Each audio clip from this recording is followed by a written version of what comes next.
The corpse is also edible. Don't waste it. The story begins with a very gruesome scene. Blood stains the ground, and a man lies motionless, surrounded by individuals with green and yellow hair. One of them laughs sinisterly. "Eat him! Finally, we have something to eat." The man's eyes roll back, blood vessels bulging red, reflecting his pain. In his gaze, a silhouette of a woman appears. A woman who used the strength of men. She is Wu Ting, and she whines. "I was the one who got the door open.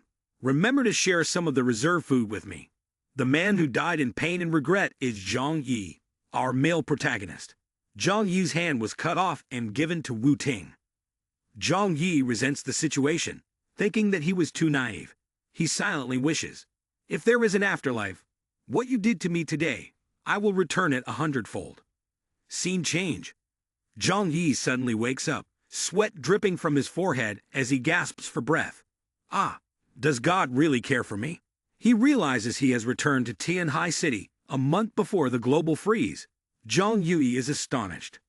What is going on? Didn't I get killed by the neighbors, no longer have humanity? He checks his phone and sees that the date is November 12th.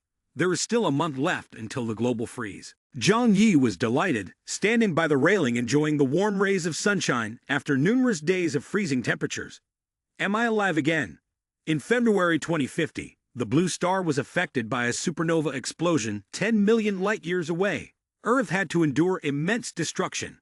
In the city of Tianhai, usually warm, now faced a snowstorm that dropped temperatures to -60 to 70 degrees.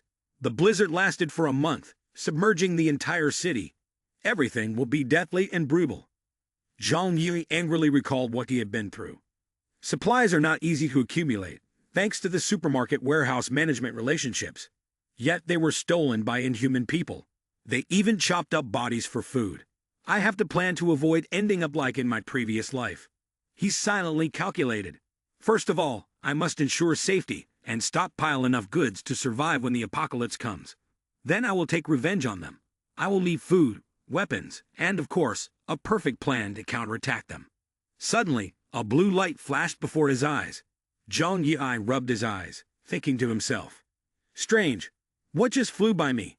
He was unexpectedly pulled into a virtual space, floating in midair in amazement. Is this a virtual space? If I can use it to store resources, I won't have to worry about supplies anymore. He smiled cunningly and secretly planned. If I can clear out the stock from the Walmart supermarket I manage, I won't lack for supplies for the next 10 generations. With the plan set, Zhang Yi's growling stomach reminded him, a month before the apocalypse, I have to eat all the delicious food, or I won't have another chance. The bright sunshine shone down on the towering buildings. Zhang Yi entered a restaurant and ordered a lavish feast. He devoured his meal as if the apocalypse was just around the corner. The waiter thought to himself in surprise, where did this wealthy person come from, eating so quickly? Is he in a rush to be reincarnated? Tears of happiness streamed down Zhang Yi's face. Ha ha! During the apocalypse, everyone will be fighting over instant noodles to survive. Wanting to eat won't be as easy as it is now. After finishing his meal and stepping outside, the waiter called out, "Sir, your bill has exceeded $5,000. Here is our restaurant's VIP card. Please visit us again." He just smiled. "No need, I won't use it." At that moment, a girl with green hair, Sha Ning, Wu Ting's best friend, called out to Wu Ting. "Wu Ting, you're so lucky. Who would have thought the guy pursuing you is a wealthy one?" Wu Ting was surprised and thought, could it be that he has been pretending all along? But now that they had run into each other by chance, pretending to meet and probing wouldn't be a problem. She put on a shy appearance, looking embarrassed. The author probably noticed this, and let a few flowers fall to create a backdrop. "Zhang Yi, what a coincidence. Where are you going?" Seeing Wu Ting, Zhang Yi's face immediately darkened. It was still that fake expression, which had ended up deceiving him and nearly getting him into trouble, wanting to cook him alive. He disdainfully replied, "I'm going to the supermarket to buy some things." He silently thought, I can't let her off so easily. I need someone to carry my stuff, and a free servant has come to my door. Why not take advantage of it? Wu Ting continued to pretend to be sweet and presentable. What a coincidence. We were about to go shopping too. It's on the way. Sha Ming added, right. We'll help you carry your things. We're neighbors after all, and should help each other out. In the supermarket, seeing Zhang Yi buy so many items, Wu Ting asked, Zhang Yi, with so much stuff, how many people are you planning to feed? Are you having an event that you didn't tell us about? Xiaoming noticed that Zhang Yi was mainly buying snacks and questioned, oh really, are you planning to go camping? Rich people don't usually eat this kind of stuff. Zhang Yi replied, the world is always unpredictable. What if the apocalypse comes one day? I need to stock up to survive. Wu Ting, hearing this, pouted in annoyance. If you don't want to be honest with me, that's fine. You've received so much help from me today, so you have to treat me to a meal later. Zhang Yi furrowed his brow and came up with an excuse. I've been busy lately and don't have free time. Let's do it next month. Sha Ning, carrying the bags and sweating profusely, grumbled. Why do you let us carry all the stuff, you rich man? You have so much money but you're still stingy. Hearing that, Wu Ting felt uncomfortable and nudged Sha Ning. Sha Ning is tired, so don't take her words to heart. We're all good friends, and talking about money will ruin our friendship. Sha Ning laughed awkwardly and scratched her head. Right. My mouth is faster than my brain. Zhang Yi, please don't take it personally. Seeing this, Wu Ting quickly spoke up for Sha Ning. Zhang Yi is such a nice person. He definitely won't mind. We've finished chopping, right? Let's go home. Zhang Yi turned around, his eyes brightening, and laughed disdainfully. Ha, of course I didn't pay any attention. At Zhang Yi's place, Wu Ting and Sha Ning were almost exhausted from carrying a pile of food. Meanwhile, Zhang Yi leisurely walked ahead, comfortably swiping his card, thinking to himself, even if the information about the stockpiling is revealed, it's all right. I want to stay here to take revenge on those neighbors from my previous life who had me chopped alive.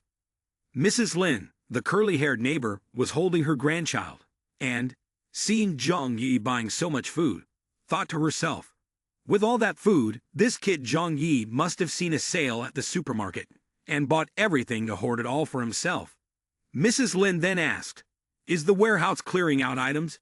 Why are you all bringing back so much stuff? Xiaoming frowned and replied, all of this was bought by Zhang Yi. We are just helping him carry it back. Upon hearing this, Mrs. Lin's greedy instincts kicked in as she said, Zhang Yi with so much food. How can you eat it all? Share some with me. Zhang Yi's expression darkened upon hearing this. Just then, Mrs. Lin's grandchild reached for a chocolate bar in Zhang Yi's basket.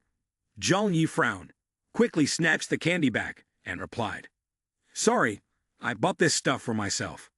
Mrs. Lin was taken aback and could only say one word. You. Seeing his food snatched away, the child became furious and shouted, flailing his arms and legs, you're a bad guy, give me back the chocolate, or I'll beat you up. Zhang Yi glared and pointed straight at the child's face. Say one more word and I'll tear your mouth open. He really was a nemesis to children. Upon seeing this, the child immediately turned back and hugged his grandmother, crying.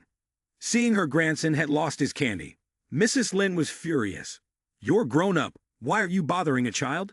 It's just a box of chocolates, isn't it? Can't you just give it to him? Or do you want me to pay you later? We really wanted it, so we took it from you. Zhang Yi had his bank account QR code ready for her to scan. I already told you. I bought this to eat for myself. Either pay me now, or go to the supermarket and buy it yourself. Mrs. Lin, angry and with a trembling voice, said, You are too much. You're such a rude kid. You don't know how to respect the elderly. I am a member of the local labor union. Just wait and see. You won't live peacefully here. Zhang Yi ignored her and continued to step into the elevator with Wu Ting and Sha Ning. Once they got home, Wu Ting reminded him, Zhang Yi, don't forget to treat us to a meal. Zhang Yi replied to wrap things up.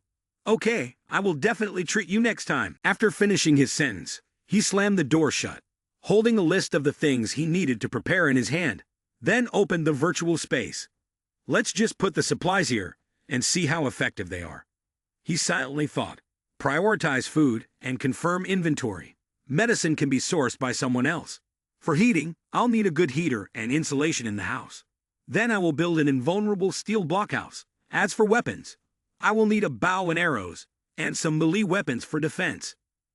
Zhang Yi imagined the scene of rampaging with a bow and arrows, then reflected. Guns will be hard to find, but I might still have to try. In the apocalypse, what is there that can't be used? Zhang Yi slumped down on the sofa and sighed. Well, there's still a month left. During this time, I can sell off all my assets. With money, there will be a way. The next morning, at Zhang Yi's house, he was transferring all the food he had bought yesterday into the virtual space. He pondered. Putting in vegetables and meat doesn't change anything, but fresh fish can't be preserved. However, they don't seem to spoil. It seems the virtual space can't hold live items, but the speed of time might differ from the outside. If it can preserve fresh vegetables and meat, then what about cooking them into meals? While thinking, Zhang Yi dialed the restaurant's number. The other end picked up. Hello, this is the Great Blessings to the People restaurant. How may we assist you? Zhang Yi pretended to be calm. Let me speak with your manager. I'm about to host guests, and the banquet will last for 3 days and 3 nights. After speaking, Zhang Yi stood up abruptly. A little while later, the voice on the other end said, Hello, Mr. Zhang. I am the restaurant manager. 500 banquet tables, priced no less than $100,000. If you need it urgently, we will prepare right away, but you must deposit $20,000. Zhang Yi replied calmly, No problem. Please send me your account number shortly, and I will transfer the money. After finishing his conversation, he hung up while murmuring, holding the house certificate. No matter what, the money will be useless in a month, but right now it's still needed to buy things. At the bank, after mortgaging the house his parents left behind and his accumulated savings, Zhang Yi's bank account had a significant amount. However, it seemed still not enough. He continued to ponder. Besides the expenses for the banquet, the remaining amount should be enough to renovate the house. But I still need to buy a lot of medicine and weapons. The remaining money is not too much. While calculating his expenses, an elderly man unexpectedly approached, smiling and asking, Hey bro, are you in urgent need of money? Zhang Yi turned around. Who are you? The man noticed that Zhang Yi seemed to be short on cash, so he offered. You need money urgently, and the bank has a lot of approval rules, right? Why not try our company? Hearing this, Zhang Yi immediately changed his tone and cunningly replied, I need a few $1,000,000. Can you do that? He secretly laughed to himself. That was fast. Someone is already bringing money. Zhang Yi asked again, Can you really lend me money? I need $5 million to get through this financial difficulty, and I can pay it all back in a maximum of 3 months. The old man nodded. Don't worry, our lending budget is very large. Let's go inside the company and discuss further. Once inside, the man took Zhang Yi to meet Director Chen. Director, this is Zhang Yi, who wants to borrow money. Director Chen looked at Zhang Yi and said, You're not asking for a small amount. How long do you need to pay it back? Just so you know, my interest rates are very high. The other man interjected, Director, please handle this specially. Mr. Zhang needs money urgently to make things work. Once he overcomes this difficulty, he can pay back right away, correct? Zhang Yi immediately responded, That's right. I will pay back as soon as possible. The high interest rate won't be a problem. Director Chen nodded in satisfaction. All right, our interest rate is 40%. Borrow 5 million, repay 7 million. Once the contract is signed, the money will be transferred immediately to your account. Zhang Yi was delighted, clasping his hands in thanks. Thank you, Director Chen, I really appreciate it. However, Director Chen continued, but you need to pledge something valuable. $5 million is not a joke. Hearing this, Zhang Yi took out the documents and confidently said, This house is worth more than $5 million. It should be enough to pledge. I also have a Mercedes-Benz worth $300,000. If I can't repay, you can take it all. Director Chen was not a fool and replied, Mr. Zhang, this room of yours is at most worth $4 to $5 million. To borrow $5 million from this place, I would be at a loss. Zhang Yi showed a distressed expression. Boss Chen, you must help me. I urgently need money right now. If the money can be transferred today, I only need 4 million. Director Chen remained unmoved, insisting, No, this business deal really can't be done. Zhang Yi, frustrated, slammed his hand on the table. 4 million, just transfer it today, and I only need $4 million. When it's time to repay, I will pay you back $7 million. Hearing this, Director Chen agreed. All right, I'll give you a special loan application. Zhang Yi thought to himself. The banking paperwork earlier was of course real, but there's only 1 month left until the global freeze. These two fools won't be able to recover this debt even if they die. The blond man smirked cunningly, whispering to Director Chen, borrowing $4 million while mortgaging a $5 million room. It seems this kid really has an urgent matter. Director Chen also laughed cunningly. Otherwise, why would he borrow $4 million only to pay back $7 million? This amount will at least earn us $3 million. We don't have to worry about this month's sales anymore. The two cunning men exchanged glances, and Director Chen added, "We need to find a way to squeeze this chicken dry." Hearing this, the other person understood right away. Okay, I will contact the foreign organization to see if we can sell anything off this person. Zhang Yi just got into the car and glanced at the two, secretly sneering in disdain. Indeed, two kind-hearted people, giving me money to spend. He opened his phone to check his account and saw that $4 million had been transferred. Now Zhang Yi's account balance reached $9 million. He thought to himself, now I have money to create a safe room. After that, Zhang Yi went to Security Dragon of War, one of the largest security companies in the country. The company provides security services to countless famous figures in politics and business. Zhang Yi remembered, in my previous life, there was news that they built a top-notch safe room worth $1 billion for the son of a real estate tycoon. Even during the apocalypse, this wealthy young man lived comfortably thanks to that room. Lost in thought, the director of the security company suddenly appeared and spoke. Hello, I am Manhwa Recap, the director of the operations department. May I ask if you need any assistance from us? Zhang Yi stood up, shook hands, and said, I need you to build me the safest room possible, one that can withstand the apocalypse. Upon hearing this, Director Manhwa Recap's eyes lit up. Dragon of War is a leading security company in the world, and we can certainly meet any request from our clients. A list of prices for the services is available, and you can choose freely. Zhang Yi picked up the contract and carefully examined each item. Reinforce the room with aviation-grade materials, using a 200 mm thick alloy to replace the walls, ceiling, and floor. The balcony will be converted into ultra-strong bulletproof glass, which will not change even in extreme temperatures. The ventilation system will feature air filtration, preventing the entry of any toxic gases. The surveillance system will be equipped with 360-degree cameras, with no blind spots around the room, capable of activating alerts immediately. The room door will be reinforced similarly to bank vault doors, making it difficult to breach even with small bombs. After reading it all, Zhang Yi thought, my goal is to transform this room into an iron tortoise where no one can intrude. Director Manhwa Recap observed Zhang Yi's expression and thought to himself. Although he didn't know the reason behind Zhang Yi's situation, there were plenty of people in the world with money who cared for their own lives and those of their loved ones. The success of this company today also stemmed from their aspirations. After finishing reading, Zhang Yi handed the project back to Manhwa Recap. Perhaps understanding the customer's concerns, Manhwa Recap added, even though this room is not 120 square meters and is on the 24th floor, after renovation with these features, if equipped with weapons, the room will become a real bunker. Zhang Yi exclaimed in surprise, you even study bunkers? Manhwa Recap explained, I used to be a mercenary abroad, so I have a very good understanding of military knowledge. Upon hearing this, Zhang Yi suddenly came up with an idea. So do you have a way to get a gun? Manhwa Recap replied to Zhang Yi. Mr. Zhang, in principle, that kind of item is not allowed for personal storage. Have you encountered any formidable enemies? Zhang Yi scratched his head and explained. Yes, I've run into some trouble with certain people in higher positions. They are very ruthless, and they have guns. Zhang Yi's expression darkened. He asked Manhwa Recap, I am spending over $8 million on this safety room project. If anything goes wrong, it won't be easy for you to explain. I'm just asking for help to get a self-defense item. That's not too difficult, right? Manhwa Recap closed his eyes, smiled, and thought to himself. Of course there is a way, but I can't casually provide it to someone without a clear background. He stood up, looked at Zhang Yi, and responded.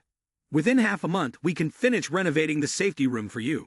During this time, if there is any news about getting a gun, I will inform you.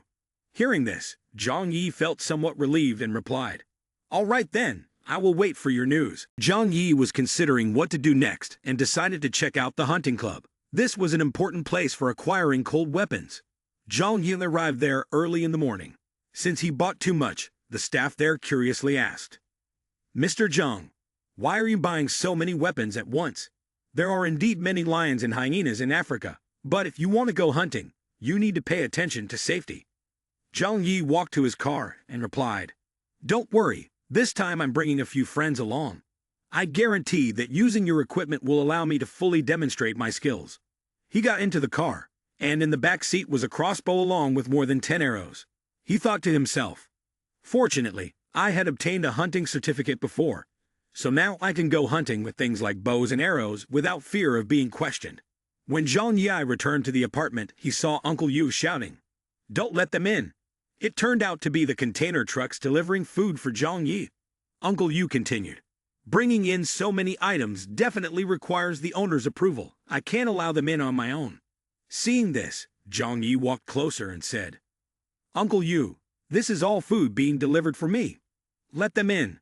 Uncle Yu was taken aback and asked in surprise, "What kind of food requires more than a dozen container trucks?" The people nearby heard Zhang Yi say that and started to talk excitedly. "Oh my gosh, it must be at least several hundred tables. Where is he planning to put them? This is the great blessings to the people, a very large 5-star hotel. A few hundred tables must cost at least $100,000. Oh my, for just one banquet, that's so much money. Zhang Yi really is a rich guy." Fang Wuting was also standing in the crowd and heard Zhang Yi's words. This time she was certain. It seems Zhang Yi really isn't short of money. If he's truly from a wealthy family, then how can I make him listen to me? Zhang Yi raised his hand to give directions to the driver. "Move everything into the warehouse first. I've already spoken with the manager over there." Fang Wuting awkwardly placed her hand on her head. Zhang Yi sensed her insincerity. His expression changed slightly. Then he reassured himself. "Just keep the misunderstanding going. When she realizes the truth, I will personally take her to hell." Zhang Yi went upstairs, and as soon as he entered, the transporter smiled and said, "Mr. Zhang, 500 banquet tables have been delivered. Enjoy your meal." Zhang Yi replied, "You've all worked hard today. Let me check a bit." He stepped inside, overwhelmed by the crates of goods, silently thinking. These delicious items, along with the concentrated hot pot broth and fresh ingredients in the warehouse. He raised his hand and shot a beam of blue light to transport everything into the warehouse. He imagined himself lying atop the enticing dishes, saliva dripping in delight, thinking silently. These luxurious dishes can be enjoyed with hot pot at any time. I can live my second half of life without worry. The next day, the repairman for Zhang Yi arrived and brought the items in. He stood outside the room, holding his phone while keeping an eye on the pile of goods. Suddenly, several neighbors spotted him standing in a corner nearby and whispered, "Has Zhang Yi been taking the wrong medication recently, doing so many strange things all day?" That's true. A few days ago at the supermarket, he was seen buying 3 carts full of food. I wonder if he thinks the apocalypse is coming. Stockpiling so much food for what? He must have some mental issues. At that moment, Zhang Yi received a message from the director of the security company, Dragon of War. "In 3 days, someone will provide what you need, but the price will be a bit high." Zhang Yi replied, "No problem, as long as the quality is good." After that, Zhang Yi approached the workers, raised his fist, and said, "The repair work is up to you guys. During this time, I will be at the hotel." The worker responded, "Don't worry, just leave it to us." Zhang Yi turned away, stuffing his hands into his pockets, and thought to himself, "A month later, you will understand who the real joke is." After that, Zhang Yi went to the storage room of Hoanan Supermarket, approached Director Zhu's desk, smiled, and suggested, "Director Zhou, I need a large amount of essential medicine, good quality. Your brother-in-law is the vice president of Xining Group. We are all colleagues, so let's help each other." Director Zhu adjusted his collar, his face not very comfortable, and then replied, "Ha ha ha, Zhang Yi, we can't do this for personal gain, unless—" Zhang Yi immediately smiled, raised a finger, and said, "I'll pay double the market price. I guarantee you won't lose out." Hearing this, Director Zhao regained his cheerful demeanor and raised a finger like Zhang Yi. "This is your own proposal. Out of respect for your serious work, I will approve the 20-day leave request submitted to HR. The goods will arrive tomorrow. Upon hearing this, Zhang Yi smiled contentedly, clasped his hands together, and happily replied, "Thank you so much. I'll transfer the money right now." Zhang Yi entered the storage space, looked at the bustling pile of goods, and thought, food, daily necessities, tools, everything is available. All the essential supplies for life are fully stocked here. Feeding 1,000 people will not be a problem. Zhang Yi put on a black hat, pulled it down, and seriously examined. Just in case something happens, everything needs to be prepared carefully. If the apocalypse comes a week in advance, all of this must be transported out. There can be no mistakes. When Zhang Yi walked by, he accidentally ran into Fang Wuting and Zhou Ping. Zhou Ping was holding 2 tickets in his hand and said to Fang Wuting, "Wuting, are you free this weekend? I have tickets to a concert. Let's go together." Wuting smiled, brushing her hair back as she replied, "Thank you, Zhou Ping, but I already have plans tonight. I'm sorry." Zhou Ping saw Zhang Yi passing by with a disdainful smile, turned to point at him, and scolded, "Zhang Yi, you are really not handling things well. As a man, how can you let a woman do the lifting for you?" This action surprised Fang Wuting a bit, but she just smiled it off. Zhou Ping was more agitated, pointing at her and saying to Zhang Yi, "Today, Wuting kept complaining about back pain at work. Next time there's something like this, I hope you won't bother her anymore." Fang Wuting tried to soothe the situation. "It's okay, actually my health isn't that bad." Zhang Yi looked at Zhou Ping, then shifted his gaze to Fang Wuting, thinking, so this woman is bragging about this to others. At that moment, she was holding a cup of hot water, resting her hand on her hip, and looking at Zhou Ping in a coy manner. "It's just that I couldn't do manual work, so my back is a bit sore." Zhou Ping seems to misunderstand what she meant. His face turned red with embarrassment. He pointed at Zhang Yi once again and ordered, "Quickly give Wuting $50 to go see a doctor." Zhang Yi wouldn't let him off easily. "Say what you want to say." With a serious expression, he said, "It was her who proactive offered to help me with the lifting. I didn't ask for her help." Using a threatening and sarcastic expression, Zhang Yi asked Zhou Ping, "Moreover, who do you think you are to dare point fingers at me? Do you really consider yourself as someone important?" After saying this, Zhang Yi turned away. Zhou Ping seemed to have realized fear, stepping back and nervously responding, I was just negotiating with you. Why raise your voice like that?" Then he turned to Wu Ting and instructed her, "Wu Ting, I've already said that Zhang Yi is not a good person. You should stay away from him in the future." Fang Wu Ting tightly grasped the cup of water in her hand. She watched Zhang Yi's retreating figure and wondered, why has Zhang Yi changed into a different person these days? He doesn't take the initiative to talk to me, nor does he text me good night anymore. Surely something must be wrong. The next day, at the Great Blessings to the People Hotel, Zhang Yi had just come out of the bathroom in the morning when he saw a message from Fang Wuting. "I feel like you've been a bit strange lately. You've started stockpiling supplies and renovating your house. Is something going on?" Zhang Yi, with his hair still wet, held his phone and thought, a message from Fang Wuting. It seems she has started to suspect. Fang Wuting continued messaging. "It seems like our communication has lessened lately, making me feel lonely." Zhang Yi sat on the bed and opened the unread messages. Fang Wuting on the other side was complaining loudly. "Zhang Yi deserves to die. Has he gone crazy lately? I actively look for him, and he dares not to reply to my messages." Sha Ning stepped out of the bathroom. Hearing Wu Ting say that, she added, "Zhang Yi has indeed been a bit strange lately." Then, feeling annoyed, she stretched out her arms.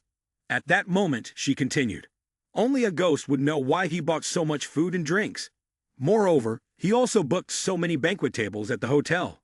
It's as if supplies are really about to run out severely." Sha Ning sat down beside Fang Wuting and wiped her cheeks. At this time, Fang Wuting curiously turned to ask, "Sha Ning, what do you think is really going on during this time?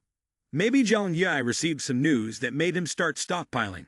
Sha Ning burst out laughing and replied, "Wu Ting, have you gone stupid? If something really happened, there would definitely be an announcement." Then she went to massage Fang Wuting's shoulders and reassured her, "We just need to live peacefully. If he's really stockpiling, then he'd just become a joke to others." Fang Wu-Tang found her reasoning valid. She closed her eyes to enjoy and replied, "What you said makes sense." A week later, Zhang Yi had received weapons in his hands. He held the gun, examined it, and said, "Finally, it has arrived. Although it was a bit expensive, it's really useful. With this thing, I feel much more at ease when the apocalypse comes." At that moment, there was a doorbell. A delivery person pushed in a box and said to Zhang Yi, "Hello, Mr. Zhang. You have an order. Please sign here." Zhang Yi took the invoice and signed it. He was pleased and thought to himself, "The essential pharmaceuticals for survival in the apocalypse have arrived. All that's left is..." After signing, he handed the paper to the delivery person and casually asked, "Actually, I still have a few items I need to order on the delivery app. The food is quite a lot. If you don't mind, could you deliver this notice there first?" The delivery person happily accepted it and replied, "No problem. Where do you want it sent?" Just then, he received a message that the house repairs were finished. Zhang Yi turned to the delivery person and said, "I'm going home now. I'll take you there." When Zhang Yi arrived home, he looked around and thought with satisfaction, "Indeed, it's the top security company in the country. The quality and speed of transforming the safe room are undeniable." A guy wearing glasses spoke about the newly renovated room with Zhang Yi. "We have done as you requested. We installed thick 200mm alloy sheets throughout the room. The ventilation system uses military-grade technology to filter out all harmful air, preventing any attacks with toxic gas from the outside. Additionally, the heating system throughout the room has been completely redone, using professional materials from the Arctic Research Department.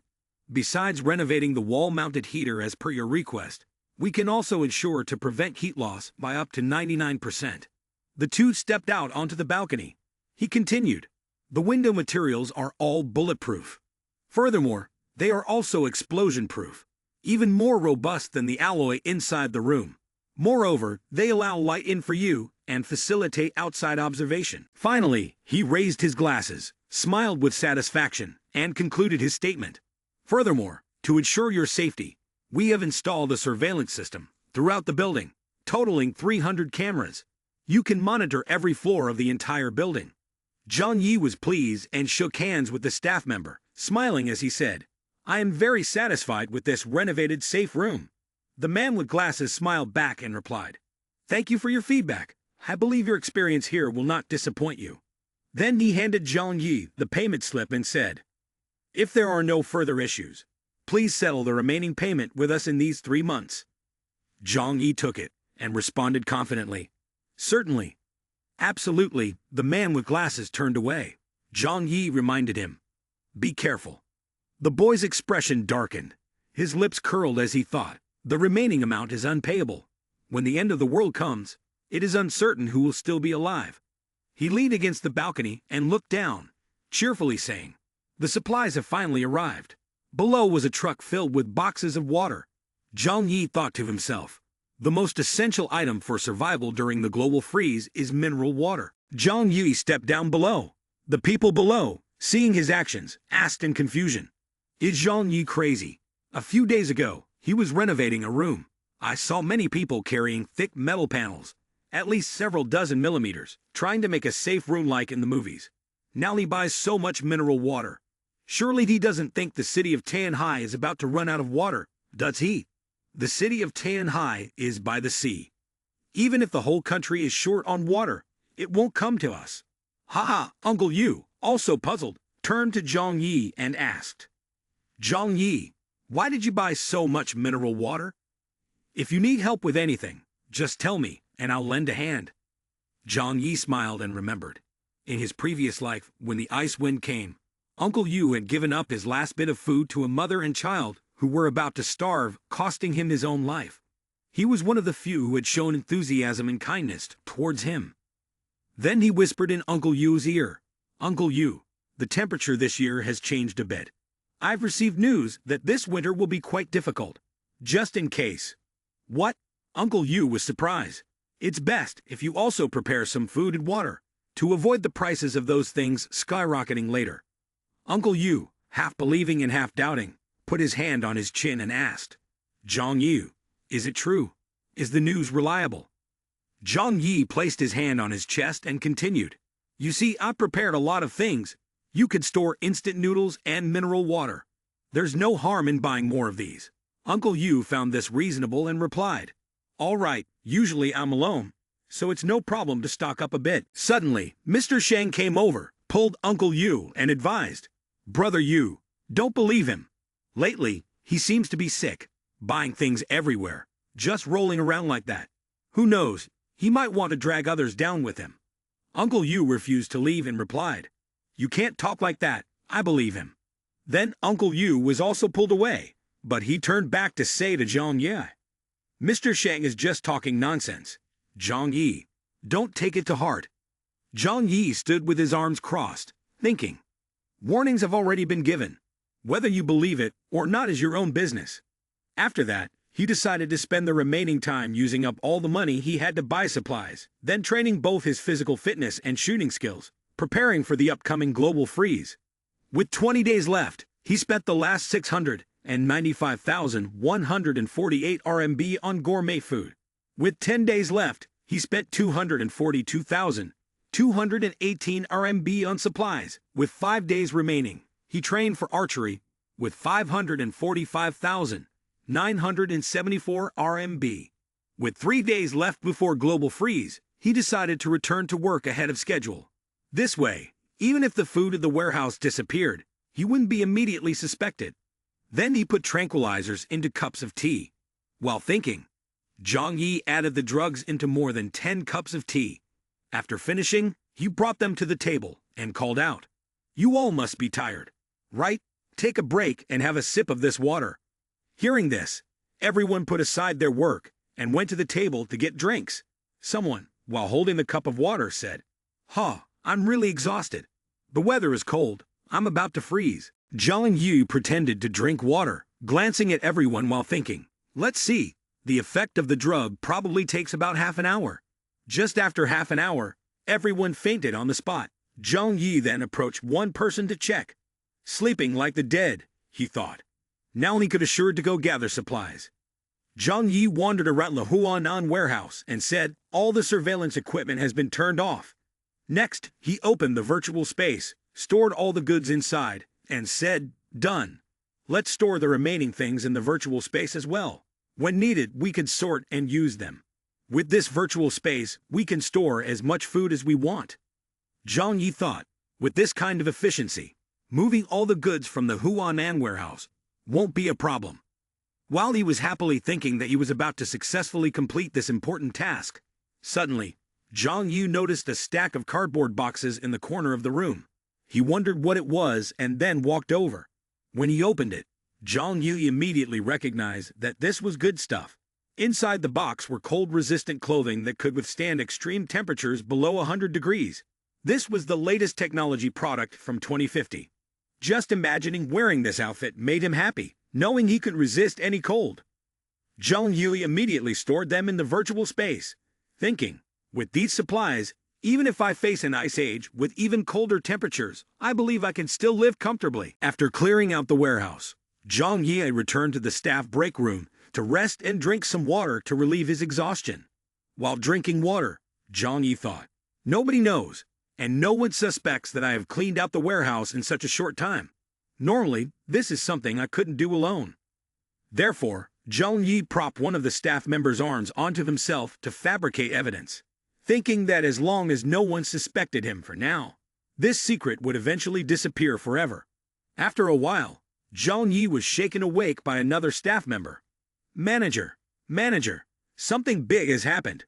Wake up quickly." He pretended to just have been awakened, rubbed his eyes, and asked the staff member, "What's going on?" The staff member replied in a panic, "We've encountered a ghost. Our warehouse has been completely cleaned out." Zhang Yi feigned a startled stand and asked, "What?" Then he went to the Huanan warehouse to check. After seeing the empty warehouse, Zhang Yi held his head in frustration and asked, "What the hell happened? With so many supplies in the warehouse, how could they just disappear?" Immediately, the staff member handed him the phone, fearfully saying, "The director is calling." Zhang Yi answered the call. The director said, "Zhang Yi, someone reported that all the items in the warehouse have disappeared. What on earth is going on?" Zhang Yi replied, We are also unclear about the specific situation. The break time and shift change only lasted 2 hours, yet the supplies in the Huanan warehouse have vanished without a trace. After hearing the explanation, the director was alarmed and couldn't help but ask Zhang Yi again. How could this happen, kid? You aren't a spy, are you? Taking advantage of a loose guard to embezzle, right? Meanwhile, the staff thought about handing this matter over to the police for handling. On the other side, Zhang Yi, sweating profusely, responded skillfully. Director, don't joke. You know what kind of person I am. How could I possibly have the ability to make all the supplies in the warehouse vanish in the blink of an eye? Moreover, he added, in my opinion, we cannot take responsibility for this. It's best to report it to the higher authorities quickly and actively cooperate with the investigation. After hearing Zhang Yi respond so reasonably, the director had no doubts and believed in his words. He said, "You're right. I will report this to the general manager, so they can resolve the matter." Zhang Yi was very satisfied with the director's response. After hanging up, he immediately informed the staff. The director has decided to report to the higher-ups to handle this. Someone will come to investigate shortly. Don't be afraid, just cooperate as much as possible. Upon hearing this clarification from Zhang Yi, the employees felt somewhat relieved and thanked him. Zhang Yi patted his subordinate on the shoulder, reassuring them. Falling asleep during the shift change is a common occurrence. Don't worry too much. Those who haven't done wrong have nothing to fear from a midnight knock. The group of employees agreed with him. Zhang Yi is right. Earning a few $1,000s a month. What's there to be reckless about? As long as we are honest, what is there to fear? A moment later, the investigation team arrived to look into the incident this time. Zhang Yi cooperated with the investigators, answering all their questions. In the end, the investigators simply thanked him and reminded him, there might still be some doubts regarding the case, and we may need to contact you for further questioning at any time. If it's not an urgent matter, we hope you won't leave Tianhai City. Zhang Yi, hearing this, responded gently, of course I won't go anywhere. After that, he left the investigation area and returned home. On the way, Zhang Yi saw the news report stating, according to leaked information, a major theft occurred at the Huanan warehouse in the city's port around noon on December 10. Supplies occupying an area over 10,000 square meters disappeared within 2 hours. After hearing that breaking news, Zhang Yi took out his phone and saw that there were only 2 short days left. The snow had begun to fall, causing passers-by to quickly return home to avoid the snow. They wondered, this winter is really cold. Last year in our area, did the temperature ever drop like this? Then they hurried each other to go home. Seeing the situation, he continued walking while saying, in 2 days, this world will cease to exist. Just as Zhang Yi had predicted, 2 days later, a ball of light radiating bright rays struck the Earth. At 2 a.m. on December 12, the aftermath of a supernova explosion swept across the globe, drastically lowering temperatures, leading to destructive calamities on this planet. At that time, Zhang Yi was simply sitting at home, drinking water and admiring the surrounding scenery, then slowly spoke.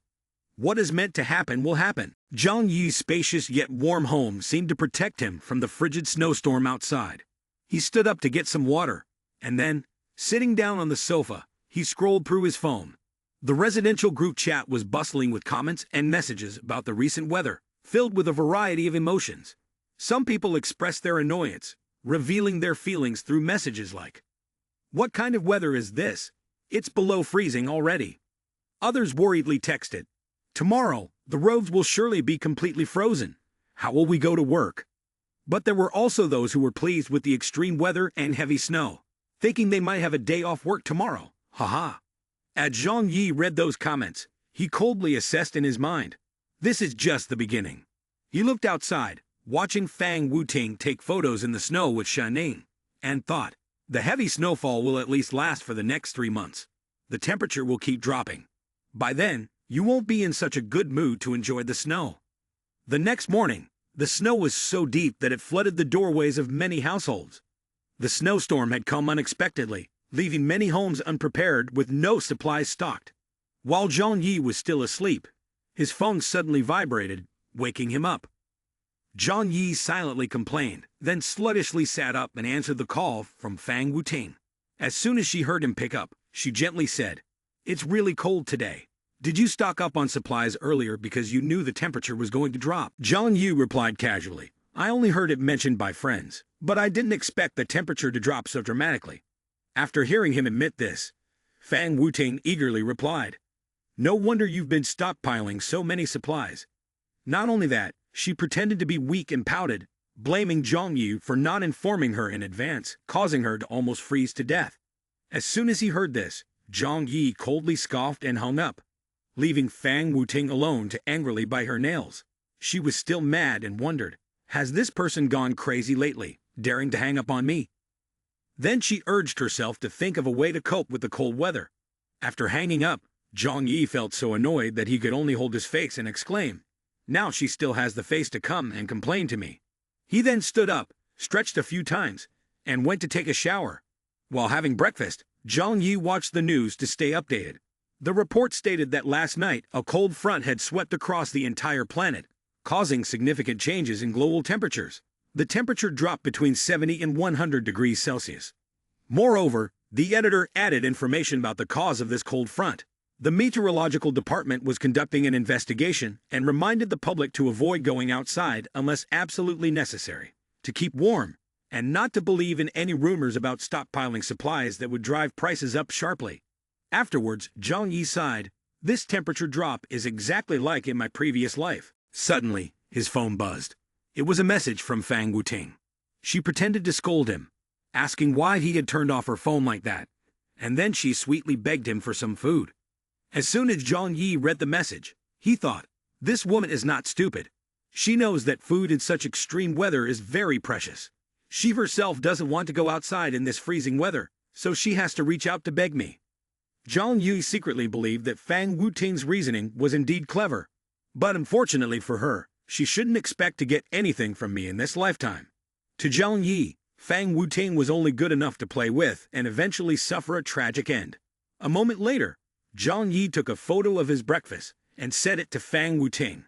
She felt both surprised and envious when she saw the expensive steak and the bottle of French red wine worth $20,000. Fang Wuting thought to herself, "Clearly, we are in the same type of apartment, yet Zhang Yi can live so comfortably." Immediately, she expressed her admiration, hinting that she wanted steak and red wine just like him. However, Zhang Yi simply replied, "If you want to eat, fend for yourself and go to the supermarket to buy it." Fang Wuting was indeed furious to the extreme. She intended to argue back, wanting to insult him as someone not manly enough, missing such a good opportunity. However, Fang Wuting managed to restrain herself in time. She told herself, "I can't let a fish in the pond disturb my peace of mind." On the other side, Zhang Yi threw his phone aside, picked up a knife and fork to continue his breakfast, when he noticed the tablet controlling the building's surveillance system. He picked it up to see the live feed from the front door camera. He thought to himself, "It looks like another dramatic scene is about to unfold here." In that place, there was a middle-aged woman trying to reassure the residents of the apartment building. That was Mrs. Lin. She advised everyone not to panic, stating that this severe weather would only last for 2 to 3 days, so they should not rush to buy supplies but wait for the neighborhood committee to come up with a way to help everyone get through this snowstorm. However, the residents of this apartment building were quick to refute her words. They said, "If that's the case, let people go out to buy some food. We're afraid that food prices will skyrocket in the next few days." Mrs. Lin tried to stop the crowd. She believed that rushing to buy supplies would only drive prices even higher.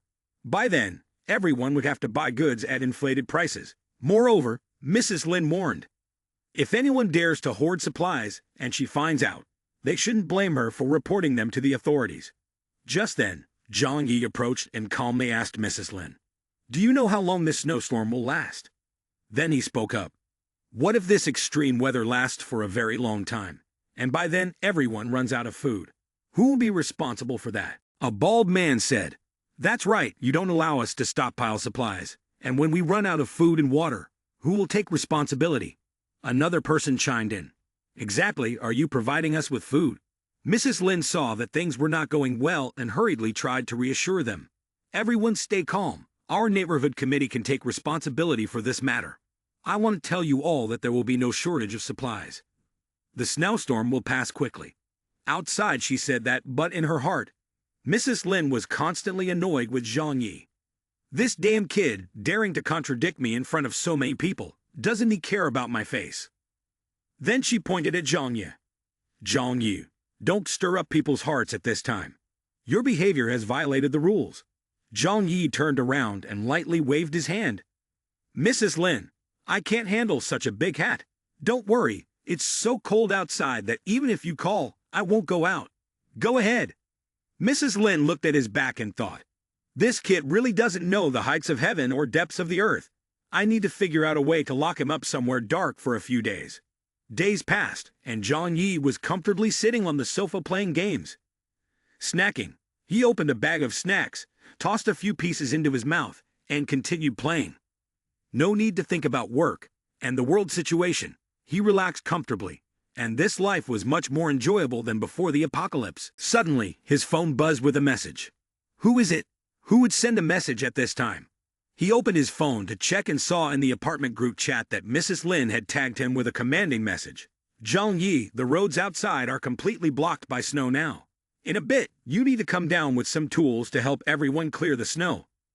Zhang Yi, while eating ice cream, thought to himself, it's intentional to mention my name in the group to make me go outside. Revenge is quick indeed. He quickly came up with a response. The first floor is now buried under this snowstorm. It will at least take 3 more months. Clearing the snow won't be faster than the snow falling. With the weather this cold, just stepping outside for a moment will get you frozen. Even if we do clear the snow, we have to wait for it to stop falling first. Mrs. Lin trembled, one hand checking the messages while the other was on the heater to warm herself from the cold. In the group, people were also messaging in support of Zhang Yi. That's right, it's minus 70 degrees outside. Just stepping out for a moment, I'm sure we'd turn into ice too. This place isn't the Northeast. We basically don't have any cold-resistant equipment. How can we go outside? Mrs. Lin read this and felt furious. Earlier, no one dared to say anything. But as soon as this brat opened his mouth, they all chimed in.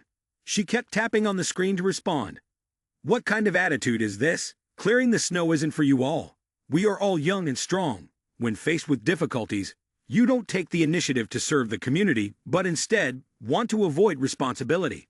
How can that be? Zhang Yi, I am using my authority as the neighborhood committee to order you to go outside and clear the snow.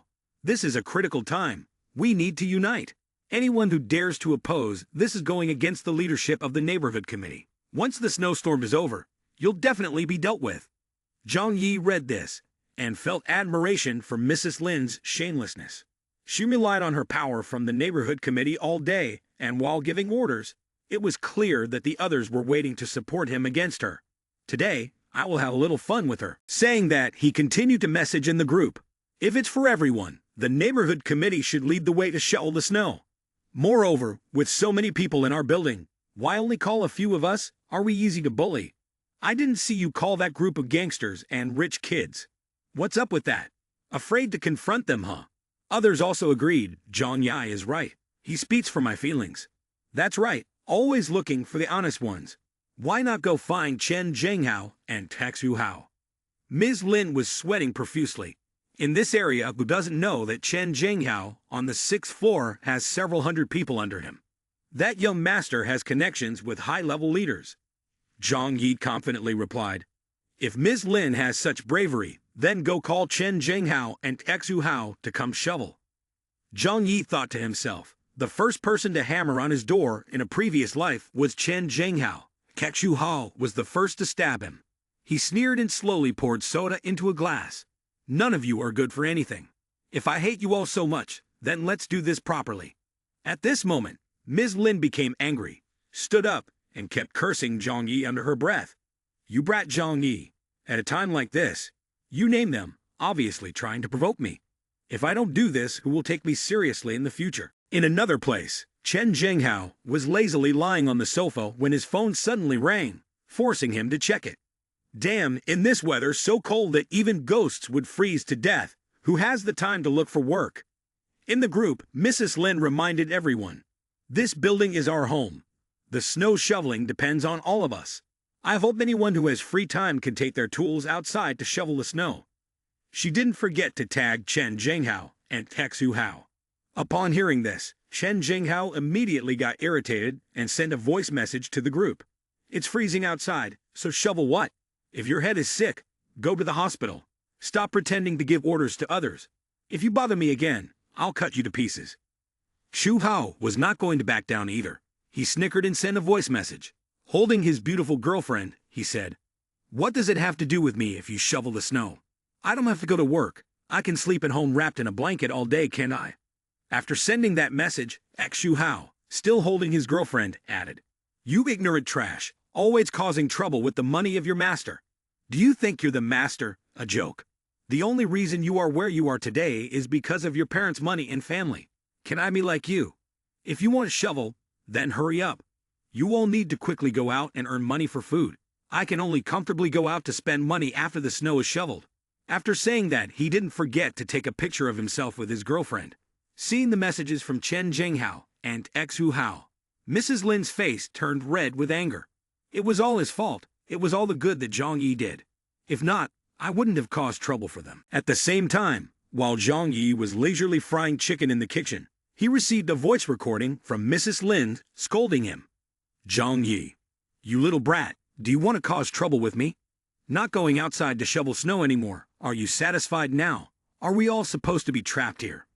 Zhang Yi took the chicken out and placed it on a plate on the table, disdainfully replying, "Mrs. Lin, cut it out. People like you bully the weak and fear the strong.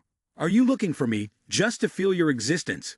As soon as he finished speaking, his expression changed, and he immediately threatened Mrs. Lin. "I'm telling you, I'm not easy to bully anymore. If you keep talking nonsense like a rabid dog, watch your life." His oppressive words made Mrs. Lin shrink back, but she still muttered curses at him. "Damn, you lunatic. You just wait. I'm not common like you. If something happens in the future, you'll be on your own." At that moment, at Zhang Yi's house, while he was comfortably eating fried chicken, Chen Jinghao came knocking on the door demanding to fight him. "Zhang Yi, you little brat, come out here. Wasn't it very brave just now? How dare you drag me out to talk? Let's see how I deal with you." Not hearing a response, Chen Jinghao angrily threatened, "I'm going to break down the door and drag you out. Just wait for me." Seeing him pounding on the door continuously, Zhang Yi quietly approached the door and pulled out a crossbow. He opened the peephole, aimed at Chen Jinghao, and said, "I give you 5 seconds to get out of here."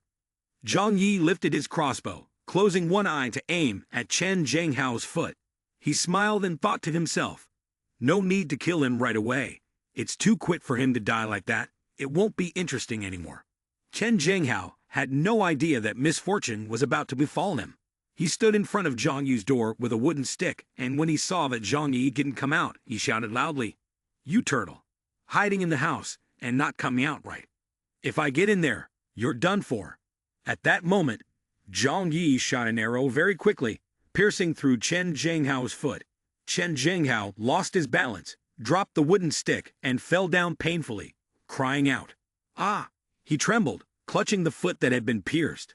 Zhang Yi looked out from inside and saw Chen Jinghao shaking his foot back and forth, looking in great pain, which satisfied him. He thought, "The effect is perfect. It directly went through."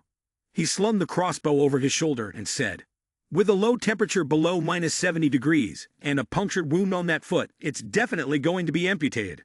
At this point, Chen Jinghao was already leaving. Wherever he went, blood dripped, grimacing as he thought that if he didn't get timely treatment in such a critical situation with scarce supplies, infection was inevitable. Soon, he would die in pain and coldness. The expression on Chen Jinghao's face turned noticeably worse. He then entered the elevator with the stick, leaned against the wall, sweating profusely, and said, "That kid is serious. He really wanted to kill me." The elevator doors opened. He stepped out and grabbed his phone. He said, "I have to quickly find someone to treat me. It's so cold that the wound is practically frozen. If this continues, I might have to lose this leg in less than half an hour." Chen Jinghao called the hospital, but the result was, "Sorry, the number you are calling is temporarily unavailable. Please call again." He hung up and cursed. "Damn, this weather. Even if there is a hospital still operating, the ambulance won't be able to reach here." He walked into the house, rummaging for something that could alleviate his wound. Looking serious, he said, "It's too late. I'll just have to handle this leg myself and figure things out later. Chen Zhenghao sat on the sofa, one hand holding his leg and the other holding scissors to remove the arrow. The wound seemed to have hardened by now. He sighed in relief and said, "Thankfully it's frozen. I won't need to get a local anesthetic." He gritted his teeth and quickly pulled out an arrow, throwing his bloodied arrowhead on the floor, wiping his forehead in relief and saying, "Zhang Yu, I will definitely kill you. Definitely."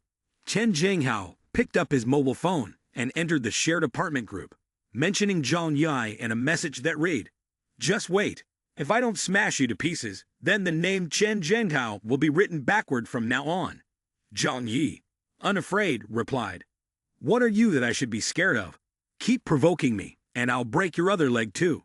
Both Mrs. Lin and Fang Wuting, after reading the messages between the two, were surprised and shared the same question.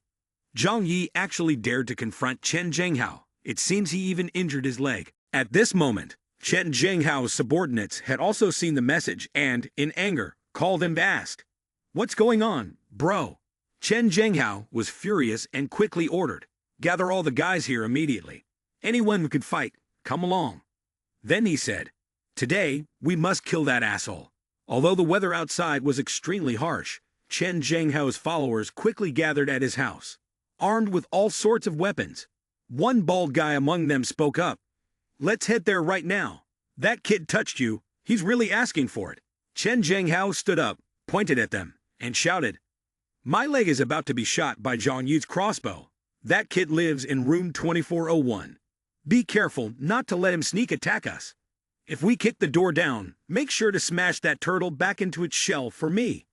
Hearing this, the others quickly went to Zhang Yu's place, begging on the door and making ear-piercing noises. The bald young man held a large knife that looked quite dangerous and shouted, "Open the door. If you dare shoot our Zhenghao, you're dead today. This time next year will be your death anniversary. Come out and face your end." He grimaced and continued, "The snowstorm has blocked the road. Bringing over a dozen of us here took a lot of effort. Calling for help now would be useless." After saying that, he took his knife and forcefully stabbed it into Zhang Yu's door. As a result, the blade broke off from the handle and spun around, heading toward his back. The blade almost hit the head of a blond young man who looked terrified and was drenched in sweat. They spoke in confusion and a bit of worry. "This door is actually made of solid metal, and it's thick like this. How can we break it down now?" Although they were somewhat scared, they didn't forget to make sarcastic remarks towards Zhang Yi.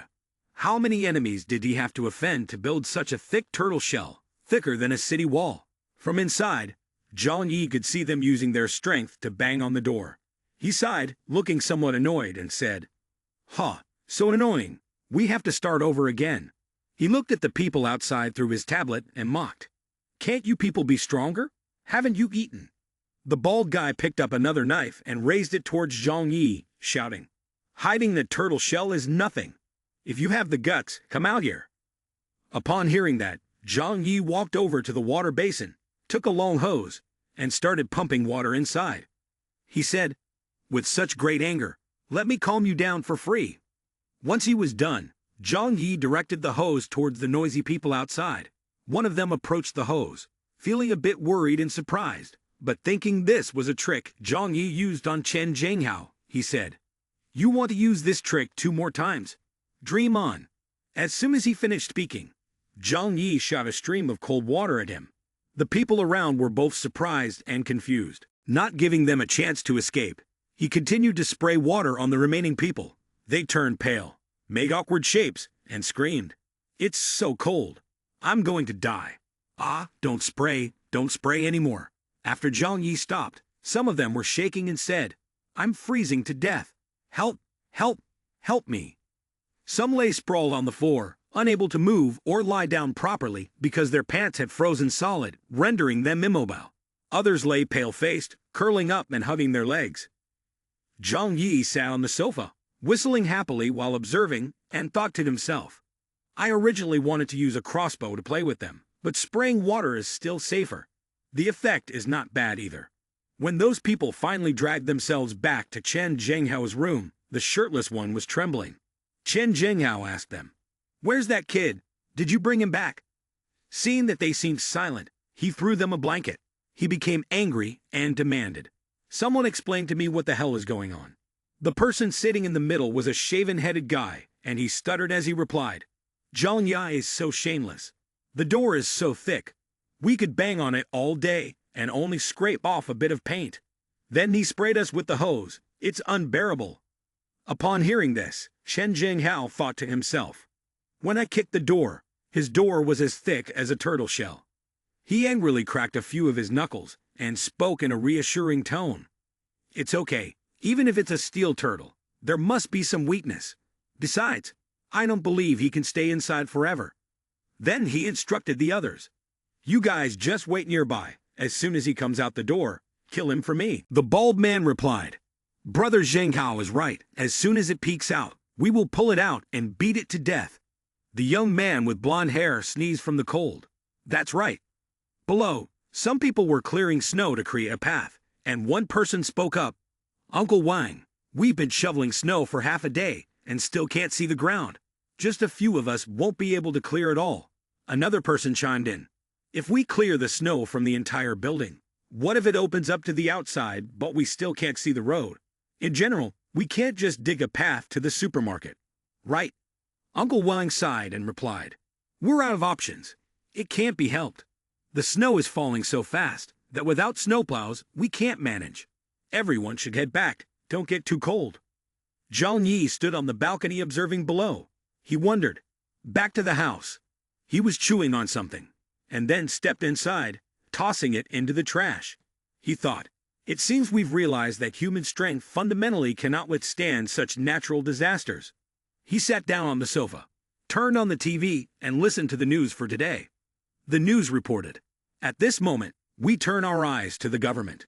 Authorities are planning to direct us in launching the final offensive against this snowstorm. According to reports, the ineffective prevention of the snowstorm has led to 200 million people affected, and over 1 million have died. We hope everyone remains calm and trusts in the power of the government." Hearing this, Zhang Yi turned off the TV. He yawned deeply and realized that the scale and duration of this snowstorm were essentially beyond calculation. According to normal theory, the outside world still seemed overly optimistic. Zhang Yi picked up his phone and saw a message from Mrs. Lin. She pretended to care and texted, "Has everyone seen the news yet? Our country has the strength to withstand this natural disaster. Don't be tense. All issues will be resolved. If anyone at home needs supplies, those who are able should try their best to help. After all, this disaster will pass quickly. There's no need to hoard." Just after reading Mrs. Lin's message, another inquiry came from Fang Wuting. "Zhang Yi, are you okay?" Zhang Yi raised his head and thought to himself, "Sending me a caring message. She must be confirming whether I'm still alive." Then he replied briefly, "I'm fine." Fang Wuting continued messaging, "Okay, that's good. My house has run out of food, and I remember you bought quite a bit. Could you share some with me? I'll treat you to a meal later." Zhang Yi smirked at her message, wondering, has she already revealed her true nature so soon? Didn't we buy a lot together at the supermarket with Lin Shening last time? It's only been 2 days, and she already wants to reach out to me. He lifted his phone and took a picture of the dish on the table, which was a large and delicious lobster. Then he sent it to Lin Shening with the caption, "Want to treat me to a meal? Unfortunately, I've already eaten. Take a look." Lin Shening was irritated by the message that Zhang Yi sent. She frowned and said, "I initially intended to keep this Zhang Yi as my backup, but now his position has dropped behind everyone else." Her friend sitting next to her, who had read the entire message, chimed in, "Exactly, doesn't he see what he's capable of? A man like this deserves to be single for life." Then she took out her phone and turned to another angle to message Zhang Yi. First, she criticized him, saying, "Why are you so stupid? Wu Ting is upset now. Do you know how serious this problem is?" Zhang Yi smiled slightly and thought to himself, "I don't need to care that much." He then replied, "One person lifts up high, another brings down low. This drama is really interesting." Next, she laughed and messaged Zhang Yi back, saying, "You're foolish. The snow can only last a few days. You starve for 2 meals, and by then, tricking Wu Ting into your hands isn't such a big deal, right? You can't even bear to give her this little thing. I see you're not sincere towards Wu Ting at all." Zhang Yi picked up a can of soda to drink, sneered and said, This combination is really skillful. The good show is yet to come. He then replied to the girl with just one word. Ah. She became furious at Zhang Yi's message, shouting, "After talking for half a day, this is the attitude. What does he mean?" Fang Wuting looked over in confusion, and the girl reminded her. "Wuting, Zhang Yi is really stupid. I kindly went to borrow some food for you, and he was so indifferent." Upon hearing this, Wuting showed clear signs of annoyance. She closed her eyes and said irritably, "Ha, who is Zhang Yi? Do I know him? Don't mention him in front of me anymore." Wu Ting's friend approached her and hinted, "This Zhang Yi is not clear-headed. Don't you have other simp lords? We can't go outside now. Tell them to help with something first." Wu Ting let out a sigh and decided to make a phone call. She spoke softly to the person on the other end. "Hello, is this Zhou Ping? I really have something I need your help with." Not long after, a tall boy with neatly styled red hair arrived at Fang Wuting's place, handing her something and saying, "Wuting, I brought the items for you. Although they are discounted things from the warehouse, I've chosen the best and most valuable ones." Fang Wuting looked at him, blushed, thanked Zhou Ping, and complimented him for being so kind. Zhou Ping replied, "It's fine. For you, I can do anything." Once he left, Wu Ting's friend brought in the food and slammed the door shut. At this moment, her face was completely different from before, filled with anger, as she thought to herself, "Humph, a guy who looks like a bear dares to have intentions toward me." 3 days later, as night fell, Zhang Yi nibbled on a chicken leg while holding his phone, saying, "The time is almost here, the show is about to start." Suddenly, the power went out. People in the building began to panic and shout, "Shit! Why did the power go out? Ah, what's happening?" Everyone wrapped themselves in blankets or jackets and stepped out of their homes. A girl asked, "Does your place have power?"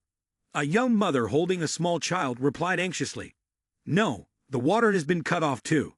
There's no hot water to mix the baby's milk." Then she comforted her child. A man, cleaning his glasses, said, "It's so cold like this. The air conditioning can't be used at all. There's no way to use the heater either. How are we going to get through this?" Everyone was buzzing with discussions. At this moment, why aren't the higher-ups stepping in to manage the situation? If this continues, it might lead to a deadly freeze. How long is this snowstorm going to last? The air conditioner can't be used, and the room has already dropped to minus 30 degrees. We don't have much food left in the house. Is there really no way to get to the supermarket with this snow blocking everything? At this moment, Zhang Yi, uninterested, was picking his teeth and said, "In times like this, if the high-ranking leaders are still struggling themselves, how can they care for anyone else?" Then he went over to the 2 large yellow chests, fiddling with something, looked up at the ceiling, and continued, "Thinking ahead is the way to go." The entire place was engulfed in darkness and snow, but the area where Zhang Yi was located had light. Mrs. Lin wrapped herself and her grandchild in a blanket, trembling and confused, said, "No, how can this be? It was fine a few days ago. Why suddenly?" Then she received a message from the neighborhood committee's group chat. The content of the message was, "I've heard that this global snowstorm is very likely a natural disaster that occurs once in several thousand years. We might be facing a great genocide of creatures, which is the apocalypse. Our area has over 1 billion people. It is basically impossible to take care of everyone. Several key cities in the country have already collapsed. From now on, if we want to survive, we can only rely on ourselves and must stock up on supplies, especially food and energy, to keep warm." Mrs. Lin read the message and said, "That's right, we need supplies. While those people are still unaware of this news, we must find them to get what we need." Her grandchild looked up and asked, "Grandma, what's going on outside? When will my parents come back?" She turned to reassure the boy, saying, "Don't worry, it's going to be fine. After a little more time, your parents will return." She thought to herself, "I must do my best to protect myself and my grandchild. We must survive." Then she sent a message to everyone in the building. "Everyone, the emergency is only temporary. The weather outside is extremely cold, and the water and electricity issues are being repaired by the staff. The higher-ups have issued a notice. During normal times, our neighborhood committee will carry out unified management of the building owners. If you do not cooperate and serious consequences arise, we will ask the police to take action after this incident." One person read the message and asked in surprise, "Has it gotten this serious? What exactly is happening outside?" Chu Hao, lying on his bed, saw the message, tossed his phone aside, closed his eyes, and said, "All they know how to do is put on a show. It's really exhausting." In Chen Zhenghao's room, his subordinates each sat on the floor, shivering under a blanket. Chen Zhenghao, sitting on a chair, had also read the message and angrily said, "This old woman is really annoying, issuing orders without solving any problems." His subordinates, cheeks red like cooked shrimp, said to him, "Brother Zhenghao, we can't go outside right now, and we don't have any fever-reducing medicine. We have to hold on until then." Zhenghao angrily snapped back, "It's still your fault for being useless. You didn't take out that kid Zhang Yi, and now it's ended up like this." Zhang Yi was playing video games when he received a message from Ms. Lin. Zhang Yi found it strange and picked up the phone to take a look. Ms. Lin wrote, "The snowstorm has a significant impact on everyone's lives. According to the announcement from the higher authorities, this snowstorm will last for a little while longer. To help everyone get through this difficult time together, starting now, the neighborhood committee will collect some supplies from each household and then proceed with a unified distribution." After reading this, Zhang Yi smirked and said, "Here we go again." Just as he exited the chat, messages from Ms. Lin kept coming in. Zhang Yi opened his mouth and wondered, "If no one has fallen into the trap for now, it's only a matter of time before they come for me." Ms. Lin hurriedly messaged, "Zhang Yi, you usually work near the warehouse. You must have some food and drinks at home, right? I remember you bought 3 big carts of supplies last time." Zhang Yi's expression darkened, and he irritably said, "In my past life, she tricked everyone into giving supplies. I generously donated a little, and in the end, it just brought a wolf to my door." Ms. Lin continued to message, "Everyone is facing difficulties now. It's time for you to step up. Don't worry, after this snowstorm passes, we will definitely return the favor. Everyone will remember your kindness." Seeing her overly enthusiastic messages, Zhang Yi sneered and recorded a voice message saying, "That's great, Ms. Lin. If you manage to gather supplies, make sure to share some with me." Zhang Yi thought to himself, "The reason I met a tragic end in my past life is closely linked to her." Aunt Lin angrily said, "Ha, who is this kid trying to fool? Normally, when working in the warehouse, you all have already taken a lot of discounted items, so there must be a lot of supplies stored at home." She turned to look at her grandson, rubbed the boy's head, and reassured herself, "I need to stay calm. I can't give up. As long as I can catch this Zhang Yi fish, then my grandson, and I will definitely get a lot of supplies. At least we can hold on for another week." Then she picked up the phone and spoke to Zhang Yi in a flattering tone. "Zhang Yi, everyone knows you are the manager at the supermarket's warehouse. How could you possibly be lacking food and drink? This time, it's an order from the organization. You are obligated to comply. You contribute to everyone, and everyone in the organization will remember your kindness. Listen to me, transfer all the food in your house to me, share it with everyone." Zhang Yi, picking his teeth, replied, "Aunt Lin, I really am not lying to you. I've eaten all the food at home. Earlier this year, the boss's house didn't have any surplus food either. How about you give me a few packets of instant noodles first to kickstart things for everyone?" Ms. Lin seemed to have lost her patience, growing angry and shouting, "Zhang Yi, it's no longer possible to talk to you properly, right? I am representing the organization now. If you refuse to hand over the supplies, you are directly opposing the organization. Once this is over, I will definitely deal with you." Zhang Yi, upon hearing this, sighed, sneered, and replied to the old lady, representing the organization, "You're just a staff member of the neighborhood committee. Don't even talk about being a civil servant. You haven't even got permanent status yet." He teased Ms. Lin.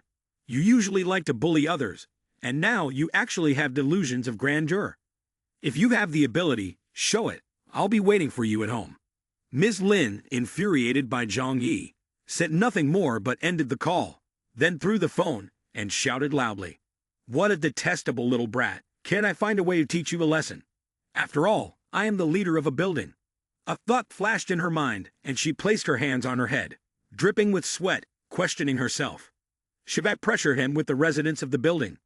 Then she thought differently. No, if everyone follows his example and refuses to hand over the supplies, it would be very troublesome. In urgent situations, it's every man for himself. It was getting dark. Zhang Yi was holding a bowl of hot noodles while observing Mrs. Lin's house. People were bringing supplies to her. Seeing this, he said, "Some people really are easy to deceive, delivering things to her. Haha." Then he raised the bowl of noodles to eat while reflecting. The supplies at home can only last for 3 or 4 days at most. With the low temperature, food will wear out very quickly. But them voluntarily bringing it to the door has nothing to do with me. He looked outside at the snow-filled air and reaffirmed, "The outside has already fallen into chaos. Only with supplies can one survive. Otherwise, one can only wait to die." Mrs. Lin's phone received a message from the residents group of the apartment complex. One person messaged, 1502.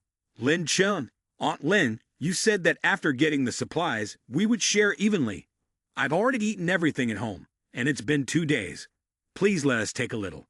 Another person added, "That's right, we agreed to share so that everyone has food to eat."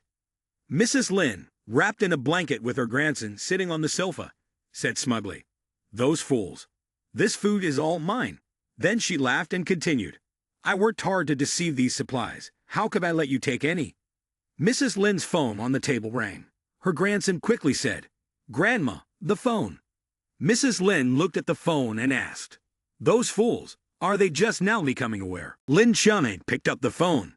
Panic-stricken at seeing the caller was Chen Jinghao. Chun was worried, unsure of what he wanted. She answered the call, anxiously putting the earpiece to her ear. Chen Jinghao joked, "Hello, Mrs. Lin, you really have some skill to take everyone's supplies into your own hands." Mrs. Lin cleared her throat twice and replied confidently, "I am a good person and an official of the neighborhood committee. Managing everyone's supplies is my responsibility." Hearing this, Chen Jinghao sneered, "Ha ha, that's great. Our house is currently short on supplies, so bring the supplies to my house." Mrs. Lin refused, "But I need to account for and process these supplies first. Furthermore, there are still some people who haven't delivered their supplies, so I can't distribute them yet." Her grandson Xiao Hu was chewing a piece of cake, listening to everything. Chen Jinghao shouted angrily, "Old lady, don't speak lightly and they won't listen. Those things were taken by you for yourself, right?" Beside Chen Jinghao were his subordinates, ready to fight at any moment. He confidently continued, "I'll tell you this, you obediently hand over the goods to me. Otherwise, I and over a dozen people from my family will personally come to your house to take them." Those who had previously been doused with cold water by Zhang Yi had now regained their spirits. At this moment, they were no different from bloodthirsty demons. Chen Jinghao spoke quickly and acted even faster. Soon after, he dragged a group of pale-faced people to Mrs. Lin's door, pushed it open, and entered. Lin Chun felt scared and shouted, "You can't come in. You're illegally trespassing." Chen Jinghao approached her and slapped her hard in the face, saying, "Because you deceived our neighbor to take their supplies, I am acting on behalf of everyone to do what's right." Zhang Yi was eating a sausage while watching the scene at Mrs. Lin's house. He said, "Ha, it's starting to get heated." Then suddenly he snapped his fingers as an idea came to him. How about sending this picture to the apartment complex chat group so everyone can see it? He laughed with delight, swiped the screen, and said, "The reactions of those people are sure to be spectacular." At this moment, Mrs. Lin had slumped down from the painful slap. Chen Jinghao's followers, armed, entered the house. Chen Jinghao pointed and ordered, "Search everything. Take all the food and drinks in this room. These are things that the neighbors worked hard to gather, and we can't let her profit from it."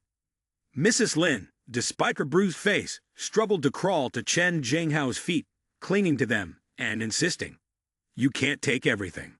There is food in there that our family has stored for ourselves. If you take it all, how will my grandson and I survive?" Chen Jinghao coldly looked down at the woman and irritably said, "What does that have to do with me? Let go." Lin Chun still clutched at his leg, crying and pleading, "Please give us a way to survive. I'm begging you." Chen Jinghao did not feel pity. On the contrary, he felt hatred. He kicked her and shouted, "Get out of here." Mrs. Lin collapsed onto the floor, her face covered in wounds. Xiao Hu stood frozen, pale, watching his grandmother being tormented. Grabbing a small knife, his face filled with rage, the boy yelled, "You thugs, get out of here." As he spoke, he stabbed a blond man carrying supplies in the rear. The man trembled all over, drenched in sweat, his eyes wide, one hand holding his backside, the other clenched, shaking as he shouted, "You want to die, don't you?" Then, he stepped forward and kicked Xiao hard, shouting, "If you want it, I'll help you." The boy was violently knocked to the ground. The others stood watching and mocked. "Ha ha ha! When did you learn that impressive kick?" The bald young man added, "And you kicked this little brat away. Really impressive." The bald young man patted the blond guy, who had just thrown the knife behind him, and smugly said, "Nice job, we shouldn't have captured that scene earlier." Mrs. Lin approached her unconscious grandson, her hands trembling as she touched him and sobbed, "Xiao, my dear grandson." Chen Zhenghao saw this scene, spat to the side, and said, "Life is indeed worth living. From young to old, they're not the kind of decent people at all." Then he, along with his underlings, carried supplies outside, resting a stick on his shoulder and said, "This is the price when she deceives and takes supplies from her neighbors. I'm just doing the right thing." Zhang Yi recorded the encounter between Lin Chun and Chen Zhenghao, then sent it to the group chat. Someone messaged back, "Ha ha ha, what a fraud, nice job." Shaming also praised Chen Zhenghao as a hero, messaging the group, "Brother Zhenghao, so cool. For someone like this, strong measures like that should be used." Zhang Yi read the messages and realized that these people completely lacked awareness of the root of the problem. Another person also messaged to praise Zhenghao. "If it weren't for Brother Zhenghao, we wouldn't know how to deal with shameless and corrupt people like that old lady." There were also those who expressed concern, warning the cold-hearted person, "Brother Zhenghao, be careful with this shameless old lady. She might report you to the police." Zhang Yi pondered for a moment and said seriously, "If he can barge into Grandma Lin's house to rob today, sooner or later he will barge into your houses." After saying that, he regained his usual expression, spread his arms to the sides, and said, "Unfortunately, this has nothing to do with me." Suddenly, Mrs. Lin messaged the group pleading, "Does anyone have hemostatic medicine, antibiotics, and anti-infection medicine? My grandson was injured by Chen Zhenghao. Dr. Zhao is performing surgery and urgently needs these medicines." Zhang Yi was quite surprised and wondered, could this doctor be Zhu Kai Mi? Is she planning to operate on Xiao Hu? Zhou Kai Nai was a girl with long purple hair and pink eyes, looking very attractive. She messaged the group saying, "For now, I have stopped Xiao Hu's wound from bleeding, but this is only an emergency measure and won't last long. If anyone has other medicines, you can come to me if you are sick." Zhang Yi sat reading the messages, smiling to himself, and thought, "She is the doctor from the top-renowned hospital in Tianhai City. In her previous life, thanks to her medical skills, she saved many people and was considered one of the few good people in this neighborhood." Lin Chun messaged the group, "Mike Xiao Hu needs medicine. To save his life, I bow my head and beg everyone." Chen Zhenghao saw this and sneered, "How do you bow your head?" Bowing in a chat group. Then he sent a laughing emoji. Others also ridiculed Mrs. Lin. "Dr. Zhu is saving your grandson because she is kind-hearted. On what basis should we help you? Based on the fact that you tricked everyone to take their supplies. Helping is a kindness, not helping is a duty. Don't be bound by morality. Your grandson was beaten as a result of what you did." Zhang Yi read through the messages and shook his head in confusion. A cold-hearted person like this, yet today because of Xiao Hu, has spoken up in the apartment group chat. He thought, indeed, a doctor is as kind-hearted as a second mother or father. Then he wondered, but what happens after saving that boy? The snowstorm still continues. The outside is paralyzed, and we can't hold on for long. Some people on the first floor of the apartment looked outside and saw the weather getting worse, and they complained. "What now? The snow is about to bury the first floor." One person in the house, pale and trembling, shouted, "The news says this is the biggest snowstorm in thousands of years. What will it ultimately turn into?" The snowstorm had lasted for a week. The whole world was buried in the snowstorm, and in some northern cities, the temperature even dropped below -100 degrees. The snowfall did not decrease and extended for many days. Many cities were buried, and those who did not manage to evacuate found themselves under thick layers of snow. In the apartment group chat, Mrs. Lin, still familiar with the old ways, continued trying to deceive everyone. "I am an official from the neighborhood committee, and I ask everyone to hand over supplies. If you don't, it is a violation of the rules and will be penalized. Are you really going to watch someone die without helping? Xiao Hu hasn't eaten anything for a long time. I beg you all to save him. He is just a child. Does anyone have food? My grandson and I haven't eaten anything for 2 days. I can buy supplies at a high price. A girl felt sorry for Mrs. Lin and replied, I still have a few packs of instant noodles at home. If needed, I can sell them to you for $1,000 per pack. Someone else immediately replied, I'll pay $2,000.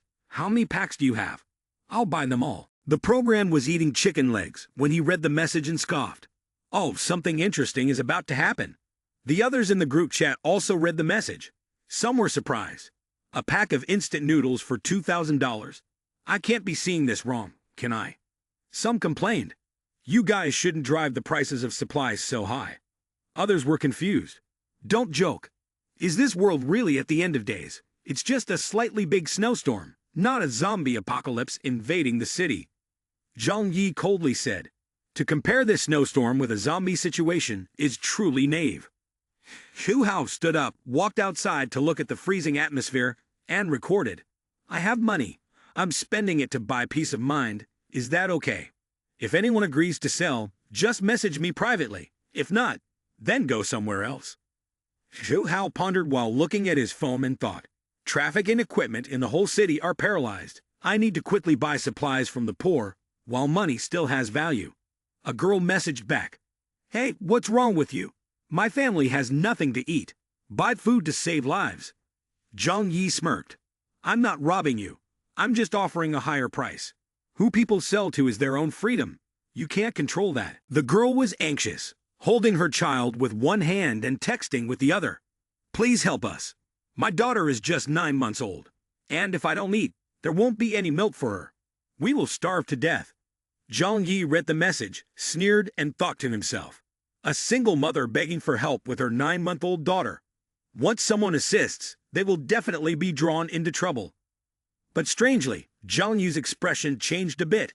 In her past life, she and her daughter endured for a long time. Perhaps she's not as simple as she appears. 10 days later, while Zhang Yi was lifting weights, the phone rang. At this time, everyone must have run out of supplies. He smirked as he picked up the phone, turned the camera to showcase the abundant food behind him, and sarcastically said, Why are you video calling me? You all look thin now, huh? Congratulations, congratulations. On the other side were Fang Wuting and Sha Ning, their eyes wide and mouths watering, unable to believe what they saw as Zhang Yi had so much food. Sha Ming exclaimed, How come you have so much food at home? Did you stockpile it before? Fang Wuting also asked, Your place looks very cozy, but why are you still sweating? Zhang Yi calmly replied, These are just leftovers. When I'm too lazy to cook, I take them out to eat. He pointed the phone at the blazing fire, his face showing discomfort. Keep talking, and besides, my house has heating walls. It's very warm. It's so hot in here it's uncomfortable. Fang Wuting opened her bright round eyes, took her phone, flattered, and suggested, Zhang Yi, you are really amazing, preparing everything so well. I admire you so much. Can you let me come to your house to see? Her words froze Chening's face, making it full of confusion. On the video call, Wuting smiled wide. We haven't seen each other for a long time. Wuting misses you a lot.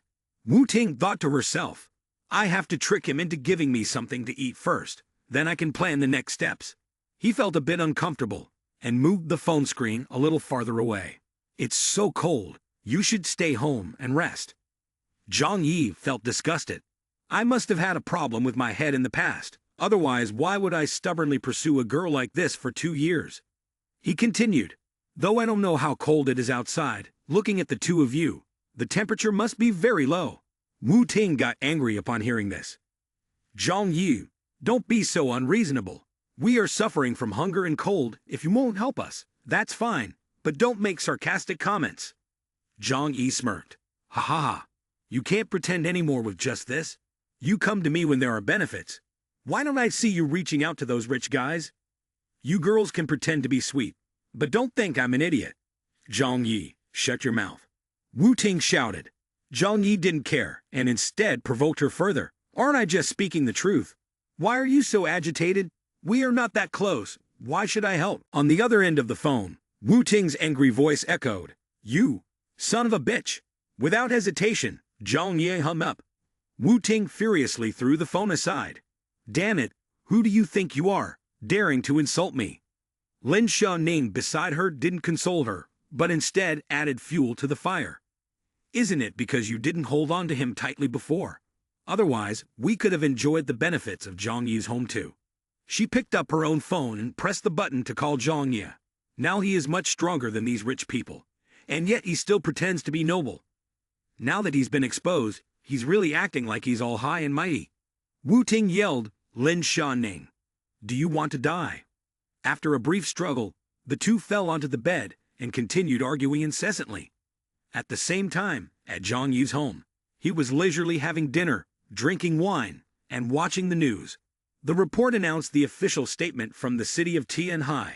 To meet the electricity demand of the people, power will be cut off daily from 1 p.m. to 2 p.m. High-power electrical devices cannot be used. Only small devices like kettles and phones can be used. Currently, major power plants are temporarily shut down, and there is a power shortage. We ask everyone to actively conserve electricity to avoid large-scale power outages for extended periods. Zhang Yi took a sip of wine and reached for the tablet on the table. The extent of the damage caused by the natural disaster is something the government ultimately cannot hide. He opened the neighborhood chat group, and everyone was buzzing with discussion. Has everyone seen the news? They've started cutting off power entirely, so the rumors online are true. What are the people outside doing at this point? My house has even had its pipes freeze. I still have instant noodles. Anyone want some? $5,000 a pack. Zhang Yi sighed, knowing full well that the world is in a state of apocalypse. Things like currency are almost useless. Yet people are still trading life-saving supplies. Outside, the snowstorm raged. The days passed taking hope with them, but no one wanted to die. Even if it meant living in desperation, they had to grit their teeth and carry on. In another house, an elderly woman was taking care of her sick grandchild. Xiao Hu, don't sleep. If you go, how am I supposed to explain to your parents?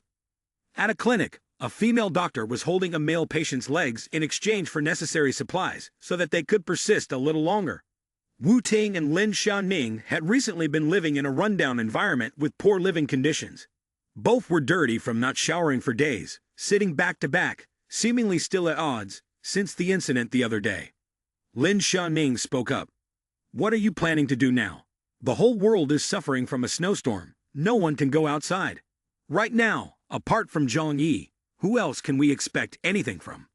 Wu Ting thought for a moment and suggested, if it comes to that, then we should deal with Zhang Yi, and then take over his room. She picked up the phone and dialed Zhou Ping's number. Just the two of us isn't enough. But we can't let too many people know about this. As the door opened, Wu Ting saw Zhou Ping walk in. She immediately burst into tears. Zhang Yi is a wicked person who bullies others. Relying on your family's delicious food and drinks, he still deliberately humiliates me, wanting me to sleep with him. Zhou Ping was immediately furious upon hearing this, clenching his fists, his anger boiling. Zhang Yi is truly worthless, daring to do this to you. Now I have to kill him. Wu Ting looked seductive, filled with affection, and intimately hugged Zhou Ping's arm, making his face flush. Zhou Ping, let's figure out a way to take over his room, and then we could stay there together. What do you think? Zhou Ping seized the opportunity to assert himself. Don't worry, I'll handle this. Wu Ting linked arms with him as they left, but not forgetting to remind him. But you must be careful. Zhang Yi is selfish and shameless. He will definitely retaliate. We need to bring weapons and strike first to gain the advantage. Lin Xiaoming walked decisively behind them, saying, I think we should just beat him to death. Moments later, they arrived in front of Zhang Yi's apartment 2401. Wu Ting carried a baseball bat, while Zhou Ping and Lin Xiaoming each held a cleaver. The three nodded to each other. Zhou Ping knocked on Zhang Yi's door and tested the waters.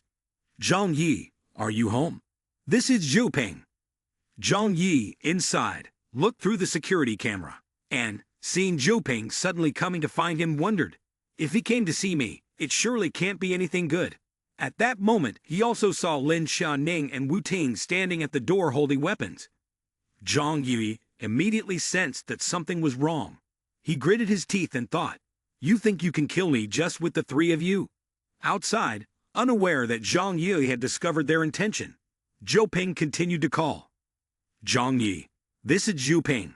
I've run out of food at home, and out of consideration for us being colleagues, I have some fever-reducing medicine to trade with you. Is that okay?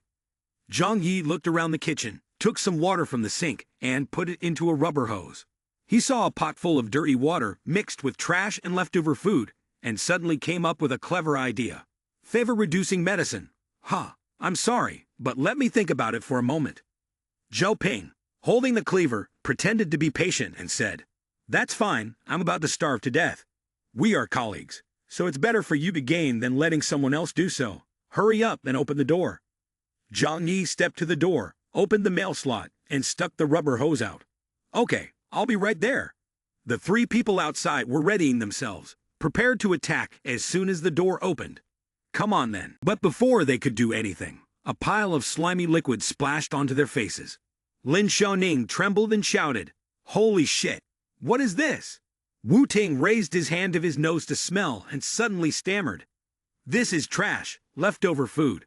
Lin Xiaoning and Wu Ting hurried to the corner of the wall, throwing up in disgust. Zhou Ping, furious, banged on the door, shouting, Zhang Yi, get out here. I'll kill you.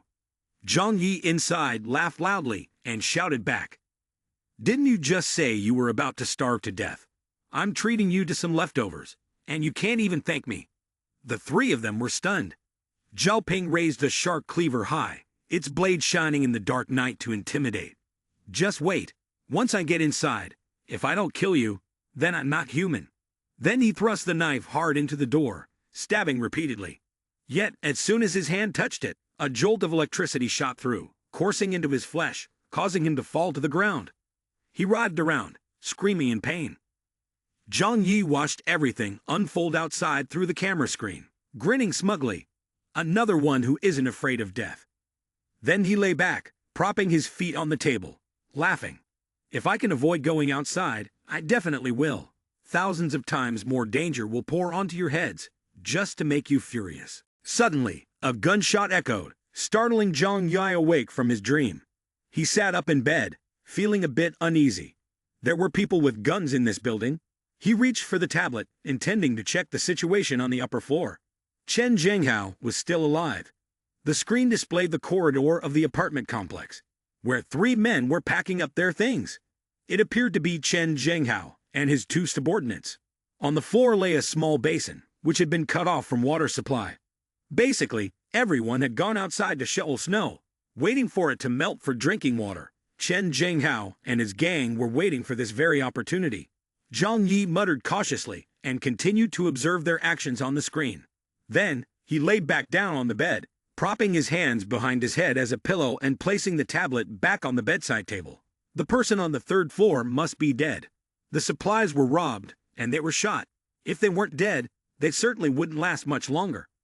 Chen Zhenghao's subordinate asked him, Brother Zhenghao, we have taken everything. What should we do next? Chen Zhenghao, holding his phone, replied, No need to rush. Let's show some power. He then instructed his subordinates to message the group chat of the apartment complex, where everyone was already in chaos, increasing their confusion even more. The snowstorm has besieged the city for so long, we can't rely on anyone but ourselves. Starting now, I, Chen Zhenghao, will take responsibility as the head of Building 25. From now on, everything here will be decided by me. If you obey me, I can let you all live. Anyone who dares to disobey, ha! Accompanying this was two photos. One was Chen Zhenghao holding a gun with a smile. The other was the scene of the shooting on the third floor. Zhang Yu brushed his teeth while looking at his phone and muttered, Chen Zhenghao is really excellent. No wonder he can roll around like a kite in the wind in this society. His expression was grim.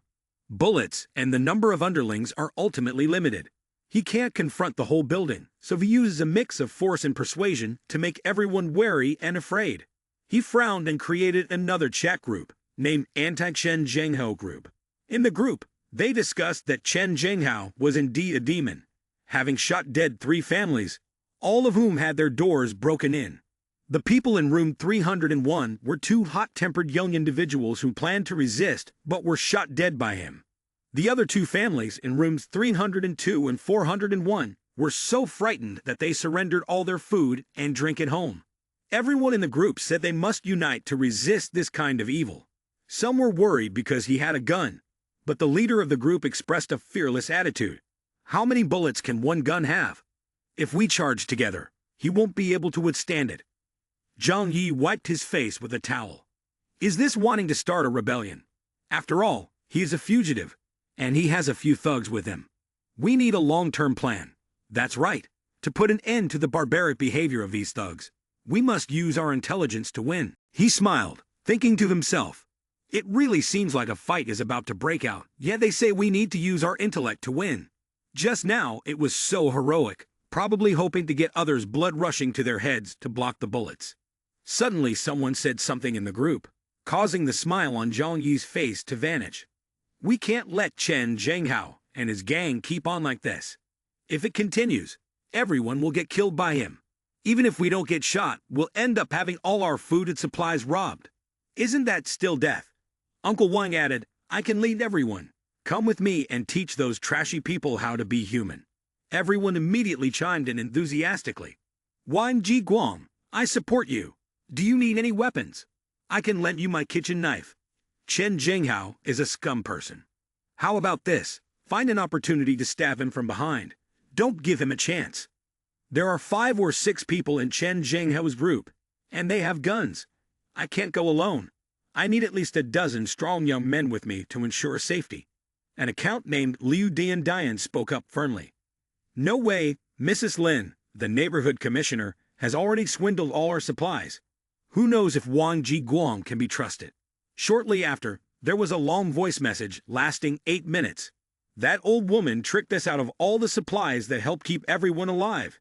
If you take those still able to fight to surrender to Chen Zhenghao, what will happen to the elderly, children, and women? The group immediately erupted into fierce debate, splitting into 2 factions, those in favor and those against Wang Ji Guang's plan. The supporters argued, if we don't resist, are we just going to wait for Chen Zhenghao to handle each household one by one? If we don't unite, it's only a matter of time before we are picked off one by one. The proactive attacks were labeled as, the opposing faction is a bunch of cowards, afraid of life and death. The opposing faction shot back. Liu Dian is absolutely right. Who knows if Wang Ji Guang is actually a spy sent by Chen Zhenghao to lure the enemy? Anyone who wants to go can go. If we are called cowards, then if we rush in and get wiped out, who will protect our families? After all, someone like Chen Zhenghao won't be able to hold out for long. Zhang Yi stirred the pot of food, sighing in helplessness. I really had too high expectations of them. They are already scattered and divided into factions. He served the food onto a plate and brought it to the living room. Even now, they were still pushing blame onto each other. Most of these people wouldn't escape punishment even if they died. He took a bite and immediately had to blow on it to cool it down, fanning his hand to alleviate the heat. It was too hot. In another room in the apartment, a voice echoed in the darkness. Chen Zhenghao, gun in hand, urged his subordinates. You all are as slow as turtles. Are you waiting to eat? Get moving. His henchman was holding the seemingly lifeless man under his arm, anxiously saying, Brother Zhenghao, perhaps we should let this go. The others in this building must still have food. It shouldn't come to this with our own kind. Chen Zhenghao didn't say much, pressing the gun's barrel against the head of the henchman, and threatening. Stop talking nonsense. If I tell you to get rid of it, then you get rid of it. The person is already dead. You don't want to end up like them, do you? Seeing Chen Zhenghao's serious demeanor, the henchman quickly agreed. Don't. Brother Zhenghao is absolutely right. Since the person is dead, we should make the most of it. Using them could help us live longer, which is a good thing. Chen Zhenghao lowered his voice a little, speaking more gently. Good, now that you understand, don't make me waste my time. Still holding the gun, Chen Zhenghao observed as his henchman slowly left. If he didn't have the gun in his hand, these people might not completely follow his orders. Only by eating together could they be considered in the same boat. Zhang Yi continued to eat while monitoring the situation through the security cameras in the apartment complex. Chen Zhenghao was indeed cruel, leaving the body right at the door. Most likely this was a preparation, because if there was no food, he would use them as food. He stretched himself to relax his joints. If he really angered me, I would look for an opportunity to kill him. The next day, there was a new message in the chat group. Someone was crying and pleading for others to come and save her. She was right below Chen Zhenghao's house. They were banging on her door. That person tagged Wang Jiguang. Uncle Wang, please come and save me. Aren't you a retired soldier? They definitely won't be able to fight you. Those people can't be trusted. They are too vicious. Everyone needs to unite. If something happens to me, the next person will be you. Her fearful expression looked outside. Bang! The door was thrown open and a figure appeared. The girl hid behind the sofa, loudly sobbing and pleading. No, please spare me. All the food in my house is for you. Spare me. In the blink of an eye, she was dragged outside, screaming for help at the top of her lungs. The screen continued to flash with new messages. The turtle finally gets caught. Retribution has come, right? Just in time. The one who starts must die. Great! Take a moment for everyone. Wu Ting read the message with a hint of unease. No, we definitely have to think of a way. We can't stay like this forever. Chen Zhenghao and that scum can target another woman, and sooner or later they will come for us. Lin Shanning asked back. Then what other way is there? We can't go to Zhang Yi's house. We will soon end up like Liu Dian. Wu Ting anxiously bit her nails and said, there are reports that Zhang Yi has supplies for trustworthy people at home. Let's form an alliance and take over his place. On Zhang Yi's side, he noticed a new group chat added, named Squad Help Each Other. Wu Ting tagged him. Zhang Yi. Right now, it's very dangerous outside. Chen Jinghao will sooner or later come to our place. Everyone needs to separate. We are lacking a good stronghold. Your house has a balcony, and the anti-theft door is very sturdy. We hope you can join our group. Zhang Yi pressed the record button for the voice message. It seems Wu Ting has already informed them about the situation here. The opening wasn't bad. He didn't even ask who had injured his leg. I don't need it, thanks. I'm quite comfortable being alone right now. If I want someone to stay with me, I would find someone with a higher position. You don't need to waste too many brain cells to see that these people are just plotting against you. They can't really think this trick can work on me, can they? Zhao Ping said. Zhang Yi, now everyone is in danger of losing their lives. You can't just look at what's in front of you like that. Only if everyone stays together can we survive. Lin Xiaoning added, it's just because your room has a balcony, convenient for collecting snow for water, that everyone chose your house. We all benefit, and everyone can also protect you. Wu Ting said, I admit we beg you, but think about it. If you let us take refuge in your house, you could save 7 to 8 lives. Are you really so heartless to watch us get killed by Chen Zhenghao? We've been friends and neighbors for so many years. Zhang Yi came to the point where he couldn't bear to listen to their reasoning anymore. At this stage, whether one lives or not depends on one's own abilities. You have no value to me at all. On what basis do you demand that I let you stay? After saying this, he immediately left the group. The people involved in Wu Ting's plan were surprised after watching him leave. What? Wu Ting said angrily. How shameless. We are all acquaintances. Yet he can say such heartless things.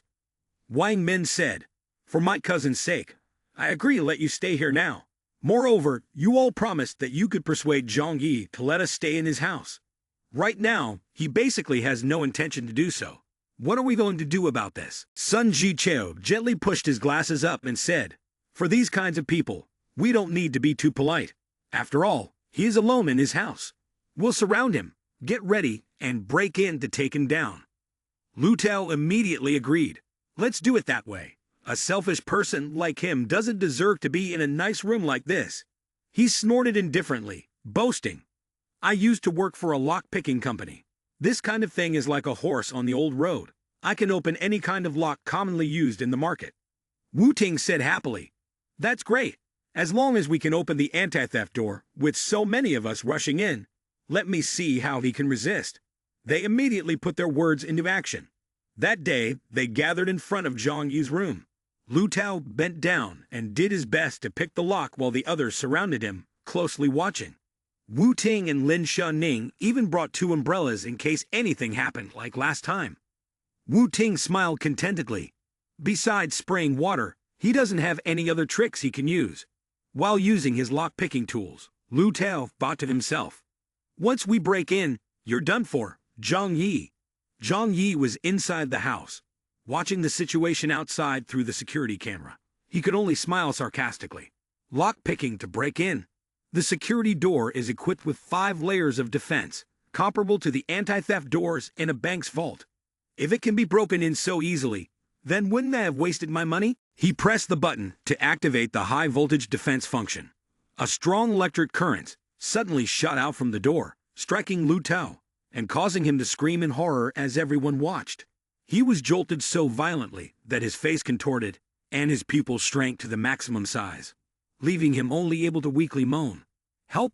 Help me!" Then he screamed once more. After that, he collapsed to the ground. His body charred black, faint sparks still crackling on him.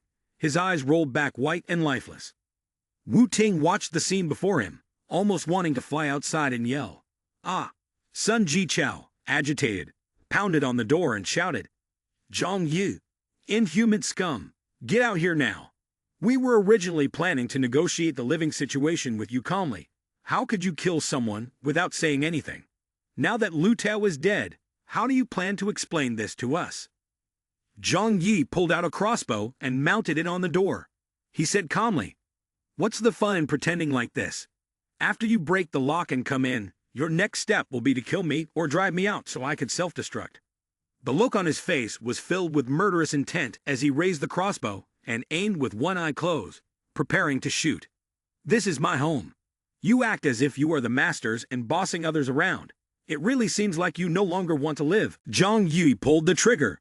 An arrow was immediately shot out through the small square gap in the door, hitting near Sun Jichao's shoulder, causing him to cry out in pain. The other two saw that the situation was not good, so they quickly helped Sun Jichao, who was limping, to leave.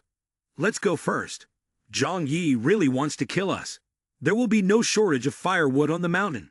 Let's retreat for now." Then, 2 more arrows were simultaneously shot out, targeting the other two. They both got hit. Lin Xiaoning and Wu Ting, realizing that the plan had failed, immediately ran after them. "Wait, don't leave me behind. Wait for us, Sister Wang." In the cramped room, they gathered together to examine the wounds caused by the arrows. Wang Min observed the location where the arrow had struck and exclaimed in panic, "These arrows are all rusted." Sun Jichao and the junior guy were so angry that they gritted their teeth and clenched their fists. "That little turtle is really malicious. He deliberately used rusted arrows to torture us. Without antibiotics and getting hit like this in this kind of weather, we can only wait to die." Sun Jichao trembled at the thought of the possibility that he might not survive. No way. How did it come to this?" Wang Min raised her hand and slapped Wu Ting hard, angrily shouting, "Son of a bitch, it's all your fault. Didn't you say that his house was only hard to break into through the door? Why are there arrows then? Did you already know, which is why you ran so far?" Wu Ting held her swollen cheek, red from the recent slap, her eyes brimming with tears. "I don't know either. The previous 2 times we went there, he didn't use a name to attack us." Zhao Ping intervened to defend Wu Ting. "Cousin, don't be like that. I can testify. Wu Ting really doesn't know." Sun Jichao touched the wound on his shoulder. "Now we are injured. Generally, someone should take care of us. Hurry up and come help." While everyone was checking the wounds again for those who were hit by arrows, Wang Min picked up her phone and said to herself, "With injuries this severe, we can only seek help from Dr. Zhou." Zhou Kai Nai bent down to assess the situation of the wounds. Zhou Ping said, "Dr. Zhou, our lives depend on you." Zhou Kai Nai was surprised. Another arrow wound. Wang Min asked back, "Is there someone else who got hit by an arrow?" Kai Ning replied, "No, it's a previous patient of mine from the hospital." After searching in the toolbox for a while, she said, "The wound is too deep. Unless there are specialized tools for surgery, I can't be sure. A simple treatment or pulling the arrowhead out could lead to infection. Without antibiotics for treatment then." Wang Min sat dejectedly with his face in his hands, a bit in disbelief.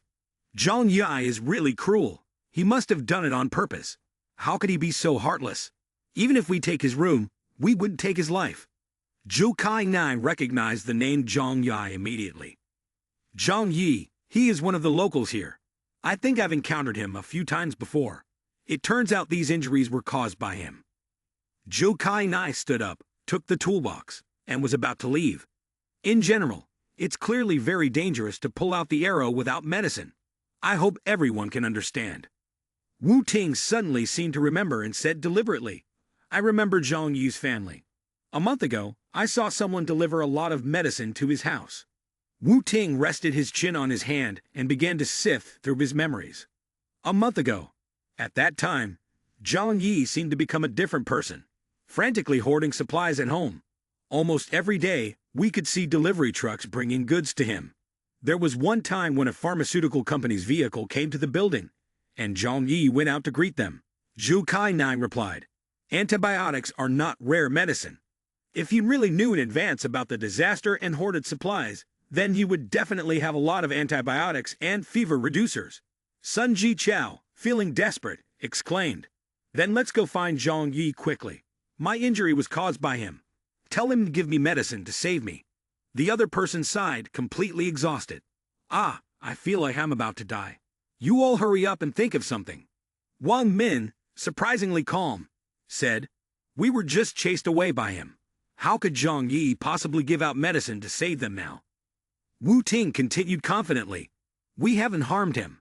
Moreover, we intended to leave some supplies for Zhang Yi after breaking into his house. It's him who acted cruelly without understanding. We are the reasonable side, so what is there to be afraid of? Wang Min, after hearing this, did not want everyone to take risks because of Wu Ting's plan. He pointed directly at Wu Ting and said, this matter is up to you to handle. Since it is your suggestion and moreover, Zhang Yi has previously pursued you, you are the most suitable person to deal with it. Sun Ji Chao added, that's right, if it weren't for you, we would be injured. Wu Ting looked at Zhou Ping with a pleading gaze. He couldn't help Wu Ting either. It all depended on her now. Everyone living on would ensure her safety. Wu Ting was pushed into a corner, with no way out and could only reluctantly accept. I will try my best. They then said, Dr. Zhou, please help us remove the arrow first. Just be vigorous about it. As soon as the arrow was pulled out, painful screams filled the air. Wu Ting stood in a corner and called Zhang Yi. On the other end of the line, Zhang Yi's voice came through. Oh, what's going on? Wu Ting pretended to cry on the phone, tears streaming down her face, her voice trembling. Zhang Yi, Lu Tao is dead, and Zhou Ping's group has also been shot by you, and is about to die. If they die, they die. Sooner or later, we all die. He was holding a knife, intending to cut the large piece of meat in front of him. Do you really think you can survive this snowstorm? He slashed down with a knife, thinking to himself. The heavy snow has completely blocked the city. This apartment building has already been completely isolated. So what if we can barely survive for now? What will happen when the supplies run out? Those who remain, even if they are not killed by Chen Jinghao, will freeze or starve to death. Wu Ting continued her fake crying, wiping her tears with one hand. Zhang Yi, I know I was wrong. It's all my fault for not reciprocating your feelings. I will change. Can you forgive me? The group of Zhu Ping has been injured by your shooting. There are no medicines at home. They will die of infections. Seeing the scrutinizing gazes of everyone else in the road directed at her, Wu Ting trembled and continued to speak. Didn't you buy a lot of medicine before? Please, I beg you to lend us some. I assure you that we won't bother you anymore in the future. Wang Min, losing patience, snatched the phone from Wu Ting's hand. Zhang Yi, everyone is in a dangerous situation. Moreover, there is that monster Chen Jinghao killing people. We need to keep a way out. Don't be too cruel. There may come a time when we will need your help. Zhang Yi continued cooking obliviously, not caring about her words. Too cruel. Then guess why I have to use the rusty arrows to shoot them. He smirked wickedly. I want to see them infected with their wounds, slowly in pain, tortured by illness and despair until they die. The corpses of your buddies are still lying in front of my house, not yet taken away. How can I not care? This grudge is destined to result in someone's death. Help you, so you can come back to take revenge on me later. Wang Min said irritably. We're not that kind of people. Stop talking. It's really not interesting. Besides, considering I once had some feelings for Fang Wu Ting, I might still think about letting her come here alone. As soon as Wu Ting heard this, she immediately changed her attitude, snatched the phone from Wang Min's hand, her eyes shining brightly, excitedly said, Mr. Zhang Yi, let me stay in your house. In the future, I will be your woman. Whatever you want me to do, I will obey you. Can I? Zhang Yi smiled. Okay, come over here. Lin Xiaoning saw that Wu Ting seemed to have successfully convinced Zhang Yi, so she moved closer. Take me too. Take me too. Zhang Yi continued. But Wu Ting, the one I love is only you. You must keep your distance from those useless people. Don't let them drag us down, okay? Wu Ting cheerfully replied, I will obey you in everything. I will listen to you completely. As soon as the words ended, she happily turned around, intending to leave. I'll be right there, just wait for me a moment. Lin Xiaoning hurriedly grabbed Wu Ting's hand, but was pushed away forcefully by her. Get away from me. Don't stop me from going to Zhang Yi's house. I've had enough of these days.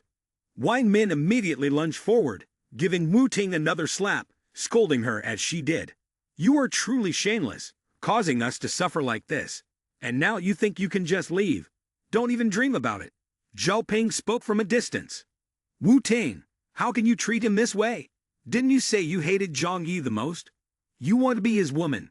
At this moment, Wu Ting revealed her true face and shouted back. What's wrong with me pursuing my own happiness? Being with you all is only temporary. When everyone has used up their resources, won't we just be waiting for death? Hearing these words left Zhu Ping speechless. Seeing Zhu Ping in shock, Wu Ting stepped forward to act, tearing up and clasping his hand. Zhao Ping, you are a good person, but to love someone means wishing for their happiness, doesn't it? Although you helped me before, can what you gave me really compare to what Zhang Yi offers? At this point, Zhao Ping crumbled, sitting down on the floor in shock. Wang Min approached, trying to help Zhao Ping up. Cousin, don't be angry with this shameless woman. Keeping our lives safe is the most important. Lin Xiaoning also chased after her, trying to grab Wu Ting's hand again. Fang Wu Ting, what right do you have to take all the good for yourself? Lin Xiaoning pinned her down to the ground, preventing Wu Ting from leaving. Wu Ting was immobilized and panicked, shouting loudly, Let me go! Get away from me! Let me go! Let me go! Wang Min pointed directly at Wu Ting's face. You see, this kind of woman only thinks about herself and not about others. Keep a close watch on her. Don't let her escape. Before leaving, Zhou Kai Nai turned back and said, What we just did was only a temporary measure. Without medication, there is a high likelihood of infection later. You all need to be mentally prepared. Sun Ji Chao suddenly spoke up. I have a way to deal with Zhang Yi. He habitually pushed his glasses up on his nose. There are heated walls in Zhang Yi's house, which means he has stockpiled a large amount of fuel. Furthermore, in the video, the food in his house is abundant. Clearly, we cannot take down Zhang Yi at the moment. However, if we spread this information so that everyone in this apartment building knows, a few hundred people along with the crazy dog Chen Zhenghao can come together to raid his house, and we can also benefit from this. Wu Ting spoke up in agitation. You are all so shameless. I will live with Zhang Yi from now on. What am I supposed to do if you ruin him? Wang Min raised her hand as if to hit her again. All this is because of you, and now you're making a fuss here. Zhao Ping's voice echoed. Stop! Wang Min saw Zhao Ping standing between the two, shielding Wu Ting, and felt annoyed. Zhao Ping, a shameless person like her has harmed me to this extent, and now she's jumping into another man's arms while still protecting her. Zhao Ping remained determined to defend Wu Ting, not allowing her to speak about her like that. I really love Wu Ting. As long as I take the time to move her, sooner or later she will love me. Zhao Ping turned to Wu Ting and said, Don't be afraid, I am here. Wang Min irritably turned away. Useless dog, let the two of you find a way to survive on your own. She immediately sent a message to the apartment group chat. Dear neighbors, it just hit me that there are actually people living happily during this time. Such selfish behavior is truly the epitome of shamelessness. Accompanied by all the delicious food photos that Zhang Yi had sent them before. These are photos and videos from Zhang Yi's home. Just think about how we are living these days compared to him. Is this fair? Let's discuss how we should handle this situation. Chen Zhenghao glanced at the pictures and drooled, and the junior guys beside him felt the same. Brother Zhenghao, what about this? Chen Zhenghao thought, this kid's house has so much stuff. Maybe I should check on him. The photo just posted in the chat group has sparked a frenzy. Everyone is trying to persuade Zhang Yi to help, to share the supplies from his home. Everyone is living so hard now, about to freeze to death, and starving. You have so much food at home, and even keating walls. Share a bit with everyone. That's right, everyone will remember your kindness. We hope you don't forget what is good or bad. Mrs. Lin also spoke up, using her position as the neighborhood committee chairwoman and being the eldest in this apartment building. Request Zhang Yi to hand over the supplies to her, to share with everyone. Si Lai Mai lamented, "My child and I are about to starve to death. Didn't you used to praise my child for being adorable? Please save us. I can let my child call you godfather. Even if you have other requests, we can accommodate them." Chu Hao also began to plead. "As long as you let me live in your house, I can give all my possessions to you. My father is already dead, and the several $billion of my family's assets could all go to you." Zhang Yi chuckled softly. "Based on what? Am I very familiar with you?" He glanced at his reflection in the silver plate. "Before, you treated me the same way, viewing me as a piece of meat on the chopping block, slicing me piece by piece. Who would reason with a bunch of animals that have lost their minds?" Sun Jichao found the results insufficient. "Is that kid really not afraid of death? With each of us spitting just once, we could drown him." Mrs. Lin was furious. "This kid really amounts to nothing. At this point, he still wants to enjoy life on his own." Zhu Hao also thought that Zhang Yi was indeed a bastard, like water flowing over a duck's head. "Wait until I get through this snowstorm. I will definitely deal with you." All the harsh criticisms and insults from the surviving people were directed at Zhang Yi. "Don't you have any humanity? We have all been neighbors for many years. Isn't it natural to help each other? What's the point of living alone? Young people shouldn't only think of their own comfort. You need to know how to contribute. If it weren't for you hiding information and secretly hoarding supplies, how could we end up in today's situation?" "Exactly. Everyone is in such dire straits now. It's all your fault. You have to atone for it." Zhang Yi filled a glass with red wine, leisurely drinking while enjoying the view outside. On the table was a plate of still hot food, and his phone kept buzzing with message notifications. "Staying home every day is quite boring. Maybe I should go out sometime." Zhang Yi suddenly remembered that he had a few snowmobiles in his garage. "Well, I can't leave now. With these later on, when it's safe, I can go out and enjoy some fresh air." Zhang Yi suddenly heard the sound of the phone ringing. Looking at the screen, it was a message from Zhu Kai Nai. In the message, she politely said, "Mr. Zhang, my food and medicine at home have all been used up." Zhang Yi felt that Zhu Kai Nai was indeed someone working in the medical field, very rational. She was not the type to deliberately beg but wanted to exchange fairly. He remembered a memory from his previous life. In his previous life, Zhu Kai Nai died because she had given the last portion of food to Si Lai Mei and her child. She seemed cold, but at critical moments, she was much more enthusiastic than many people around her. He thought for a while that perhaps it would be good to keep her around to take care of him. It's just a pity that the smarter a woman is, the easier it is for her to betray.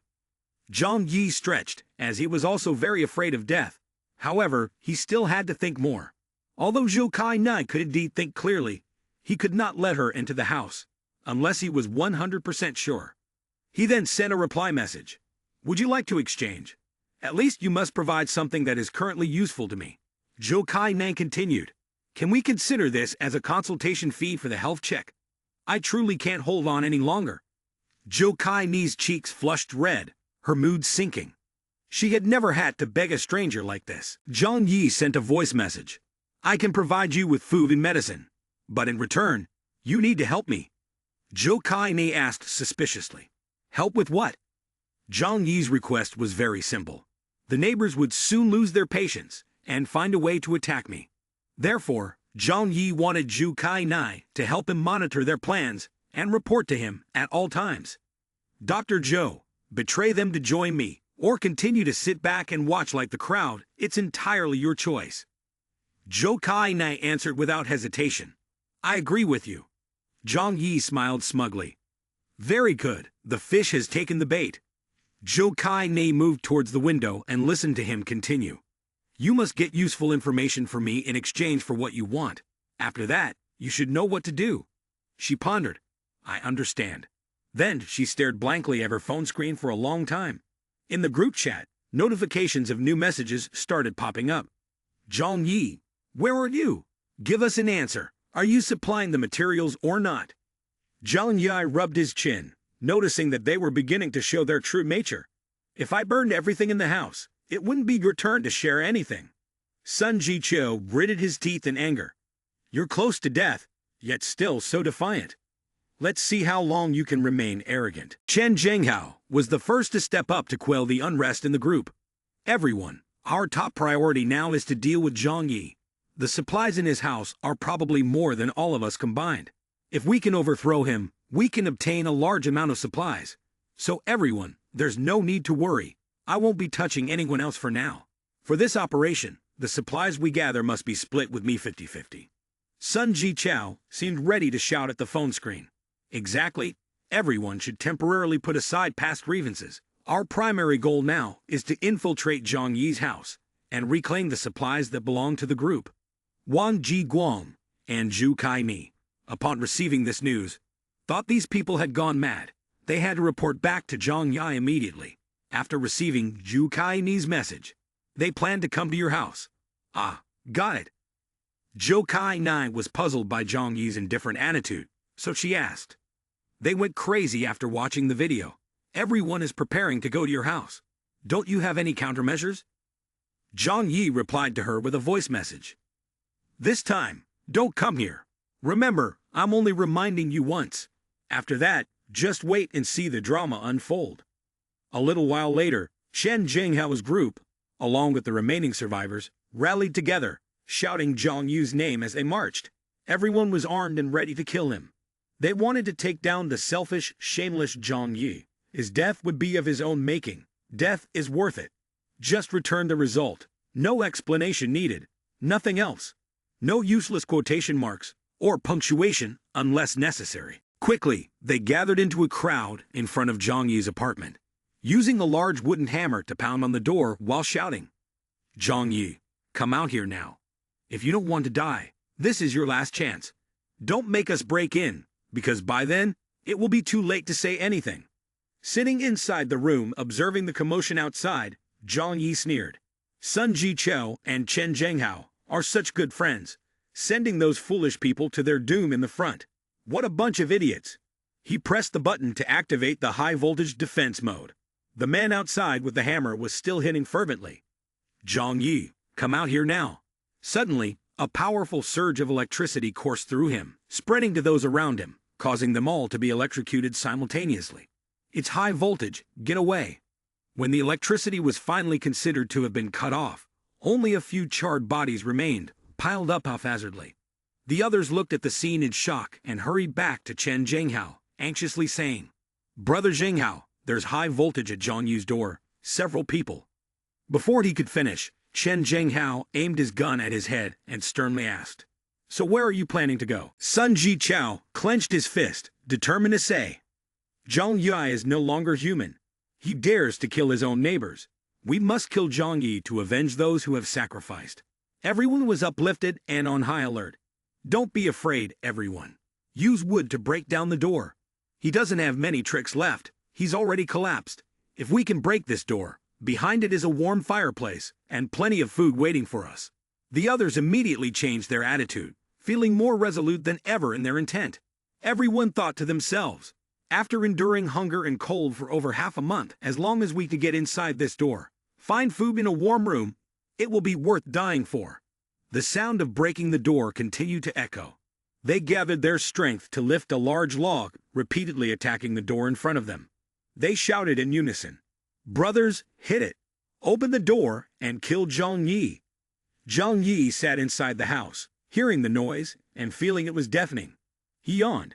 How much longer are they going to make this noise? Then he picked up the remote control and pressed the button to turn on the loudspeaker in the house. Keep going. I'll play some music for you. Outside, they were stimulated and shouted even louder. You won't be so arrogant for much longer. We will kill you immediately. You're definitely going to die today. You must pay for my brother. They pounded on the door, but it remained unmoved. It's no use. They all lay on the ground, panting heavily, drenched in sweat. The door didn't budge at all. What on earth was going on? Despite putting all their strength into it, they had barely chipped off a bit of paint from the door. Why was this door so solid? At this rate, How long would it take to break through?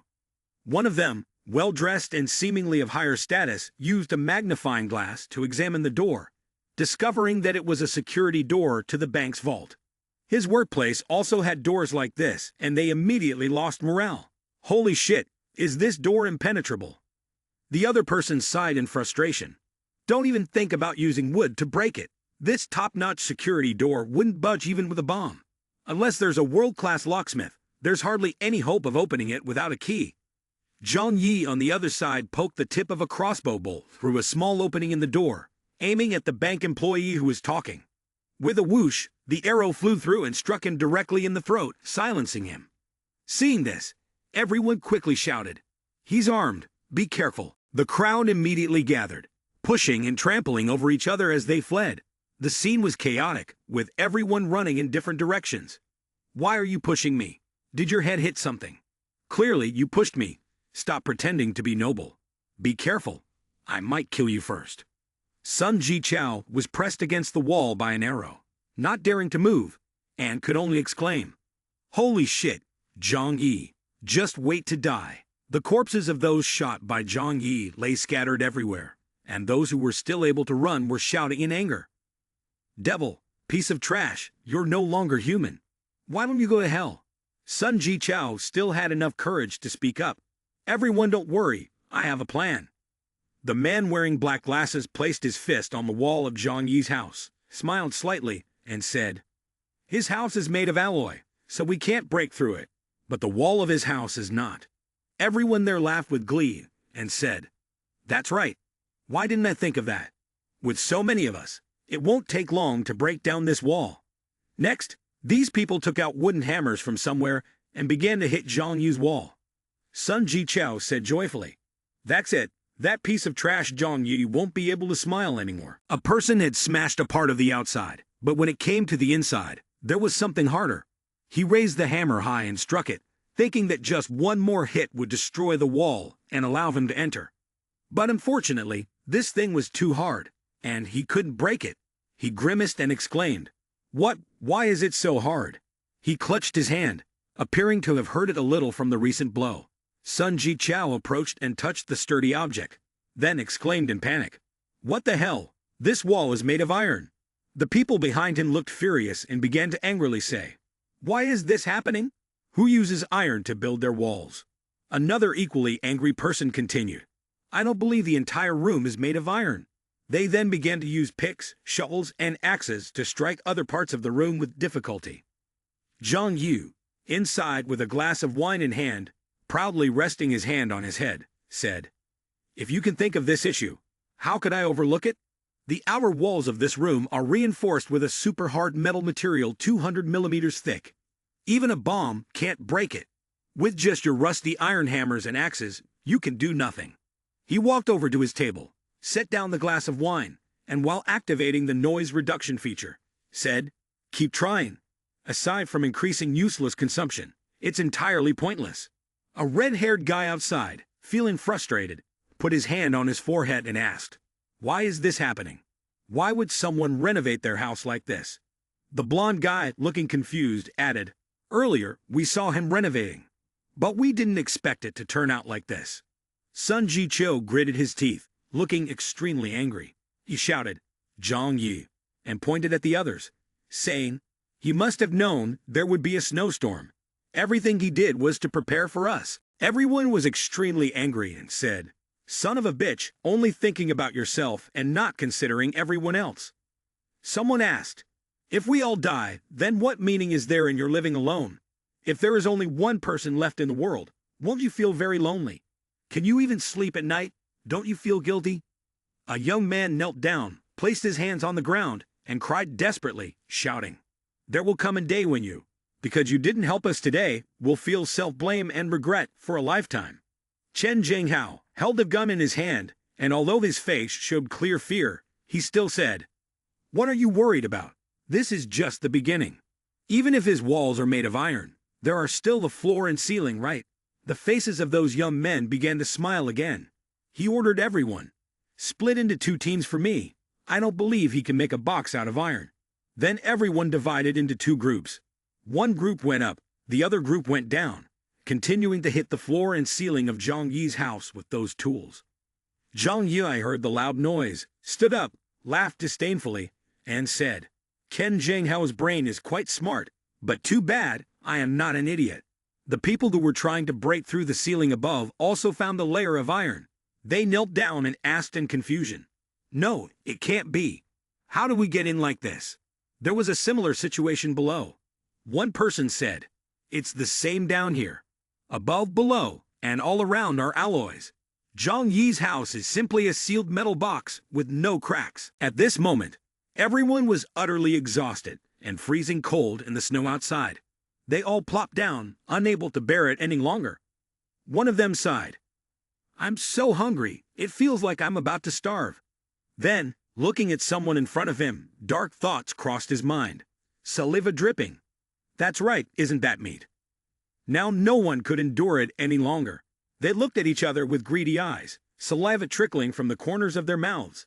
Then someone glanced away, awkwardly saying, "Ha ha, it's getting a bit hot from working so long." The other replied, Exactly, I'm exhausted." Sun Jichao placed both hands on his head, sweating profusely. His pale face, filled with confusion, said, "Is it really hopeless?" He then knelt down, removing his glasses, and placing them on the floor, supporting himself with his injured hand, looking up and crying out in pain, repeatedly asking, "Zhang Yi, damn, can your survival compare to our many lives? Sacrificing yourself, what good is that? How could that help?" Another boy came over and shared his thoughts. "Maybe we could check the balcony." The girl next to him also said, "When he renovated, he converted the balcony into a floor-to-ceiling window. Most of the area is a door. There might be a chance to break in." Hearing this, everyone inside became excited. One of them stood up, raised both hands, and said, "A window. If there is a window, there must be an exit. We can't seal off all the corners." Another young man joyfully said, "As long as there is a window, we can break in. Ha ha ha." Then they found a piece of wood wide enough to cross over to Zhang Yi's balcony, armed with weapons in hand, and boldly approached. Zhang Yi was sitting on the sofa enjoying hot tea.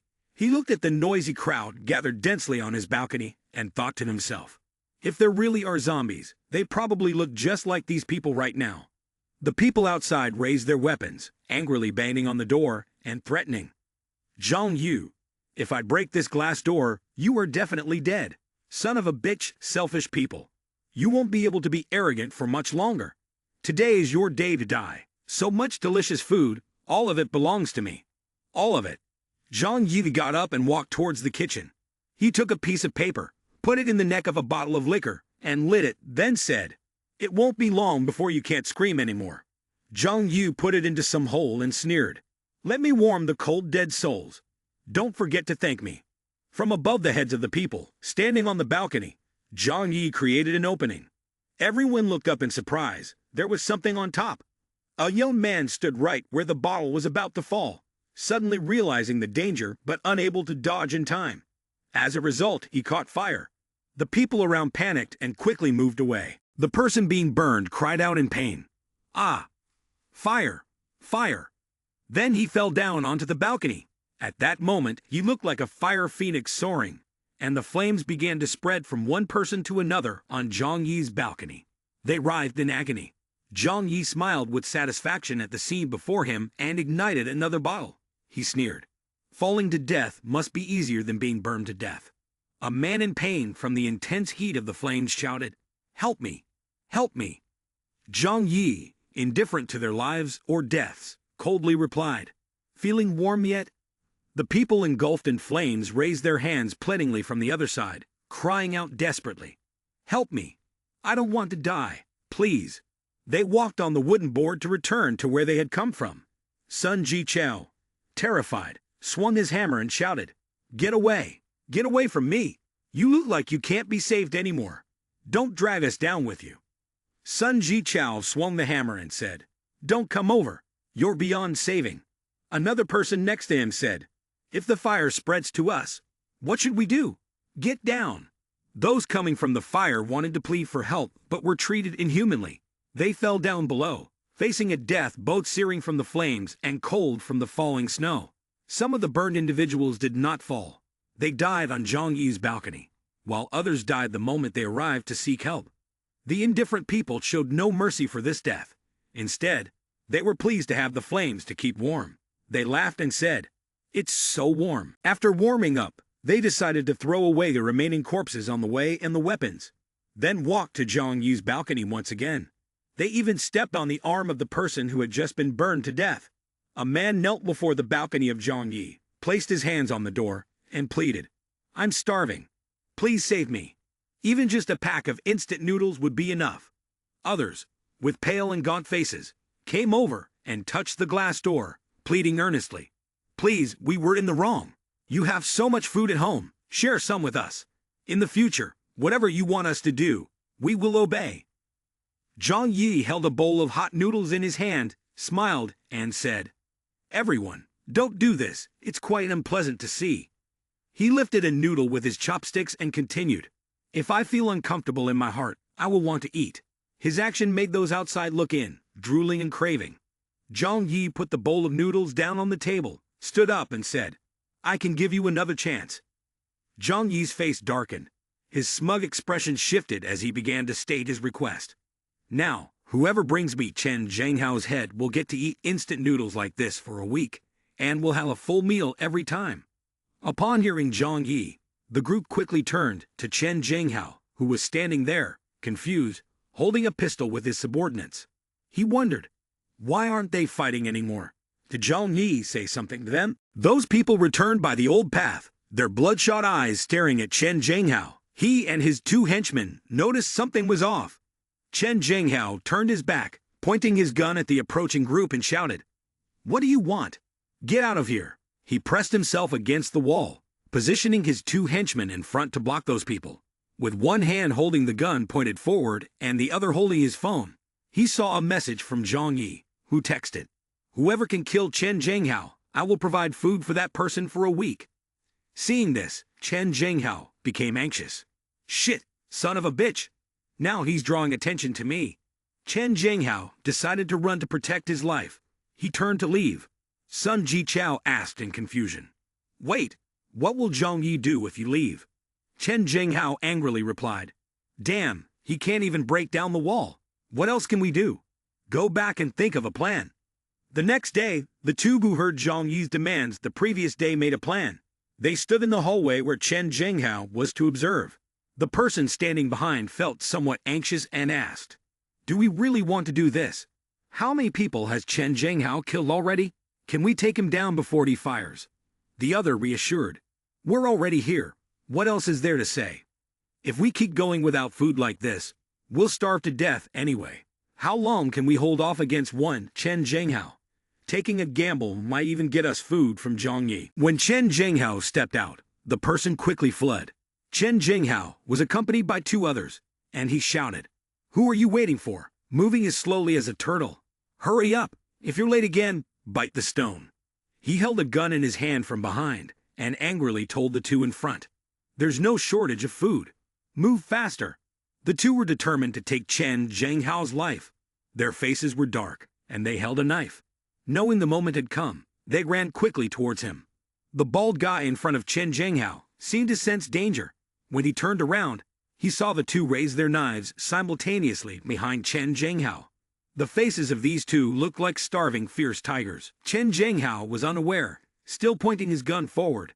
Finally, Chen Zhenghao turned around in time and shot dead the two who had just tried to kill him. He was panting heavily. The two bloody corpses created a large red puddle. Chen Zhenghao gritted his teeth and said, "If you want to kill me, you should die first. Remember to cut it up a little for me." His two junior guys dragged the two corpses away.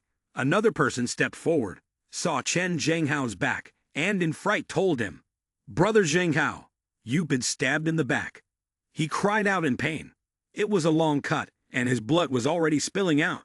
Zhenghao was helped into a room, one hand resting on the shoulder of the guy, while the other held the phone, calling Zhu Kai Nai. "Dr. Zhu, I'm injured. Please come here and help me bandage it up." Kai Nai saw this and came right away. At this moment, she was bandaging Chen Zhenghao while saying, "I won't help you for free." The bald man was holding a basin of water with the hands of the two people from earlier on the table. Chen Zhenghao turned to look and teased Kai Nai. I can share some of this with you. Kai Nai contemptuously replied. No need. I would rather die than touch this. Chen Zhenghao lightly teased. Then I wouldn't want to. Right now, in this world, there is a doctor who is too important to lose. On the other side were Chen Zhenghao's junior guys who were amused by that thing. After bandaging, Chen Zhenghao stood up to face Zhu Kai Ni, gently stroking her cheek with his hand, and insisted, Don't worry, if there comes a day I must sacrifice you, I will keep you until the very end. The doctor did not feel grateful for Chen Zhenghao's words and actions. Instead, she coldly brushed his hand away, grabbed her bag intending to leave when the bald guy and the blonde guy blocked her. She asked in confusion, What do you want to do?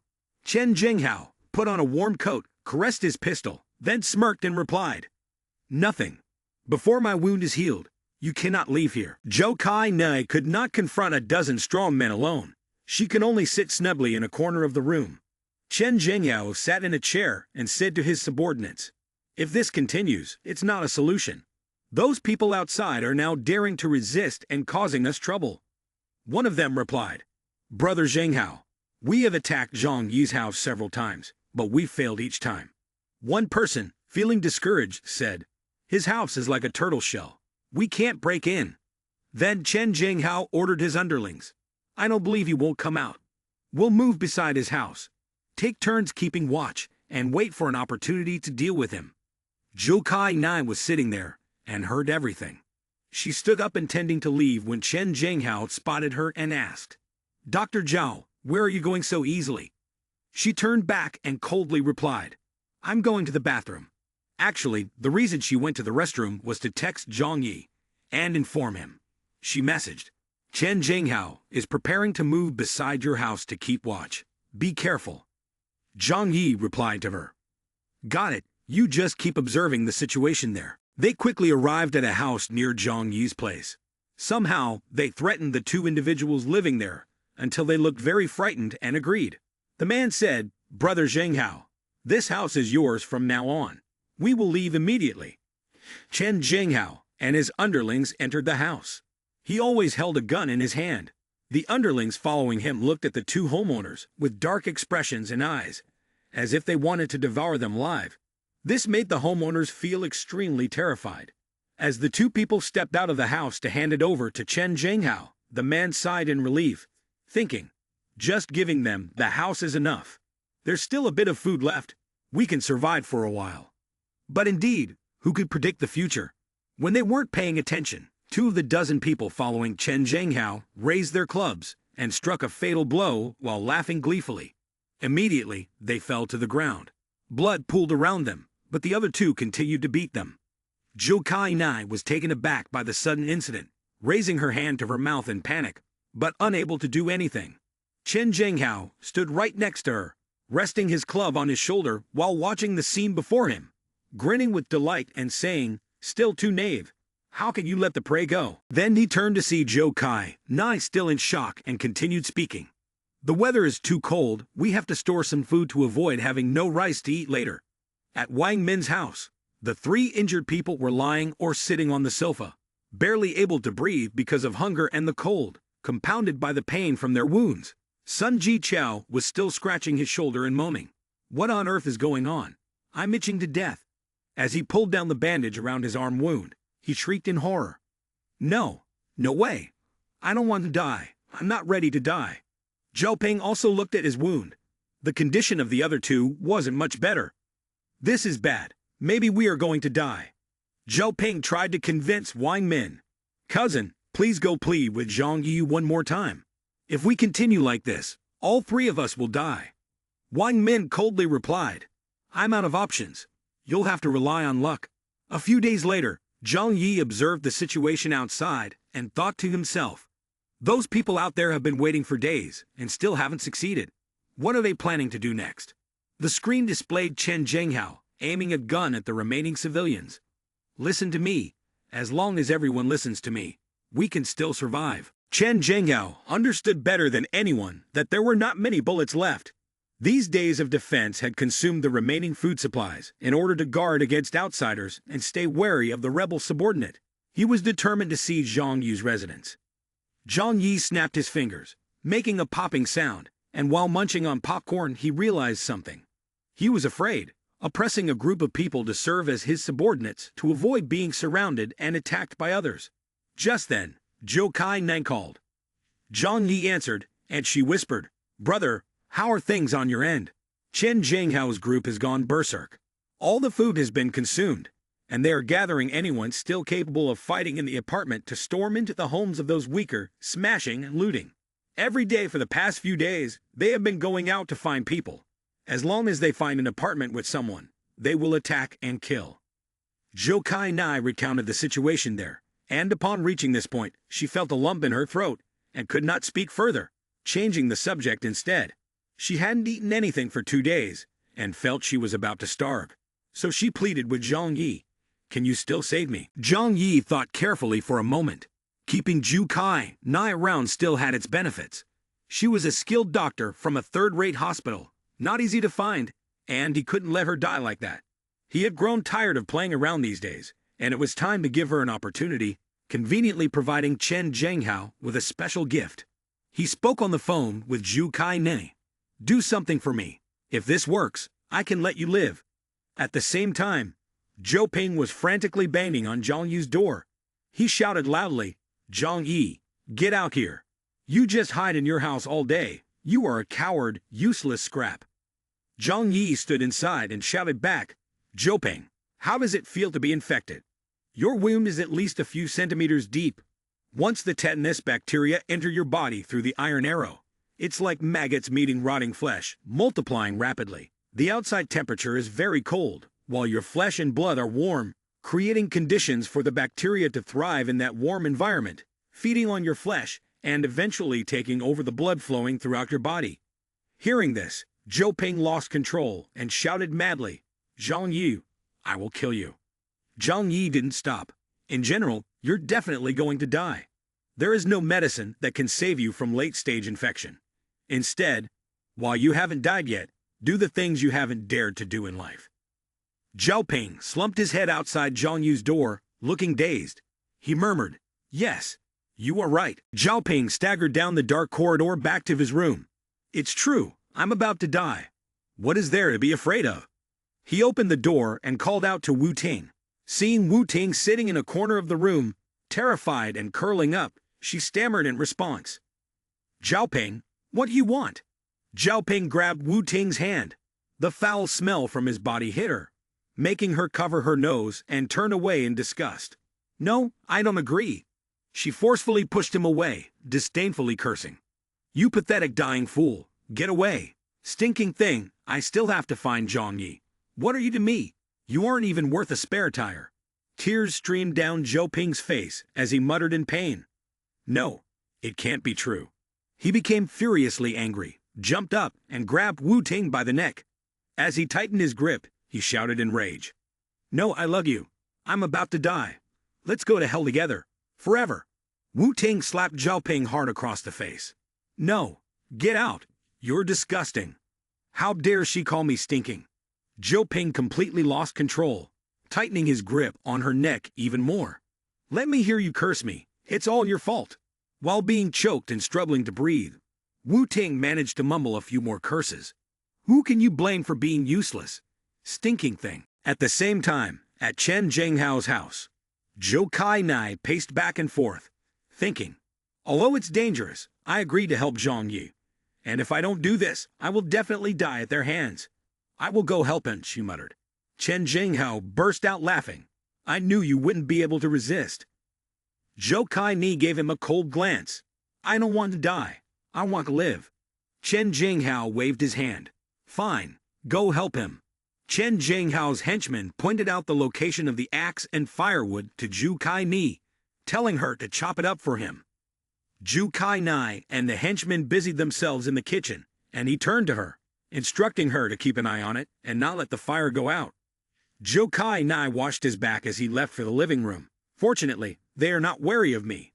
Maybe now is the time to take action." She took a bottle of solution from her pocket and poured it into the pot of soup. Covering her nose and mouth, she stirred it well to mix everything together. Once finished, she brought the soup outside for them. Chen Zhenghao scooped a spoonful and brought it to his mouth. He sneered. Who would have thought that Dr. Zhou would join a crowd like us? Zhenghao is right. A beautiful woman like this who is too hungry will also fall for it. Zhou Kai Nai quietly replied, I'm just bringing it back to eat. She reminded herself once again that she had poured more than half a bottle of sleeping pills into the soup. Just one pill could make someone fall deep asleep within half an hour. Now, what she needed to do was wait and pray that they would not discover that she had poisoned the soup. After the subordinates finished eating, even Chen Zhenghao began to feel inexplicably drowsy. One person mumbled, Brother Zhenghao, why are we so sleepy today? Another replied, what a waste. When you eat and drink enough, of course you feel sleepy. Zhu Kai Nai watched from a distance, thinking to herself, the drug is taking effect. She then picked up her phone and texted Zhang Yi. I have given them a large dose of sleeping pills. They are all sound asleep. What do you plan to do next? Zhang Yi quickly replied, drag them out to the balcony. Following Zhang Yi's instructions, Zhou Kai Nai pulled them all out to the balcony. Standing next to the balcony, Zhang Yi appeared satisfied. Very good. Chen Zhenghao and his subordinates are all here now. Zhou Kai Ni hugged herself tightly because it was very cold, then asked, Do you want to kill them? Zhang Yi held a pistol in his hand and replied, It's not me, it's you. He then tossed a rope over and said, Take Chen Zhenghao's gun and give it to me, then tie them to the railing. Zhou Kai Nai was sweating and uncomfortable. Aren't you being too careful? Can't you come help me a little? Zhang Yi aimed his gun at her and coldly replied, Being careful is never too much. I won't put myself at risk. Following Zhang Yi's words, Zhou Kai Nai used a rope to tie the hands of the people to the railing, then took Chen Zhenghao's pistol from him. Zhang Yi ordered, Take all the bullets out of the gun and throw them all over here. Once you're done, you can go back. Zhou Kai Ni held the gun tightly, feeling very anxious. How can I trust you? What if you kill me afterward? Zhang Yi replied indifferently.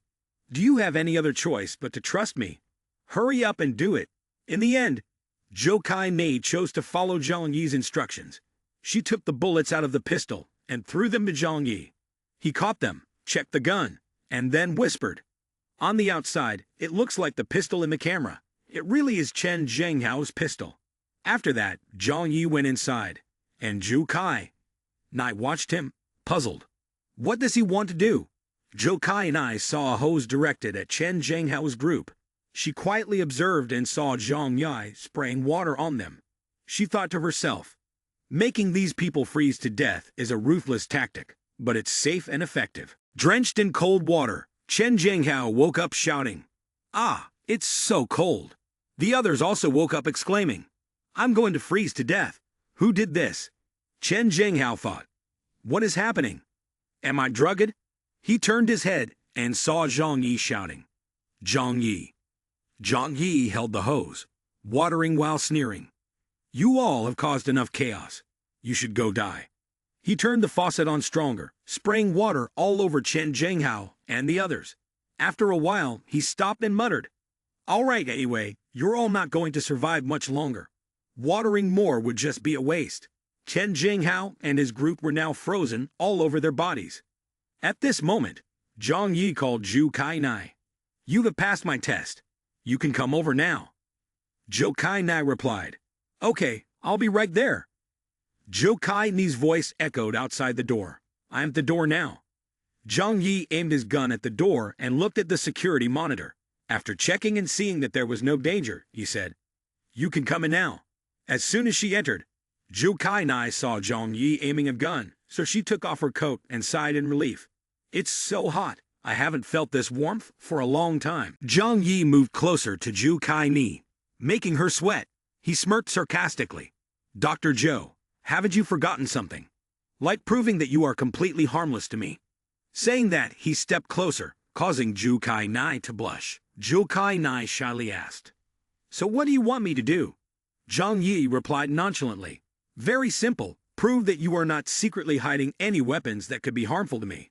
You have decided to stand on the same front as me, so let's be honest with each other. There's nothing harmful, right? To prove it, Kai Ni took off all her clothes, leaving only 2 pieces of lingerie. She asked, sounding shy. Is this enough? Zhang Yi nodded in satisfaction. Very good. Your attitude is great. Now go take a warm shower. You've endured a lot these past few days. He handed her a towel and gently held her shoulders, leading her to the bathroom. Choose a set of clothes that fit you. If they don't fit, I will find another set for you. After saying that, Zhang Yi stepped outside and closed the door. He picked up 2 syringes and examined them closely. Inside, Zhou Kai Nai had just finished her shower, opened the door, and said, I'm done. Thank you. These clothes fit perfectly. Zhang Yi signaled for her to sit down and reminded her. You should remember, I brought you in here because you are still valuable to me. This is a privilege for you, so you must obey all my orders. If you have any intentions of plotting anything, I will kill you directly. Kai Nai thought to herself, this person is really ruthless. She will stay in the guest bedroom, which has a camera. The door to the room and the door to the house are made of very sturdy material. She is only allowed to enter and exit during the hours I specify. If there's anything unsatisfactory, she can leave now. Kai Nai replied, I will follow your instructions. Zhang Yi nodded in satisfaction. A smart choice. I'm sure you are already aware of the situation outside. Aside from relying on me, there is no better option for you. Now I will reveal a secret to you, so listen carefully. Kai Nai asked. What secret? Zhang Yi gently replied. Sharing a secret is an important step in establishing a partnership. I dare to disclose it because I am not afraid of the secret being exposed. Those who have wanted to kill me in the past have all been dealt with by me. You cannot have failed to see that. Kai Nai could only nod. I understand. He continued. I'm sure you've heard the news about the supernova explosion and the gamma radiation causing the snowstorm.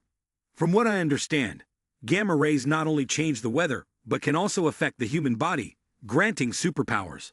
At least for me. Zhang Yi revealed his special secret. My superpower is an independent space. There isn't much in this room because I have stored supplies there. If I die, those supplies will disappear as well. Therefore, only while I live will you have the opportunity to use them and continue to survive. Kai Nai listened in astonishment, thinking to herself, I can't believe superpowers really exist. Zhang Yi handed Kai Nai a sweet bread. Eat this, it's for you. While Kai Nai was eating, Zhang Yi showed concern and offered her some water. When she drank, he reminded her, You are still not fully trusted by me. You know what you have to do. As for the household chores, don't make me remind you.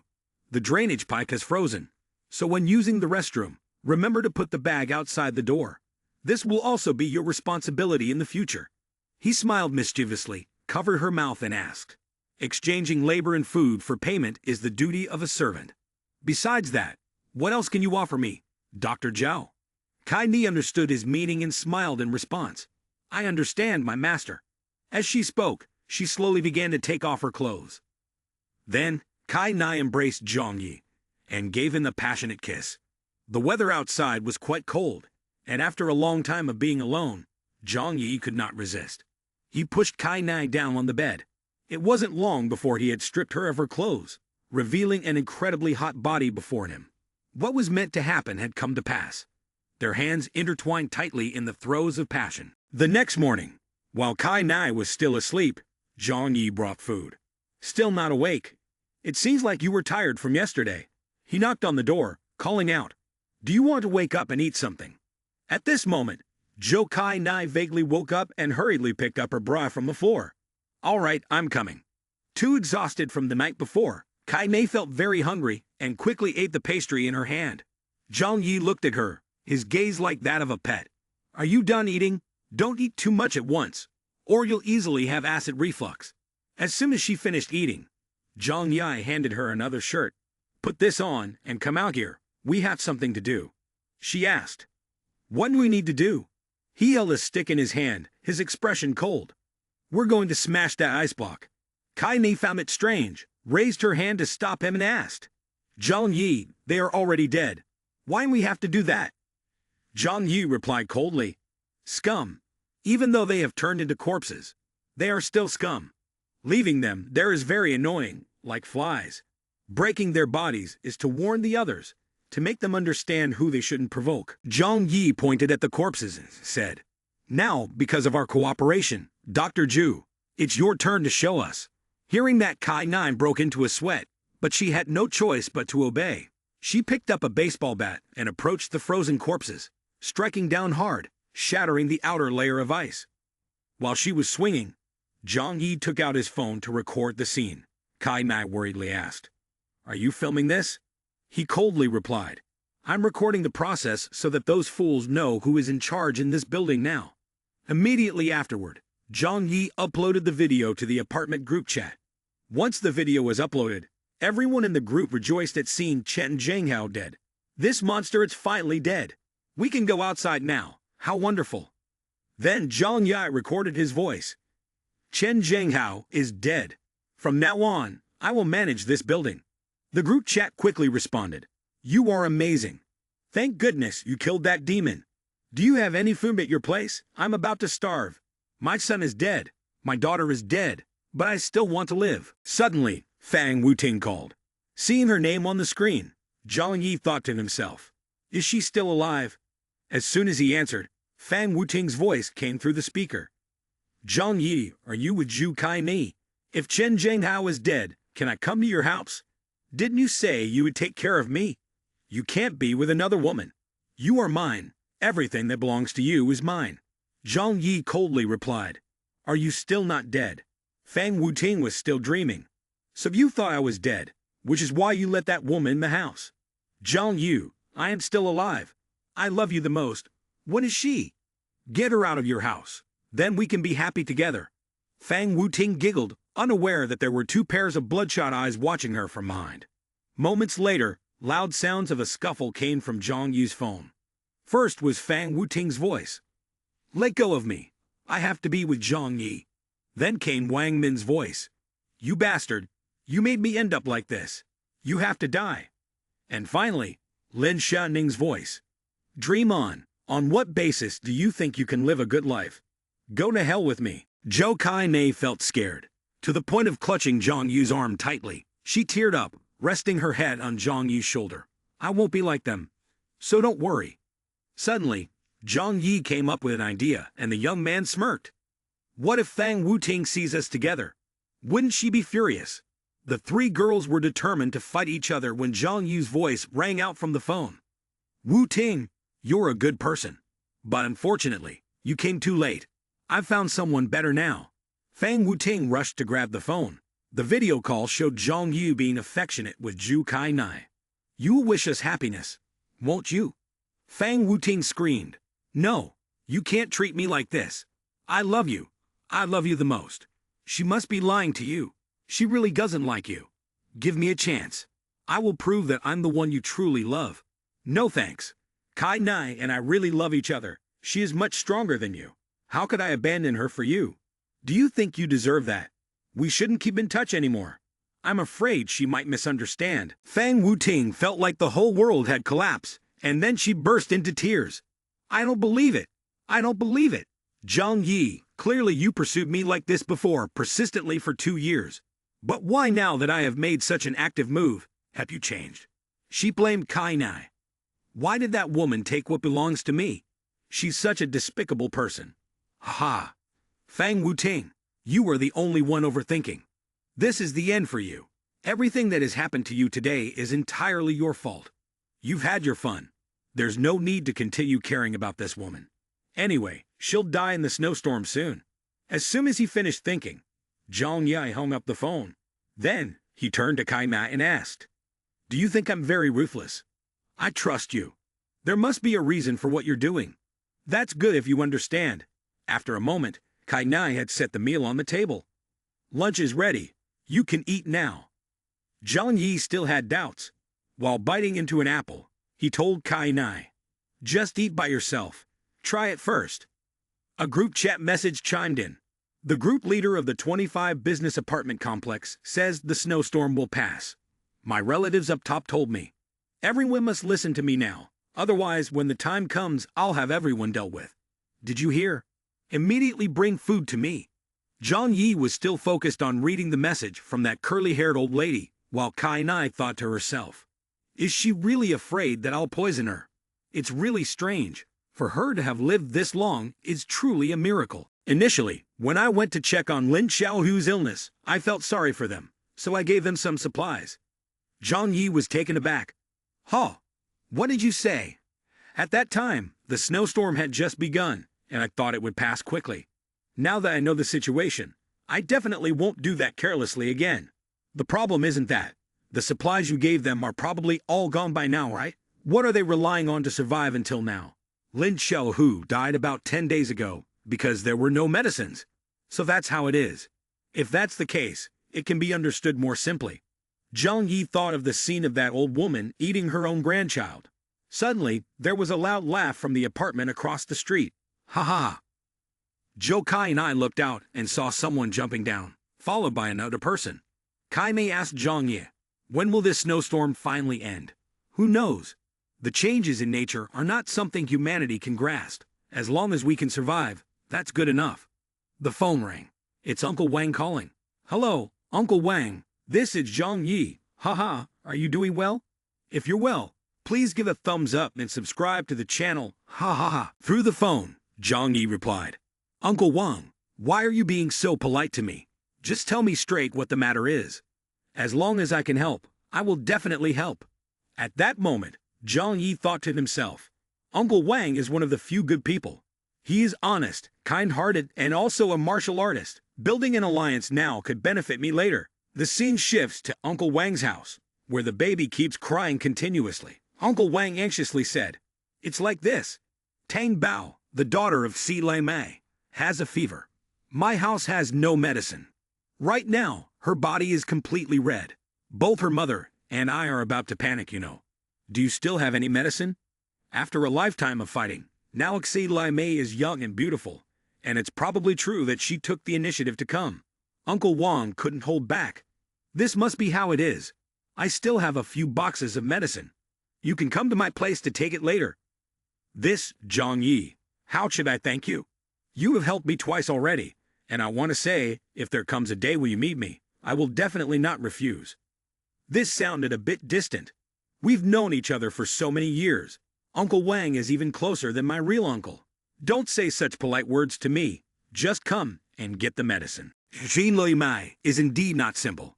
In the entire apartment building, only Uncle Wang has stockpiled supplies as per her suggestion. Many people are like that, but she is the only one who has found the best option. Zhou Kai Nai handed over a glass of water and curiously asked Zhang Yi, Is your relationship with Uncle Wang that good? Zhang Yi gently replied, In this noisy and bustling world, everything is for profit. This kind of relationship is also useful in the apocalypse. Uncle Wang is a kind man and also very skilled at fighting. Having him owe me a favor, maybe we can use him in the future. Zhang Yi drank the glass of water in one go, and as he set the glass down, he continued, Moreover, after all, I don't want the kindness of a person like him to fade away. In this apocalyptic time, that kind of goodness is extremely precious. At that moment, there was a knock on the door. Zhang Yi, I am Wang Jiguang. Are you home? Through the phone's camera, Zhang Yi also saw Xi Lai Mai carrying a child. What is she coming for? Is it Uncle Wang? Yes, it's me. Xi Lai Mai then said, Zhang Yi, my son Tang Bao has a high fever that won't go down. Please help him. A packet of medicine was thrown outside through a small window. Hurry up and give him the medicine. Being sick at this time is no small matter. Uncle Wang bent down to pick up the medicine box from the ground. Zhang Yi, thank you. I really appreciate it. Xi Lai Mai continued. Zhang Yi, I beg you, can you let my child stay in your house for a while? Your house is warmer with a heater than outside, and our house is very cold. She is already sick now, and I worry she might freeze to death. Please have some compassion for us. Zhang Yi thought to himself, Is this one request really asking for two? I'm afraid that if I let her in, it would also benefit her mother, right? Hey, Xi, at this special time, I can't let anyone else into my house. Moreover, the coal in my house is almost burned out. The temperature won't be much warmer than outside. Uncle Wang said to Xi Lai Mai, Zhang Yu has already been very good to us. He even gave the child medicine. We just need to add more layers of clothing, and she'll be fine. What does a man like you understand? A child this small cannot endure it. Xi Lai Mai continued to cry her eyes out. Zhang Yu, I know that asking for these things now is not appropriate, but I truly have no other options. I beg you, for the sake of the child, and also for the sake of Uncle Wang, please let her stay in your house for some time. Zhang Yi slowly explained. If it were before Doomsday, I would definitely agree. But both of you know that now in this building, everyone wants to take my life and seize my home. I am truly scared. I am not afraid of anything else. I am just afraid that what if, you both can surely understand me, right, Uncle Wang? Uncle Wang turned to pat Si Lai Mai on the shoulder. That's right, Zhang Yi has been very good to us. If not, who would agree to give us the medicine? Do you know how hard it is to get medicine now? Si Lai Mai was still not satisfied and replied to Uncle Wang. But didn't he let Zhu Kai Nai in the house? Inside, the young man Zhang Yi responded. Zhou Kai Nai is my girlfriend, is there a problem? Zhou Kai Nai was a bit startled. Then she thought to herself, although he might just be saying it casually, for some reason, hearing him say that makes me very happy. Come on, don't cause more trouble for him. Zhang Yi has been very good to us. Don't be too much. I know, I don't want to do that either. It's all for the child. I'm sorry, Zhang Yi. Don't mind her. Thank you for this time. It's okay. You can understand, during special times, everyone forgives each other. After Uncle Wang left, Zhang Yi sighed. Having Si Lai Mai around is really troublesome. Isn't there a lot of people like her? Zhu Kai Nai replied. The young man then laid on top of Kai Nai. What you said is true, but my relationship with Uncle Wang is very good. I have to be careful of her trying to pull something, or it will ruin my plan. Returning home, Uncle Wang was still confused and asked, how can you demand so much? How can you let others take care of your child? Am I not doing this for the sake of the child? If something happens to her, what meaning does my life have? It's not that I don't understand, but as a person, you should have a way of being human. Uncle Wang continued to explain. If it weren't for Zhang Yi, I would never have thought about stockpiling supplies, and I wouldn't have survived until now. I must find an opportunity to return this favor later. Actually, I think you don't need to be so grateful to Zhang Yi. At least he's still wary of you, right? What do you mean? He has good intentions, and now you're turning that into something else. I'm not speaking nonsense. I see that he has helped you before, but he hasn't suffered greatly. He threw away that medicine box. Isn't that a sign he's still wary of you? Perhaps he deliberately gave you a bit of blessing, hoping that one day you can work for him in the future. If he really is a good person, how can he resort to such cruel tactics? Killing dozens of neighbors. Besides, his house is large. Accommodating the three of us shouldn't be a problem. Right. Before Si Lai Mei could finish her sentence, Uncle Wang shouted angrily. Enough. Don't say such things again.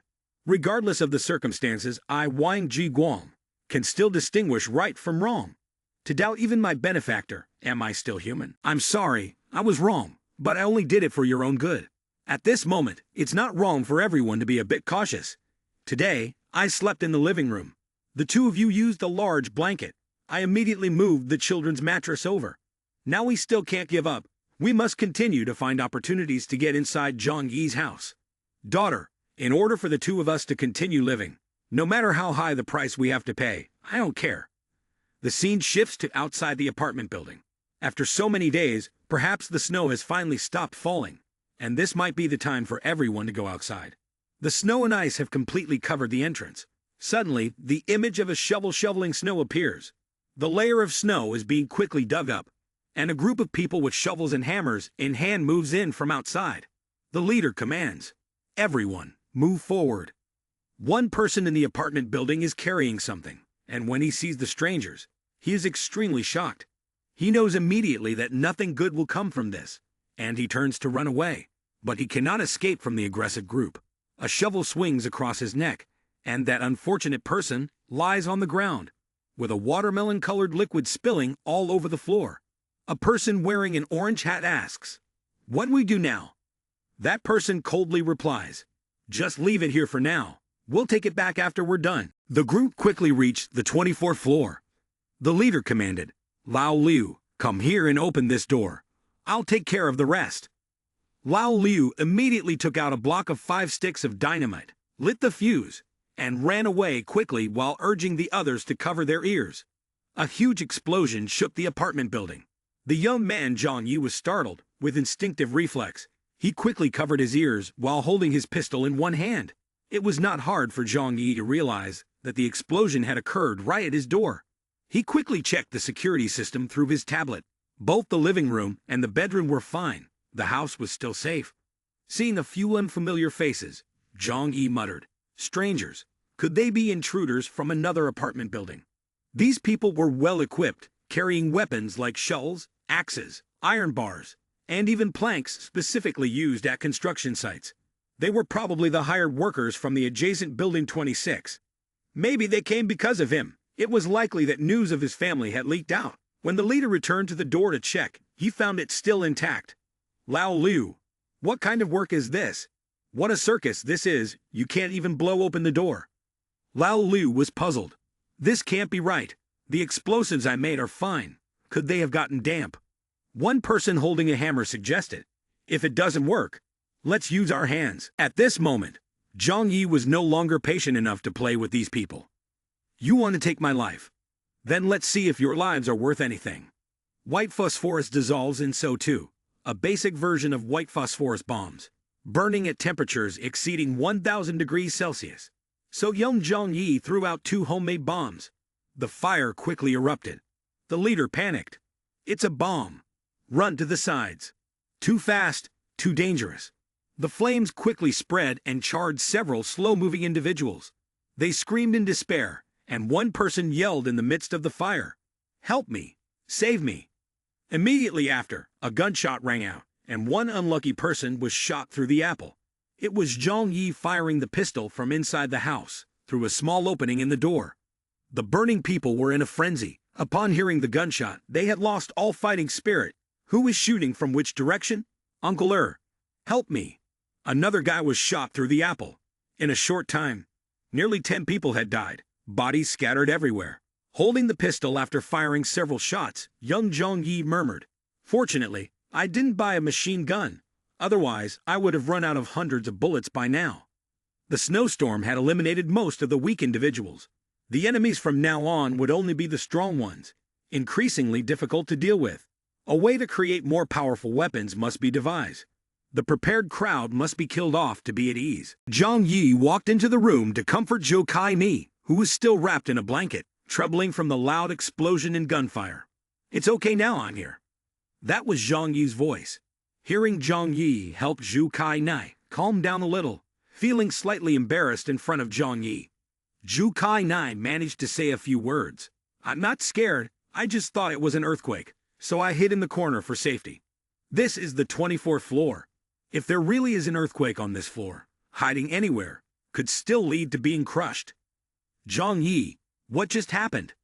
Zhang Yi summarized the incident for Zhou Kai Ni. He mentioned that those people were actually more dangerous than Chen Zhenghao. Chen Zhenghao was just an ordinary person who bullied others just because he had a gun.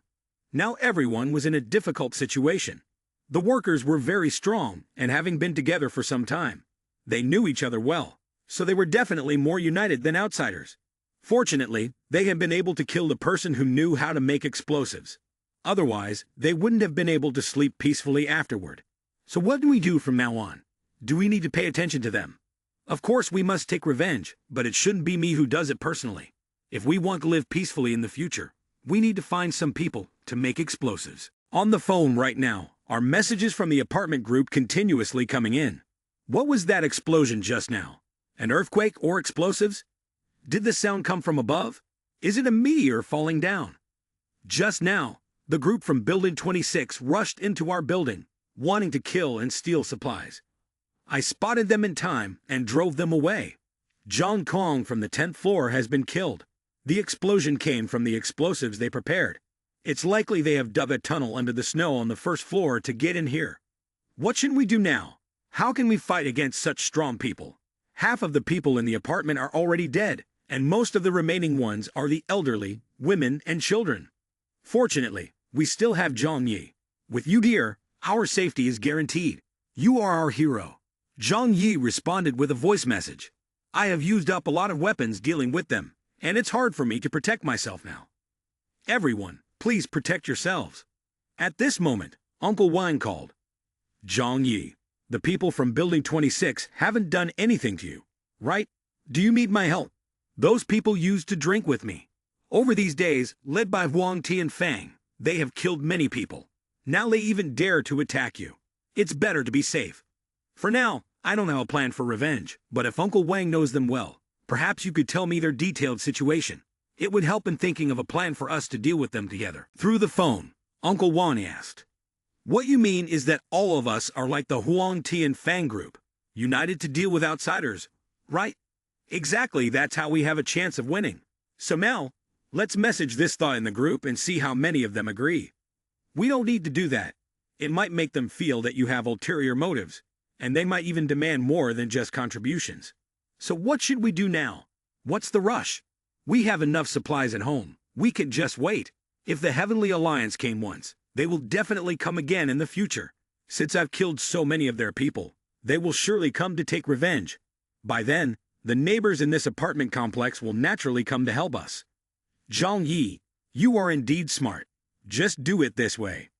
Zhang Yi turned to Kai Mei and said, "I need your help with something." "What is it?" "Right now, those neighbors act sycophantic towards me on the surface, but in reality, they are all both afraid and resentful of me. There are some matters I definitely cannot handle personally." Zhou Kai Nai immediately agreed. "The mission to quietly gather intelligence over these next 2 days is assigned to you and Uncle Wang. The sooner we understand the strategic divisions in this whole building, the better it will be for us. I will do my best." 2 days later, Zhou Kai Nai reported the situation to Zhang Ye. "I have compiled the information that Uncle Wang has gathered and the intelligence I hold. At the moment, the most challenging opponent is the Heavenly Alliance from Building 26 next door. Established from a small construction team of the Heavenly Group, they have very strong combat capabilities. Their main weapons are shovels and iron bars. They do not have guns yet. Another organization that poses a considerable threat is Building 21, led by Wang Kong and Xiao Lu. Before the disaster struck, they were just fumbling at home, and their subordinates were robust young men, about 20 years old, called the Frenzied Wolf Gang. The other apartment buildings no longer have many residents. Most have either succumbed to despair and committed suicide, or have resorted to killing each other due to a lack of supplies, resulting in a sharp decrease in numbers. It's not a cause for concern. Continue gathering information, especially to find out if they have guns. This is very important. We must minimize risk as much as possible." "Yes, yes."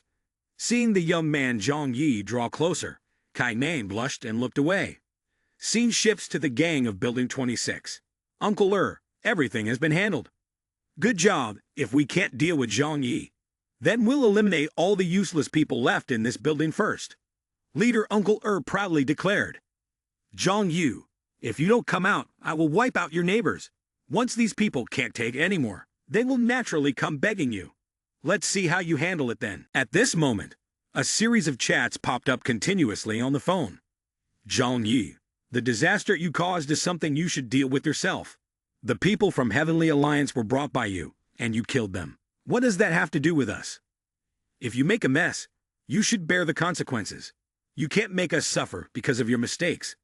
They said that if you don't come out, they won't stop killing people. If you have any conscience, step up and face it yourself." Zhang Yi picked up the phone, read all the chat messages, and concluded as he had thought before. The speed of change in human nature is indeed as fast as it was in the beginning. He then replied with 3 messages. "It's not that I asked them to come. I killed them. Yet somehow, I'm in the wrong. What does it have to do with me if you don't have the ability to resist them? If those people are as dangerous as you say, then why should I go out?" He didn't forget to add a smiling face icon. "You may be safe, but what about us? Isn't this harming us? You brought people here, so why should we bear the brunt for you? Has your conscience been gnawed by dogs?" The young man smirked and replied sharply, "I don't care how you deal with it. Whether you live or die is none of my business. Don't talk to me about conscience. Who are you to deserve that? When they attacked my house, was there anyone in your household who was innocent?" Too lazy to type a message, the young man switched to a 7-second voice message. "You all really don't think I dare to kill you, do you? What now? I thought Chen Zhenghao was dead, so I could continue living. But it turns out the people from the Heavenly Alliance are even more brutal. Is it really just waiting for death?" Uncle Wang looked outside and felt hopeless. This snowstorm won't end anytime soon. Everyone will die. Must die. Zhang Yi called. Uncle Wang, it's your turn to speak. Zhang Yi, just let me handle it. The group chat kept buzzing. Everyone, don't worry. The Heavenly Alliance only has about 20 people. If we unite, we can deal with them. Thank goodness for Uncle Wang. He hasn't said anything recently. I thought he was. Uncle Wang, please tell us what to do. Everyone will definitely support you wholeheartedly. I'm out of supplies at home. Haven't eaten anything for days, and I'm so hungry I can hardly move. There are many weapons in Zhang Yi's house. Plus, he eats well every day, so he has the strength to fight. Letting him lead us is the best choice. I can still have a few words with Zhang Yi. I'll go talk to him and see if I can get him to step up. Uncle Wang, it's all up to you. Message from Uncle Wang. Zhang Yi, what should we do next? Everything is pretty fine now. When the time comes, you can add something to make these people obedient to me. Granting blessings also requires showing authority, so that our entire apartment complex will be safe in the future. Then, Zhang Yi sent a voice message to the group. Out of respect for Uncle Wang, I'm talking to everyone, so it's best to be a bit compliant. If you have any conditions, just say them directly. If not, one person quickly replied, Zhang Yi, don't be like that. In the future, whatever you tell us to do, we will do it. Okay. Oh, whoa. If I tell you to do something, will you do it? Has everyone agreed? As long as you don't let us die, any other conditions are fine. If I tell you to take up arms and fight against the Heavenly Alliance, will you go? Or do you want me to risk my life instead? What reason do I have to worry about your lives? While Zhang Yi was responding to the group message, Kai Na was holding a pastry in her hand, eating while contemplating something. Seeing that the group was still hesitating about the fight, Zhang Yi decisively responded. Wait until Huang Ti and Fang brings the others here. Then you all just stretch your necks a bit for him to cut off. Goodbye. As per the plan, Uncle Wang then spoke up. Don't be in a hurry to shut down. We will definitely listen to you. After all, it's just death. Let's take the risk once. If there's still a chance to survive, I'll follow you. What are you all hesitating for? If we charge together, there's a way to survive. Are we just going to let them call out each name one by one, waiting to be killed? All right, from now on, everyone will follow my lead. If anyone slacks off, thinking they can take advantage of this situation without contributing, then don't blame me for beheading as an example. Group of Apartment Building 25, Fang Lin, come out here. I know you're not dead. I saw you digging snow yesterday. Where is Fang Wulo? Stop hiding and don't pretend you haven't seen the group message. We will come and find you later. I just saw the message now because I was sleeping. What's going on? Are we going to counterattack? Then let's all work hard. The situation is very serious now. Anyone who dares to fearfully hide behind is betraying all the residents of the apartment. They must be eliminated. But everyone can rest assured. If I'm the one giving the orders, then I will definitely not let anyone go hungry. As long as you listen, I will go out to find supplies for everyone. As soon as he turned off his phone, Zhang Yi thought to himself, if he wanted to set up defensive positions in this apartment building, he had to ensure that this group of Chinese people had a basic fighting capability. He definitely needed to go outside to look for supplies and also gather more weapons to increase their firepower. As for transportation, in the virtual space, there were snowmobiles and smaller snowmobiles that could easily move around outside. The young man immediately imagined driving a snowmobile and felt excited. In this era of heavy snow everywhere, it's as hard for people to leave their homes as it is to fly. Yet I can move freely throughout this city. Zhang Yi, you can go out and look for supplies. With snow falling heavily like this, you can't drive. How do you plan to crawl through the snow? Wouldn't that lead to freezing to death? Hearing everyone ask like that, Zhang Yi pretended to care for the group. No matter how harsh the outside environment is, for everyone's sake, I have to go out and try a little. Don't worry, I have worked in warehouses for many years in Tianhai City. I know exactly where the warehouses, large markets, and supermarkets are. If I have become the owner of this apartment building, then I will have a responsibility to everyone. Moreover, my supplies at home are about to run out. Going outside to find supplies is our only way to survive. Zhang Yu, I'm truly moved. At first, we treated you like that. Yet now you. From now on, we should follow Zhang's example. Seeing the good response from everyone, The young man smiled lightly. Zhou Kai Nai said to Zhang Yi, "Now they only hope to offer you at the temple." The young man Zhang Yi coldly replied, "They don't even consider themselves your followers. They are just a bunch of cannon fodder. As long as there is a small favor to mention, they can elevate you to the status of a god." Kai Ni asked curiously and anxiously, "But do you really want to go out?" After entering the room, the young man put on armor. Turning around, Zhang Yi replied, "Don't worry. The provisions at home are enough to take care of you." Then, the young man put on a long-sleeved shirt to cover the armor underneath. "I'm only looking for a suitable opportunity to go outside and see the situation out there. Then I will go with you." As soon as Kai Mei opened her mouth, Zhang Yi covered her mouth with a finger. Then, the young man took the chance to express his feelings. Kai Mei blushed shyly. "Now that we have this kind of relationship, do you think I doubt you?" After taking a few steps, the young man turned back with a smiling face. "I trust you 100%. Wait for me to return." After that, the young man pressed the code to open the door and left. On the 4th floor of the apartment building, there were all splotches of blood. Then, the young man opened a window. Very quickly, he jumped outside. It was very difficult for Zhang Yi to move a short distance. Walking on the snow was quite challenging. The cautious young man looked around and above. Very good. There are no people around, and no one is watching from above. He called the system and took out a snow sled. It seems someone had spotted Zhang Yi riding the sled and leaving from the apartment building. As Zhang Yi rode, he mumbled to himself, "It looks like there will still be people targeting me because of this motorcycle. It's been so long since I've been outside, and now I get to race on the snow. It's indeed enjoyable." The young man went to the police station in Tianhai City. Suddenly, he heard the sound of a window shattering. It was Zhang Yi breaking the glass to get inside. He didn't see anyone in the police station and continued to a corner at the back. Zhang Yi saw several bodies. Have the police frozen to death. The young man sat down to observe and analyze.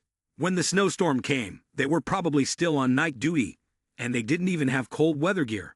After that, the young man used a white cloth to cover the corpses. Regardless of how things ended, they had once risked their lives to protect the people in this city, which deserved respect. Suddenly, Zhang Yi noticed something sticking out from under the white cloth. The young man, with an excited expression and bright eyes, said, "The thing that made them protect before they died must be related to guns." Pulling the white cloth away, there were 6 keys. Zhang Yi picked up the bunch of keys and turned them back and forth to see where the key to the armory was. Not long after, the young man moved to the weapons storage. Opening the door, it was indeed the city's armory, filled with heavy weapons of all kinds. Shotguns, rifles, and sniper rifles were all there. Zhang Yi smiled contentedly. There were both bullets and guns, and even greater firepower. After being reborn, his mindset had stabilized much more than before. His aiming ability had also improved significantly. Last time, when dealing with the Huang Tian Fang group, he hardly missed a shot. He was confident he was a shooting genius. With these weapons, he could definitely build a team with strong combat capabilities. The young man quickly gathered all the weapons into the system storage. Next, he needed to find food for the group in the apartment. The market or supermarket near the residential area had undoubtedly been cleaned out a long time ago. The chances of finding supplies at the shopping mall in the outskirts, far from the city center, would likely be greater. After storing all the weapons into the system storage, the young man continued to move on the snowmobile to a building. He used his hand to brush the snow off the tire. Found it. Upon seeing the things he needed inside, he happily smashed the glass to enter. Sliding down a metal pole from the rooftop, Zhang Yi was faced with all the necessary goods. Before, saving on food for over 6 months would not allow him to buy anything from a famous brand. Now everything had turned into worthless junk.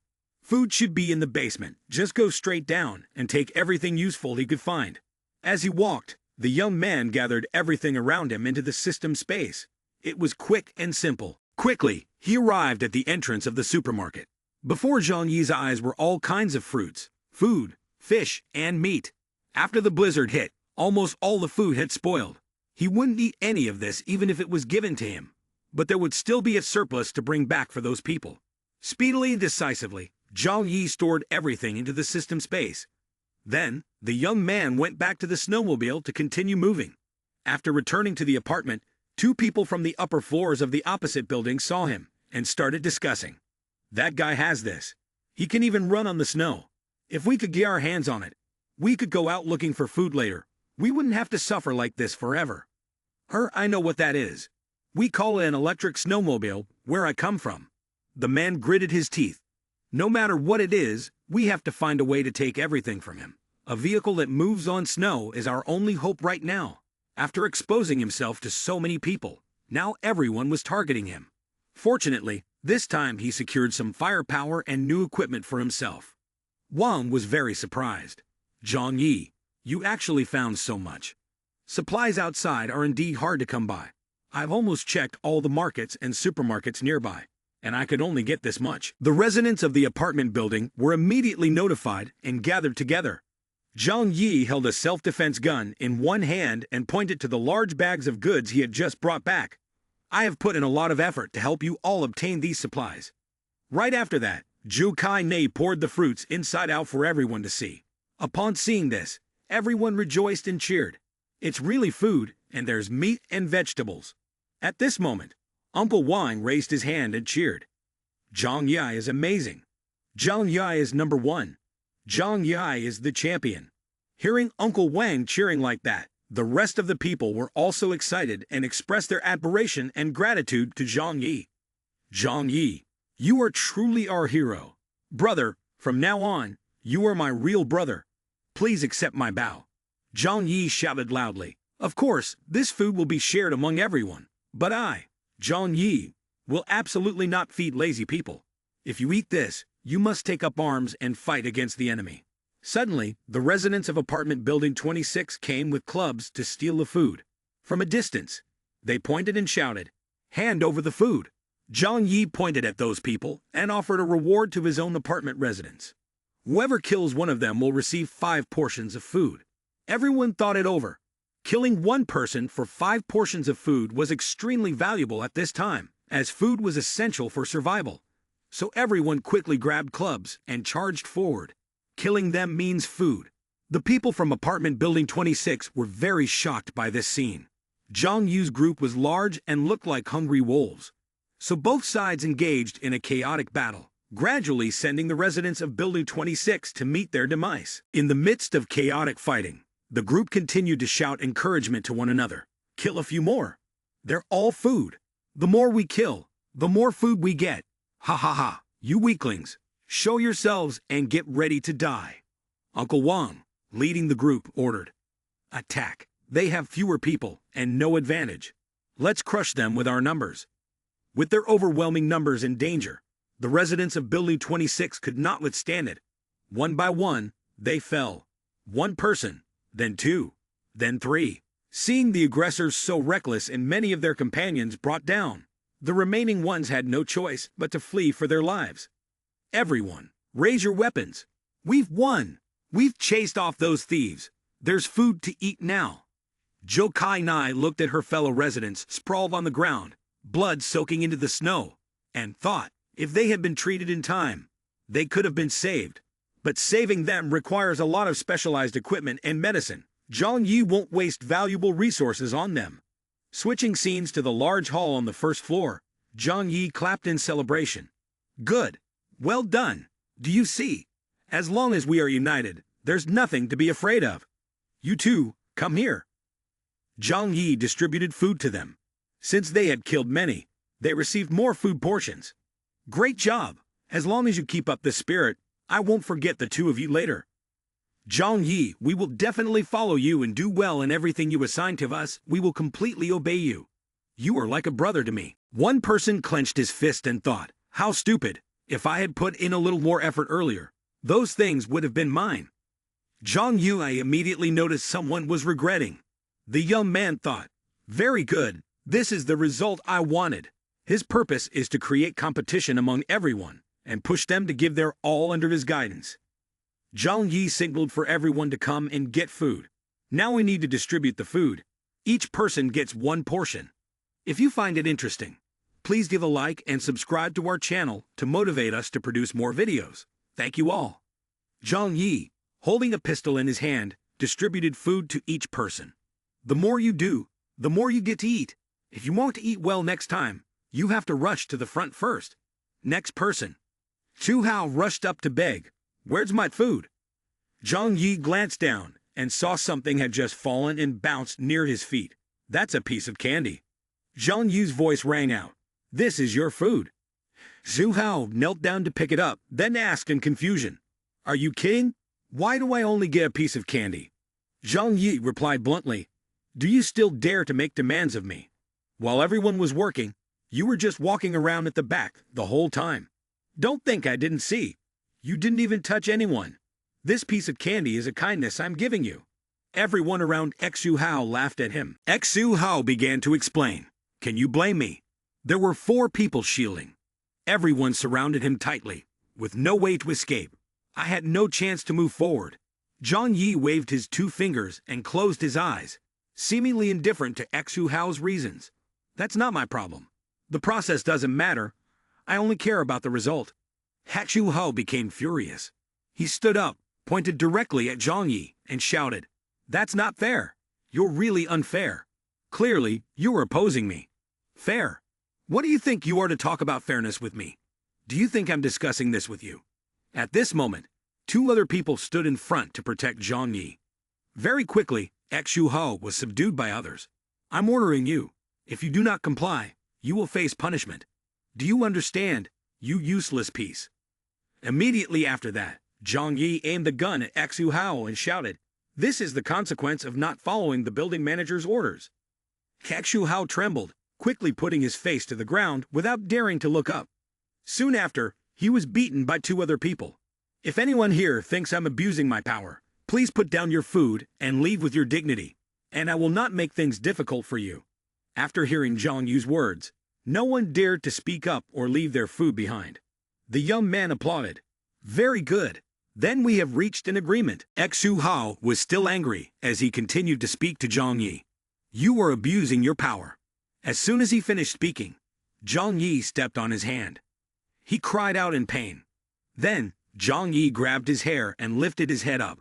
"I hope you will be more obedient next time." After displaying his strength, Zhang Yi turned to those behind him and gave a thumbs down to show his disapproval. "We don't need useless people in this building. All right, all the food has been distributed. Those remaining should be cleaned up quickly." At this moment, a girl's voice rang out. "Brother Zhang Yu, I haven't received anything." It was the voice of Fang Wuting. She was lying flat on the ground. "You were the best to me. You definitely wouldn't want me to miss out, right?" Next, Shenming also spoke up. "That's right, don't forget about us." Zhang Yi sat down facing the 2 and responded slowly, "I haven't forgotten you 2. From the beginning, there was no portion for you." Upon hearing Zhang Yi say there was no portion for them, Shenming shouted, "Why does everyone else have it? Why not I?" Meanwhile, Fang Wuting looked pitiful and asked, "This can't be real. You wouldn't treat me like this." Then Fang Wuting started crying loudly. "You used to say you liked me." Young man Zhang Yi showed no mercy and slapped Fang Wuting. "It seems that was the case. But you didn't take it seriously, did you? Everyone was just having fun. Besides, I have a girlfriend now." Zhou Kai and I ran over to hug Zhang Yi. "Zhou Kai Nai is 10,000 times better than some people. Please don't bother me anymore." Fang Wuting clutched her head in pain, unable to understand. She was truly collapsing now. "This can't be true. Clearly, you told me to come live at your house before. Why have you changed now?" At that moment, Si Lai Mei, who was nearby, shouted, "You shameless woman who only knows how to daydream. A piece of trash thinking of herself as a fairy, thinking every day about deceiving rich men. Xu Hao, what nickname do you think we should give her?" Xu Hao, lying on the ground, peeked his head up to respond. "Universal power outlet, public bus, or public restroom." Everyone nearby burst into laughter. "Ha ha ha, who knew we have such talented people in our building? So lucky. I used to have a crush on her. If I had known earlier, I wouldn't have wasted my effort." Fang Wuting went crazy and shouted, "Stop talking." Everyone shut up. After that, feeling too embarrassed and having lost all face, she stood up and ran away. Zhang Yi sat down and handed Xu Hao a portion of food. "Good. This is a reward for you." "Thank you, Zhang Yi. I will definitely behave and listen." The other two young men also pulled Shening outside right after. The trash is gone. Next, we need to discuss how to do a good job in defending this building. In our building, aside from the children who cannot fight, there are currently 47 people left, excluding me, Zhu Kai-ne, Uncle Wang, and Sei Lai Mei. The remaining people will be divided into 6 groups, each with 7 to 8 people, taking turns guarding around day and night, preventing people from other buildings from attacking here. Once someone is detected coming, knock on the railing, stairs, or other metal objects to alert everyone. Zhang Yi took the gun he was holding and knocked on the stairs to make noise as an example for everyone. The reward I just mentioned is still in effect. Kill an enemy and earn 5 portions of food. Just guarding will only get you the leftovers of others. Uncle Wang, you will be in charge of arranging this. Okay, no problem, just leave it to me. Right after that, the task of guarding the building was quickly implemented. Outside, it was very cold, and the ice and snow were becoming thicker. Sitting on the sofa with Zhang Yi, Zhu Kai-ne curiously asked, "What's it like outside now?" "Still the same. The thick snow has isolated the city. The low-rise buildings are completely buried." The young man who was studying several guns said, "If this situation continues, even when the snow stops falling and the temperature returns to normal, it will take at least half a month for the accumulated snow to melt. But now winter is coming, and the temperature will drop even further." Zhang Yi didn't care much and stood up abruptly. "This is not an issue for us." Immediately after, the young man Zhang Yi opened the weapons supply he had obtained from the police station last time. Holding a sniper rifle in his hand, the young man mumbled, "In the apocalypse, compared to monsters, the most dangerous things will always be humans. No matter when, the biggest threat will always be humans." Stepping out onto the balcony, the young man aimed the rifle into the distance. "This is a wonderful assassination weapon. I have to find an opportunity to test it." From the X-16 scope, the young man spotted a figure. Noticing someone in the parking garage through the scope of the gun, Zhang Yi thought to himself, "It looks like they are targeting my all-terrain snowmobile." With the gun still in hand, the young man was confident in his deductive skills. During the day, pretending to park the snowmobile in the garage, there was indeed a fish on the line, but it would surely be a futile endeavor. Just at that moment, Uncle Wang called. His voice rang out. "Zhang Yi, I just went to get instant noodles." "Thank you, dear." "Ah, Zhang Yi, don't take to heart what Sei Lai Mai said to you before. She tends to speak nonsense. That's just how women are." "Uncle Wang, there's no need to be polite between us.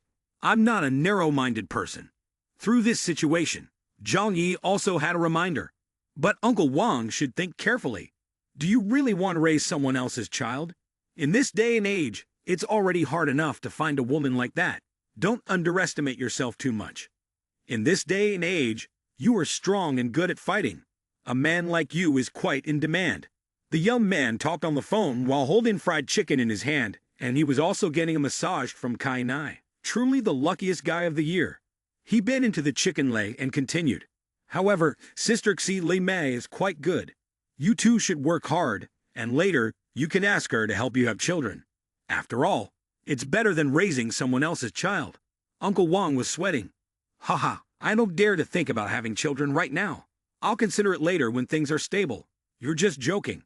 "Uncle Wang, don't take it to heart. I really respect you and Sister Xi Lai Mei and sincerely hope you two can be happy. All right, I'll hang up now. Contact me anytime if you need anything." After turning off his phone, the young man turned to Zhu Kai-ne and whispered, "Some things still need to come slowly, right?" This question made Zhu Kai-ne's face turn red. "You're right." Then, in the biting cold weather, the two warmed each other with the act of giving each other greasy lumps of phlegm, transitioning to the first floor of the apartment building.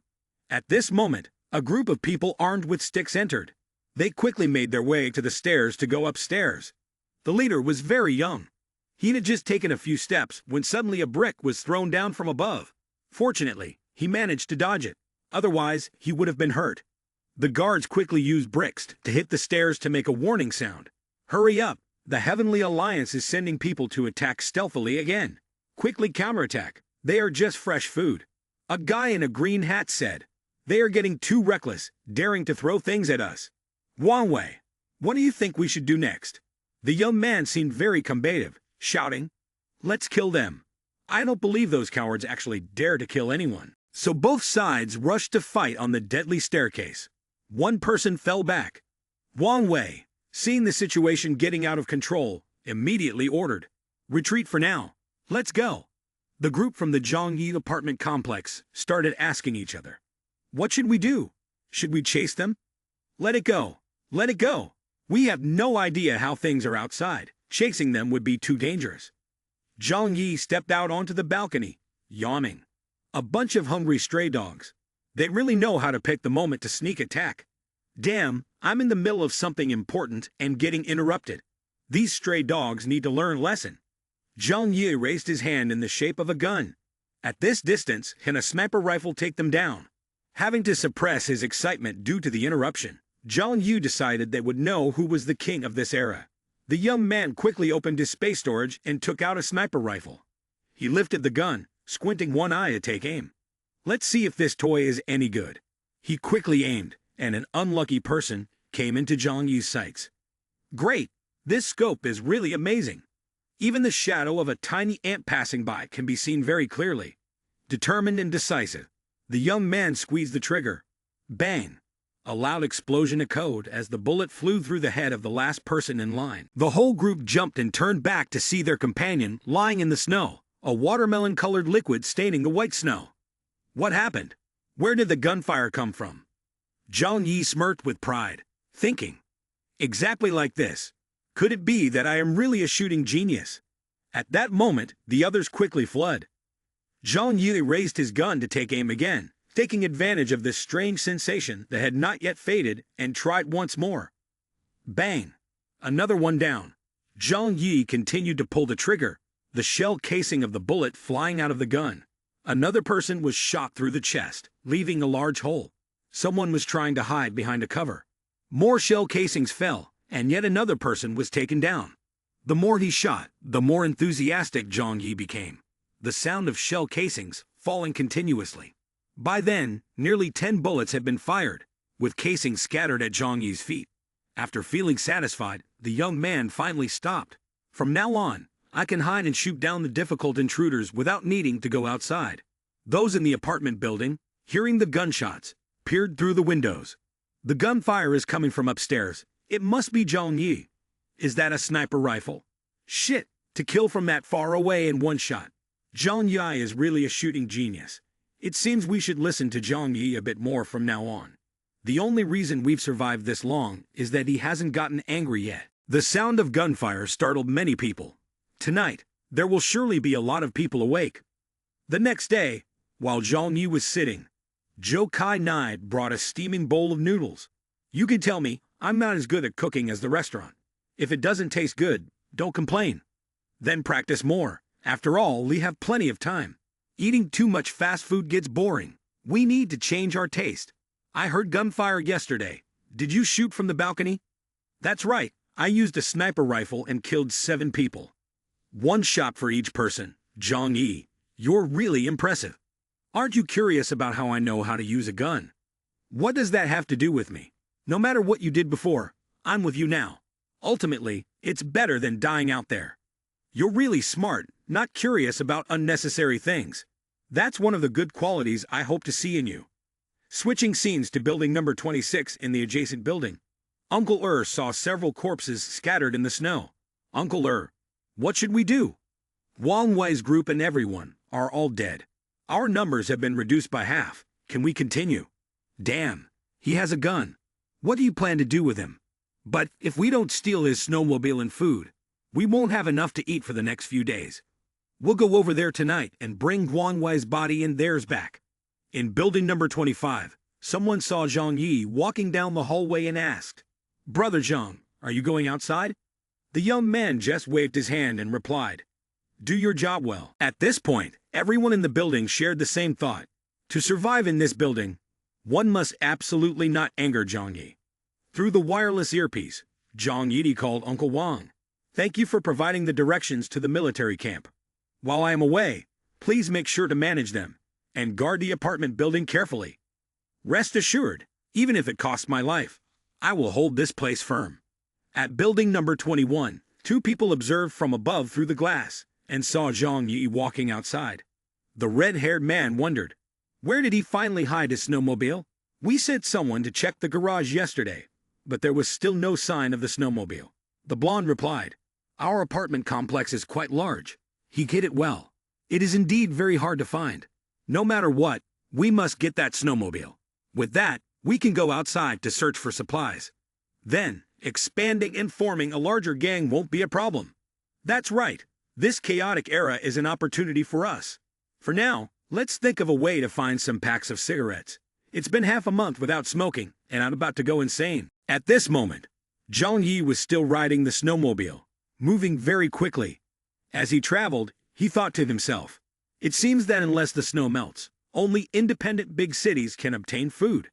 Suddenly, Zhang Yi thought of something and remembered a place where food could be found, the warehouse area in the southern city. Although the largest warehouse in Huanan had been cleaned out by him, there were still goods from other companies in that area. He told himself, let's go take a look, perhaps I can find something usable. Soon, Zhang Yi arrived at the southern warehouse area of Tianhai City, where hundreds of corporations had concentrated their warehouses. If he could recover all the goods here, not to mention just himself, even feeding several thousand people would not be a problem. Zhang Yi quickly broke the glass to get inside, but found an empty warehouse. As predicted, all the goods had been moved. He looked around and only saw heavy trucks, excavators, Rolls-Royce Phantoms, and bulldozers. Everything edible and usable was gone. So he casually collected everything into his spatial storage, disregarding it, knowing that it might be useful later. Zhang Yi pulled out a sausage from somewhere, eating it while thinking. In the future, he would definitely need to use a sled as a means of daily transport. But the fuel in hand might not be enough, so he should check the gas station to see if there's a way to refill. Thinking that, he quickly ran off to find a gas station. He went to a gas station, but unfortunately, it was buried deep in the snow, and he couldn't use the pump. Zhang Yi scratched his head and thought, if there is no gas station in tall buildings, does that mean there's nowhere to find fuel? Troubled by the fuel issue, he lay back on the snow, feeling discouraged and telling himself, damn, do I really have to save fuel from now on? Even though he really wanted to retrieve the fuel buried deep under the thick snow, Zhang Yi felt it was too difficult. If only there were large machinery to dig it out. Thinking of this, his eyes lit up as he thought about using an excavator. Soon after, Zhang Yi jumped up and began to analyze the problem. Currently, the snow had not yet formed a hard icy layer, so this method might work. He had to give it a try. He continued to think. The snow had only accumulated to about 10 meters thick. As long as he dug to the entrance or window, he could break in. Thinking this, he opened the space storage and took out the shiny yellow Hitachi excavator that he had just stored in the southern warehouse earlier. Quickly and decisively, Zhang Yi climbed up to the fuel supply area, took the can of oil from the storage and poured it into the excavator. While pouring the oil, he thought, as long as I dig to the entrance, that will be enough. No need to dig deep. After that, he got into the excavator's cabin. Fortunately, he had operated a forklift in the warehouse before, so operating this machine was not a problem. Zhang Yi quickly drove the excavator close to the gas station. It didn't take long before he enthusiastically scooped up the first chunks of snow. After a while, the thick layer of snow had been cleared, revealing the entrance to the gas station. He was thrilled. Great, luckily I didn't have to dig it out by hand. Otherwise I would have been really tired. Holding a stick, he walked into the oil storage of the gas station, where the oil was usually stored underground in case of emergencies. Before entering, he carefully removed any static electricity from his body, preparing for the next task. The young man used a stick to pry open the door, and went down into the storage chamber. Zhang Yi descended into the chamber, delighted to discover several fuel tanks, 3 gasoline tanks and 1 oil tank. From now on, he wouldn't have to worry about fuel anymore. Immediately, he pulled the hose out of the tank and proceeded to seal the tank's mouth to prevent the fuel from leaking out. At that moment, the young man suddenly noticed something. Oh, wait a minute.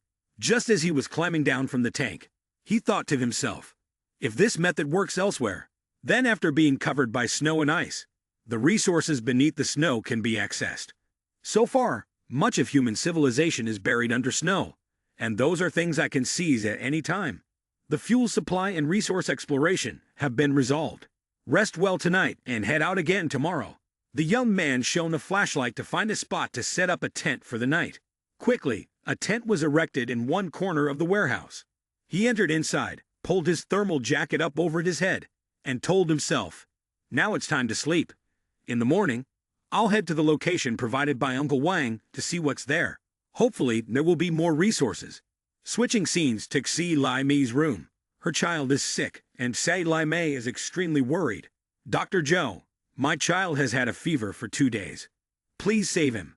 If this continues..." After checking the condition of the child, Kai Nai thought to herself, "This time Zhang Yi has left, and even though he left some food, he probably took all the emergency medicine with him." At that moment, Uncle Wang entered from outside and said to Dr. Zhou, "I have a little bit of this medicine left. You can use it for the baby." Then, Uncle Wang approached Xi Lai Mei and patted her on the shoulder to comfort her. "Don't worry, Zhang Yi will be back soon. By then, everyone will live better." After Zhu Kai Nai diligently examined and cared for the child, Xi Lai Mei expressed her gratitude. "Dr. Zhu, I really appreciate your help this time, and Uncle Wang too. Without both of you, I really wouldn't know what to do." Zhou Kai Nai replied, "It's not necessary. The medicine that Uncle Wang provided is also supplied by Zhang Yi. The person you should thank is not me." At that moment, while Zhu Kai Nai and Xi Lai Mei were focused on observing and caring for the baby, Mrs. Lin suddenly burst in with a knife in her hand. Zhu Kai Nai exclaimed, "Be careful." Mrs. Lin lunged forward shouting, "My grandchild is dead, so you people with children shouldn't expect to live well either." A knife suddenly stabbed into Xi Lai Mei's shoulder from behind. Xi Lai Mei quickly handed the baby to Zhu Kai Nai and said, "Dr. Zhou, quickly take my child away." After Xi Lai Mei collapsed, the red liquid spilled all over the floor. Mrs. Lin pointed the knife at Kai Nai and coldly said, "Give me the child." Zhou Kai Nai reassured her, "Calm down, this child is about the same age as Lin Xiaohu." Disregarding Kai Nai's words, Mrs. Lin coldly responded, "My grandchild is dead. Why should it be allowed to live?" While Mrs. Lin was distracted, Zhou Kai Nai carried the child and ran upstairs. Mrs. Lin chased after her, grabbing Kai Nai's ankle, angrily saying, "I've got you. You couldn't save Xiaohu. You should die too." In the dangerous moment, Zhou Kai Mei could only protect the child. Suddenly, a loud cry rang out, and Mrs. Lin fell backward onto the floor. Uncle Wang had intervened in time, blocking the attack and kicking her, causing her to lie sprawled on the ground. Uncle Wang quickly asked, "Are you the child okay? Did this crazy woman hurt you?" Kai Nai shook her head. "We're fine. It's just that the child's mother was hurt by Mrs. Lin." Uncle Wang sighed in relief. "Zhang Yi isn't here right now, and something like this almost happened. If anything went wrong, I wouldn't know how to explain it to him." Kai Nai lowered her head. "It was my carelessness. I didn't expect that after running out of supplies completely, she would still be alive until now." At that moment, Mrs. Lin lay on the ground, holding her injured spot and shouting loudly, "Wang Ji Guang, you are the kind of person who loves life and fears death. Why don't you go kill Chen Zhenghao? You owe Xiaohu a life too. Zhang Yi, Zhu Kai Ni, Wang Ji Guang, you all deserve to die. You all deserve to die. Enough. Zhang Yi killed that evil creature Chen Zhenghao. If he hadn't done that, we would all be dead. If not, would you still be alive causing chaos here? You shouldn't blame him, because Zhang Yi once gave you medicine. It's impossible. It was because he refused to give me medicine that Xiaohu died. At that time, I begged him." Mrs. Lin shouted, "But when we brought the medicine, Lin Xiaohu was already dead, and it was because of you." No, you're lying to me. Xiaohu was killed by you all." Ignoring Mrs. Lin, Uncle Wang and Zhu Kai Nai left, leaving her alone as she continued to scream, "It's not like that. It's not me." At that moment, 2 other people came over and clearly heard the story. One said, "How can she do such a thing to her own nephew and still dare to claim she loves him? She keeps saying she loves Lin Xiaohu, but in reality, she harms him like this." The other side, "This old woman has done so many immoral things, and now she's about to die. Should we help her a little?" The other guy sneered, "What are you thinking? This old woman is so plump, and we haven't warmed up for many days." Transitioning to Zhang Yi. After waking up, Zhang Yi yawned and said, "It's time to set off to the next place." The snow was still falling continuously. He drove the snowmobile to the military area. Arriving at a tall building, Zhang Yi stopped the vehicle and scratched his head.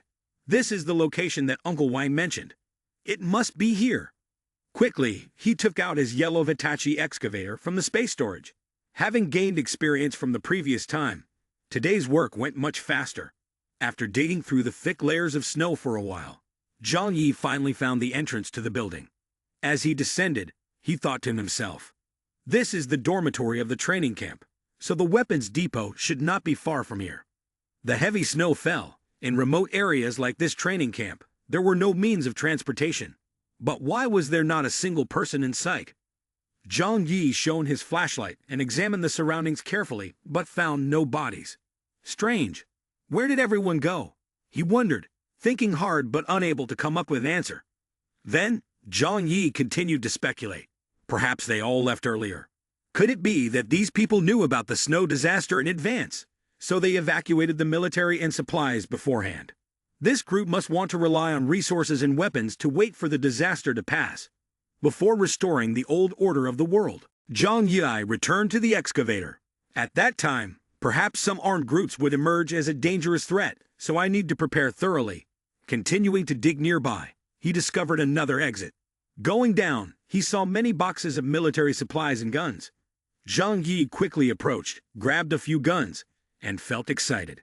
He quickly opened a box and exclaimed, "Various types of ammunition, and there are even military sniper rifles and grenades? This is amazing." He stroked his chin, thinking further. If they went on a mission, they would take away half, so this might be what's left. There are no heavy weapons, but this amount is enough. Then, Zhang Yi gathered everything into his storage space and returned to the snowmobile. He thought, "What I have obtained today is completely sufficient. In the future, if I want to replenish ammunition, I just need to find similar places." Returning to the apartment, the group saw Zhang Yi come back and immediately asked, "Why is there nothing to eat today?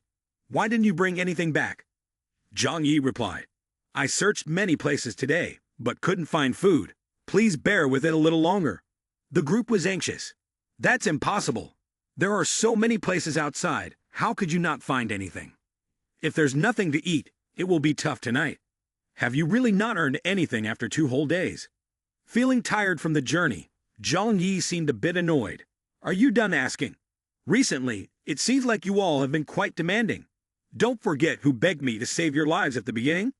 After saying that, Zhang Yi turned and walked away.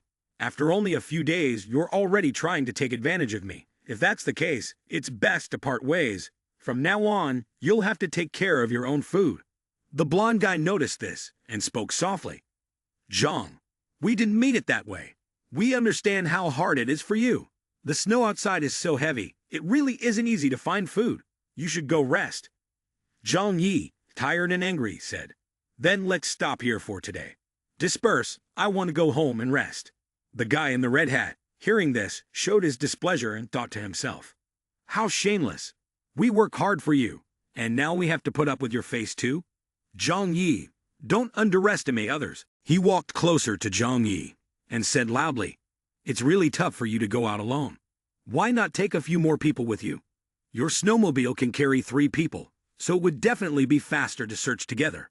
Zhang Yi, if you need help, everyone will surely be willing to assist." Zhang Yi turned around and said, "Oh." The others immediately expressed their agreement.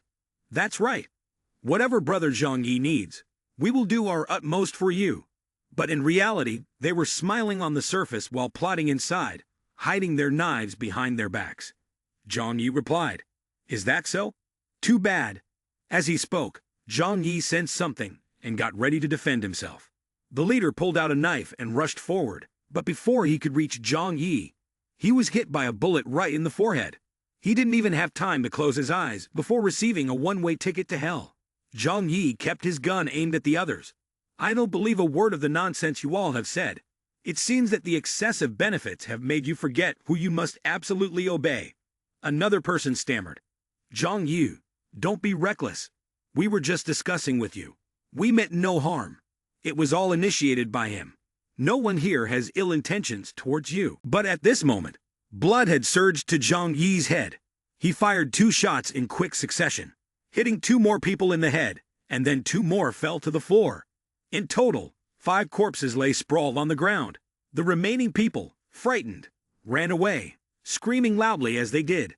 Zhou Kai Nai worriedly approached and asked, "Have you been out for a long time? Are you hurt?" Uncle Wang added, "They're full now, so they'd forgotten who they depended on."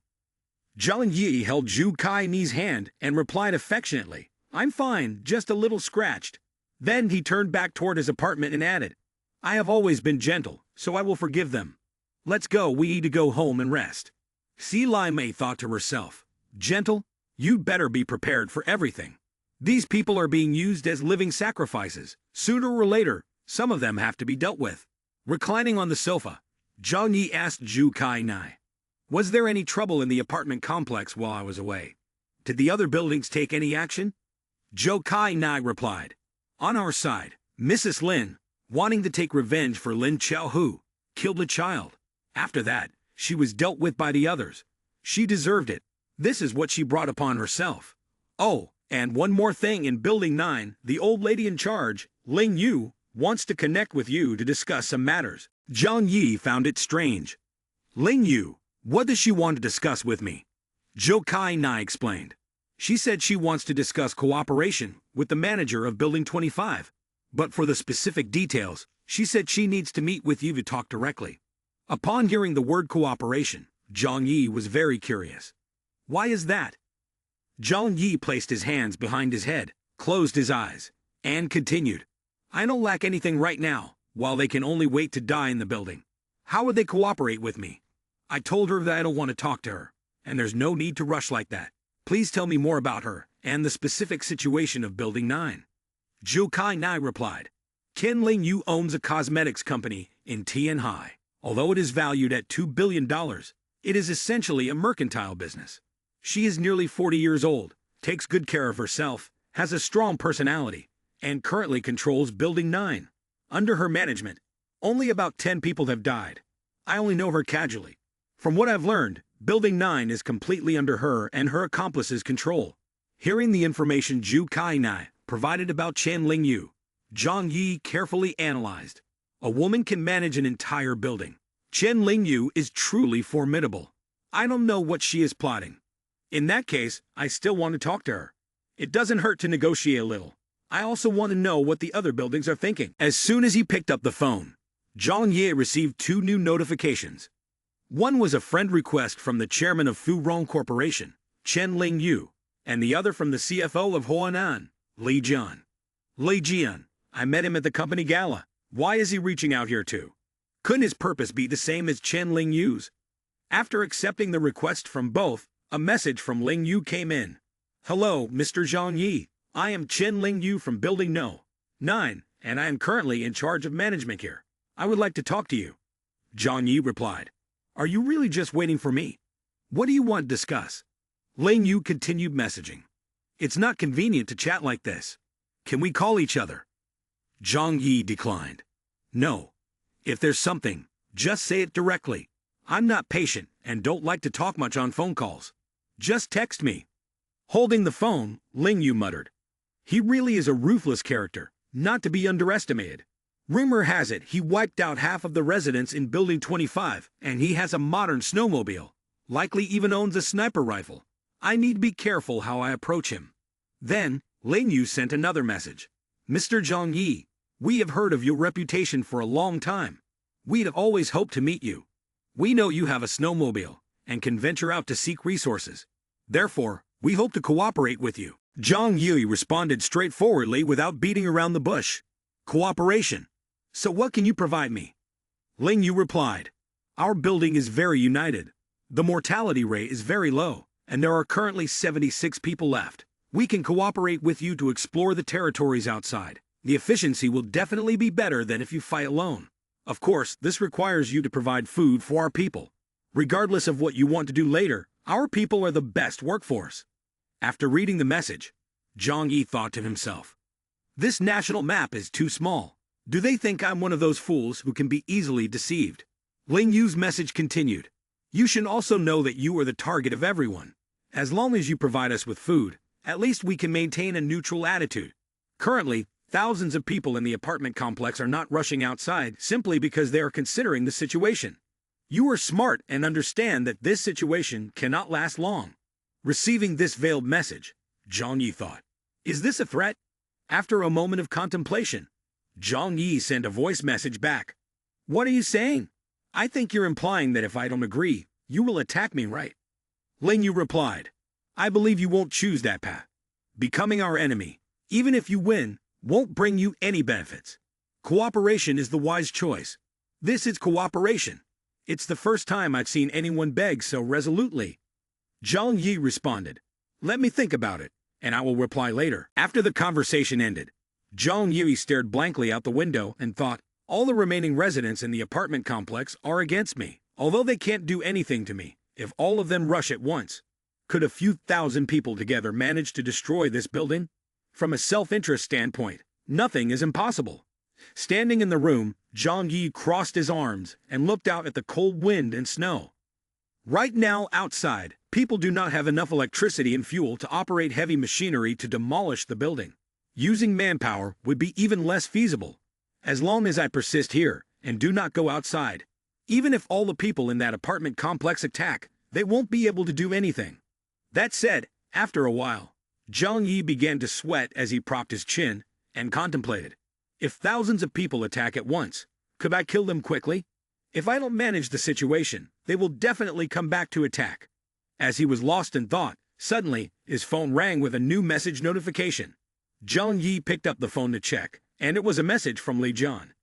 Mr. Zhang, we sincerely hope to cooperate with you to build a peaceful society in this apocalyptic era. In Building 18, only 5 elderly people have died from cold-related complications. We are currently distributing resources reasonably, and everyone lives very harmoniously. I believe this is the best way to survive in the apocalypse, preserving the flame of human civilization, and preparing for reconstruction after the disaster. We are short on food supplies and hope to cooperate with you.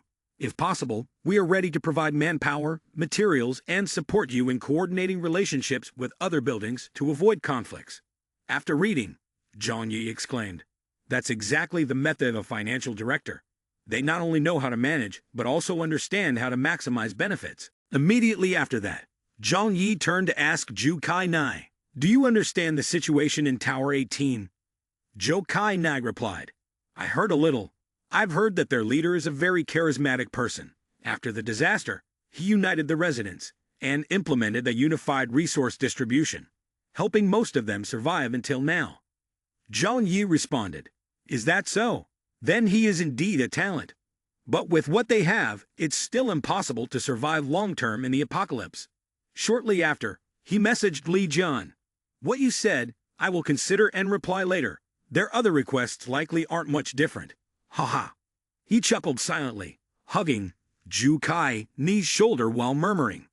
Now there are only 2 choices left, war or peace. Killing them all would waste precious ammunition, and most of them would be able to harm me anyway. If I kill too many, it will affect my mental health. Upon hearing this, Zhou Kai Nai thought.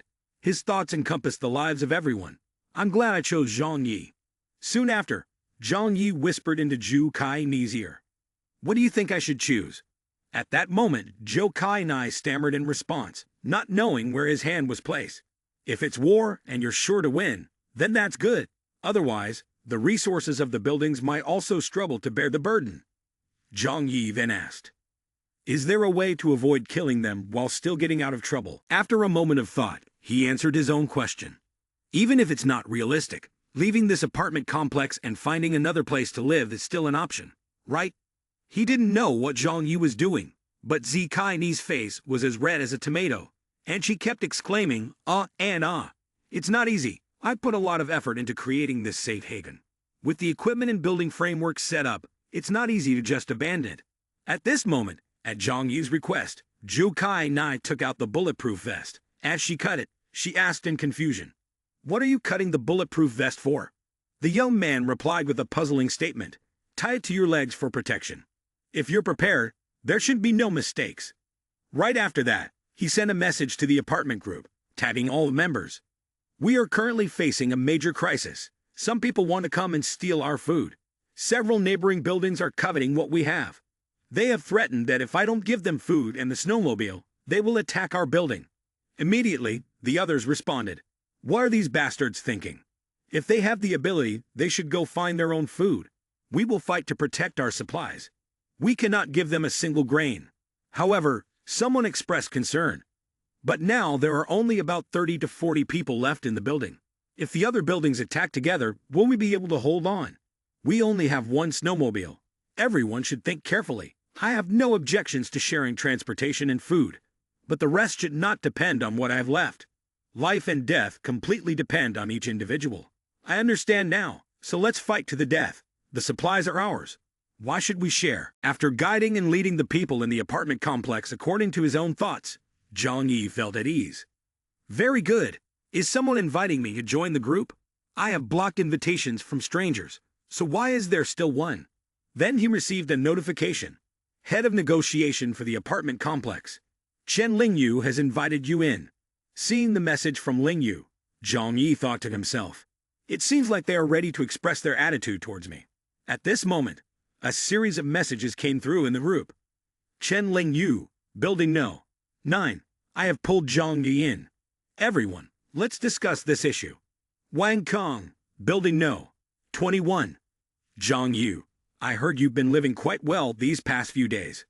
Eating well every day, not caring about poor neighbors like us. Wang Tianfang, Building No.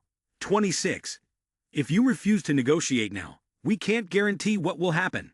Li Jian, Building No. 18. Everyone should speak less. We formed this group hoping to resolve things through negotiation, not to slaughter each other.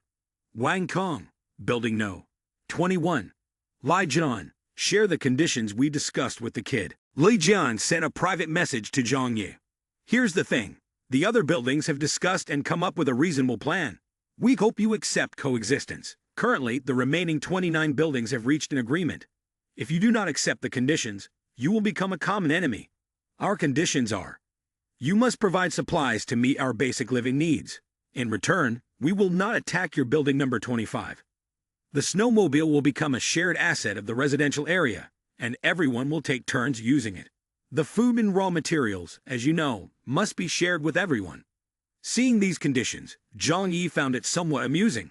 Why not find a way to get rid of them all at once? But after a minute of anger, he calmed down. We cannot do that. There are still safety loopholes. If we want to avoid causing trouble ourselves, we must eliminate them one by one. We need to think of a safer way, not rush. We cannot leave any gaps. We must stay calm and endure. Thinking of this, he came up with an idea. That's right, fighting many at once is very dangerous. Instead, we should capture the king before subduing the troops. The next morning, the young man was fully equipped with armor and weapons, protected from head to toe. He had daggers on his legs and carried a long sword. He thought, after all, they cannot accurately estimate my firepower. I will pretend to negotiate and then lure them out, leading them into a trap and wiping them out. When everyone from the buildings gathered, Zhang Yi clenched his fists and confidently thought, as long as I throw a grenade, it'll be over. Even if they don't die, they will be disabled. Now it's just a matter of waiting for the fish to bite the bait. Just as he finished his thoughts, he opened the door and stepped outside. At this moment, Uncle Wang was encouraging the people in Building 25 with food. It's all thanks to Zhang Yu's support that everyone has the strength to protect our shared home. They're about to come here to negotiate, so everyone eat more to gain strength. Let's do our best to protect our building. The people were devouring hamburgers and chicken legs, showering praises. The blonde guy exclaimed, "So delicious." Zhang Yi thought to himself that it was the biggest luck of his life. The others agreed. I will follow Zhang Yi for a lifetime. Seeing Zhang Yi approach, the crowd eagerly asked, Zhang Yi, do you really want to negotiate for peace as you said? After this, we can return to a normal life, right? Zhang Yi quickly responded, as long as this negotiation is successful, and everyone resolves the food issue, there will be no more bloodshed in the future. For everyone, for a bright future. Today, I ask you all to do your best, hold your positions, and maintain order. Victory is within reach. At this moment, the young man thought, that's right, as long as everyone dies, What future is there to worry about? Zhang Yi and the group from Building 25 slowly emerged from the snow tunnel. Quickly, they headed to the meeting point. At this time, many people were already waiting, armed with various weapons. Seeing this scene, Zhang Yi was furious. Is this what you call a peace negotiation? One person, noticing the large number of opponents, anxiously exclaimed, "Why are there so many people? Are we just going to charge in?" Zhang Yi, angry, called the opposing side and shouted, "Everyone back away. If not, you might as well not come here today to negotiate with so many people. What does it mean for everyone to be armed?" At this moment, Zhang Yi had moved away from the group from Building 25 and was on the phone. "Uncle Wang, the other side has brought too many people. I'm afraid our people won't be able to hold up. Can you come over here?" A young man moved to a high position and pulled out his sniper rifle. "Don't worry, I'll provide cover fire for everyone." In the distance, Zhang Yi was alone. Next were a few solitary figures, Uncle Wang and other members from Building 25. The remaining 4 groups were densely packed with people from other buildings. The blond man near Uncle Wang spoke up. "Weren't we supposed to be here to negotiate? They don't look like they came for negotiations at all." The person next to him agreed. "It's clear they want to eliminate us." More and more people were arriving. Everyone was holding weapons, as if they were just waiting for the order to pounce. Leading them were the commanders from the surrounding buildings near the apartment complex. Seeing that the other side was too numerous and too dangerous, the young group from Building 25 was somewhat panicked. Seeing this, Uncle Wang immediately reassured them. "Don't panic. If they wanted to fight, they would have charged over a long time ago.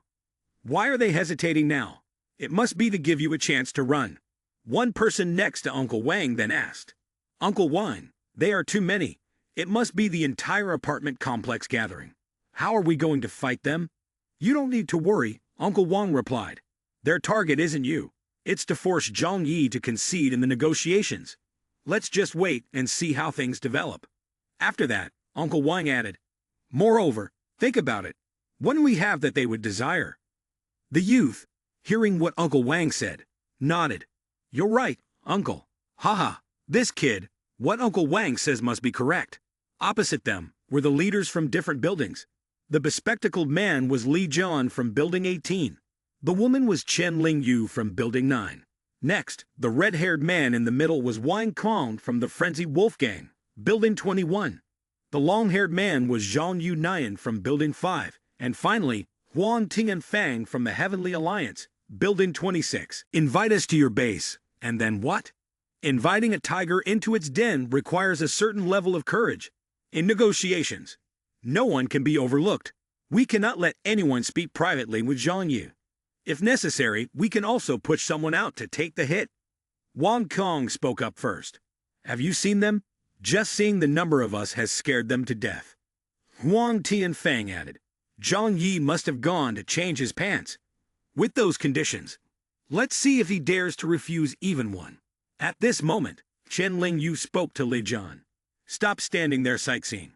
Let's go in and talk to Zhang Yi, and inform him of what was agreed upon yesterday. Just tell him to accept it." Huang Tian Fang, angry, raised his stick and shouted, "Where is Zhang Yi? We are here to negotiate with him." Uncle Wang quickly replied, "Our leader is waiting for his brothers behind this place." "Ha ha ha, didn't you all come together?" Li Jian responded, "We discussed it yesterday, and it wouldn't be reasonable for all of us to go, so we only sent 5 representatives." Uncle Wang gestured invitingly. "Then please come in, just 5 of you. The others can't come. First, you need to be prepared for a search." Chen Lingyu still arrogantly shouted, "Searching someone? What does Zhang Yi mean by this? Is this his good intention?" Wang Kong kept his head held high. "You're hiding away and won't show your face, yet you dare to set conditions now. Don't you all really fear death?" Zhang Yi was on the phone and thought, "What do you think you can do to me? But it's fine, many people like to eat grenades anyway." Uncle Wang received Zhang Yi's call. "Okay, I understand." Wang Kong pointed the stick directly at Uncle Wang's face. "What more nonsense are you talking about? Don't you see the situation in front of you? With so few of you, we can drown all of you with just a spit." According to Zhang Yi's plan, Uncle Wang gestured. "I know what's going on. Just wait a moment. At this moment, the people from other buildings also began to look confused, but they had to wait as there was nothing else they could do. Through the gun's scope, Zhang Yi could see clearly. Very good at this distance. No one on my side should suffer any damage. Suddenly, a young man put his hand to his mouth and whistled loudly. Hearing the strange noise, the crowd turned around. What is that? What sound is that? The young man Zhang Yi clenched his fists and muttered, "First, a small appetizer." Immediately after, the young man quickly threw a grenade towards the group. They were too surprised to understand what was happening as the grenade flew towards their feet. What is that? By the time one person widened their eyes in realization, it was already too late. A loud explosion occurred, creating a fireball, and the people were blown to pieces. Those nearby were thrown away. It's a grenade. Zhang Yi has a grenade. Soon after, all that was left was a deep black hole in the snow, with many bodies beneath. Uncle Wan pulled out his phone, and Zhang Yu's voice echoed. Aren't there too many people here? Zhang Yu's voice continued from the phone. Do you have any more objections now? Wang Kong was drenched in cold sweat, gritting his teeth and lowering his voice. We came here to negotiate. There's no need for this. Wang Kong thought to himself. Where did this guy Zhang Yi come from? What is his background? Setting aside the sniper rifle, how does he even have a grenade? Zhang Yu's voice persistently questioned. Do you really need to bring over 1,000 people to negotiate? I thought they were obstructing my view too much, so I just helped you get rid of them. Ah, it's almost 2:30 now. You have 5 minutes left. Don't wait until time is up, or you won't know what will happen next. Ling Yu immediately worriedly gestured with her hand. Wait, we come here in the spirit of cooperation. Please wait a moment, we will be there shortly. Li Jian, who was standing nearby, also seized the opportunity. Could you please tell me what floor Zhang Yi is on? Quickly, Uncle Wang replied. Floor 13. At that moment, Zhang Yi was high up looking down, eliminating more than 20 people with a single shot. It was indeed very effective. But now, they were on alert, making it difficult to cause such casualties again. It still had to be used sparingly. After all, there were only 20 grenades. A moment later, the group reached the waiting room. Is everyone here? Is it only a few people? Lei John panted as he answered. Yes, we are the representatives. Ah, then let's start the negotiations. We can't resolve everything at once, so we will have to use a different plan. Zhang Yi, you know the situation is very difficult right now. Everyone is lacking food and clothing, and many have even frozen to death or starved. Li Jian represented the buildings in the negotiations. If this continues, none of us will be able to survive. Therefore, I hope you can understand. No one means any harm to you. We just want to survive. We have to use this method to negotiate with you, as long as you provide food for everyone under the previous conditions. The young man felt confused by the unreasonable conditions he heard. He reached out and gripped the handgun tightly. Seeing this scene, everyone hurriedly stood up. Wang Kong immediately asked, Zhang Yi, what do you mean? I'm telling you, even if you kill us, it won't do you any good. At that point, everyone in this apartment building will not spare you. Li Jian then tried to calm the situation. Mr. Zhang, please stay calm. Whatever it is, we can discuss it slowly. Zhang Yi began to outline his plan. What are you all so tense about? I just feel that this gun is a bit cumbersome. Taking it out from there is nothing to be anxious about. Don't be anxious. All right, sit down and let's continue negotiating. Ha ha ha, pointing a gun at someone and saying there's no need to be tense. You really have to be tough to survive in this apocalypse. The young man shook the gun in his hand and said, First of all, I cannot accept the conditions you propose. The food needed to supply thousands of residents in multiple apartment buildings. Who can possibly bear that? Who can feed more than 1,000 people by themselves? The most important thing is that you can control the residents of one building in a global disaster like this. Surely they are all smart people. As far as I know, you are not kind enough to starve yourself while taking care of your neighbors, right? Zhang Yi tapped the table to set the stage for his main point. Now I will present my conditions for cooperation. If you don't accept, we will fight. At this moment, the other people didn't even dare to speak. Firstly, I can provide food, mainly supplies for the people, but the quantity is limited. For each building, I only provide food for 10 people. Specifically, who receives these supplies and who distributes them is not my concern. You can decide internally within the building. So, every day I have to provide food for over 300 people. That is already my limit. I cannot provide more because I only have this tiny leftover. Hearing that, Ling Yu protested with a grimace. That won't do. 10 people is too few. My building still has 76 survivors. Just the employees of my company alone are more than 20 people. How will we divide it then?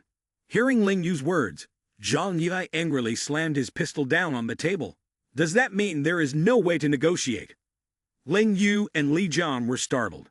Suddenly, Huang Tianfang's voice rang out. Wait a minute, Shen Ling Yu. Don't rush to represent everyone. I think this food supply can still be negotiated. Wang Qiang pondered for a moment and then spoke up. 10 portions are too few. At that point, we won't be able to explain it to the others. At this moment, Zhang Yi had picked up the gun and loaded it. The young man smirked a little. Providing food for 300 people every day. Do you still think that's not enough? Now you even want to set conditions with me. Li Jian quickly raised both hands. Let's discuss it calmly first, Mr. Zhang Yi. We need to reconsider this. You can mention the other conditions. Young Zhang Yi quickly replied. All right, doesn't that sound better? As he tapped the barrel of the gun on the table, the young man propped one leg up on the table and continued. Next, we need to negotiate the issues you have to address in the upcoming period. We want sustainable development. Relying solely on searching for food outside is not a long-term solution. No one can predict how long this snowstorm will last. Therefore, we must be self-sufficient and start working. When I was outside, I found some seeds. I think we can plant crops, which will give us a stable source of food. As Zhang Yi spoke, he emptied the bag of seeds onto the table. Like our ancestors, food must depend on the labor of our hands. If you work, you will eat. If you don't work, you will only eat dirt and sand. Huang Tianfang leaned on the table and said, Have you ever planted rice? In this cold weather, the rice will freeze to death. Zhang Yi replied coldly as ice. The words of Zhang Yi are colder than the snow outside. So what if it's cold? We still survive. Who else can we rely on now? Food and fuel will eventually run out. How can we know if we don't give it a try? The young man pointed his gun outside and said, Besides, there's plenty of land out there. As long as everyone clears the snow, there is hope for us to become self-sufficient in food. Even if there's a glimmer of hope, we must try. Continuing, the young man Zhang Yi pointed at the representatives in the building. What you need to do is send people out every day to work, so that I can see the progress of land reclamation. If you agree, I will supply you with food. Moreover, the quality of the food will be guaranteed.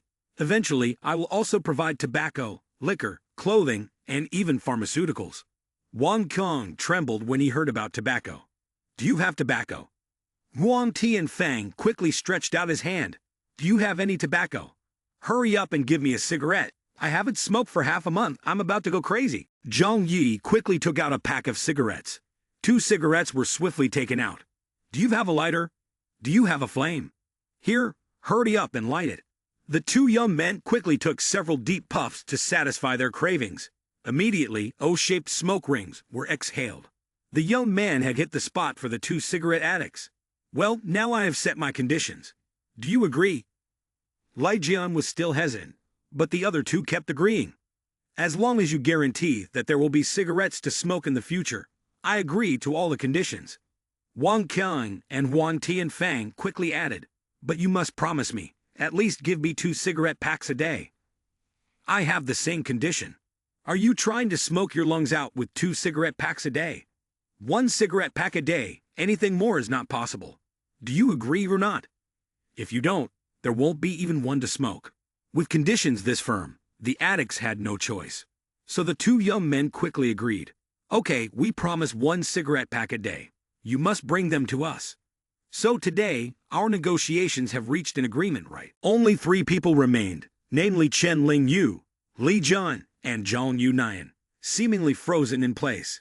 The young man with red hair, Wang Tong, exhaled smoke from his cigarette and said, What are we waiting for? We have everything we need. Just do what Zhang Yi says. Li Jian touched his sunglasses with one hand. Is it really like this? He was speaking when Wang Qiang interrupted. What else are you babbling about? Just do it this way, don't waste any more time. I hate people who speak in circles. I think for now this is enough. Zhang Yi has given us face. We also need to understand the difficulties he's facing, right? Li Jian thought to himself.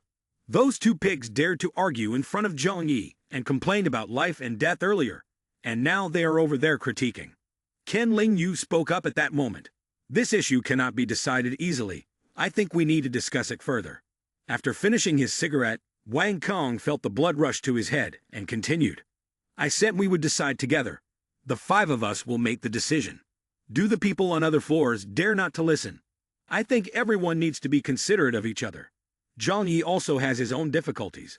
Everyone just stop. Don't push him too hard. At this moment, Zhang Yi looked out the window and seemed to see something. Hey, your people are causing trouble over there. The group outside was closing in on the snow tunnel to enter the building. Zhang Yi, furious, turned around and aimed his gun at the crowd. Is this all planned? Calling your buddies to launch a sneak attack while we're negotiating. The representatives still had no idea what was happening. Wang Kong spread his arms and said, What are you talking about? We're all here. Telling someone else to launch a sneak attack is just suicide, isn't it? Are you joking with your own life? Upon hearing this, Zhang Yi reconsidered and calmed down a bit. It was true, but from now on you all need to manage your people better. Li Jian looked out the window and yelled, The group down there is attacking on their own. Zhang Yi, angry, continued aiming his gun at those negotiating. Everyone sit down. The crowd was startled and panicked. When they turned around, Uncle Wang and several other young men had rushed into the room, ready to follow Zhang Yi's orders. Very quickly, the negotiating group was subdued by Uncle Wang and his subordinates.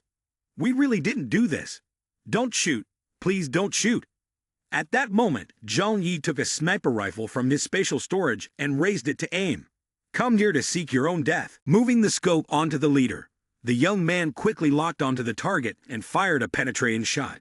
Before the leader could even fall, he added another penetrating shot to the person next to him. Both quickly logged out of the Earth server. At this moment, the crowd panicked, realizing that Zhang Yi was using a sniper rifle. Some people quickly ran away, while others lay flat against the snow. Zhang Yi was still very angry. Do you think lying down is enough? Zhang Yi then fired 4 more shots. The accuracy was absolute.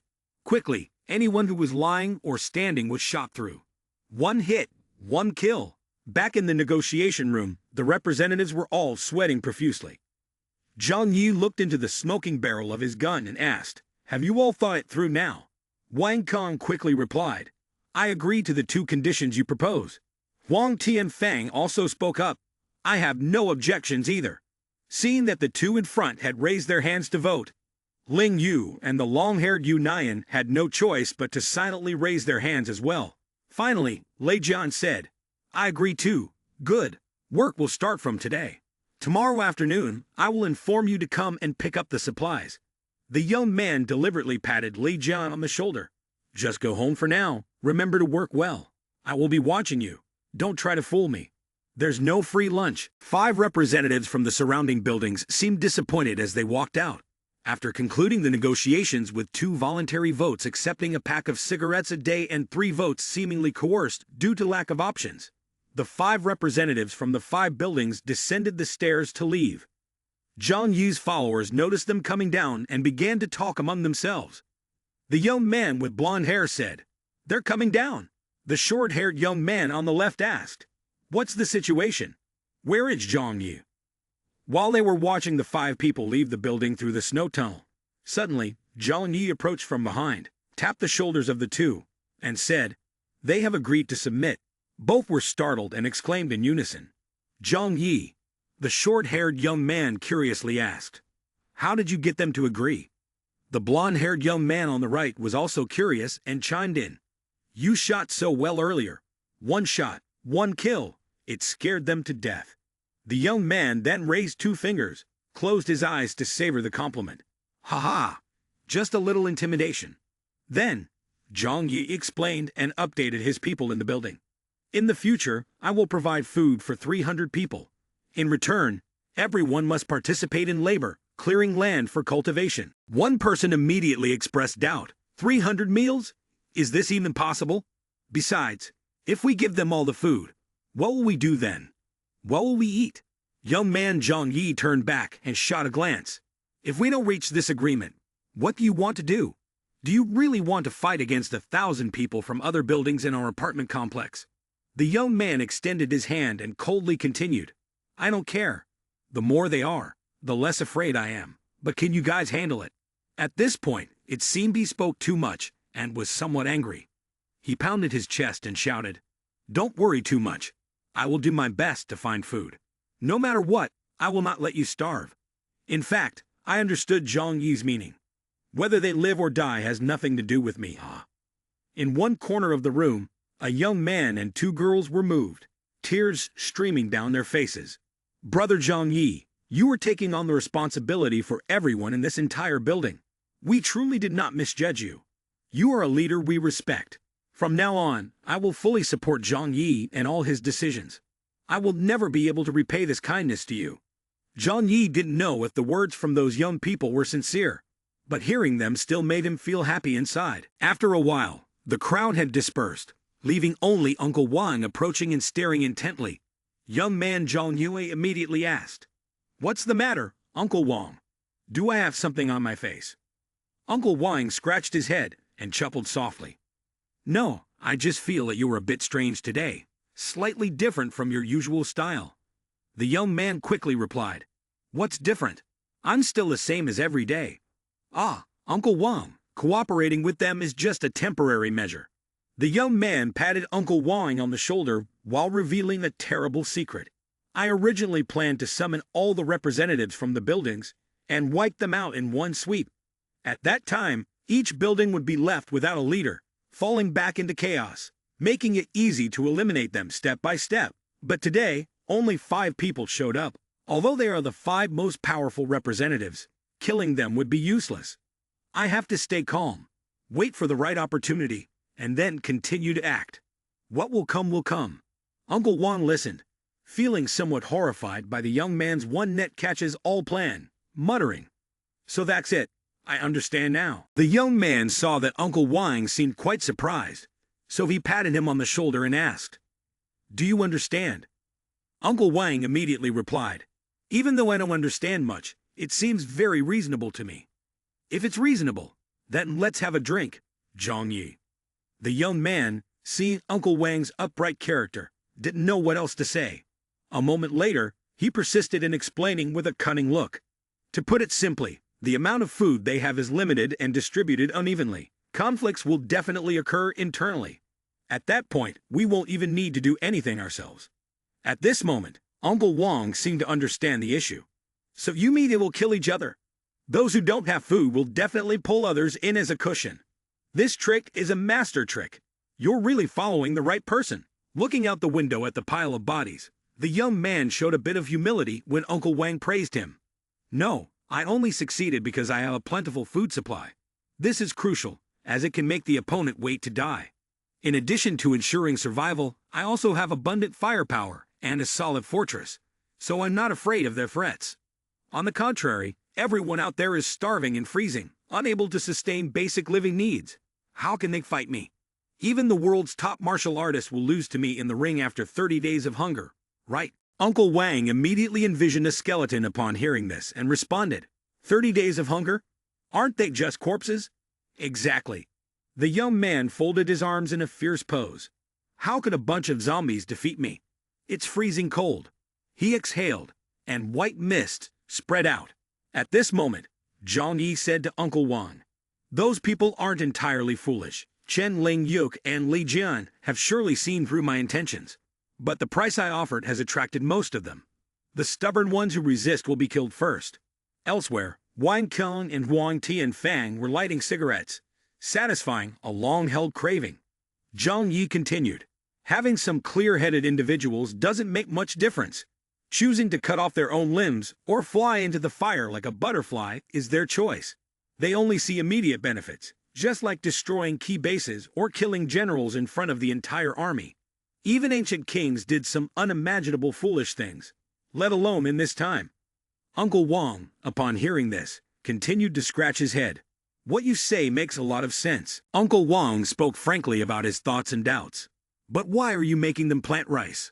In this cold weather, they won't succeed. Zhang Yi heard Uncle Wang's question and replied, "It's just to wear them out physically. During this phase, we'll just sit and wait. It's mutually beneficial." "I understand now, Zhang Yi. The survival hope of my whole family now rests entirely on you. Whatever you tell me to do, I will do it." The young man patted Uncle Wang on the shoulder, reassuring him, "Keep what I've said today a secret. Next, just follow the plan and reassure the others." Having said that, Zhang Yi left. As he walked, the young man thought, "Just need to be wary not only of the enemies outside, but also of the traitors within this building." Zhang Yi returned to his apartment, opened the door, and saw Zhou Kai Nai doing yoga. Zhou Kai Nai turned around with a cheerful expression. "You're back." Immediately, she ran over to hug Zhang Yi. "How did the negotiation go? Do you want to know?" Very quickly and decisively. The young man lifted Zhou Kai Nai up, and in the coming days we would. He laid Zhou Kai Nai down on the bed. The young man's hands casually roamed around and he said, "Just stay home these days, don't go anywhere. There won't be any more trouble." The young man gently touched Zhou Kai Nai's cheek. The scene after this won't be drawn by the author, haha. The next day, a crowd from other buildings gathered in large numbers with hoes and shovels in hand. It had been a long time since there had been such a large gathering before the snowstorm hit.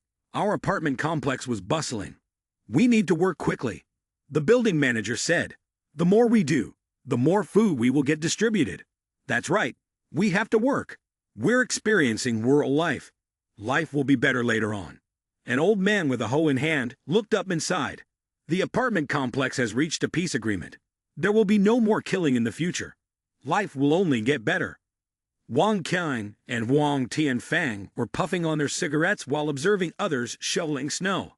At that moment, Zhang Yi emerged from the snow tunnel. Seeing Zhang Yi, Wang Tianfang immediately asked, "Hey, Zhang Yi, are you going to get supplies? Can you handle it alone? If you have too much stuff to carry, I'll go with you." The young man quickly replied, "What are you talking about? I have a sled. I can carry as much as I need.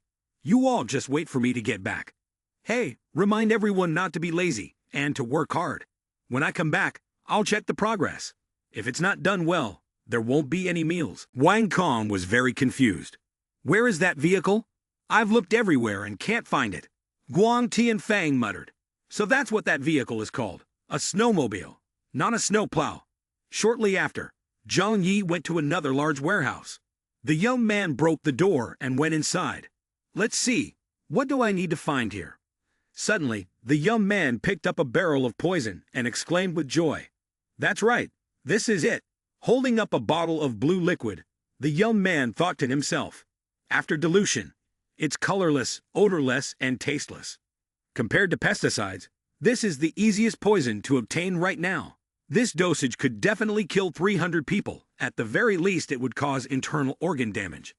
Without treatment, they would surely die." As soon as he finished thinking, the young man reached out and put everything into his storage space. Returning to the snowmobile, the young man continued to think. The poison takes at least an hour to take effect. First, I need to lower their guard, then secretly mix the rat poison into the prepared food. Look for the right opportunity to have them all eat at once. This would be the best outcome. It's almost the right time now. They are lacking food and clothing, working hard. Their strength must have worn out a lot. I can't wait to see how desperate and frenzied they will be after toiling all day, only to find there's no promised food. Returning to the apartment, the group saw Zhang Yi carrying many large bags and asked, "Zhang Yi, where did you get all this food? With so much, we haven't received such treatment." As he put down the bags, Zhang Yi took a few deep breaths and said, "This time I went farther than usual. The farther I went, the harder it was to return. But the situation is special. We have to take risks." "That's true. It's very dangerous for Zhang Yi to go hunting for food every day. I also think it would be terrible if the vehicle broke down on the way. This time, they have become smarter. Are they afraid of my punishment? Starting from the first building, everyone should come to collect food one by one." Zhang Yi distributed the portions. "From now on, everyone doesn't need to be tense anymore. Oh, we can't put down our weapons. Hope still lies ahead. We all have a bright future." Zhang Yi is right. Good days are coming. We have finally made it through. We'd have paid too high a price. It's all right now. Everyone hurry home. We still have to work tomorrow. Brother Zhang is right. Today we can finally fill our stomachs and sleep well. Hurry home. I've been exhausted all day. At this moment, the young man Zhang Yi's eyes sparkled as if he had come up with an idea. Returning home, Zhou Kai Nai had already prepared clothes and food. I'd finished cooking. After you wash your face, come eat. Having someone take care of the meals and pour drinks is truly a blessing. In this apocalyptic time, who could be happier than Zhang Yi? Oh, let me take a shower first. Entering the bathroom, the young man still pondered. I need a careful plan. This situation won't last long. As long as I eliminate all the bad guys, I'll find a way to leave this place. Then I'll start over. Seeing someone bring back a bag of food, Wang Kong hurriedly rushed over, pushing another person aside to make way. He grabbed the bag of food, opened it, and looked around. Finally, he found a pack of cigarettes and picked it up joyfully. Success. This whole pack of cigarettes is mine. The group of subordinates looked on, drooling. Brother, can we borrow a cigarette from this pack? Please let us have a puff. Wang Qiang thought to himself. I usually can only smoke one pack a day. Sharing means I'll lose half. We're about to die from withdrawal. Brother, just let us have one puff. Seeing these guys crating cigarettes as if they were turning into zombies, Wang Kong broke into a cold sweat. Then he was moved and decided to give each of them a cigarette. These cigarettes are not easy to find. I risked my life to get them. We're all brothers, so we should enjoy the benefits together. In the future, let's work hard together. Everyone, come here. There's food for everyone. The group then eagerly devoured the cakes in the room, while Wang Qiang just stood there smoking a cigarette. At that moment, as he took his last puff, Wang Kong thought to himself, could Zhang Yi have poisoned this food?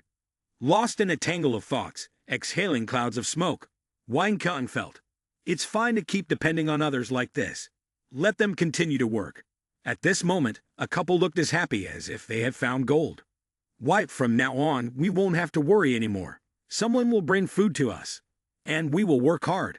Husband, we will definitely get through this snowstorm. Surely Mom and Dad in heaven are blessing us. Everything will get better. There will be no more hunger and killing. We will live well. The next day, as Zhang Yi woke up, yawning, he heard the sound of people arguing loudly outside. You didn't say that just working hard would provide food.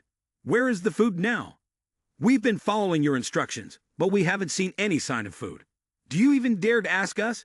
You just play all day and think you can demand food. After putting the food on the table, Zhou Kai Nai immediately asked Zhang Yi, what is that noise outside? Why is it so noisy? Who knows? Anyway, it has nothing to do with me. A moment later, the young man Zhang Yi looked outside and saw a group of people working hard. The plan was more effective than expected.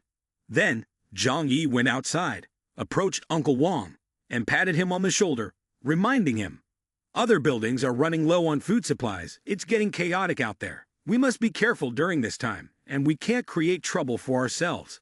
Don't worry, I know how to handle it. The young man continued to move with the sled. Shortly thereafter, Zhang Yi arrived at Wang Kong's building. He quickly handed the food bags to Wang Kong's subordinates. Brother Zhang is really capable. In this weather, he can still get food. Without food, we would have to eat snow. I'm sorry for making you all work hard. How's the food? It's great. Yesterday we ate and even cried from emotion. It looks like yesterday, Wang Kong took it all for himself. That's good then. As long as it tastes good, everyone can rely on this to get through the day. After all, this is the last meal. It must be plenty. At this moment, a conflict broke out among the crowd over the food. They are all frauds. Let's fight back together. The scene of the chaotic brawl showed one person being pushed off from a height. At this moment, chaotic sounds of arguments, curses, and fighting filled the buildings. Traitor, you killed my entire family and lied to us about the job. Get out. There was a continuous sound of fighting, and many people had been pushed from high places and fallen down. Bloody battles were taking place. At this moment, the young man Zhang Yi took out a gun from his space storage. While loading the bullets, he listened to music.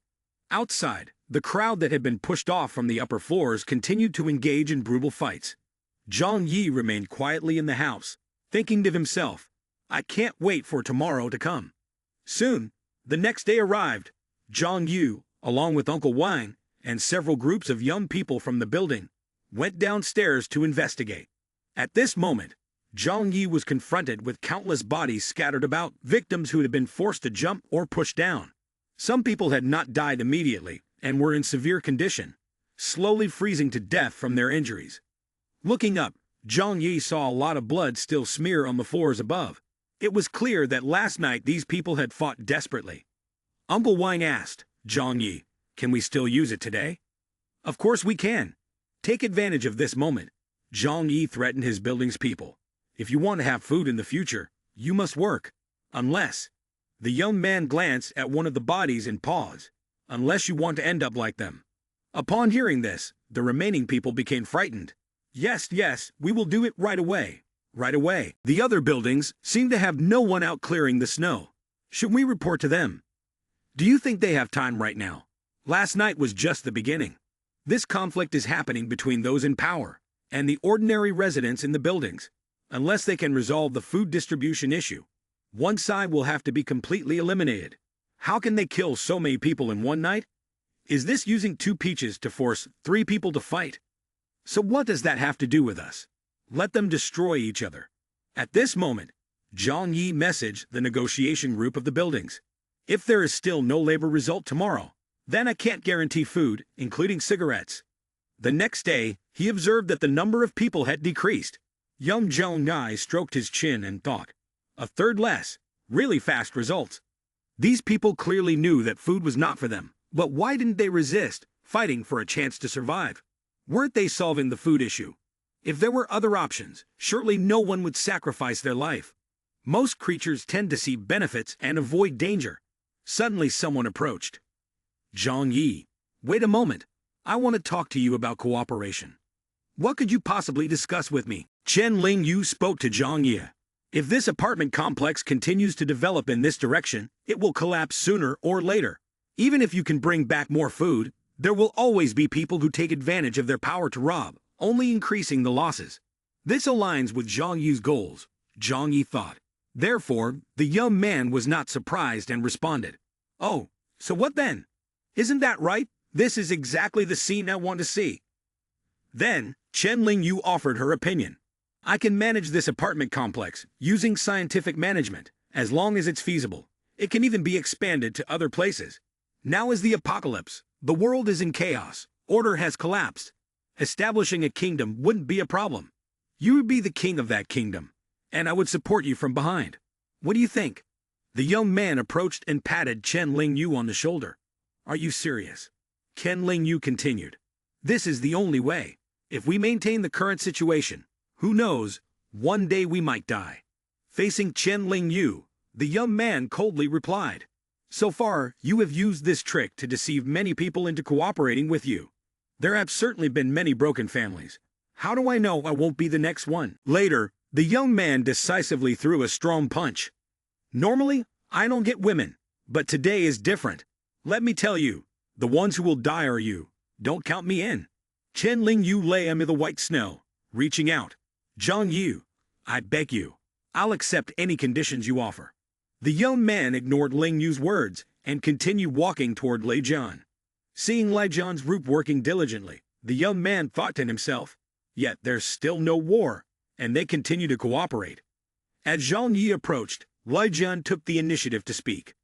"Zhang Yi, why are you here?" The young man questioned Lei Jian.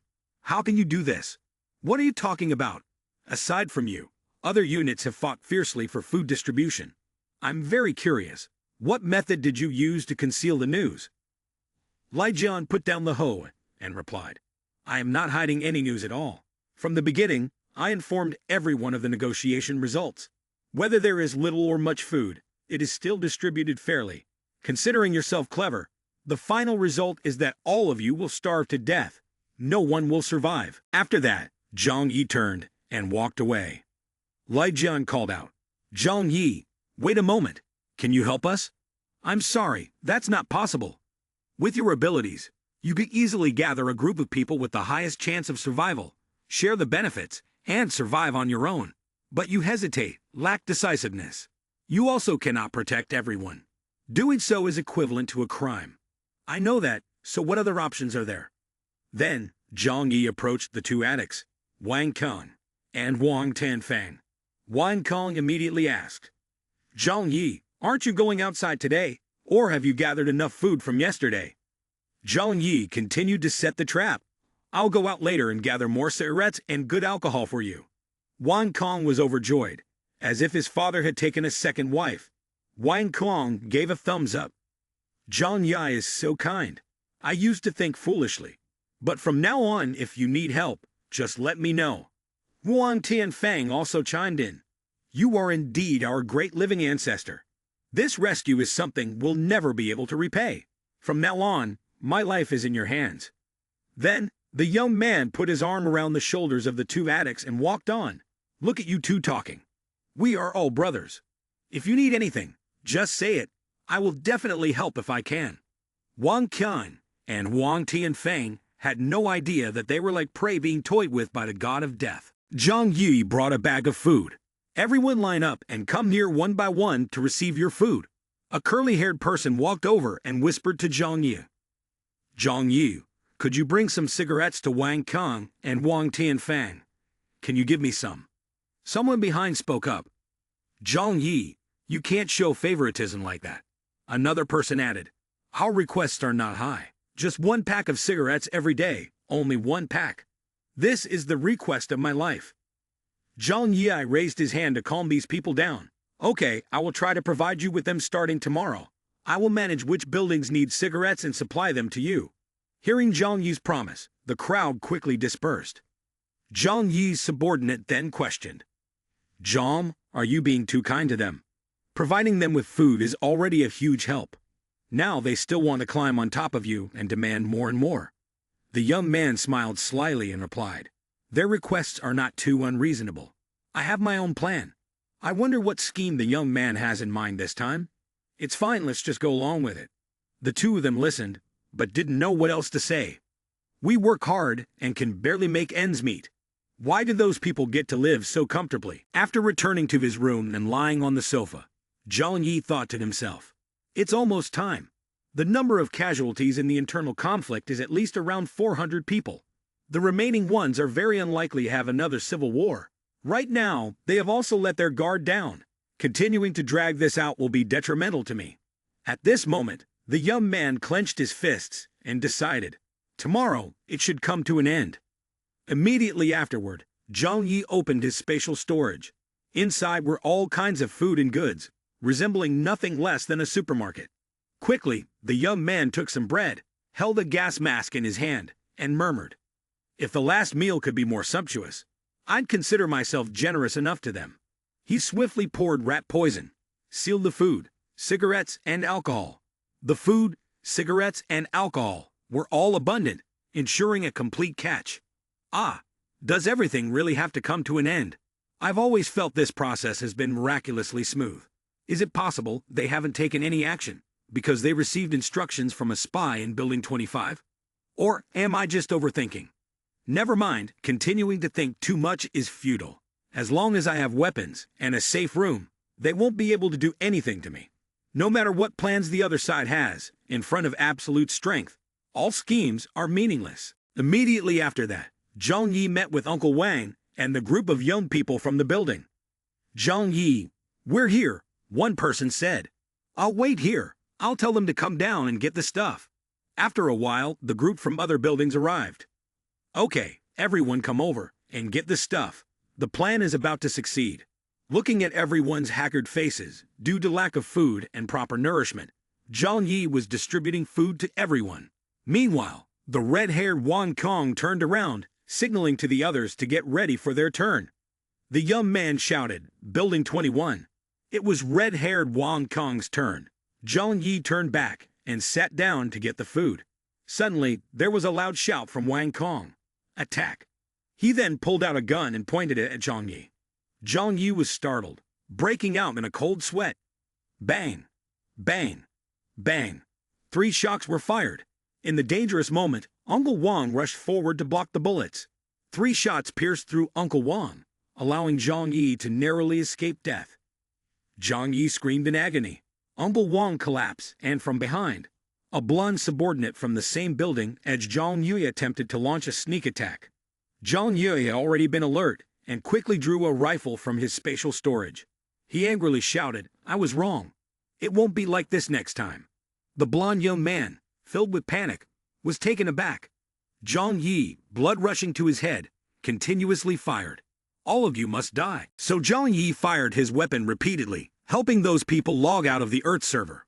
After a series of gunshots, bodies lay scattered in the snow.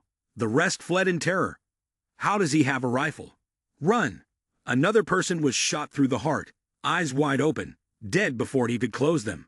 After a moment of firing, the rifle ran out of ammo, the barrel smoking.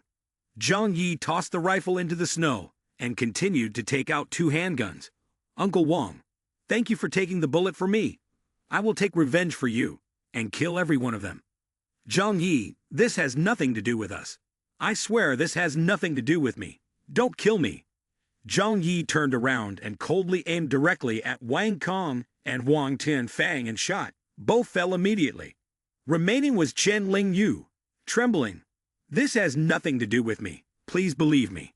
She clasped her hands in prayer, tears beginning to flow. "I have a 13-year-old daughter. I need to live. She is waiting for me to come back." Bang!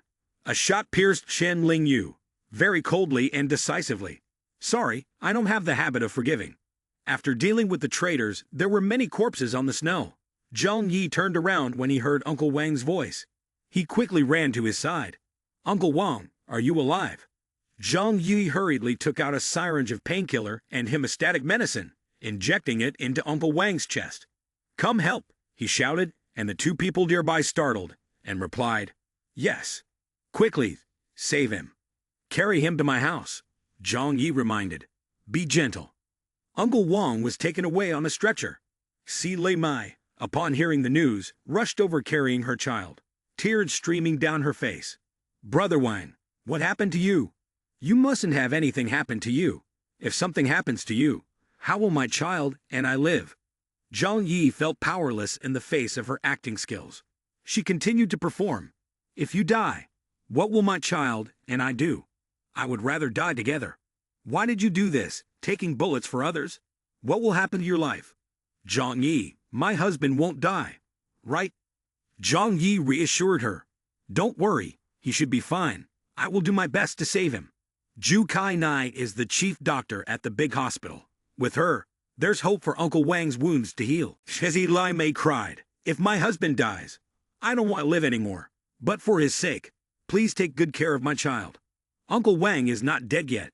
Have you arranged everything like this?" Zhang Yi frowned and turned away. "No, I definitely hope my husband lives healthily." Si Lai Mai watched Zhang Yi, thinking to herself, "This is the source of income and long-term care that I have carefully chosen. If he has taken a bullet for you, I don't need to worry anymore." Zhang Yi bowed his head in gratitude, and then went upstairs to start the surgery to remove the bullet from Uncle Wang. Si Lei Mei firmly stated, "He needs someone by his side now. I won't leave him." Young Zhang Yi turned to look at Uncle Wang, who was lying in pain, which stirred his heart. He let Si Lai Mei in, then opened the door and stepped into the house himself. As soon as she entered, Si Lai Mei triumphantly said, "I finally got to come inside. Since the cold snap hit, I've always dreamed of living in this house. It's so warm, with fresh food and a heater. Now I will also enjoy those things." At that moment, Si Lai Mei seemed to have no regard for Uncle Wang anymore. She went down to the kitchen, grabbed a drink, and drank as if she were dying of thirst. "Zhang Yi, does your house have any baby formula?" "When did you say?" Zhang Yi seemed to be getting angry, his whole body aflame. Seeing him irritated, Si Lai Mai spoke more softly. "My child also needs to drink something." She gently reminded Zhang Yi, "My husband loves our child very much." Ignoring Si Lai Mei's words, Zhang Yi replied coldly, "Come over here and help, otherwise I will kick you out." He put the items into the space storage to clear the area. Then, along with Si Lai Mei and Zhu Kai Ni, they carried the stretcher into the room. Zhang Yi took out the necessary medical equipment from his space storage. Seeing this, Si Lai Mei curiously asked, "Are you using magic?" Zhang Yi instructed Zhu Kai Nai, "No matter what you have to do, you must save Uncle Wang. Whatever medicine and equipment you need, just tell me, I will provide it for you. Zhou Kai Ne quickly got to work, cutting away Uncle Wang's clothing while responding, I will do my best. After a while, Zhang Yi asked, how is it going? Is it possible to save him? Zhou Kai Ne sighed. The situation is not very optimistic. The bullet has affected the internal organs. Given the current conditions, it is very likely that we cannot save him. Shi Loi Mai continued to act, holding her face and crying bitterly. What should we do if he is no longer here? Zhang Yi saw this and became furious, shouting, shut up! Don't interfere with Uncle Wang's surgery. If anything happens because of you, you know the consequences. Si Lai Mai conceded. Maybe I should go outside. I can't help anything here. I don't understand surgeries. Staying here will only cause more trouble. In her mind, she thought, there are a lot of snacks outside, plus a sofa and hot water. Who would want to stay here? Zhang Yi countered. This surgery is about your husband's life, so you need to stay here to help. Wipe the sweat, bring the necessary items. You have to do everything. Seeing that Si Lai Mai seemed uncooperative, Zhang Yi pulled out a handgun. Even if you don't know what to do, your presence here is the biggest encouragement for Uncle Wang, right? Seeing the gun pointed at her, Si Lai Mai was frightened and nodded. Zhang Yi continued, let's make that decision. You stay here, I'll step outside for a bit. Outside, Zhang Yi met a few other people. They affirmed, the ones who ambushed you have nothing to do with us. We are the most loyal to you. The betrayers launched a stealth attack, injuring Uncle Wang. We must take revenge. Zhang Yi replied, tonight we will counterattack. Counterattack? Just the few of us? How can we do that? Is there still something he can use? There's no need for everyone to worry about this. I've dealt with the people in this building already. You all are responsible for keeping an eye out around. If you notice anyone jumping down from upstairs, eliminate them immediately. The young man Zhang Yi led his team to Building 21. He pointed and shouted, quickly surround this building. The people in the building looked down, horrified to see Zhang Yi. Some trembled, holding their heads and mumbling, it's over, we are all doomed. We cannot fight against that monster. He is too terrifying. Others seemed tougher, holding weapons at the ready. What are we afraid of? This is our territory. Even if he has a gun, if he breaks in, he will have to leave some blood behind. Zhang Yi commanded his team. Watch the windows. The enemy may jump out to escape. One person replied, understood. Seeing Zhang Yi enter the building, someone thought to himself, what is he planning to do? Zhang Yi jumped in through a window. Noticing the area was deserted, he took out a pile of wood and flammable materials from his space storage. Then, Zhang Yi poured gasoline over the pile of wood. Someone inside the building shouted, what is Zhang Yi doing? As Zhang Yi spread gasoline across the ground floor of the building, he mumbled, now the fuel is ready, and the fuse is sufficient to burn until I withdraw.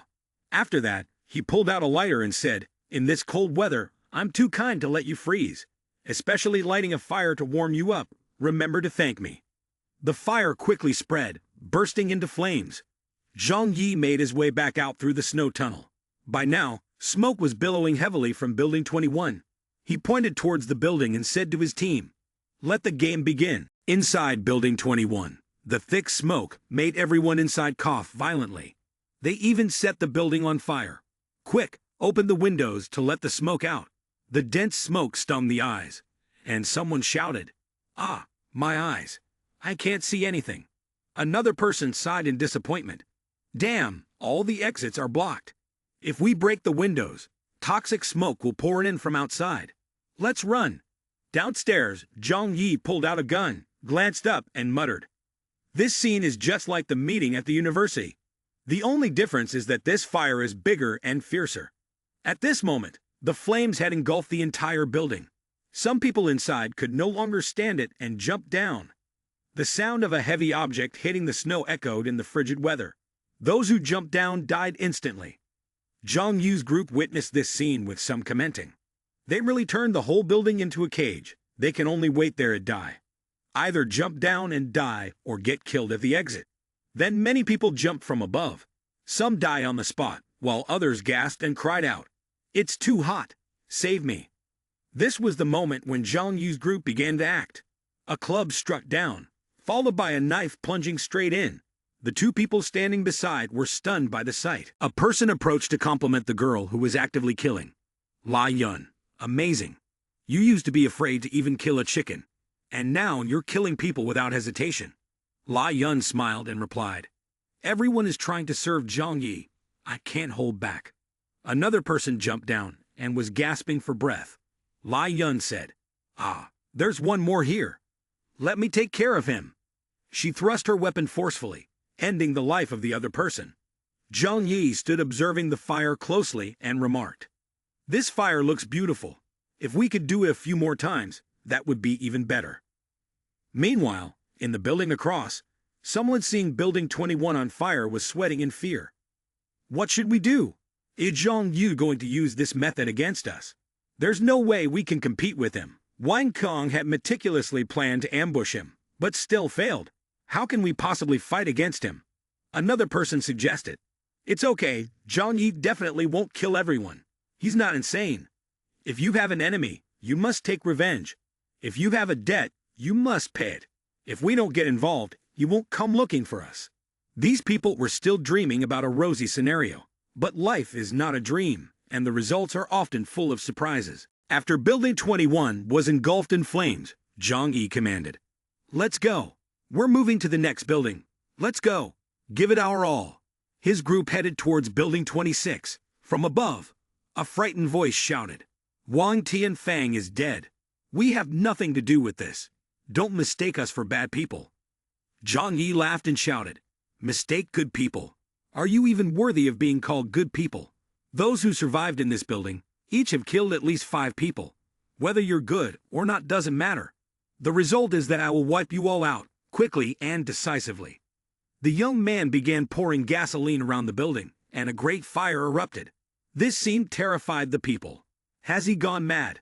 All 5 buildings involved in the attack have been burned down by him. Zhang Yi thought to himself while holding the loudspeaker. Cleaning up completely in one night is still too much of a stretch. Before this round ends, I need to finish a few more things. He declared loudly through the loudspeaker. Rest assured, everyone. I, Zhang Yi, will kill all opponents, but will not harm innocent people. Those who are friendly to me will not be purged. So there's nothing to fear. A crowd was buzzing. Great, he doesn't intend to kill us. It's those who attacked him that should die. He is still a good person. He won't kill indiscriminately. As the flames gradually faded, Zhang Yi ordered, all right, today's mission is over. Go back and rest. Some people still wanted to linger by the fire, adding wood to keep warm. It's up to you, but remember to add wood so the fire doesn't go out. A corpse was thrown into the fire. Zhang Yi saw the 2 traitors dead in front of him and thought, they're dead now, and I didn't treat them badly, yet they suddenly betrayed me. He took a phone from the pocket of one traitor and opened the recording of their conversation to review. After listening, Zhang Yi quickly understood the situation and thought, so that's how it is. Then, he entered the room where Uncle Wang was recovering. Seeing the situation was promising. With all machines showing stable readings, Zhang Yi sighed in relief and said to Zhu Kai Nai, it seems everything is fine now. Thank you. It was hard work for you. Zhu Kai Nai happily replied, I'm very glad to be able to help you. At that moment, Shi Lai Mai entered carrying her child and said, Zhang Yi, we have been hungry all day. Can you get something to eat for me and my child? Zhang Yi looked at Xia Lai Mai coldly and said, you really know how to ask for things. Let's just ignore her. Taking care of Uncle Wang is the important thing right now. He then took out a box from the storage space. Just take whatever is in here to eat. After all, you are part of Uncle Wang's family, and I won't let you go hungry. Seeing the box drop from Zhang Yi's hands, Si Lai Mai was startled. How did you manage to get these things out? Then Zhang Yi threw his arm around Zhu Kai Ni and walked away. Si Lai Mai looked into the box and mumbled, is it just instant noodles? Is there anything else? I saw eggs in the kitchen, and there were chicken bones in the trash. Zhang Yi turned around and replied, it's only instant noodles. Are you going to eat or not? If not, then, forget it. Si Lai Mai felt awkward. No, it's fine. Instant noodles are good. After going outside, Zhu Kai and I sat down on the sofa and complained. That's it. The house has another problem now. Zhang Yi sat down and massaged her feet, saying, Don't worry, it won't be complicated. Then he worriedly asked, how is Uncle Wang's health? How long will it take to fully recover, or is it just a temporary revival? Zhou Kai Ne quickly replied, he is badly injured, has lost a lot of blood, and I don't have any blood bags. At first, I thought it would be hard to save him. The blood bag issue was due to your oversight in not preparing one. So how did you manage to save him? A response that left Zhang Yi speechless. His heart had stopped, but then it started beating again. The muscles rapidly regained strength, and the blood loss decreased significantly. Hearing this, Zhang Yi silently analyzed. The cause of the global freezing phenomenon was the explosion from a gamma ray. Because of it, there is a special ability, not just for me. It is very likely that others have also awakened their own abilities. He stood up and concluded, Uncle Wang's condition is exactly like mine when I was about to die. The risk of death is a condition to awaken special abilities.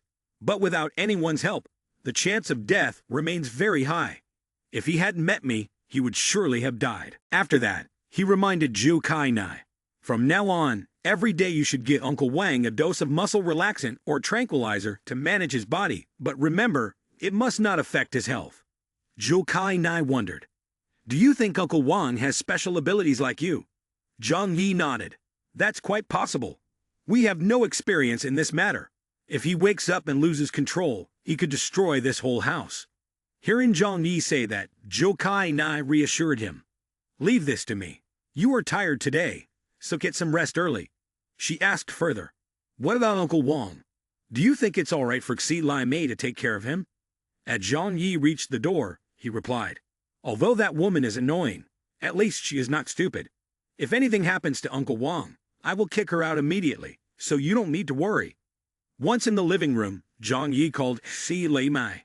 Sister Xi, from now on you and Uncle Wang will share a room, so you can take care of him at night. Xi Lai Mei agreed. Okay, I'll go in right away. Xi Lai Mei immediately opened the door and walked into the room. Zhang Yi followed her with his gaze, thinking to himself, I completely forgot about the emergency. Now I have to deal with the spy of the building. In the corridor of Building 25, Zhang Yi took out a police shield and a handgun. He wore a flashlight on his head. Quickly, he shot the lock and entered a room. Suddenly, a woman inside screamed loudly and threw something at Zhang Yi. Die. Zhang Yi easily deflected it with the shield and realized it was a knife. The knife bounced back towards the woman. He coldly said, Long time no see, Fang Wuting. On the table next to him was a corpse missing both arms and legs. Zhang Yi paused at the sight. I never expected you to survive this long, he sneered. You've really wasted the author's ink by living this long. Fang Wuting glared at Zhang Yi and shouted angrily, Zhang Yi, why are you still alive? Those worthless scum, with so many of them, couldn't even kill you. What a useless bunch. Zhang Yi took out a baton and looked at her as he said, Do you think that secretly contacting Wang Kong's group and inciting Zhang Lei and Lei Chengbin would be enough to kill me? Fang Wuting seemed to go mad, shouting, It's all your fault. I clearly just needed to hold on a little longer, and I would have agreed with you. But in the end, you chose another woman. You deserve to die. Zhang Yi shook his head and replied, I have no interest in arguing with you. After finishing his words, he slammed the stick down hard, and Fang Wuting screamed in pain. Zhang Yi grabbed her hair and pulled her towards the window. She, terrified, pleaded, Zhang Yi, please spare me. I don't want to die. I beg you. Zhang Yi pushed her out the window, coldly saying, You brought this upon yourself. Then he let go. Fang Wuting screamed in horror as she fell down. A sound echoed, not too loud, because below was white snow. Fang Wuting sank deep into the snow. Her fate was clear. Zhang Yi watched the scene, still not satisfied. This death is too easy for you. This death could not be more beautiful for Fang Wuting. The next day, in Uncle Wang's room, Zhou Kai Ni, while checking his condition, said, Uncle Wang is recovering very quickly. His self-healing speed is 10 times faster than that of an ordinary person. Hearing this, Zhang Yi's eyes lit up as he said, I understand now. Take good care of him. We must do everything to save him. Zhou Kai Mei continued to inject medicine into Uncle Wang. After a while, as Zhang Yi and Zhou Kai Nai were preparing to leave the room, Xi Lai Mei called out, Zhang Yu, I forgot to bring the charger and diapers for the baby. Can you please get them for me? Zhang Yi glanced at Uncle Wang and thought to himself, I remember that someone in a coma can still hear sounds. He turned to Xi Lai Mei and smiled faintly. I have many urgent matters to handle. Let's put your issue aside for now. Then Zhang Yi quickly closed the door and left. He thought to himself, it's time to clean up the remaining troublesome people. He went to the burned buildings and cleared out most of the enemies. The ones still alive were no longer a threat. After that, he told his group, we'll stop the cleansing here for today. We'll deal with the remaining ones later. Suddenly, someone glanced at Zhang Yi and then approached him. Zhang Yi immediately asked, what's the matter? The person happily replied, Brother Zhang, I have important news to report to you. Zhang Yi asked again, important news? What can be more important after I've settled this apartment complex? The person hesitated. Brother Zhang, have you heard about the $10 billion disaster shelter? It was invested and built by Wang Siming, the son of the richest billionaire in Jinan. Zhang Yi asked again, do you know where that shelter is located? There are too many people here. Let's go home and discuss it more thoroughly. When they entered the building, Zhang Yi seemed rushed. There's no one here now. Tell me what you have to say. Wang Siming's shelter is actually located in the Manor area villa. The villas he owns there are worth up to $2.5 billion. If it's that place, then it truly befits the position of the son of the richest billionaire. Zhang Yi frowned. But why are you telling me this? Xu Hao replied, I'm telling you because I hope to follow you. As long as you let me be your subordinate, we could take that shelter together. Zhang Yi smirked. Do you think I'm stupid? Why would you tell me about such a good place? Not to mention, a high-end shelter like that is not easy to seize. Xu Hao hurriedly explained. Even though I know the place, Wang Siming is the master there right now. I can't seize it by myself. In fact, he already knew about you and contacted me. He even actively suggested I take you there. Then, take the opportunity to grab your supplies and snowmobiles. Upon hearing this, Zhang Yi's eyes flashed with anger. Xu Hao quickly raised both hands to express. But at that time, I refused him. No matter how reckless I am, I wouldn't dare touch you. Zhang Yi asked, how can you ensure this isn't a trap? You all want to lure me in to eliminate me. Suddenly, Zhang Yi pointed a gun at Xu Hao's head. I could shoot you right now. Seeing the gun pointed at his head, Xu Hao was extremely terrified, sweat pouring down his body. Don't kill me. Don't kill me. Everything I'm saying is the truth. Please believe me. Bang. A gunshot rang out. Zhang Yi only wanted to frighten him, making Xu Hao tremble, his face devoid of color. Mr. Zhang, please don't rush to a decision. I am not deceiving you. The information I just provided is completely accurate. Zhang Yi blew on the still smoking barrel of the gun and said coldly, oh, then give me a convincing reason that you are not in league with Wang Siming to harm me. Perhaps you might still have a chance to live. Xu Hao nodded and responded, I have seen your bravery. Following you, my chances of survival will be higher. Moreover, even if I were to serve Wang Siming, in his eyes I would still just be someone easily bullied. In the past, due to my family's business, I had to be his subordinate, and I even had to offer my woman to him for his pleasure. Not just once, but every time he was in the mood, I had to bring women to him. Because of him, I became a laughingstock among the upper class in Tianhai City. In short, I really want to vent this anger. Zhang Yi smiled and asked, if I cooperate with you, how will you help me?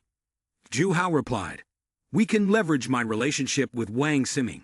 I will pretend to deceive him into letting you in, and then I will tell him to open the door. At that point, based on your skills, killing him will be simple. Zhang Yi thought for a moment, and then asked further, what about the security system of that house? Specifically, how many traps and defensive weapons are there? Xu Hao began to set conditions. Before I tell you, you must agree to cooperate and ensure my safety afterwards. If not, I cannot disclose anything. Zhang Yi smiled wickedly. Can't you speak? Then what's the point of keeping you alive? Zhang Yi aimed his gun at his head again, but this time, Xu Hao responded quite boldly. Even if you kill me, it would be useless. I know that those who lose their value will be eliminated by you. The information about the safe house is my only hope for survival. Zhang Yi nodded and coldly said, you are quite smart. As for your conditions, I can agree, but there are a few rules you must follow. Zhu Hao became delighted. All right, go ahead. Zhang Yi continued. First, you need to clearly explain all the situations regarding the safe house, especially the firepower system and security equipment. Zhu Hao nodded. Of course, after the safe house was renovated, I visited and got a basic understanding of the situation. Zhang Yi went on. Second, I need you to help me kill someone. Zhu Hao immediately agreed. That's easy. But Zhang, you can kill anyone you want. Why do you need me? Zhang Yi did not answer right away, simply saying, this person I cannot confront directly. Just wait for my news. Then he added, and the final condition, go upstairs first. I'll get something for you. Scene switches to upstairs. Zhu Hao saw Zhang Yi holding a suitcase and curiously asked, what's in that carry-on suitcase? Is it equipment for special operations? Zhang Yi smiled and replied, you've probably guessed my identity by now. Although I don't want to reveal my identity and continue to carry out my mission, due to the special circumstances, I cannot expose my trump card. Zhu Hao listened and thought to himself, indeed, I've seen his extraordinary skills. He kills without batting an eye. He must be a high-level bodyguard or a retired mercenary. He truly is a king in this apocalypse. If I can follow him, I will definitely survive. Recalling the past, when he encountered some tough prisoners, he realized that dealing with such people required tougher measures. Zhang Yi held the syringe in front of him, making Zhu Hao panic. Brother Zhang, what do you want to do? Zhang Yi sneered. This is a slow-acting poison that we often use. Once injected, it will take effect in a week. There is no antidote, and you will definitely die. Don't worry, as long as we capture Wang Siming's stronghold, I will give you the antidote. Zhu Hao, frightened, stepped back. Please don't come any closer. Immediately, Zhang Yi injected the drug into the back of his neck. Now they're like grasshoppers on the same string. Don't worry, as long as the time hasn't come. The drug won't take effect. Just listen to me, and whatever you want, you'll have. Zhu Hao was now extremely terrified, and Zhang Yi reassured him. I did this so that there would be no more doubts between us. If I die, you won't survive either. Go back now. If anything happens, I will give you instructions directly. Zhu Hao nodded. I understand. I'll contact Wang Siming as soon as I get back. We'll head over there quickly. At this moment, Zhang Yi thought to himself, the so-called slow-acting poison is just an excuse. This syringe actually contains ordinary flu medication to relieve pain and stop bleeding. Although it may cause reactions similar to poisoning, if he believes it, the chances of betrayal later will be greatly reduced. Switching scenes to another room, Zhang Yi saw through the camera that Sei Lai Mai was up to something. You're on the verge of death and still daring to take risks. Uncle Wang, you're awake. You really scared me. Luckily, you're okay. Thank goodness there's a doctor where you are. Otherwise, I wouldn't have been able to keep my life. I wonder how things are outside, but it's all right. Just stay here and rest. Sei Lai Mai flattered him. Zhang Yi, you're treating my husband so well. Our family doesn't know how to thank you. From now on, our family will depend on you. Zhang Yi was contemplating his plan. He said, Sister Xi is absolutely right. From now on, the life of your family will be my responsibility. Uncle Wang hesitated to respond. Zhang Yi, this matter. Sei Lai Mei's eyes lit up when she heard this, unaware that she was walking into a trap. Zhang Yi, you said it yourself. You can't regret it later. Zhang Yi confirmed. Of course not. Sei Lai Mei cheerfully said. Then I will go back to get some daily necessities. Please hold my child for a moment. But don't lock me out. Zhang Yi showed his goodwill. Haha, what are you talking about? Am I that kind of person? Uncle Wang is still here. If I don't open the door for you, what will I think of Uncle Wang? Sei Lai Mei laughed and said, all right then. Wait for me for a moment. I'll be right back. Right now, he is taking care of Wang Jiguang and his own child. There's no reason not to let me in. After Sei Lai Mei left, Zhang Yi held the baby in one arm and texted Zhu Hao with the other. The person has gone out. Find the opportunity to deal with it quickly. Playing with the child, Zhang Yi thought to himself, I originally intended to deal with both the child and Sei Lai Mei, but in the end, I still couldn't do it. Later on, I'll find a woman to adopt the child. Returning home, Shi Lai Mei opened the door, still lost in thought. Zhang Yi's home is so warm. I must stay here. Only then can I and my child continue to live. As soon as she stepped inside, she saw Xu Hao waiting for her. She was startled, and before she could understand what was happening, Xu Hao lunged at her chest and coldly said, "Don't blame me, this is all your own doing." Then came a series of stabs. After confirming she was dead, Xu Hao texted Zhang Yi to report, "I'm done. When can I pick up the food?"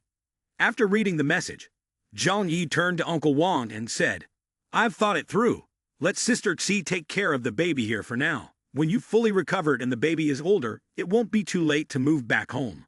Uncle Wang hesitated and replied, "I'm sorry to trouble you so much. The supplies in my house are limited, and with 3 more people, just the coal for heating will cost a lot."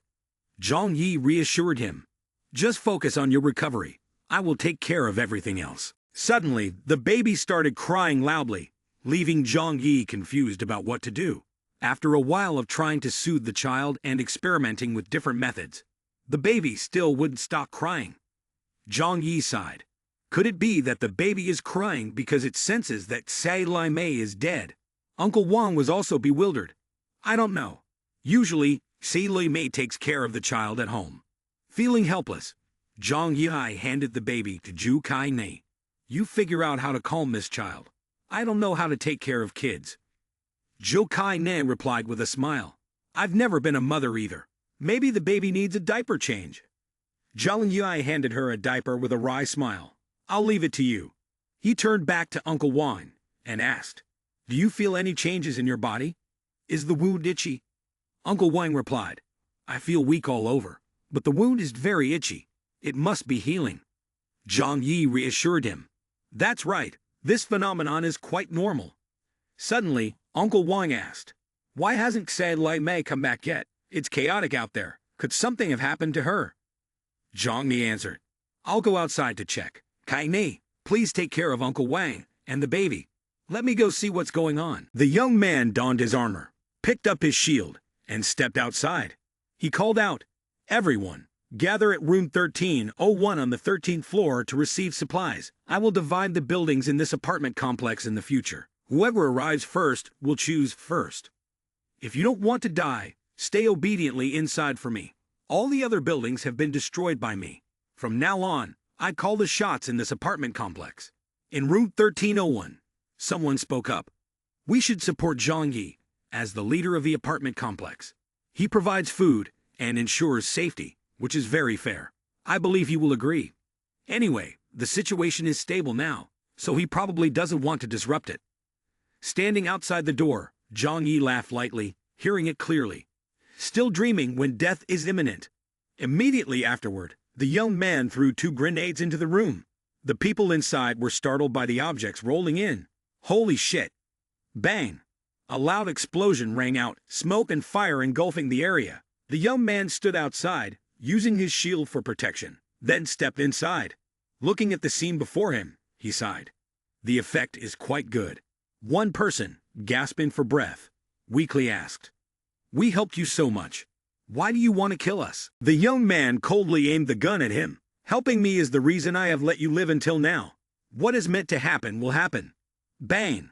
A gunshot rang out, and then the young man casually walked outside. "All the enemies from the previous life, except for Xu Hao, have been killed by me. Now there are only 5 survivors left in building number 25.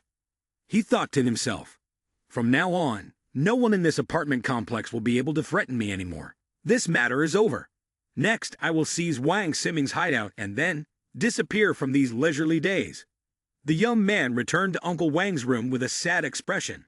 "Uncle Wang, I have bad news. I have to tell you that Sister Xi." Uncle Wang asked anxiously, "Xi Lai Mai? What happened to her?" Zhang Yi slowly recounted. "The neighbors have colluded with outsiders to kill us. Their main goal is to seize my supplies and housing. Although I have eliminated the traitors, there are still some who slipped through the net. They are afraid that I will seek revenge later, so they targeted Sister Xi."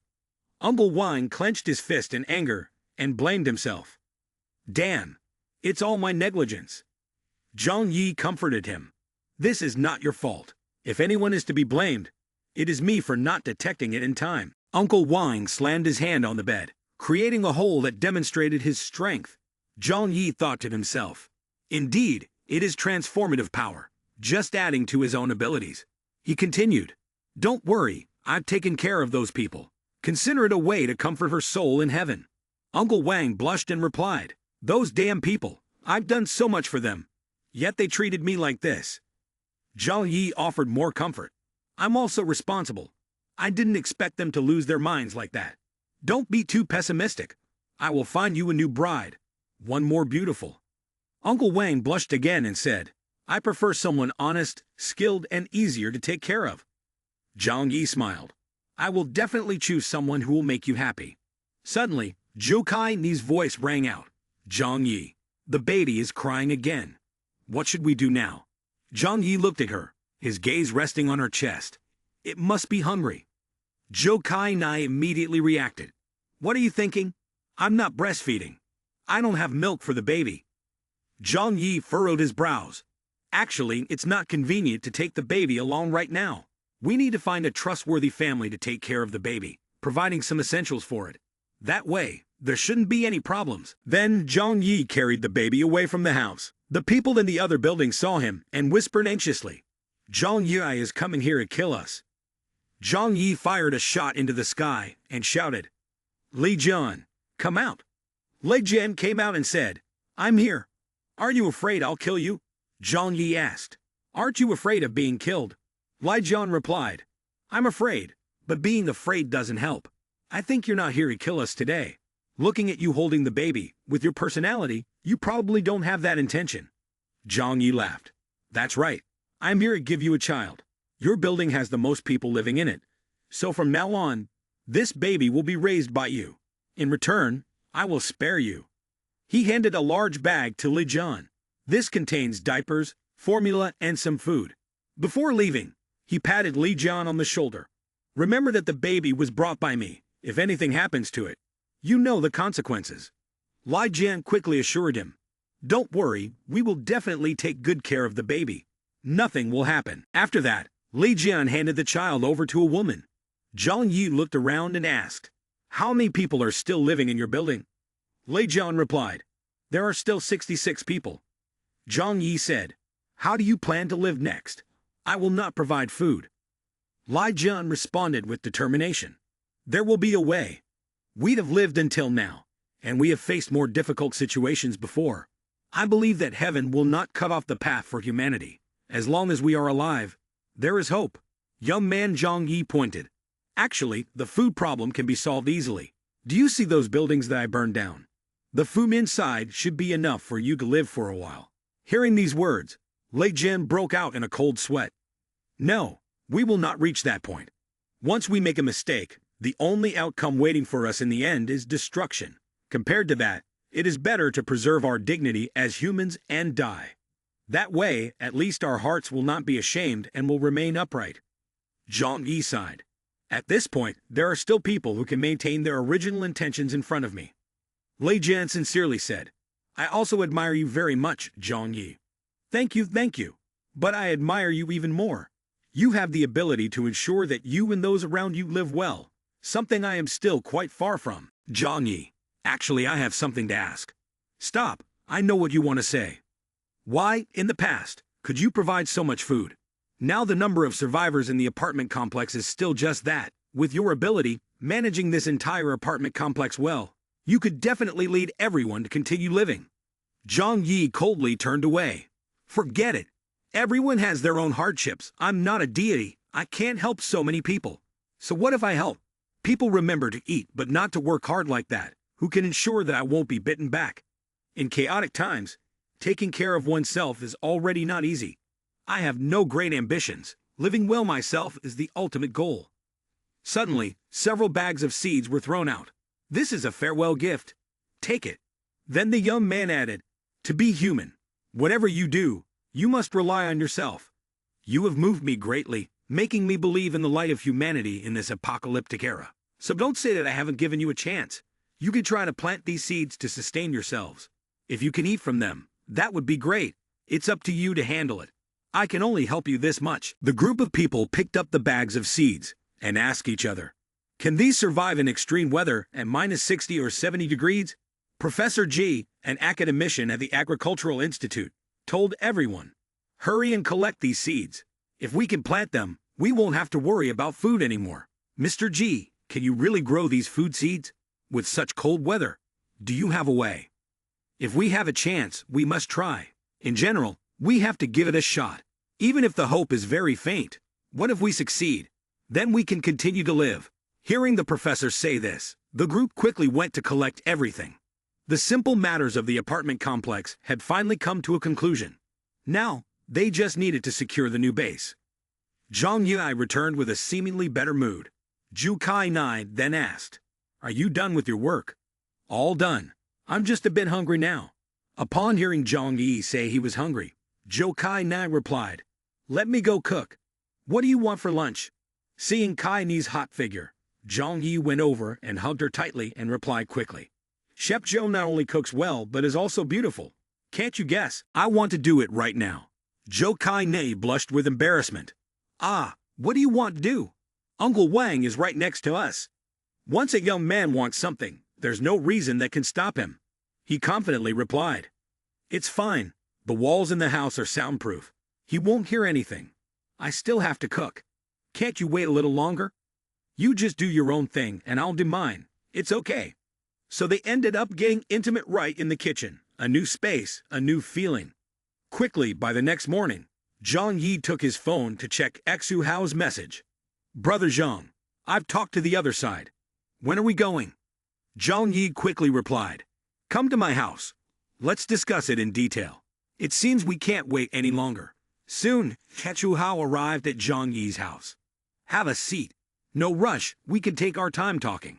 Brother Zhang, let me tell you about what I discussed with Wang Siming. There's no need to be so troublesome. Just give me your phone. Hearing this, Xu Hao was shocked as if struck by lightning. What? You want to take my phone? That's right. I want to directly see your conversation with Wang Siming. Zhang Yi reached out and urged Xu Hao. Hurry up, give me your phone. You're not hiding something from me, are you? Xu Hao stammered, his hands tightly gripping the phone. No way. It's just. Losing patience, Zhang Yi grabbed him by the collar with one hand and pulled out a gun with the other, pressing it against his head to intimidate him. Can't you talk properly? Xu Hao panicked and explained. Brother Zhang, don't shoot. Don't shoot. I spoke ill of you with Wang Siming, but that was just to trick him. Those words were not sincere. Xu Hao was drenched in sweat, holding out the phone to Zhang Yi. Stop talking so much. Zhang Yi snatched the phone, opened it, and read the messages between Xu Hao and Wang Siming. You guys contacted each other half a month ago. That trash thinks he can act high and mighty just because he has a gun. What gives him the right to stay in such a nice room? This kid is really vicious, killing dozens of people at once, not easy to deal with. Zhang Yi was a strong man, truly capable. Brother Siming, I can't handle him on my own, but if we join forces, it will definitely be no problem. Zhang Yi held the phone up to Xu Hao's face, glaring and asking, what do you have to say about this? Xu Hao's mouth dropped open, his hands and legs trembling, sweat pouring down like rain. Brother Zhang, listen to my explanation. You've injected me with the drug. If you die, I can't live either. I said that to deceive him, to make him think I was his ally. I swear, if I, Xu Hao, have any bad schemes against Brother Zhang, I will not die in peace. Even if I have to die, I will still obey you. Zhang Yi rested his chin on his hand and thought to himself. In the message, Xu Hao still hadn't revealed his specific firepower and capabilities. Wang Siming only knew that this side was a stronghold with abundant supplies and had snowmobiles. Taking advantage of this misinformation to catch fish in troubled waters could be successful. After thinking that, Zhang Yi put the phone down on the table and turned to Xu Hao. Then tell me the specific situation of that shelter, especially things like weapons and defensive facilities. Not a single word should be missing. At that moment, Xu Hao finally breathed a sigh of relief. I heard that the shelter was renovated using materials from spacecraft. Unless a nuclear weapon is dropped on it, there's almost no way to break even a corner of it. Of course, If heavy firepower is used from the outside over time, and a large amount of manpower persistently attacks, it can still be breached. There are no heavy weapons in the shelter, but the room is equipped with anesthetic gas sprayers, and the entrance hallway is equipped with high-temperature flamethrowers. When activated, it can immediately spray fire at a temperature close to 2,000 degrees. At this moment, Zhang Yi thought to himself that Wang Siming's target was his snowmobile and the supplies he had on hand. If he couldn't get them, it wouldn't matter if he killed himself. So when he got over there, he would take back the snowmobile. In this way, the worst outcome would be that I get caught, but he wouldn't kill me because, for him, my life or death was unimportant. The biggest threat from that shelter actually came from the traps in the corridor leading in. That's right, I'll pretend to cooperate with Wang Siming. At that moment, you pretend to be captured by him. If he wants to keep me around for interrogation, then I can also pretend to faint from the gas-emitting device. Once we successfully navigate through the traps, then it's internal and external, with you, killing him. That's right, I had this idea. After we get there, you pretend to be captured, and then I'll seize the opportunity to strike him, killing him. Zhang Yi stared intently into Xu Hao's eyes, thinking to himself, it seems better not to let him know I have a gas mask for now. Zhang Yi leaned back on the sofa, frowning as he thought about fire and gas. If there was a way to completely solve this problem, that would be great. Suddenly, he thought of something. The young man stood up and raised his hand high. That's right. Why didn't I think of this before? Time in the virtual space is static. I had always seen it as a space for storing items. If it could be utilized in actual combat, wouldn't it become an incredibly powerful fighting force? If we could really tap into the power of this strange energy, then the harvest would definitely exceed our imagination. After thinking for a moment, Zhang Yi turned to Xu Hao and said, you should go back and wait for my news first. In a few days, I will give you an answer. With the poison in his body manifesting, Xu Hao hurriedly clutched Zhang Yi's leg and pleaded, no, brother Zhang. Even if I can wait, the poison in my body cannot wait. What are you afraid of? I said the poison will recur in 7 days, and that's exactly 7 days. It could take as long as 3 days or as short as 1 or 2 days, and I will definitely give you an answer. Just rest assured and wait. Then I will go back and wait for your answer. As he reached the door, Xu Hao, still looking worried, called back. You must contact me. Go on, Zhang Yi muttered while looking at the psychic energy he had gathered in his palm. In the future, there will be time. I must invest my mental and physical energy into it to develop my abilities. Who knows, apart from virtual space and a few minor skills, there may be other fields waiting for me to explore.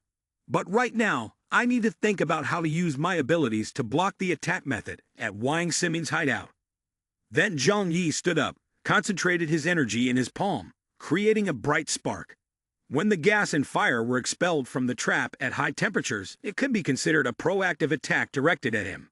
Therefore, when obtained, there would be no obstacles. Then, the young man used his other hand to create another spark. The two sparks merged into one, forming a large fire that was hot enough to melt fat. In theory, it was completely achievable. Saying this, Zhang Yi gathered the fire back. In the virtual space, lying in an absolutely motionless or absolutely close state, Zhang Yi was practicing fire control skills. Under the condition of maintaining an unchanging state, all he needed to do was change direction, causing the vector to change. He could even send the object that attacked him back to its original place. Wasn't this a counterattack skill? Thinking of this, Zhang Yi happily jumped up like a child who found candy. Using the virtual space this way really was an absolute defense capability. Next, he needed to master this skill proficiently. Then in the future, any ranged attack would be ineffective against him. However, what would happen if he used this ability on humans? Previously, he had only tested it on ordinary fish. But now, thinking about combat, he had to conduct experiments on living people. So Zhang Yi stood with his arms crossed and said to his neighbor, being pushed by the neighbor to confront me, you are quite unfortunate, but it is also an opportunity. The young man threw a stick and continued, take it and attack me. Next came the provocation from Zhang Yi. As long as you can hit me once, I will reward you with a piece of bread. The neighbor hesitated for a moment, stammering, This is what you said. The neighbor rushed forward with a stick, and the young man Zhang Yi quickly prepared to open the space warehouse. Seeing the log being sucked away, The neighbor was also panic-stricken. Noticing the unstable situation, the neighbor intended to run away, but the young man had already pulled him into the virtual space. Could he still run? Very soon, in the blink of an eye, the neighbor was sucked inside. The neighbor stood frozen like a statue. Zhang Yi stroked his chin and thought, "He doesn't move." It seems that living beings entering the space would fall into a completely motionless state. The young man also reached out to check the neighbor's breath and pulse. Both breathing and heartbeat had stopped. So what happens after leaving the space? Wanting to know the result, the young man released the neighbor from the space warehouse. He gasped in fear. I thought I was definitely going to die. It seems there is still an effect on living beings. After a certain amount of time, they may no longer survive. What did you feel just now? I felt like I had entered a completely white world. Supplies were piled up like mountains. It seemed I had been in there for a century. That possibility is quite scary. I must have seen hallucinations. So it turns out the flow of time in virtual space is countless times slower than in the outside world. This means that the longer a living being is in virtual space, the greater the chance of mental collapse. If we can't suck living objects in, then what if we cut off a part of them? As soon as he finished speaking, the young man cut off 2 fingers of the neighbor. He cried out in pain, "Ah, my hand! Try this first. A living person cannot recover like a severed finger. What is the principle behind that?" The young man Zhang Yi threw out a roll of gauze and said, after treating the wound, "Let's continue. This time you use this to attack me." After several experiments, the young man Zhang Yi concluded we need to conduct a few more experiments. The desired actual data has already been clarified. We have also grasped quite a few characteristics of the virtual space. While the man was eating the food that Zhang Yi provided, he kept praising it. "So delicious! So sweet! I haven't had normal food like this in a long time." The range of material acquisition has certain limitations. It cannot absorb objects with strong external force, and it is ineffective against living people. My supernatural ability can open a passage connecting the real world and the virtual space, shifting the incoming attack, then adjusting the vector direction to shoot back out. Next, I know how to deal with the Wang Simming shelter now. Thank you for your help. It's nothing. It's nothing. I should thank you for giving me food. As soon as the man finished his sentence, the young man swung a knife and struck. The unfortunate man quickly became a ghost that had not yet been satisfied. "You have already paid the price. It's time to move on after you finish eating." At the last moment, the unfortunate man was still caught up in a few thoughts. Do I really have to die in the end? Finally, I can escape from this cruel world. After that, the young man Zhang Yi coldly left. In the following days, he needed to quickly find a few people to conduct a real combat exercise. Preparing early would ensure certainty when the time came. 3 days later, Zhang Yi said to Xu Hao, "We can leave now." Recently, Xu Hao was eating even better than before, yet he still looked like this. It seemed that the psychological impact had truly tortured him. "I can inject you with an antidote. This can temporarily stop your illness. It's just scaring myself, but what I want is this effect." Xu Hao, upon hearing this, was extremely anxious and rolled up his sleeves. "Inject me. Give me a dose. This can stop your illness, but at most it will only last 5 days. You will still be poisoned and die. You better pray that this operation succeeds. Otherwise, neither of us will end up well." "Don't worry, John. Xu Hao, won't joke with my own life. This time, I am determined to follow you." "That's best." Seeing the young man Zhang Yi preparing his things and backpack with the intention of going out, Zhou Kai Nai immediately asked, "Hasn't the issue of the apartment complex been resolved? Where do you want to go?" The young man quickly replied, "To a better place." Putting on his backpack, the young man continued, "Don't ask too much. When the time is right, I'll tell you. I've left enough supplies for you and Uncle Wine to manage for half a month, just in case something unexpected happens to me."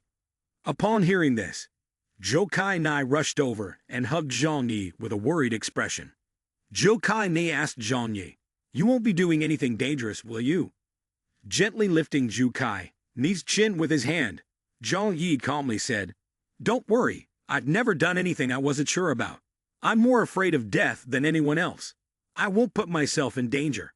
After that, the young man also caressed her, just a personal habit of his to prepare well beforehand. He quickly gave Zhou Kai Nai a passionate kiss. Zhou Kai felt very anxious at these gestures from Zhang Yi. Her heart was unsettled. This afternoon, I have something very important to do. When I come back, we'll continue. When the young man Zhang Yi left, it was also the moment when Zhou Kai could no longer stand still. She unconsciously replied, "Ah." After leaving, the young man Zhang Yi took out his sled. Shu Hao was also by his side. Zhang Yi then took out a rope and said to Hey Hao, "Put your hand here. Why you still not trust me? I am really on your side, and I have poison on me. There is no special reason. It's just like this. I feel better this way. Moreover, when we face Wang Semming, he will have a higher level of trust when he sees you tied up." The young man quickly tied Shu Hao's hands, and both of them rushed quickly on the sled. "Brother, the wind hitting my face hurts too much. Do you have a helmet? Just endure it a bit. If you look a little more miserable, it will seem more real." After a while, they arrived at the villa area. Looking around the terrain, Zhang Yi thought to himself. In front was a river, behind was a mountain. Even the feng shui had been pointed out by experts. The buildings were also more luxurious than those in other places. The terrain made this place a natural snow shelter, and the snow was much shallower than in other areas. The young man mumbled, "I originally thought that when the apocalypse struck, it would be fair to most people. But now, I see that even the heavens favor the rich more." Xu Hao sat in the snowmobile and interrupted. "What's the point? The people with money here are nothing compared to Zhang. Stop flattering and follow me inside." The young man quickly packed up the snowmobile and walked. Seeing this, Xu Hao wondered, why not drive straight in? Walking means we still have to cover some distance. The young man retorted, "I told you to go, so just go. Why are you being so talkative?" Earlier, from inside looking out at the snowmobile, the red-haired girl thought, the snowmobile can still operate in this situation. They must have plenty of supplies. The coal is almost burned out, and the food ran low 3 days ago. People nearby are in the same situation. We can only hope for help from outsiders. It seems that in order to survive, I must take a chance. Is this the hideout you mentioned? The young man Zhang Yi pointed the gun at Xu Hao and shouted, "Go over there and open the door for me." Xu Hao trembled. "Don't rush, wait a moment, I will open the door." From inside, Wang Semming was observing through the camera and clearly saw the situation with Zhang Yi. The agreed time was tomorrow, but the other side had come here today. Wait, something's not right. Where's the snowmobile? Young man Zhang Yi acted very deeply. But in fact, this was also the truth, not just acting. Zhang Yi continued to shout loudly, "Damn! If you dare to deceive me, do you believe I will shoot you dead?" Xu Hao quickly replied, "No, don't shoot. I can open the door. Let me try again. After working hard for so long, it can't be in vain. Otherwise, I won't find such a good opportunity again later. If you dare to play tricks, I will immediately burn you all to ash." A door slowly opened, and then Zhang Yi and Xu Hao entered inside. Looking around as they walked, young man Zhang Yi thought, "Indeed, with money, you can do whatever you want. Brother Zhang, let's go inside. There's another door. Once it is opened, we can enter the hiding place." Zhang Yi and Xu Hao continued on. Wang Semming thought, "You'd have fallen into a trap." Suddenly, several holes opened up in the ceiling. Zhang Yi was startled. "What?" Quickly, toxic gas spewed out from inside. Xu Hao hurriedly covered his mouth and nose. Meanwhile, Zhang Yi looked up, and at this moment, the smoke was thick and obscured. Wang Semming looked through the camera screen and saw only a whiteout. Only the sounds of insults exchanged between Zhang Yi and Xu Hao could be heard. Xu Hao shouted, "Son of a bitch, open the door quickly. If not, I will kill you." "Ha ha ha. Zhang Yi, stop resisting. If you can kill me, you will die too. Just accept your fate. I don't need your life, I only want your supplies. Dream on, I will kill you now. If you have the guts, pull the trigger. If you kill me, don't expect to live." Then a series of fighting sounds erupted. Wang Semming, hearing this, was very pleased. It's time to catch the two rabbits. At this moment, the young man Zhang Yi was wearing a gas mask and using virtual space to suck in the smoke. The door gradually opened, and a figure was entering. Zhang Yi thought to himself, "As soon as Wang Semming comes out, I can shoot him immediately." At this moment, A person entered holding a knife and a rope, but Zhang Yi quickly realized it was not Wang Siming. Zhang Yi pretended to fall down. He thought to himself, the useless Xu Hao is so stupid. The intel before never mentioned that there were others in the shelter. The man walked over to check on the condition of Zhang Yi and Xu Hao. Zhang Yi recognized him as the famous star Jackson in the entertainment industry, rumored to have a close relationship with Wang Siming. No wonder he could get in here. After that, he carried both of them to another room. Jackson threw them down and said, I brought the people. With everything going so smoothly, Jackson felt pleased. This guy is really clueless. It didn't even take any effort to deal with him. Wang Siming responded, isn't this all part of the plan? If we can't handle this unknown poor guy, wouldn't my $10 billion just go down the drain? Jackson quickly tied Zhang Yi's hands tightly. After we get this kid's snowmobile, let's go outside for a stroll. Okay. I wonder what the situation is like out there. It's nice to get some fresh air and maybe find some food to bring back. At that moment, Zhang Yi released the toxic gas he had inhaled into the storage space earlier. Breathing in the toxic gas, both of them began to sway. Wang Siming asked in confusion, Jackson, why are you swaying like that? Jackson replied, I'm not swaying. It's you. Why you look like there are 6 of you now? The young man Zhang Yi took a knife from the space storage and cut the ropes binding them. Standing up, he thought to himself, now it's my turn to catch you without any effort. At this moment, Wang Siming and Jackson were lying on the floor, defeated. Zhang Yi quickly tied the two of them tightly, wrapping them up as if afraid they would escape. Taking 2 guns, the young man muttered, they look valuable, but they're actually useless. After that, the young man opened the door and went for a walk. Truly a billionaire's house. Just the living room alone is so luxurious that it makes one drop their jaw. Then moving quickly to another room, he opened the door. This is the renovated shelter worth $10 billion? It really is a miniature ecological model. A nice place. But from now on, it's mine. Zhang Yi went straight up the stairs. Game room, pet room, entertainment room, bedroom. As Zhang Yi looked into the bedroom, he saw several girls dressed scantily lying around. It seemed that things here were not as peaceful as he had imagined. The young man thought to himself, all the animals downstairs have been dealt with by Wang Siming. Does he even have the mood to keep these animals? In front of Zhang Yi was the room for dogs and cats. Curious, Zhang Yi pushed the door open to take a look. As soon as he opened the door, a scene hit him. It was a scene filled with underwear, bras, syringes, along with girls lying drugged out. Seeing Zhang Yi enter, a girl tried to crawl over and plead. Wang, young master, we know we were wrong. We were wrong. The girl clutched Zhang Yi's leg, begging pitifully. You can make us do anything. Please let us go outside. If not, then just a little, just a little. But unfortunately, coldly, Zhang Yi kicked the girl away. I can basically guess what the corpses in the next room are like. Thinking this, the young man fired a few shots. When he reached the control room, it seemed quieter. The central area of the shelter must be here. If only I were a computer engineer. There is even a gym downstairs, just right for shooting practice, to later test my skills. The young man walked down the hallway, trying to open a few doors, but none would open. Identity verification failed. Access to this passage is currently unavailable. It seems that to know how to use this shelter, he must ask its owner, Wang Siming. Saying this, Zhang Yi returned to the room and splashed 2 cups of cold water on the faces of the 2 bound individuals. Are you awake? How could you manage? To survive in the apocalypse, you need to have some skills. Saying that, Zhang Yi pulled out a gun and pointed it straight at Wang Siming's face. It seems you are not free to talk about this right now, right? How about we discuss something else? Like how you should cooperate with me in the future, so you can exchange your life for something better. Wang Siming panicked, sweating profusely. What do you want to do? Can we negotiate? As long as you don't harm our lives. The young man Zhang Yi sitting relaxed on the chair said, to be straightforward, my purpose for coming here is to find a safe place to continue surviving. It's too dangerous outside, supplies are lacking, and the temperature is cold. In your large place, adding me wouldn't be much trouble, right?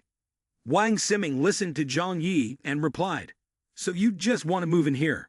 Don't you want to deal with me? Then be the master of this place, Zhang Yi responded. Do I really need to deal with you? Your place is so big that even with 100 people here, it would still be spacious. I'm not the kind of person who kills for no reason. Besides, I hope to take this opportunity to befriend young Master Wang a bit. That's right, this snowstorm is indeed very troublesome. But this kind of unusual meteorological phenomenon cannot continue for too long. Sooner or later, society will restore its original order. As a small person in society like me, if I can be friends with a wealthy person like Wang, and with his consideration in the future, wouldn't I be able to rise to great heights in no time? That's only natural. As long as I consider it a bit, I can make you a person at the pinnacle of glory. Wang Siming thought to himself. It seems he believes the snowstorm will pass quickly. That would be the best. For now, he still has a taboo against order and doesn't dare to kill me. What do you want? The items in this house, I can let you choose freely.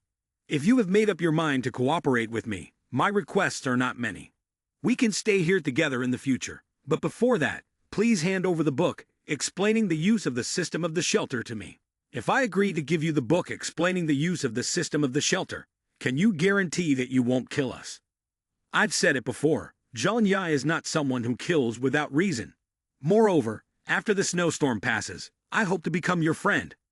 Wang Siming was sweating, thinking for a moment. All right, I will let you know.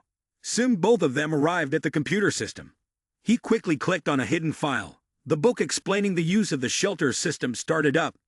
Very good. From now on, the master of this shelter will officially become Zhang Yi. So is there no problem with the verification?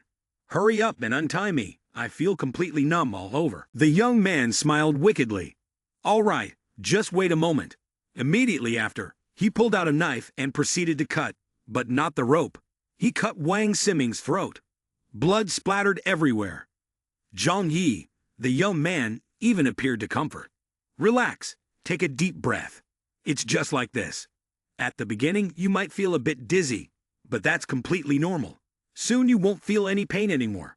In the last seconds of his life, Wang Siming asked, I did as you said, so why do you still want to kill me? Zhang Yi replied, I'm sorry.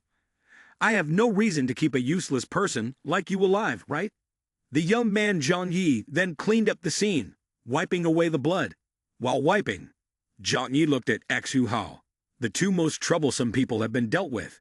Now killing him is as easy as turning over my hand. At that moment, Xu Hao had just woken up, slowly opening his eyes. Where is this? Seeing Zhang Yi cleaning up, Xu Hao was startled. Brother Zhang, you did it. How did you deal with him? The young man Zhang Yi replied calmly. Everything needs to be planned clearly. What is a mere Wang Siming anyway? There are some things you don't need to know in detail. Zhou Hao kicked Wang Siming's corpse and cursed. Son of a bitch, ha ha ha, I never expected I would get to kick you like this. Ha ha ha, the young man Zhang Yi pointed to the backpack. These things are your reward, open it, and take a look. Hearing this, Xu Hao immediately walked over to the backpack and opened it. It was full of food. Xu Hao quickly took a bite of a chicken leg. Brother Zhang, you are truly my biological brother. If you need me to do anything in the future, just let me know. As long as I frown once, then I am not a person. Zhang Yi asked back, really? Zhang Yi continued, I have checked all the remaining supplies in the shelter. Aside from the leftover canned food that Wang Siming wasted, there is nothing else. The energy source to keep the shelter functioning normally is only enough for 5 years. After sharing with you, there won't be much left. Hearing Zhang Yi say this, Xu Hao was shocked and fell back. What? Wait, Brother Zhang. What do you mean? The young Zhang Yi coldly replied, I don't understand why, but before we arrived, Wang Siming had already wasted more than half of the resources in the shelter. Can you manage to get these things to extend our survival for a while? This is impossible. Xu Hao couldn't believe Zhang Yi's words, as he had previously been dreaming of illusions. You must have secretly hidden the good stuff. You can't treat me like this. Then, he lost his composure and pointed directly at Zhang Yi's face. Are you trying to deceive me? As long as you make me think that the supplies in this shelter are completely depleted and drive me out, then you can take this place for yourself. Then he angrily threw the backpack of food aside. I'm not going. The intelligence of the shelter is what I provided you. Now you want to kick me out. No way. Zhang Yi tried to calmly continue. Lie to you? Do I need to? Who knows? The people in the apartment complex have all been fooled by you, going around in circles, right? Let me tell you, if you dare to speak without keeping your word, I will expose your occupying this place, and your superpower to everyone. By then, even if it's not me, someone will deal with you. Hearing Zhu Hao loudly threatening to reveal his secret to everyone, the young man Zhang Yi just said, "Oh." The young man quickly pulled out his gun. Bang! A gunshot rang out. "Then I have no reason to keep your life anymore." Xu Hao fell backward, blood splattering, dying with his eyes open. Then the young man added a line for Xu Hao. "Anger won't make you strong. You need real power." The young man collected the backpack of food, originally planning to let him live a little longer. But why did he keep trying to find his own way to death? The scene shifts to the amusement area. Young man Zhang Yi sits back to relax for a moment, contemplating bringing Kai Ni here. As for Uncle Wang, he feels a bit of a headache as he thinks. After a moment of hesitation, Zhang Yi suddenly has an idea. Since there is already a better plan for safety, why not give Uncle Wang a safe room? Right now, there's no way to put a safe room in the virtual space, so I'll just let it be a backup base in that apartment complex. Keeping Uncle Wang, there would be a way to repay him, while also helping me keep an eye on that place.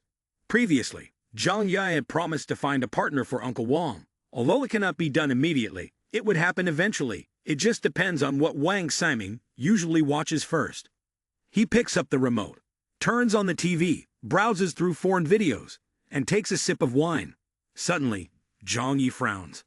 Logically speaking, the snowstorm has affected the signal transmission.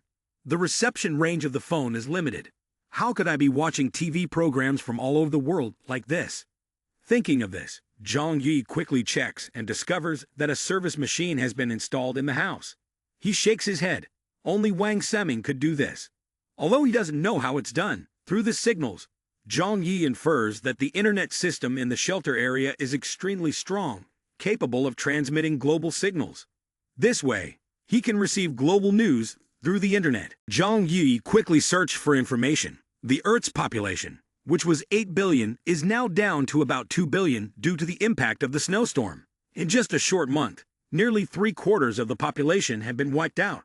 If the situation continues like this, perhaps only a small fraction of people will survive. He scrolled to the next article, and a shocking news story about mutated people caught his eye, individuals with special abilities. The first image was of a girl with the power to control fire.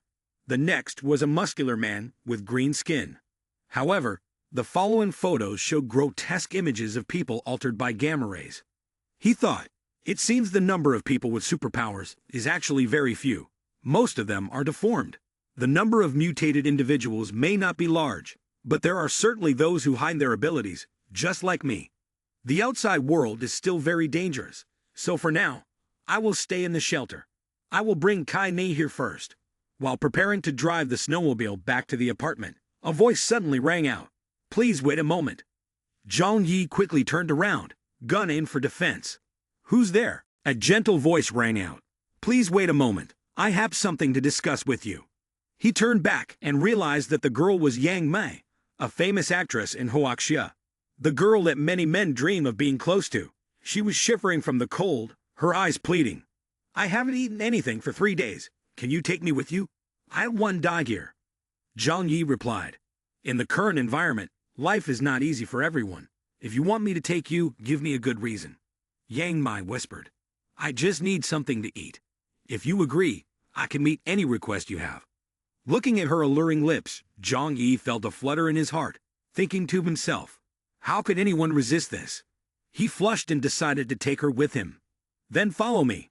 Isn't this Wang Siming's house? Now it's mine." Yang Mai entered the house, looked around and then took off her coat. "Thank you for letting me in. What is your relationship with the owner of this place? Does she know Wang Siming? We are both in the entertainment industry. Almost everyone knows each other, so their friendship must not be bad." "Then it's not true. He is someone with a huge fortune and considerable power behind him. Why would he care about people of lower classes like us?" Zhang Yi replied, "Then you don't need to worry about his issues. This is my house now. You don't need to be concerned about Wang Siming, the former owner. The master of this place is now me." Zhang Yi said this, while handing Yang Mei a glass of warm water. Thank you, she said. She drank the entire glass in one go and then shyly asked, "Can I borrow the bathroom for a moment?" "Feel free," Zhang Yi replied. Yang Mi took off her underwear and stepped into the bathtub. It had been a long time since she had enjoyed a hot bath, and it felt truly comfortable. While bathing, she thought to herself, "Surely, I have won the bet by now. My luck is still with me. If it's this man, even if I have to follow him for a while, it wouldn't be a disadvantage. I've made up my mind. I need to discuss it with him and ask him to let me stay here for a while. In return, I will offer something equivalent to trade. This is just a transaction. I just need a protector, a place to eat, and a safe place to stay. Once the snowstorm passes, I will clarify everything. As long as no one knows, I can still be a shining star in the future." Yang Mi turned to Zhang Yi. "Zhang Yi, can you let me stay here? A fragile woman like me really struggles to survive in these harsh conditions, so I need a man to protect me. Don't worry, I won't bother you for too long. After the snowstorm ends, I will leave. This is something only the two of us will know." Zhang Yi was silent for a moment and then slowly said, "So you plan to leave here after the snowstorm passes? Not to mention whether this snowstorm will ever end. Even if the Ice Age passes, do you think the world will return to how it was before? If this world can never go back to its original state, then wouldn't all my efforts over the years be in vain?" After thinking for a while, Zhang Yi continued, If you are so determined, I'll have to skip many steps. Fine, I agree with you." Zhang Yi set down his glass and draped his arm over Yang Mi's shoulder, saying, "But in my house, everything must obey me. This is the basic principle." "I understand," Yang Mi replied, quickly wrapping her arms around Zhang Yi. He sealed her lips with a kiss. The towel slowly fell down. After the passionate encounter, Zhang Yi took a new outfit for her from his space storage. "Here are some new clothes. You can take them to change." Yang Mi looked at him in astonishment, not blinking. "What kind of power is this?" "Just a little trick," Zhang Yi replied, and turned away. Yang Mi immediately called him back. "Don't go." "What's wrong? Aren't you still in the mood?" Zhang Yi asked. "No, I have something I want to talk to you about." "All right, I'm a bit hungry. Let's go to the living room to eat and talk." Scene shifts to the dining table. Yang Mi quickly sat down. Zhang Yi took out a lot of food and drinks from his space storage. Let's talk while eating. Let's make everything clear now to avoid hassle later." While biting into a hamburger, Zhang Yi said, "My house is quite spacious. Taking in another woman isn't a big issue. I only have one request that you must obey. You're smart enough to understand my point, right?" Yang Mi quickly responded, "I understand. In the entertainment industry, this is called an unspoken rule. I can agree to your request, but there are also a few principles that I hope you will abide by." Zhang Yi raised his hands, indicating he was relaxed. "Go ahead. First, our relationship is limited to the snowstorm period. If there comes a day when we break up, I hope you will keep this matter private. After all, I am a public figure, and if people find out about you and me, my future is essentially over. I will not easily disclose this," Zhang Yi replied. "Second, I will comply with your requests, but sometimes you cannot force me to do things I don't want to." At this point, Yang Mi's face was as red as a tomato. She continued, "And you also cannot make overly perverted requests, unless I get my consent first." At this point, Yang Mi looked worried and melancholic. The young man Zhang Yi quickly approached Yang Mi. It was clear that she had taken the initiative to come here to find me. "Stop giving me that attitude all the time. Even if it's just for fun, both sides can get what they want. As a rising star, I hope you can always express yourself well. At least I will be a little happy, and for you, this is also a good thing, isn't it?" Upon hearing this, Yang Mi shyly lowered her head. Then she hugged Zhang Yi and persuaded him. "Then you have to agree to my conditions first." Zhang Yi replied, "Don't worry, I don't have any weird preferences. The next day, I have to go out for a while. You just stay obediently in the room." "So when will you be back?" Yang Mi asked. "You don't have to worry. I just need to step out to pick someone up. I'll be back soon. There are a lot of wealthy and famous people living here, right?" "That's right. This is actually the largest affluent area in Tianhai City. The houses around here are worth at least a few $1 billion. I have a friend who treats me very well, but he was deceived by a nasty woman in matters of the heart. Now he really needs some comfort from a woman. I want to find a wife for him, so I'm asking you. Perhaps your connections in this wealthy neighborhood are quite extensive. Yang Mai replied. Now there are quite a few ladies in the wealthy neighborhood, and some of them are a bit older. Your friend won't mind, right? Zhang Yi continued. My friend is almost 40 years old. He prefers the slightly older woman. If that's the case, then it's easy. I'm sure you know Zhao Haimai, right? Zhao Haimai.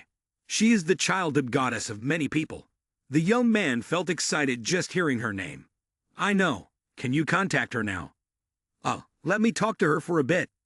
While Yang Wen was on the phone, Zhang Yi murmured, Uncle Wang, now I can say I've done a good deed for you by finding you the best wife.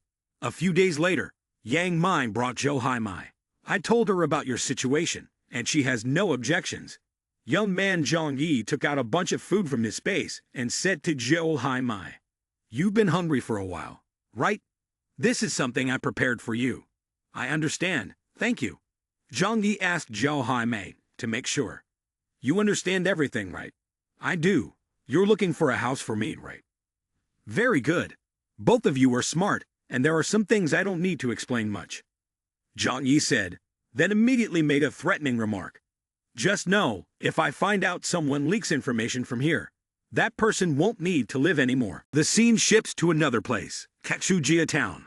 A group of people is searching for something beneath the layer of snow. This is the spot. Start digging. A large excavator is pushed over. The group quickly sets it up and connects the cables to several sleds pulled by dogs. Everything is ready. The man commands the dogs to run. The excavator is started, drilling down through the thick snow. After breaking through the layer of crushed ice and snow, there is a layer of cold water. The fish below float up. The man catches one fish and announces, all right, we've caught a fish. A young person approaches and asks, Uncle tell me, in this cold weather, do you think the people in the city have all frozen to death? Uncle replies, the people in the city usually can't even grow vegetables. They all have to rely on farmers like us to survive. Now it's probably hard for them to even have a full meal. I see that most of them had died already. Thankfully, we are farmers. No matter how harsh the weather gets, we still have food. We're healthy and don't have to worry about surviving. It's just that this weather is too cold, chilly to the bone. When will it ever end? The young man looks out into the distance and exclaims, I think I hear the sound of a motorcycle. It's the young man Zhang Yi riding over from afar on a snowmobile. Zhang Yi observes the group in front. Fishermen like them actually adapt to this freezing weather. The girl sitting behind panicked and shouted loudly, a dog. Several fierce sled dogs were chasing after them. Zhang Yi did not expect that there were people in the outskirts who could adapt to this weather so quickly. These people were definitely targeting the sled. The young man Zhang Yi said to the girl behind, Hold on tight to me, let's accelerate. The dogs were aggressively pursuing them, but how could they run faster than Zhang Yi's sled, even though they were very close? The man called Uncle held a trident in his hand, preparing to throw it straight at Zhang Yi, shouting loudly, Stop for me! As soon as he finished speaking, the trident was thrown straight at him. Fortunately, it just grazed Zhang Yi's neck. The young man was very angry at this moment and cursed out loud, Son of a bitch! Startled by the trident, Zhang Yi lost control, causing the sled to skid sideways, and the girl behind fell into the snow. Zhang Yi was extremely panicked, but had no choice but to stop the sled. The people from the outskirts tightly gripped their tridents and approached Zhang Yi, pointing directly at him. Leave the sled and the woman behind. Then get lost. The dogs also supported their owner with sharp, cold stares, baring their long, pointed teeth covered in snow. The young man, frustrated, quickly pulled out a pistol from his storage space. Damn, are you daring to rob my means of transportation? You were taking too big of a gamble. The young man pretended to speak softly. Hey bro, we are just passing through. I don't want to cause trouble, and you shouldn't seek death either. The crowd lowered their weapons when they saw the gun. Zhang Yu immediately asked, Can we come to an agreement? The man called Uncle saw Zhang Yu's very modern belongings and asked, Hey bro, where did you get the car and gun? The young man replied coldly, What's mine is still mine. This group of people began to think, the snowmobile is a high-end means of transportation, much more useful than dogs pulling sleds and nurturing such a beautiful famous star. One person spoke to Zhang Yi. Hey bro, this is our territory. You can pass through, but we have to charge a toll. You have to leave either the car or the woman. Hearing this, Zhang Yi angrily shouted back, Do you see the gun in my hand? The young man seemed unafraid and replied, Who are you trying to scare? We have 4 people and 8 dogs. How many bullets do you have in that gun? He then continued to raise his tone. Leave the woman in the car behind, and we can let you go. Otherwise, go ahead and try. Hearing this, Zhang Yi thought, if this goes on, their people will be here soon. By then, even if I can escape, she will be torn apart by those crazy dogs. The young man Zhang Yi continued to take out another handgun. You are forcing me. Bang, bang, bang. A series of shots were fired by Zhang Yi, and one person was shot through the apple. This guy is actually shooting. Uncle immediately ordered the pack of mad dogs to charge. 4 bloodthirsty dogs pounced. The young man had practiced previously when he was attacked by Xu Hao, so he calmly stood his ground. At this moment, young Zhang Yi was ready to open the space storage to trap the dogs inside. In this dangerous situation, as the mad dogs lunged with their mouths open, Zhang Yi opened the space storage. They quickly became immobilized, unable to move inside the space. Afterwards, the young man and the girl quickly jumped on a snowmobile and fled. While controlling the space vehicle, the young man thought, this is too dangerous. Getting bitten would be a huge hassle. The group from the outskirts could only stand there, dumbfounded, not understanding what was happening.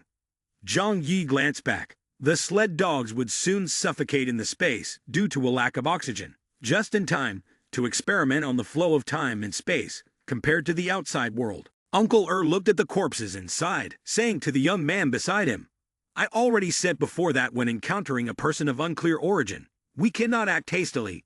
This time it's over, pulling ourselves into it. The young man looked around and asked, Where are the dogs? Where did all the dogs go? He turned his head back and forth but did not see a single dog. This didn't seem right, it was too strange. The dogs raised in the village definitely wouldn't run around. At that moment, someone in the group remembered something. That person is very suspicious. He has a snowmobile and carries a gun. He definitely isn't an ordinary person. Uncle angrily shouted, No matter what, we cannot let the murderer from our town go unpunished. This matter cannot end like this. Afterward, he looked around again and pondered. This situation was somewhat eerie. Perhaps that person also had extraordinary abilities like Chun-Lei. It would be better to return and seek the village chief's opinion. The scene shifted to a castle, where a striking cabinet caught the eye. Chun-Lei was excitedly saying, Your wife. Suddenly, a group of people walked in from outside. Chun-Lei, something has happened, the old man said, shocked at the scene in the room. At this age, aren't you afraid of losing face? Chun-Lei was lying in bed wrapped in a blanket and replied, This is my hobby. Can you handle it? This kid, do you really have the face to say this? I told you I would introduce you to someone. Our village has many beautiful girls. Can't you just choose one? What's so interesting about 3D girls? I'm not interested. After a while, Chun-Lei finally sat up and asked, What's going on, Dad? Da-hai, you tell him. Da-hai explained. Today we went out fishing, and as a result, 4 young men from our village were killed by someone. Chun-Lei was very surprised. Another person died? Suddenly someone dies. Haven't all the surrounding villages been dealt with? How did this happen? It wasn't someone from our town of Kaksuja, but someone from the other side of the river. That person is very skilled. 4 people plus 8 dogs were still taken down by him in a few seconds. I'm afraid there will be a threat to the safety of our village in the future. Chun-Lei, he's not like you with extraordinary strength, is he? Chun-Lei pondered for a moment and then said, There is a high possibility. He brought his hand to his nose and sniffed something before continuing. Although I am the only one chosen by heaven, if heaven gives me great power, it will definitely arrange for me a fateful enemy to make me stronger. After that, the group of people sat at the table to discuss a plan. The old village chief asserted, Everyone in Xudong village has the surname Chu. The family members have been bullied, and we must retaliate. No matter what, we have to make him pay in blood. As soon as he finished speaking, he walked over and patted Chun-Lei on the shoulder, relying on him. Chun-Lei, this person is very strong. They are not easy to deal with, so we need to rely on you. He flushed and broke out in a sweat. The others chimed in. That's right, you are the one chosen by heaven. Now the Engsub family has to rely on you for protection. Don't let us down. In response to the request from the villagers, Chun-Lei replied, Rest assured, just leave this to me. After dropping off the girl, Jo-Ha-Mai at her apartment, Zhang Yi said, We've arrived. Get out. The person I'm taking you to meet is upstairs. Follow me. Okay. As Jo-Ha-Mai walked in, she thought, This is what it means to find someone to get by with. In this world, there aren't many options like this as long as it works. As soon as she opened the door and stepped inside, Jo-Kai-Nai ran out to greet her. Zhang Yi, you're back. Congratulations on your success. Jo-Kai-Nai kindly asked and took off her coat for Zhang Yi. Are you thirsty? Do you want to drink some hot water? Jo-Ha-Mai was very surprised to see this. Or are you hungry? Should I cook some noodles for you? Zhang Yi turned to point at the sofa and told Jo-Ha-Mai, You sit here first. Jo-Kai-Nai then saw the girl and said to Zhang Yi, Now I know, so you prefer mature women like her. The young man Zhang Yi simply responded, Don't think nonsensically, she is someone I found to take care of Uncle Wang. But what you said, that I like mature women, is not wrong. Hearing Zhang Yi say this, Jo-Kai-Nai was startled. Let's put this aside, Kai-Nai. How is Uncle Wang now? His health has improved a lot. This is very absurd. Based on the recovery speed, normally it should take at least 3 months. Moreover, I injected him with muscle relaxants as you suggested, and found that the drug did not limit his strength. Not surprisingly, it must be a superpower that enhances the body. Is his mental state normal? Zhang Yi thought worriedly to himself. Earlier, he had seen online that some people had undergone changes after gaining superpowers. If this were the case, it would be very dangerous. No, Uncle Wang looks very normal, just like before. That's good. Now I'll go check on his condition. The young man quickly went to Uncle Wang's room. After a while discussing Wang Siming's shelter, Uncle Wang said, There are a few wealthy people who are really good at business. I used to think they were foolish for having so much money and doing these useless things. Zhang Yi responded, There are so many billionaires both domestically and abroad. There must be quite a few people improving their shelters. According to the data, those with money and power do indeed have a better chance of surviving. At that moment, Uncle Wang felt lucky. Fortunately, I have a friend like you, so I have been able to survive until now. Truly lucky. Zhang Yi immediately asked the crucial question. By the way, had your body changed in any way recently? Uncle Wang lifted his shirt and said, I do feel that my body is indeed a bit different. Zhang Yi, look at this, such a serious bullet wound, and I've recovered almost completely in just a few days. And my strength is much greater. Uncle Wang flexed his arm, and the muscles on his arm bulged. The young man Zhang Yi broke out in a sweat upon seeing this. That's an incredible amount of strength. Uncle Wang lowered his head and continued, Now I feel like a monster. Young man Zhang Yi patted Uncle Wang on the shoulder to comfort him. You don't need to worry. You have just awakened a huge power. Zhang Yi even gave the example of a tadpole transforming into a green frog. Then, he revealed his secret. I'll tell you a secret. I had also awakened superpower. Leading Uncle Wang into the room, the young man showed off his superpower. Look. The young man took an item out of his space storage. Uncle Wang was astonished by this sight. Oh my God. No wonder I always feel like you have a lot of things on you. Uncle Wang lightly clapped once, and the seat split in two. Ah, Uncle Wang was startled and fell down. Young man Zhang Yi hurried to help him. Take it easy. You have to adapt slowly. Take your time and anything is possible. It's okay, it's okay. Didn't you injure yourself? The young man thought to himself, the stronger the better. With the alliance of me and Uncle Wang, we can command superpower people, and the house will have an extra layer of protection. Inside the kitchen, Jo-Kai-Nai and Han-Mai were cooking when they heard Zhang Yi's voice calling out, Uncle Wang, do you need a wife? Huh. What do you say? Just say it, and I'll bring your wife here. Uncle Wang quickly responded, Yes, of course I need one. Where is she? Let me see. Returning to the dining room, Jo-Ha-Mai and Jo-Kai-Nai were setting the food on the table. Uncle Wang saw the girl and immediately asked, Could it be that you are Jo-Ha-Mai? The girl replied, Hello, you must be Uncle Wang, right? Uncle Wang nodded continuously upon hearing this. The young man Zhang Yi came over and introduced. Now you two know each other. From now on, you will live together, care for each other, and help each other deal with difficulties in various aspects. I won't say too much more about what needs to be said. At this moment, both felt shy. Uncle Wang's face turned as red as a tomato, but he was very happy. Young man Zhang Yi had thoughtfully prepared a plan to leave the apartment for Uncle Wang. This room can be considered as your wedding room. You two can stay here. I and Zhu Kai Nai will temporarily move out and won't disturb your world anymore. Uncle Wang hesitated when he heard this. What should I say to make this sound better? This room is your treasure. I already have a new place to stay. Wouldn't leaving this space empty be a waste? Just consider it as helping me take care of the house. You can rest assured. The young man quickly concluded the matter. We will decide on this. Kai Ni, pack your things, and I will take you to the new house shortly. A little later, outside the apartment building, as Zhang Yi was about to leave, he said, From now on, you have to go out to find food for yourself. You can't be without transportation. I'm giving you this bike. You can come to visit me whenever you have free time. Seeing Zhang Yi give him a snowmobile, Uncle Wang hurriedly declined. No, this is absolutely not acceptable. Zhang Yi, you've already given me too many things.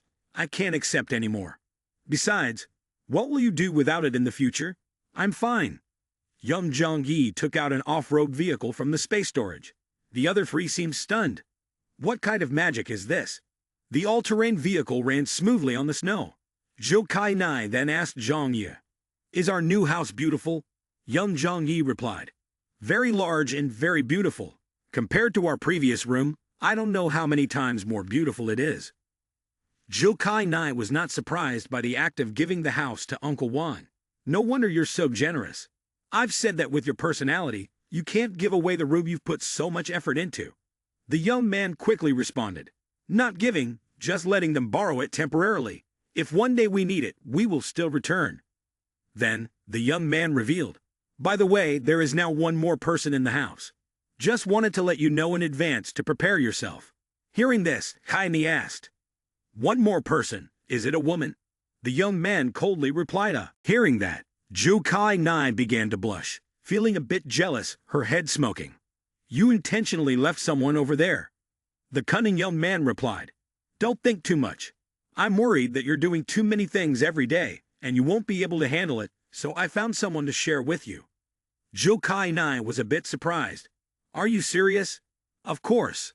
You were the first person to choose to be with me. You are irreplaceable in my heart. As soon as he finished speaking, the young man glanced at Zhou Kai Nai with a very cunning look. Upon hearing this sweet talk, Zhou Kai Nai felt more at ease, and leaned her head on Zhang Yi's shoulder. I knew you liked me. The young man thought to himself, As long as you understand after all, it's you who volunteered. I don't need a disobedient woman. Seeing the heavy snowstorm, Zhou Kai Ni, sitting in the car, couldn't help but wonder, why does this snow feel even stronger than when the blizzard first started? Suddenly, a powerful tornado rushed toward Zhang Yi's car. Something's not right. This snow is unusual. The tornado charged straight at Zhang Yi's car. Zhang Yi, why is this snow falling so heavily? I'm afraid this isn't normal snowfall. The young man reached out to open the space compartment, sucking the snowstorm inside. Kai Ni, hold on tight. I'm accelerating. Suddenly, a gigantic tornado appeared.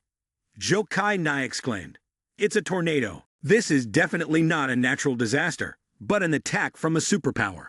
My ability is absolute defense. As long as I am a bit careful, the opponent will certainly not be able to kill me. His attack is very precise. The person is definitely nearby. First, I need to determine how many types of his attack methods there are. The young man Zhang Yi opened his space storage, absorbing the entire huge tornado within. In an instant, there was no trace of the tornado left. Nearby, hiding behind a large ice block, Chun Lei was extremely confused. Wasn't it supposed to hit? Why has it suddenly disappeared? At this moment, he felt quite tired, cradling his head with one hand and sighing. This move is too exhausting. It's really annoying. The others saw this and immediately asked, Chun Lei, are you okay? Chun Lei sat down, replying, I'm fine. It's just that the person is indeed not easy to deal with. He must also have abilities. Moreover, I still don't understand his abilities. Temporarily setting that aside, inside the vehicle, Zhang Yui had already prepared a rifle. The opponent has stopped attacking, and it seems that the previous attack has also drained a lot of their energy. Quickly equipping a thermal scope onto his eyes, Zhang Yi surveyed the area to see where they were. With the aid of the scope, he quickly spotted the opponent. Ah, found them. After that, the young man with the gun got out of the car. Zhang Yi did not say another word and quickly fired a burst of bullets at the group of people. One person who was hit shouted, "Ah," seeing his teammate get shot. Two others intended to crawl over to help, but the injured one stopped them. "Don't come over here. He's got a rifle." Chun Lei thought to himself with a big question mark. In this heavy snow, how can he hit from such a distance? The young man Zhang Yi, while aiming, thought, the distance is too far. Let's try this. Let the attack come back at me. Just after thinking this, the young man opened the space storage and released the swirling vortex he had previously absorbed. Chun Lei was startled to see his own vortex. How does he know how to use my powers? Then he had no choice but to exert his last bit of strength to unleash a countering vortex. The two vortices collided violently, shattering the icy vortex. The young man realized that the opponent still had the strength to resist, so he didn't want to waste much time. This time, I'll let you go for now. Not fully understanding the opponent is no reason to be too arrogant. Moreover, facing a village territory like this, going deeper could lead to unknown dangers. Furthermore, Kai Nai is still in the car, so I can't go too far. The young man shouted loudly, "If you have the guts, come chase me down and take your revenge. Otherwise, next time it will be my turn to host." Zhang Yi continued to drive and thought, after returning, I must practice my abilities well. The future world will likely become a world of superpowers. Zhou Kai Nei, quite worried, exclaimed, "You really scared me earlier. Luckily, you were here. So how did the battle turn out? Did you kill that person?"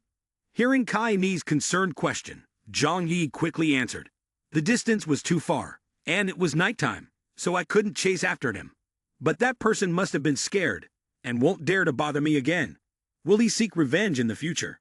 Based on the abilities he displayed, he might be a mutant who can control snow from a distance. At that time, it might bring a snowstorm that buries the place we live in. You don't need to worry about that. Our new shelter is absolutely safe.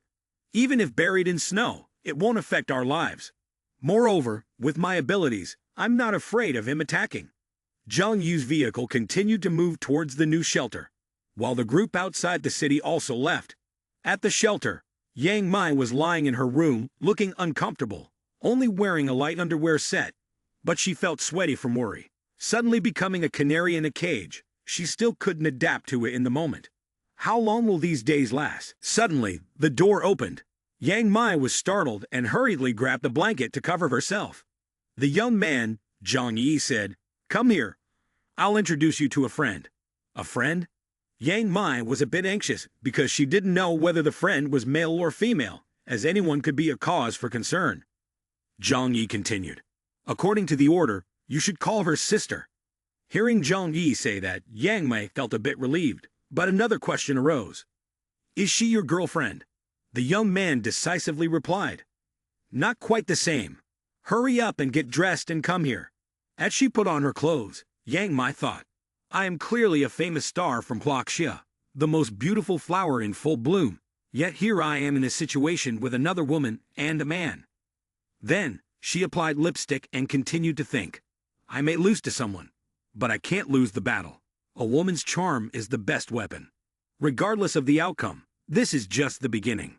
The young man saw Yang Mei coming out to the living room after putting on makeup and noticed Zhu Kai and I was also doing her makeup. They had already started competing against each other quietly.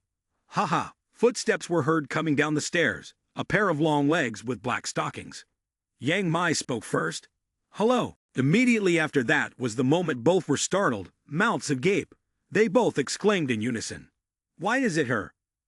Zhou Kai and I angrily walked over, while Yang Mei hid behind Zhang Yi. In this situation, Zhang Yi could only smile and ask, All right, do you two know each other? After a very tense moment of eye contact between the two, especially Zhu Kai Mi, she then pointed and said, She is my cousin. Seeing the attitude of the two girls, Zhang Yi remarked, It seems like your relationship is not very harmonious. Zhou Kai Nai responded. There are indeed some conflicts. At this moment, Yang Mai whispered softly in Zhang Yi's ear. Please, don't let her know about our relationship, okay? The young man chuckled lightly and replied quietly. What kind of relationship do we have? Yang Mai blushed and shyly said, well, it's the agreement between the two of us. Then she continued to whisper to Zhang Yi. According to family hierarchy, my mother is actually Kai Ni's aunt. The Zhou family and the Yang family are both prominent clans. That's why people in the family have achieved remarkable accomplishments in various fields, especially in medicine. From a distance, Zhou Kai Nai heard these words and called back. Isn't it because someone like you stepped into the entertainment industry? Because of your work, many people in the upper class of this country are mocking the Zhou family. A girl lowering herself to enter the chaotic entertainment industry really does tarnish the family background. Hearing these words from Zhou Kai Nai, Yang Mei could only shyly hide behind Zhang Yi, her face feeling like it had nowhere to escape from the embarrassment. Zhou Kai Nai angrily continued. Even I have become a laughingstock because of this actress cousin of mine. How can I not be angry? Hearing Zhou Kai Ni, Zhang Yi was a bit curious. But if she enjoys acting and loves the feeling of being admired by everyone, what's wrong with that? After hearing Zhang Yi, Zhou Kai Nai further explained. If she became famous because of her talent, there would be nothing to say. But the unfortunate thing is that she wants to use her looks to get famous. How can she become famous based on that? Doesn't she understand that? Once everything was clarified, Zhang Yi thought to himself, Kai Ni's words are so true. Seeing that if things continued, there would be no end, the young man Zhang Yi intervened. The incident has passed. Let's not talk about it anymore. From now on, there's no upper class or noble ladies here. No top actors either. You two are just neighbors going through hardship together. Upon hearing this, both girls shot a look at Zhang Yi. After some sweet talking, they finally agreed to reconcile. Zhang Yi led the two girls to the back of the garden and said, Don't let these places go to waste. You two need to take good care of the plants and vegetables, understood? At this moment, the two girls replied in unison. Yes. To distract Zhou Kai Ni, Zhang Yi said, Kai Ni, I've arranged a room for you on the second floor. Go up and clean it up first. Zhou Kai Nai had no doubts and obediently replied. After Zhou Kai Nai left, Yang Mai said to Zhang Ye, Thank you for not telling Kai Ni about those things. I owe her a lot already, so in the future, please don't let her find out about our relationship. This idea resonated well with the young man, so Zhang Yi quickly covered Yang Mei's mouth with his hand and replied, Sure, no problem. I respect your wishes. In his heart, the young man thought about the days of Monday, Wednesday, and Friday and the odd days of Tuesday, Thursday, and Saturday. Hugging the girl each day made him proud. With such a large hideout and only 3 people living there, it wouldn't be easy to get caught. Zhang Yi agreed not to disclose their affair, which made Yang Mei feel relieved. Thank you. How about I cook a meal for you? Upon hearing this, Zhang Yi was a bit surprised. You can cook? Of course. Don't think that a celebrity is useless. In daily life, when I'm bored, I enjoy cooking for myself to relieve stress. Yang Mai went into the kitchen, opened the cabinets, and found them empty. She exclaimed, What? Why is there nothing to eat? Yang Mai rummaged through the lower cabinets, and then the upper ones. After a while of searching, she couldn't find anything, and uttered, This is weird. Why can't I find anything anywhere? Suddenly, the young man Zhang Yi gently blew into Yang Mei's ear from behind. She startled and turned around, her face flushed. What are you doing? Her face was dripping with sweat from worry about the possibility of their secret being revealed. So Yang Mei immediately said, Didn't I already tell you? Don't do that. What if we get caught? Zhang Yi appeared unconcerned. What's the big deal? I was just teasing you a bit. All right, you can keep cooking. He waved his hand to take out many things from his space storage, like chicken, fish, duck, and pork. This should be enough, right? Yang Mai was very surprised. Oh my, how do you have all this? Chicken, duck, tuna, pork, and even abalone, sea cucumber, and scallops. The young man coldly added, Our family will eat like this from now on. Yang Mei continued to be astonished and asked in disbelief, Really? Isn't that a bit wasteful? He slapped Yang Mei on the back. Don't worry, Just keep doing your thing. I will explain everything to you gradually. After a short time, Yang Mai finished cooking. When she set the dishes on the table, she called out, "The food is ready. Come eat." A table full of eye-catching dishes. Let's see the cooking skills of this famous star. Yang Mei glanced at Kai Nei and thought to herself, Kai Nei probably hasn't noticed what just happened. Picking up a piece of fish lightly, Zhou Kai Nei's face turned pale as she exclaimed, "It's too salty. How can I eat this?" Yang Mai recalled earlier when Zhang Yi had scared her. Indeed, he had gone a bit overboard with the seasoning. Young man Zhang Yi watched the two girls, neither willing to back down, and thought to himself, "This is even better. If these two sisters can't unite, then I can safely enjoy the benefits in between." So the young man continued to act, picking some food and feeding it to Zhou Kai Nai. "Hey, try this. It's delicious. It's good for your body."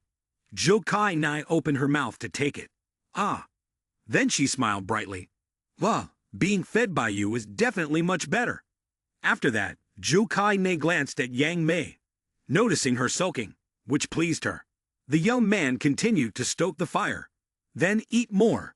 Indeed, competition is the best way to stimulate the employee's motivation. That evening, in the bedroom, Zhou Kai Nai asked, "Zhang Yi, who do you think is better, me or her?"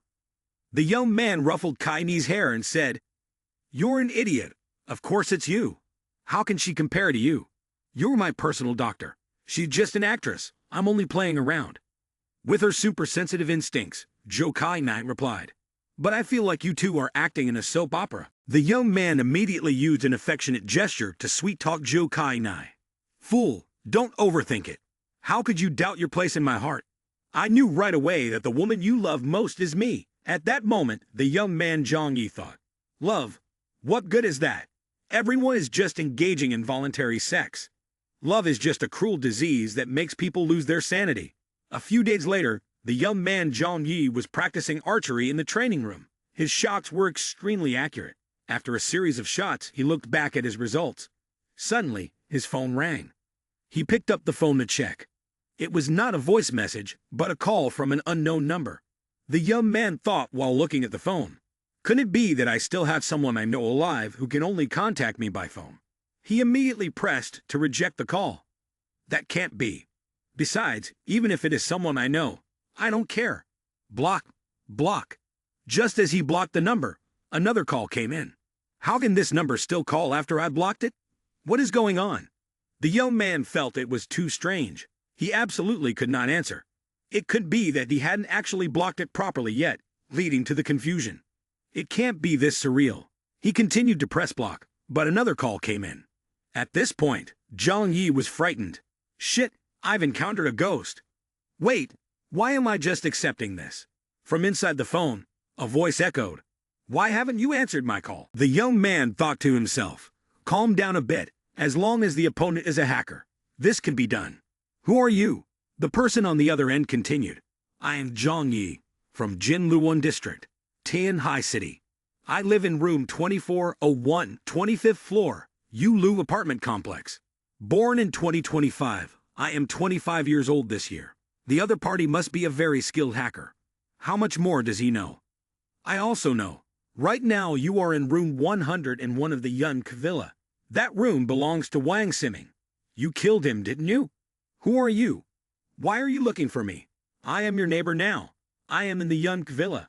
But it's best if you don't think too crooked and quickly hand the supplies over to me. Otherwise, I can disclose all your information at any time." The young man Zhang Yi coldly responded, "Why should I share with you? Based on what you have in your hands that can make me give you supplies, I am not a big player either. If the information leaks out, it doesn't matter. If you are not afraid of death, then feel free to disclose it. But if others find out that you have the lost supplies from the Huanan warehouse, what do you think will happen? How does he know this? What are you talking about? A warehouse this large, the lost items amount to a substantial quantity of supplies. Do you think a mere manager like me could have done this? You don't need to play these cat and mouse games with me anymore. The loss of supplies from the warehouse is definitely closely related to you. With such a large warehouse, even if you just greedily took one shelf, it would be enough for you to survive for a year. Even if you aren't the mastermind, you certainly have a large amount of supplies in your hands now. I'm not afraid to tell you my name. I am Lu Fengda from the Yun group. You probably heard of this name, right? Hearing this name, Zhang Yi broke into a sweat and thought, Lu Fengda, the top boss of the leading information group in the country. I can't believe it's him. Zhang Yi remembered Lu Fengda, the chairman of the Yun group, who is the leading figure in the domestic information sector. He built the Yun group from scratch, and it is one of the 3 largest companies in the field of information security in the country. Someone with such a background could hack my phone easily. Suddenly thinking of this, Zhang Yi was startled. Wait, that's not right. If he could control my phone, wouldn't all the supercomputers in the shelter have been hacked already? No way. The probability of that is very low. He's currently trapped here without any equipment to control machines in the shelter. If he could really do it, he wouldn't need to call me to threaten me. After thinking it through, the young man Zhang Yi pretended to greet him. So it's you, Mr. Lu. I've heard about you for a long time. No wonder you could hack my phone. On the other end of the line, Lu Fengda said, in order to survive, I am only doing this out of necessity. Zhang Yi, you have a lot of supplies in your hands. If you can support 2 women, then keeping me alive should not be a problem. As long as you provide the supplies and sustain my life, I will keep this secret for you. Moreover, I can also ensure your internet security so that you won't get hacked again. What do you think? Zhang Yi continued to pretend to chuckle lightly. Brother Lu, don't joke like that. Do you think a small manager like me has such great capabilities? Lu Fengda quickly refuted. I've lived this long, and I've seen more than you can imagine. Do you think I'm speaking without basis? Let me tell you, through the phone network, I can gather a lot of intelligence concerning you. You definitely have the missing supplies from that warehouse. Upon hearing this, Zhang Yi angrily thought, son of a bitch, I will definitely kill you. Then, the young man slowly responded to divert the topic. I do have some supplies, but most of them have already been sold for money. After all, the space in my house is not large and can't hold too much. That doesn't matter.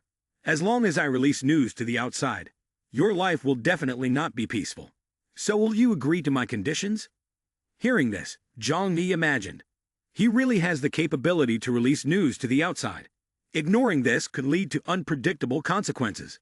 If the ambushers outside find out I have supplies, especially a space superpower, it could become very troublesome. After thinking it over, Zhang Yi reluctantly agreed to a temporary arrangement.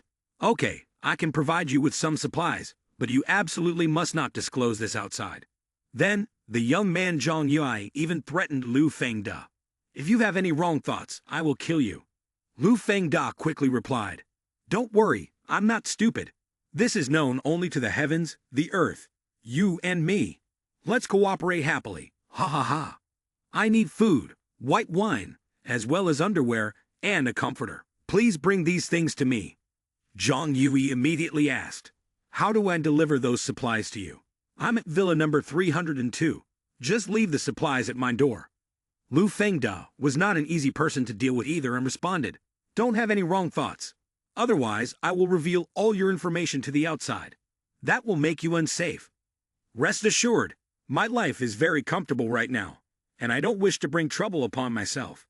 As soon as he hung up the phone, Zhang Yi angrily thought, Lu Fengda definitely must die. There is absolutely no way around it.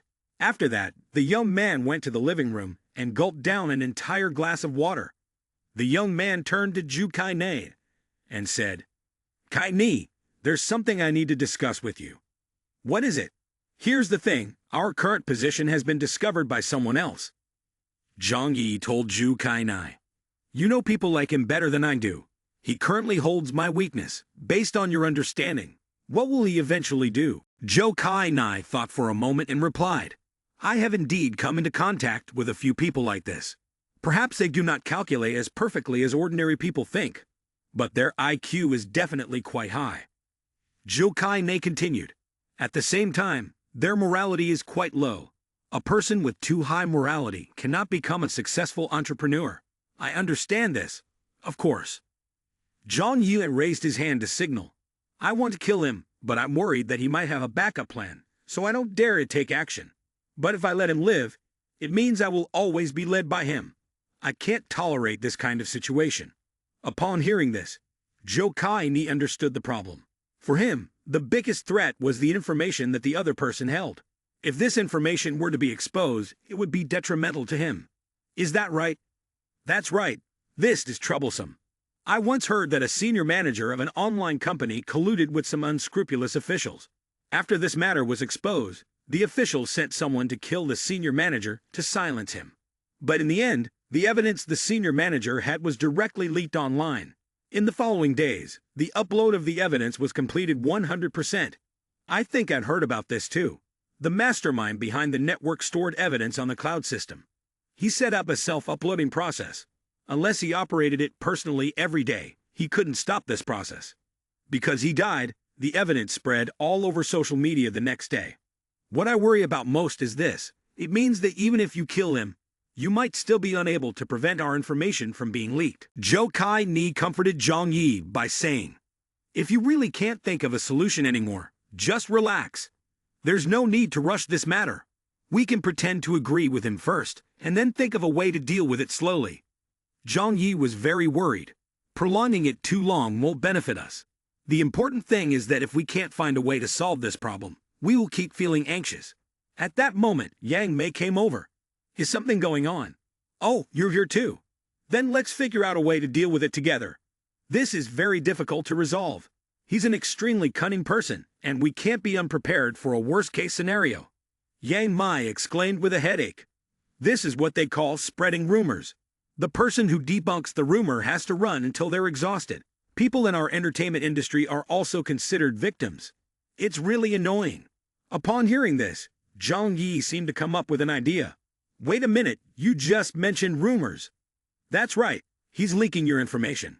Isn't that like those notorious celebrities in the entertainment industry spreading rumors?" Zhou Kai Ne continued. "The most important thing is that even if it's a rumor, anything said by Lu Fengda will definitely be believed by someone." Zhang Yi propped his head up, deep in thought with a headache. "Lu Fengda has my intelligence. These pieces of evidence aren't exactly clear, but once they spread out, they could still cause trouble. I can't stop him from disclosing the information. After all, I'm not a computer expert." At this moment, Zhang Yi let out a slight smile.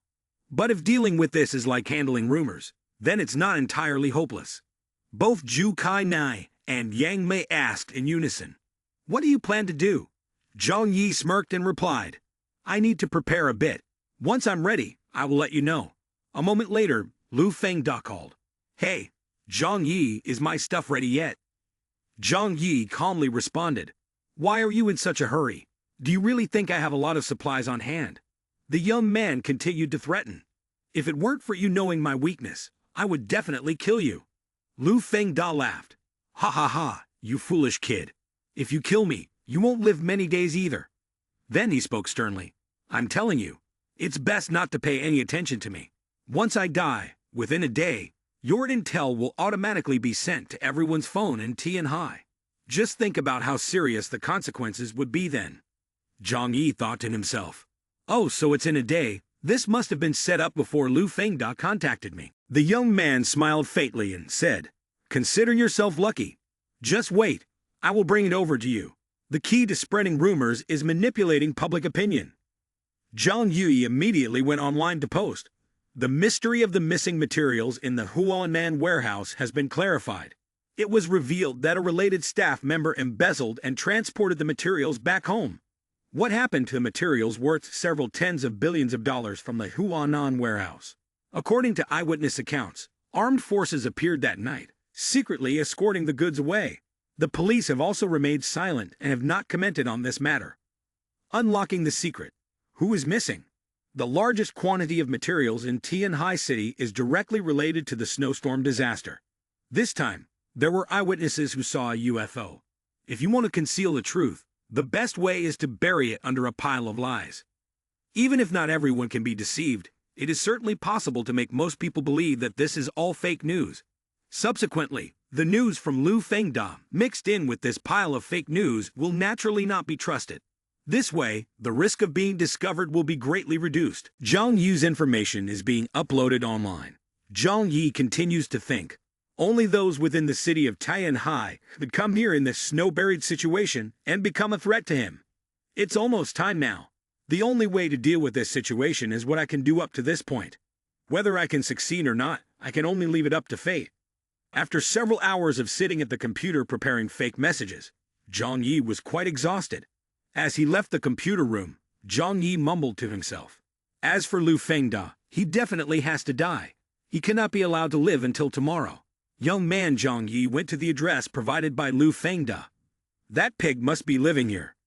Zhang Yi placed his backpack in front of the door and then moved far away.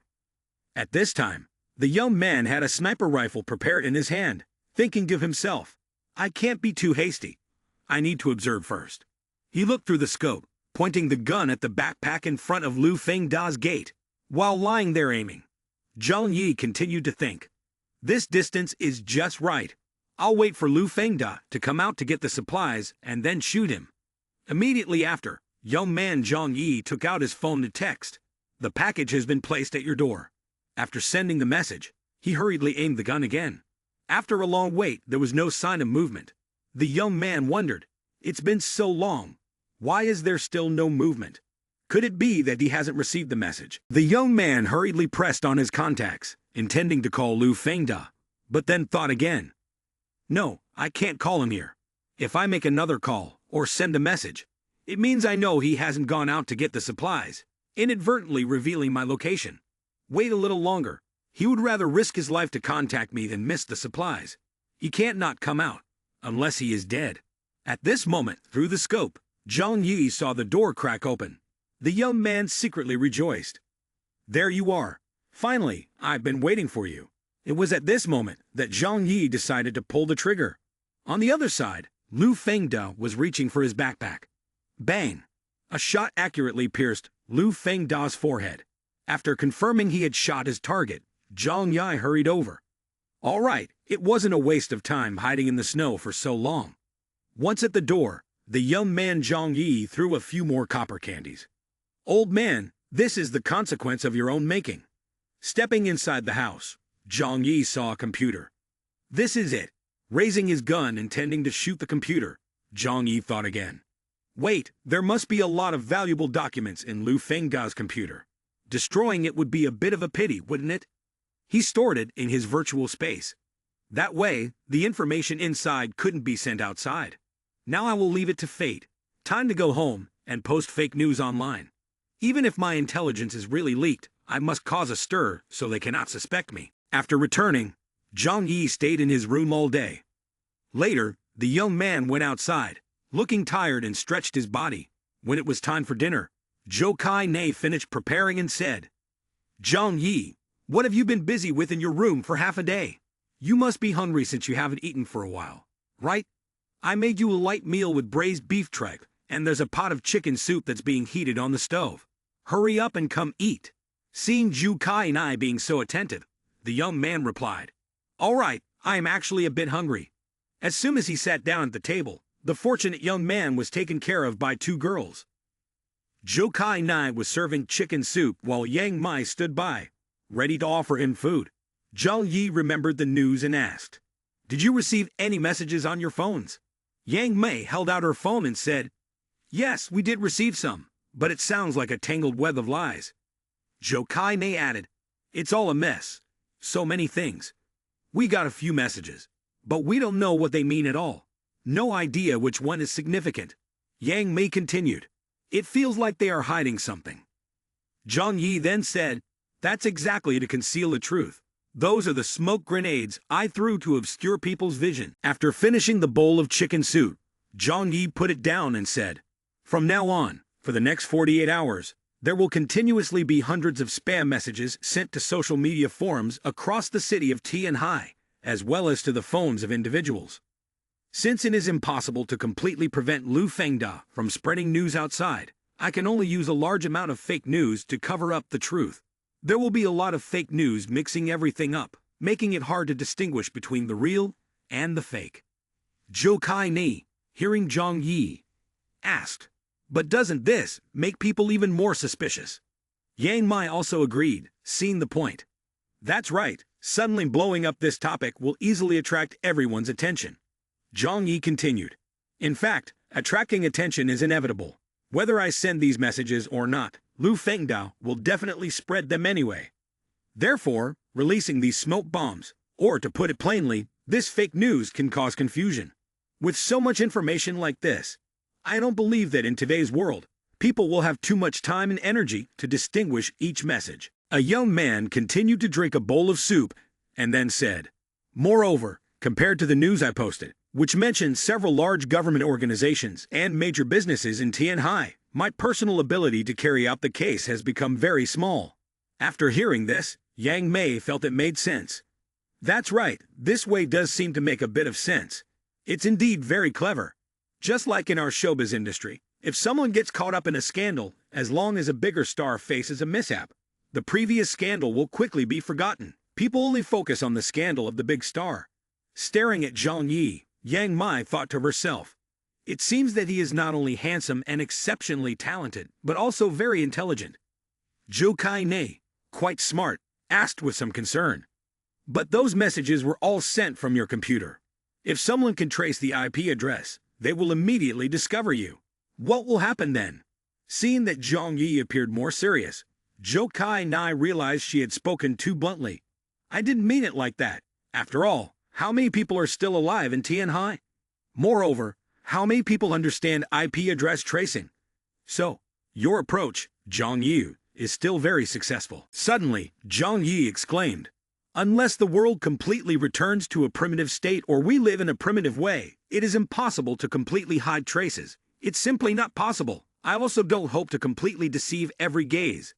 But doing so, at least can make the majority of people not directly suspect me. For organizations with strong internet capabilities, contact with them is also inevitable." Zhang Yi thought to himself that he was ready for that. If it weren't for Lu Fengda, he would still have a long time before facing this situation. Zhang Yi frowned and said, "Firstly, I don't like the feeling of being threatened by others. Therefore, Lu Fengda must die. Moreover, although I really dislike others finding out my whereabouts, with this shelter, unless there are the most advanced armed forces, fundamentally no one can pose any threat to our safety." Yang Mai sighed. "After hearing you say that, we feel much more at ease." Zhang Yi pointed at Yang Mei and said, "Don't be too happy too soon. While I find it hard to be confident that I can protect this house, you also can't be idle now." Hearing this, Yang Mai blushed and asked back, "Huh? What are you talking about?" Seeing Yang Mai blush in embarrassment, Zhang Yi thought, "I'm discussing something important here. Where is she thinking of going?" The young man knocked on Yang Mei's head and said, "What I mean is you two need to help me set a trap." Both Zhou Kai Nei and Yang Mai were startled. "What?" The young man confidently spread his arms and said, "The defense capability of this building is astonishing. The main purpose of the renovation is to prevent nuclear war or large-scale natural disasters. However, in terms of human thinking, it is still not perfect, but we cannot blame them. After all, the management of weapons here is very strict, so the shelter is not armed for effective counterattack. I plan to set many traps around the shelter. If anyone dares to pay attention to us, then let them go without return." Hearing Zhang Yi say this, the two girls became eager. Zhou Kai Nei spoke up first. "Zhang Yu, let me know if there's anything I can help with. Just give me the order." Then, Yang Mei followed up. "I don't know much about traps. In general, just assign me tasks, and I will do them carefully." "Okay, that works. After you two finish eating, help me out." The young man took out a few snow mushrooms from the space storage, quickly pointed at the sharp nails, and said, "These should be buried under the snow. Once the traps are set, they need to be hard for others to notice. Now I will tell you how to do it. Moreover, you both need to listen carefully, especially remember the locations of the traps." The two girls listened attentively. Zhang Yi continued, "If someday we go outside and get injured by the very traps we set ourselves, it would be troublesome. That would be called foolish. Spreading nails on the ground will not stab someone because they will fall over or shift with any impact. Therefore, you need to drive the nails into wooden boards. That way, after being buried under the snow, they can pierce through someone's foot. You have to use this with steel nails. Steel nails have more penetrating power, and screws can enhance the damage. Do you understand?" Zhang Yi drove more than 10 long sharp nails into a wooden board. This type of nail trap needs to be made at least 1,000 times. If there are not enough, more can be made, placed within a radius of 100 meters around the villa. Then the young man took out a trap for catching animals and said, "You girls have probably seen this on TV. A wolf pup can get caught in it, and it might even break its leg. A person caught in it would pierce through the flesh deep into the bone. In other words, it can destroy a person's leg. The placement of it requires careful study. If placed outside, it may be discovered by someone using a stick to probe. Therefore, it needs to be set within the range of the nail traps. The two people only need to make these two traps. I will arrange the others myself." After being instructed by Zhang Yi, Zhu Kai Nai, and Yang Mai eagerly went to work on the nail traps. At this time, Zhang Yi looked outside from the house and thought, "There are two mandatory paths from the outside in. Previously, I obtained 2 explosive mines from the armory, which can be buried between these 2 mandatory paths. Just after I go out, I must be careful to avoid them. The power of this thing is immense. It can easily destroy tanks and armored vehicles. If a person gets caught in the explosion, I'm afraid there won't even be any bones left to find." Seeing the 2 girls working hard, the young man continued to explain. "This is the first time using these traps, and the effectiveness will be very significant. But if someone uses a tool to remove the nails, we must think of a way to respond." After that, the young man led Yang Mei and Zhu Kai Nai outside, guiding them on where to place the traps. Don't scatter the nails too much. The best effect is when a person steps on them, their body falls, and then gets impaled by other nails. If it happens to be in the chest or face or neck, it could kill someone instantly. Don't bury the nails too poorly, just enough to cover them is fine. Because under this snow and rain, they will be completely concealed later. The young man worked hard with a shovel to dig a large hole, then placed explosive mines down and covered them with snow. He thought to himself, "After a while, when more snow covers this area, there will be no trace of the traps at all. Right now, it's about preventing the opponent from disarming the traps. By placing a layer of tripwire grenades outside like this, even if they kick the wire or use a tool to activate it, it will result in an explosion." The young man continued to bury the grenades underneath and thought, "Doing this much should be fine." The traps outside the 10-meter-long corridor in the shelter also included knockout gas, tear gas, and high-temperature spraying equipment reaching over 1,000 degrees, capable of melting steel. These were all important cards in his hand, and his last line of defense was himself. After a while of entering the house, Zhou Kai Nei asked very seriously, "Zhang Yi, when will the enemy arrive?" Upon hearing this, the young man Zhang Yi was drenched in sweat. "I hope my preparations have been unnecessary. You, on the other hand, seem to hope that someone will come here to attack us. But it probably won't be soon. A normal person with some common sense won't easily attack others. During this period, anyone who has managed to survive until now is not simple at all." Yang Mai exclaimed when she heard Zhang Yi speak. "So that's how it is." Then she pondered, wondering whether someone else would step into the trap this time, or if they would continue their peaceful days as usual. Suddenly, Yang Mai turned to find young Zhang Yi doing something and asked, "What are you doing? Is the 2-layer thick metal door still not safe enough?" Zhang Yi replied, "In this villa, most areas have been automated. This means that if someone can hack into our control center, they can easily open this door. The more modern it gets, sometimes it becomes a double-edged sword. Advanced technology can sometimes bring about great dangers, but the fundamental principles of physics remain unchanged." As Zhang Yi spoke, he was welding the door shut to ensure its security. After a while, he had finished, completing the basic step. Whatever you do, you must be careful and thorough. After all, being cautious makes it less likely for mistakes to happen. Yang Mai looked at Zhang Yi and thought to herself, although his working style is a bit careless, he will definitely live longer than ordinary people. Zhang Yi continued, "If only there could be a professional internet expert here." Hearing Zhang Yi say this, Yang Mei murmured, "Sin Sin is quite skilled with the internet. It's just a pity." When Zhang Yi heard Sin Sin's name, he immediately asked, "What's wrong?" Zhou Kai Ni, upon hearing Yang Mei mention Sin Sin, asked, "Isn't Sin Sin studying in Tian High City? Do you know how she is now? Is she still alive?" Sin Sin is Yang Mei's cousin, studying at a drama academy. At the age of 16, she won a major international award in the field of computers and is also an outstanding hacker. Although she suffered from polio as a child, which rendered her lower body immobile, she can only move around in a wheelchair. However, regarding computer expertise, There was no one more reliable than her. Upon hearing that someone was skilled in information technology, Zhang Yi asked, "Then where is she now? Can we bring her here?" Yang Mai replied, "I haven't been able to contact her for a long time. After the snowstorm hit, I tried every way to reach her, but still have no news. With her abilities, if she were alive, she would have found a way to contact me. If there's no contact, it can only mean that." Suddenly, Zhang Yi pointed at Yang Mei and said, "Is it that your family doesn't care about you?" Yang Mai was startled and exclaimed, "What are you doing? Why would you say something like that? Anyway, just look at it. In your family, everyone is a genius. Much better than you. If something dangerous happens, who would come to you for help?" Yang Mei listened to these words, feeling angry and helpless. "Brother, you are so wicked." The young man silently thought further. If the girl named Yang Xin were still alive, allowing her to join his team wouldn't be a bad option. After all, she was paralyzed in both legs, posing no significant threat to him. Zhu Kai Nai and Yang Mai both looked beautiful, so Yang Xin, being their sister, might not be as attractive. Thinking this, the young man sighed again. What a pity. Seeing Zhang Yi sigh, Yang Mei asked, "What should we do from now on?" "Right now, there is only one thing we need to do, and that is to wait." The underground training ground of the shelter was unsurprisingly still.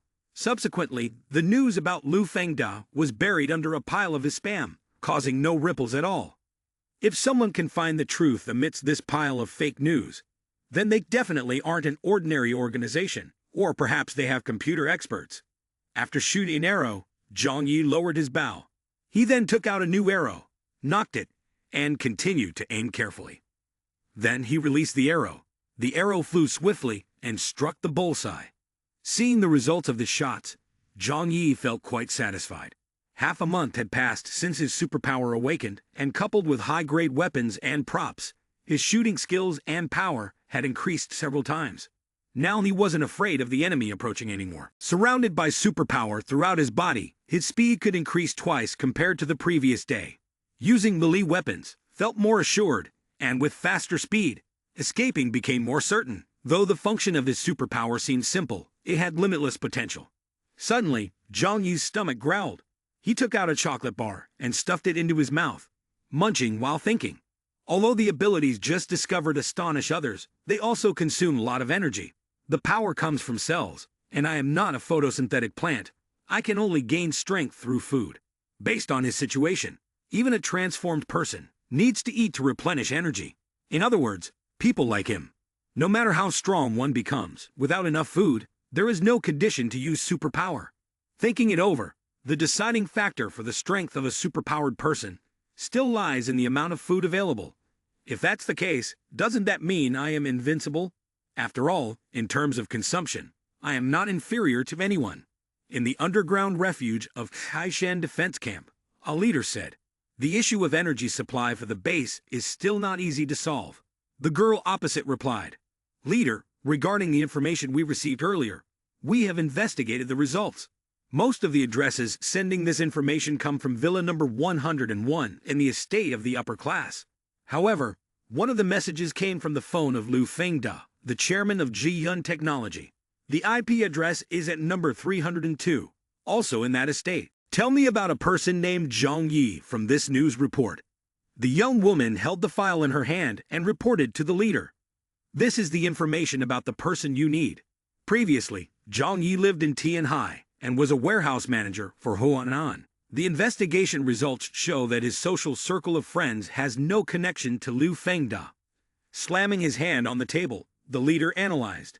"He is just a small warehouse manager. He can't be the mastermind behind this. Even if he gained something, the amount would not be significant." The leader continued to analyze. It could be that he stole assets while working, keeping a good number of stolen items at home, which is why he has managed to survive until now. The young woman added, "As the leader said, I also believe that a low-level manager wouldn't have such capabilities. How could he clean out the entire Huanan warehouse?" The leader smirked. "It is all a scheme from abroad. They must have noticed something unusual before the gamma rays arrived, so they recalled the goods beforehand. They even deliberately staged it as a mysterious event, truly deceiving themselves and others." Hearing this, The young woman replied. How could they know that their ridiculous actions had been seen through by the leader long ago? Ah, leader, is there anything else to investigate about that young man Zhang Yu? The leader ordered. In a few days, send a few people to that area to take a look. We have never surveyed the Lujiang region, and we might find some necessary supplies. Yes, I will immediately arrange for a few people to investigate and survey that area. Transitioning to the suburban area, Chun Lei is hugging a female doll, a smug smile on his face. I shouldn't be the one chosen by heaven, possessing top-tier abilities, and then capturing countless beauties, right?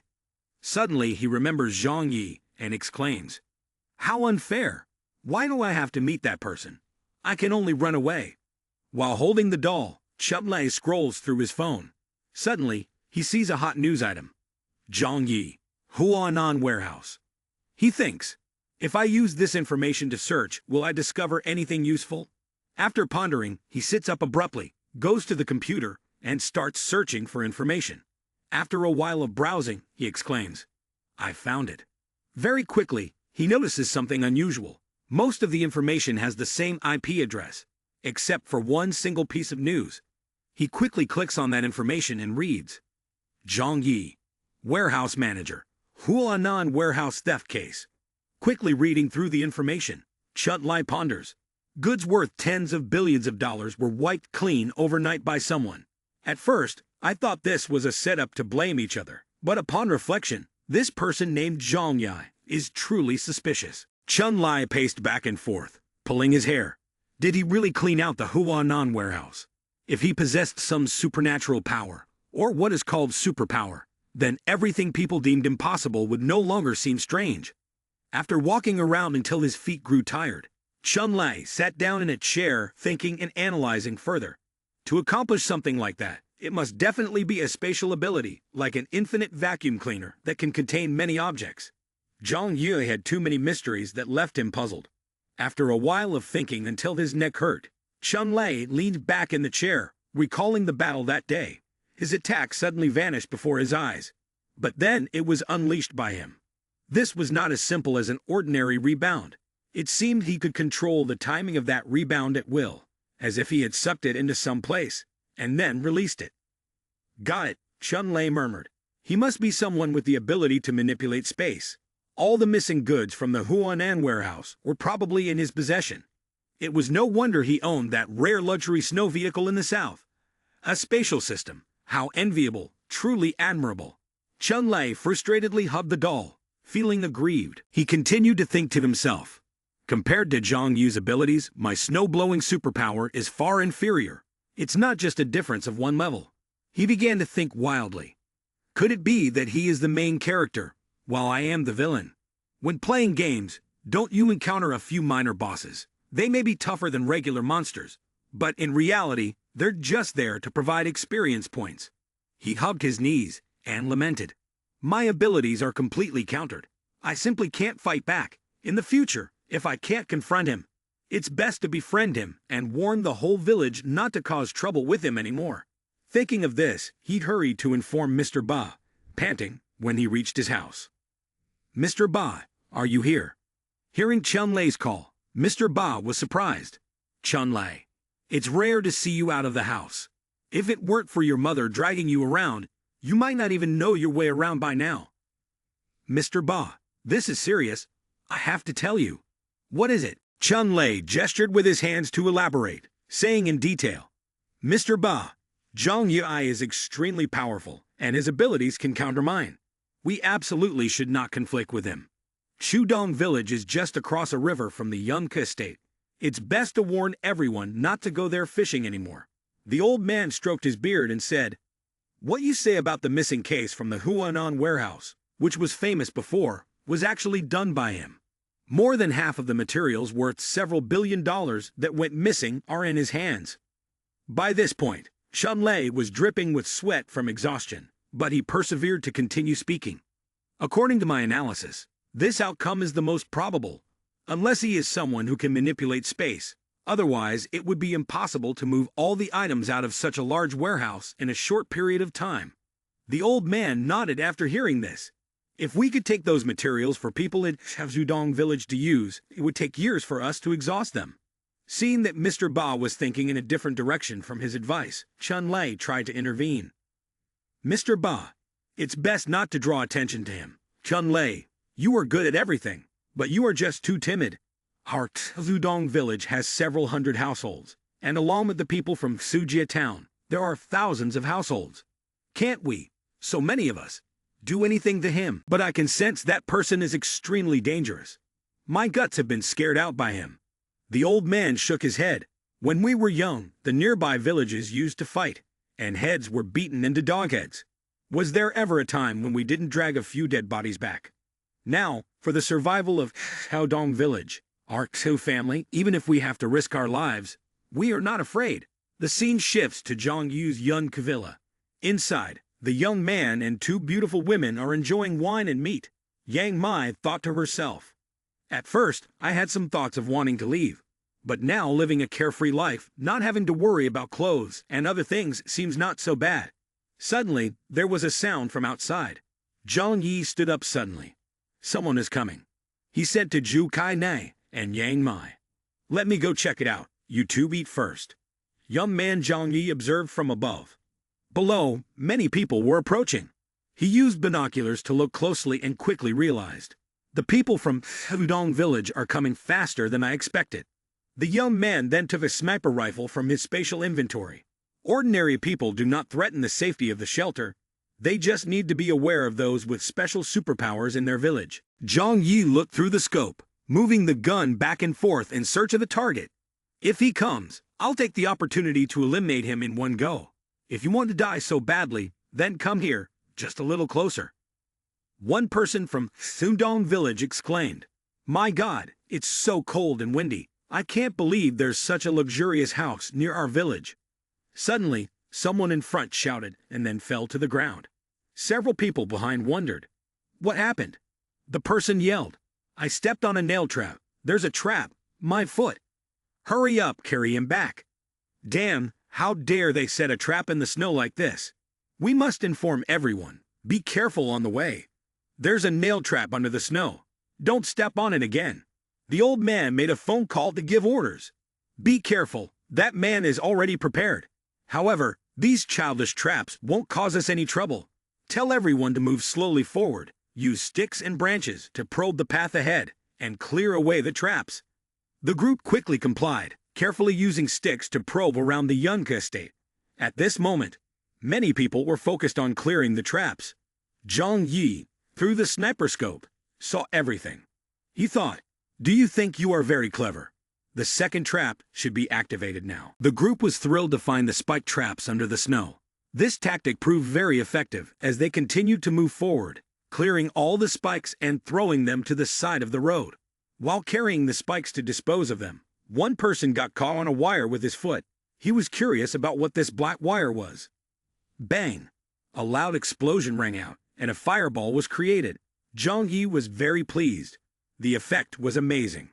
The crowd panicked and shouted, "There's a bomb!" One person said to a nearby young man, "Your face and whole body are covered in blood." He lifted up his shirt and was horrified. There were long, deep wounds all over his body. Two more people, in fear, fell to the ground, clutching their heads, and accidentally stepped on the tripwire. Bang! Bang! There were continuous explosions with smoke and fire. The crowd, terrified, fled. "There's a bomb! We can't move forward anymore." After the loud explosions in the silent snowy sky, several deep craters were created, and bodies were scattered everywhere. One person who saw this was utterly astonished. How did it end up like this? He then turned back to the old man and said, "Village chief called Chun-Lei here. There's still about 100 meters to go, and we don't know how many more traps are under the snow. We need to call Chun-Lei here." The others agreed and echoed him. The village chief told Chun-Lei to come here and lead the opening attack, as there could be no more casualties. The old chief, hearing what the people said, thought, "At first, Chun-Lei begged me not to attack this place, and I arrogantly said that I could take down this shelter without him. But now, before even reaching the door, we have suffered such heavy losses." At the same time, the young man Zhang Yi continuously swept the area with his gun, looking for Chun-Lei, but saw no sign of him. The young man wondered, why hasn't the mutant who controls the snow and ice shown up yet? The shelter is less than 200 meters away from those villagers. Even if the mutant is wary of his powers and should strike from a longer distance, as long as it's not more than 2,000 meters, I can still shoot him down. The old village chief silently thought to himself, ask me to beg Chun-Li. Am I supposed to beg this kid? Absolutely not. Then he shouted loudly, what are we afraid of? Can't we do anything without Chun-Li? This brat is really ruthless, setting so many traps around his house. Everyone, don't worry, we will advance step by step and disarm all his traps. After that, the old man confidently pointed and said, he won't be able to escape from here. What is there to be afraid of? Immediately afterward, he pulled out a pair of binoculars and said, you all try looking into that villa and see what's inside. One person quickly grabbed the binoculars and looked towards the villa, exclaiming, holy shit! Through the scope, he saw two girls sitting and feasting. Then he turned back to the others and said, you guys take a look, I hope I'm not hallucinating. The next person who looked at the villa exclaimed, there's so much food, and two beautiful girls like fairies. Is the opposite side a paradise? But under the snow, there are traps and even bombs. How should we deal with this? We should still call Chun-Li over. With his skills, he can easily blow away all this snow, revealing all the traps and whatever else. The old man, upon hearing this, shouted angrily, you are all a bunch of useless people. It appears that besides Chun-Li, everyone else in our village is cowardly, you pathetic cowards, scared of this and that. If anyone is afraid, just go home and save us from losing face for the Engsub family. Mr. Ba is not a coward, one person said. What is there to be afraid of? I will go and capture that guy Zhang Yu for everyone to see. That's right, there's really nothing to be afraid of. Just be a little careful. And these traps are nothing at all. The Engsub family continued to use the snow to probe the animal traps. A person who saw the traps being triggered by snow felt pleased. Good, good. It seems this kid doesn't have anything. Everyone step back a bit. Let's clear all the traps nearby. The food, drinks, and beautiful girls are about to be ours. The old man behind him clenched his fists. That's right. Keep moving forward. These traps won't stop us. The group continued to throw snow to probe for traps, and many people from Fudong village participated. At this moment, Zhang Yi was using a scope to observe from a distance. The young man remarked to himself, the wisdom of mortals is truly impressive. Careful probing has indeed rendered most of the traps in the area ineffective, but modern equipment cannot be neutralized so easily. The old man gestured to several people with guns and shouted, team, take aim. Zhang Yui has surely detected us. If he dares to shoot, we will immediately fire back. One arrogant gunman said, don't worry, as long as he dares to show his head, I'll aim right at it and create a hole. Zhu Kai Nai and Yang Mei looked out from inside and were extremely worried to see so many people attacking. Zhu Kai Nai was concerned about those people. How many more people are going to die this time? While Yang Mei was worried about Zhang Yi, she muttered, Zhang Yi, what is he doing? Could so many people attack here? Hearing Yang Mei say that, Zhou Kai Nai immediately replied, is this what you're scared of? With such a tiny courage, how can you walk beside Zhang Yi in the future? Zhang Yi then used his phone to activate the noise reduction function of the villa. Next, the young man activated explosive mines, bang, bang, with continuous loud explosions. The people outside were successively blown to bits, engulfed in a sea of fire. The scene was filled with corpses. Zhang Yi muttered to himself, if only there were a few more explosive mines, it would be great. Then I could blow all these people up, so they wouldn't have to suffer. Yang Mei and Zhu Kai Nai looked out and were horrified. One person had lost his legs and was crawling, screaming, help me, help me. Seeing such a gruesome sight, Yang Mei couldn't bear it and vomited on the spot, while Zhu Kai Nai had to turn away. Zhang Yi observed from inside the house and whispered, dying early is actually a good thing. It saves them from suffering in this cold weather. A few lucky survivors after the horrifying explosions quickly told the old man, Mr. Ba, they are all dead. They are all dead. One person clung to the old man's leg, crying out, they're dead. They are all dead. All blown to pieces, arms, heads, Everything is shattered. The old man collapsed into the snow. A monster. It was a demon. The old man couldn't believe it and held his head, crying out, "He's not human. He's a demon. We just wanted to take his supplies, and he killed dozens of our people." Zhang Yi ordered the system to automatically open the window in front of him. The young man took out a few arrows and his bow from his archery kit. As he drew the bow, Zhang Yi thought to himself that after half a month of training, with the help of superpower, his skill of shooting 3 arrows no longer required precise aiming.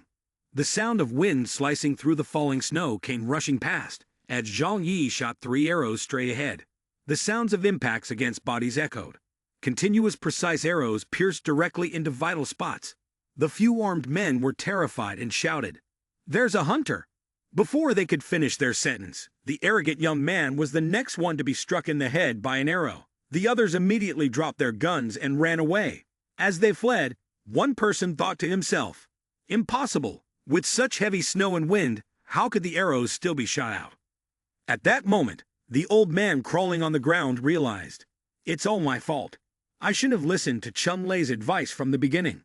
Seeing his village's people dead, he felt guilty and slapped himself. "I'm doomed. I am the sinner of the engsub family." Through the sight of the bow, from a distance, Zhang Yi aimed at the old man. "If that's the case, then stay here." Before he could shoot the arrow, a sudden whirlwind swept in, blocking Zhang Yi's line of sight. Zhang Yi immediately knew it was Chun Lei. "I thought you had run away." The young man took out a sniper rifle.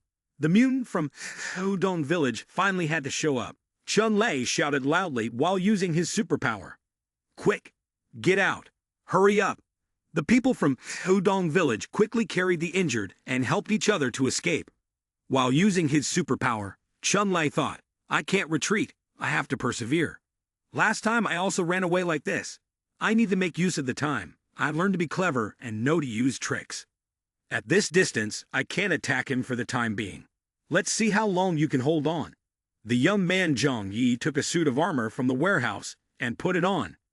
Zhang Yi instructed Zhou Kai Nai and Yang Mai, "Wait at home for me to return." Seeing no movement, Chun Lei thought, "If he doesn't chase, that's great." Bang! Snow flew everywhere as the young man took an all-terrain vehicle from the space warehouse, then started the auto-drive. As the vehicle moved, Zhang Yi wildly sprayed bullets at the people from Hudong village. The injured ones, bleeding heavily, shouted, "Chun Lei, stop him quickly." From the vehicle, as he got closer, Zhang Yi recognized the person with superpower. It was him. Zhang Yi continuously fired a barrage of candy shots towards Chun Lei. One candy shot whizzed past, causing Chun Lei to panic. A person arrived on a snowmobile to assist Chun Lei. "Chun Lei, hurry up!" In the vehicle, Zhang Yi thought to himself, "This is the best opportunity to kill the enemy's mutant. I absolutely cannot miss it. If I don't take advantage of this chance, will there be another?" Chun Lei continued to use his superpower and shouted, "Hurry, retreat. Right now, we can only prevent him from hitting us to reduce our casualties. The defense is tight, then let's shoot at the others." Zhang Yi didn't fire at Chun Lei, but shot at the people controlling the sled dogs. Chun Lei was horrified. The people who were shot lay sprawled on the snow. The range of the mutant's power was limited. While he could protect himself, he could not protect everyone. "If everyone wants to protect themselves, then I will kill all the villagers." Bang, bang, bang. Zhang Yi continuously fired candy shots at the ex-Hudong villagers. Seeing that his comrades behind were dragging a corpse, Chun Lei shouted loudly, "Quickly dispose of their bodies and run. These are the bodies of our brothers. We can't even bury them." Saying that, he threw the corpse off the snowmobile. The young man Zhang Yi weaved through several bodies, making a show of driving autonomously. He leaned out of the window and got a headshot on 2 people.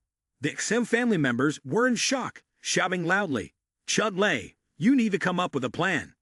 Even if everyone says that I." At that moment, Chun Lei thought, "I have a way." He immediately unleashed his superpower behind him. The icy surface cracked right away. As Zhang Yi's vehicle approached, the crack widened, causing the wheels to sink, and the vehicle could no longer move forward. The young man felt frustrated and regretful. The superpower of that person managed to break the ice. Angrily, the young man fired several rounds at the group ahead. Through the scope, he saw that the group had moved far away. It seemed that in the future, he wouldn't be able to fight them on the icy surface. If it hadn't been for the insufficient strength of his superpower or the ice not being thick enough, both he and the vehicle would have fallen into the water this time. Zhang Yue had to drive back. As soon as he entered the house, he saw Zhou Kai Nai and Yang Mai still sitting and waiting. Zhou Kai Nai asked, "How did it go? Did you catch the mutant who attacked us last time?" Zhang Yi sat down on the sofa and replied, "No, that person is very sneaky and didn't dare to confront me directly. His power is only used to escape. It's truly disgusting and not easy to kill." Yang Mai worriedly asked Zhang Yi, "You killed so many people. Aren't you afraid of being caught in the future? Killing is illegal." Yang Mai, with a sad expression, thought to herself, "Before tonight, I still had the mistaken belief that the snow disaster would pass quickly. But now, I understand the thoughts in my heart as Yang Mai." Zhang Yi reached out to stroke her cheek and asked, "How do you feel?" Then intentionally said to Zhu Kai Nai, "Kai Ni, I'm a bit hungry. Can you make me something to eat, please?" "What do you want to eat?" "Brain soup, spicy soup, duck blood, stir-fried duck gizzards with intestines." Hearing the dishes that Zhang Yi mentioned, Yang Mei felt nauseous. "Why are you so weak? Why don't you eat a little as well to replenish yourself? Are you a devil?" Transitioning to Exu Jie Town. "Where is my son? Where is my son? Xiao Chai, Xiao Chai. Wait a moment, where is my husband? Is he okay?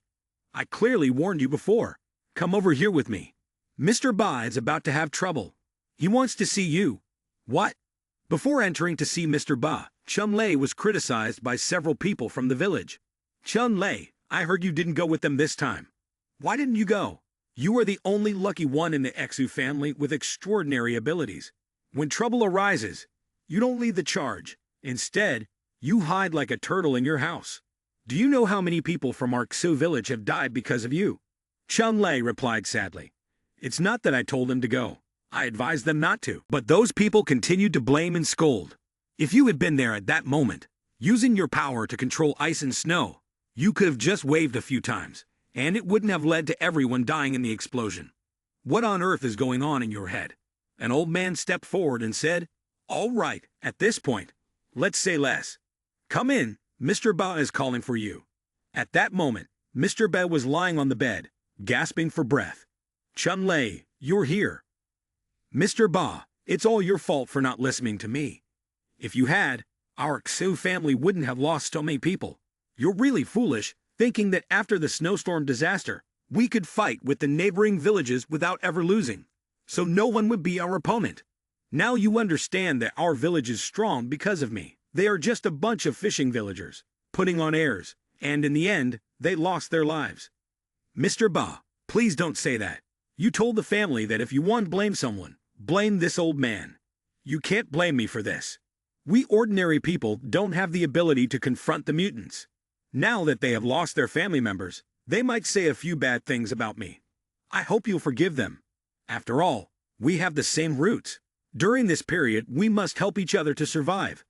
Mr. Ba, I know I won't mind. You're about to die. Before you go, you just can't bear to let go of the Exu family. Chun Lei, after I'm gone, the entire Exu village will rely on you. I'm tired. Let me sleep." Then, due to a mistake, Mr. Ba left forever. Everyone in the Exu family screamed in tears when they saw Mr. Ba leave. Chun Lei could not hold back his tears either. He looked at Mr. Ba one last time, and then walked away. Before Mr. Ba left, he asked me to protect the Exu family. What can I do? If that evil spirit really comes here, I won't be a match for him. I'll probably just have to run away by then. I thought that awakening superpowers would make me a champion. But why do so many troubles come to me? I just want to be a lazy fish, lying around all day. As Chun Lei was troubled by the Exu family situation, he suddenly saw a girl. "You are Chun Lei, right?" "Ah, I am Chun Lei. Who are you?" "My name is Tu Lily.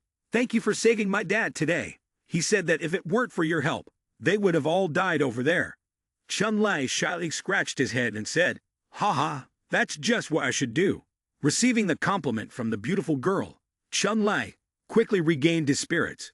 The young man thought, "Lily is right. I am not a sinner. I am a hero, and I deserve to be a hero.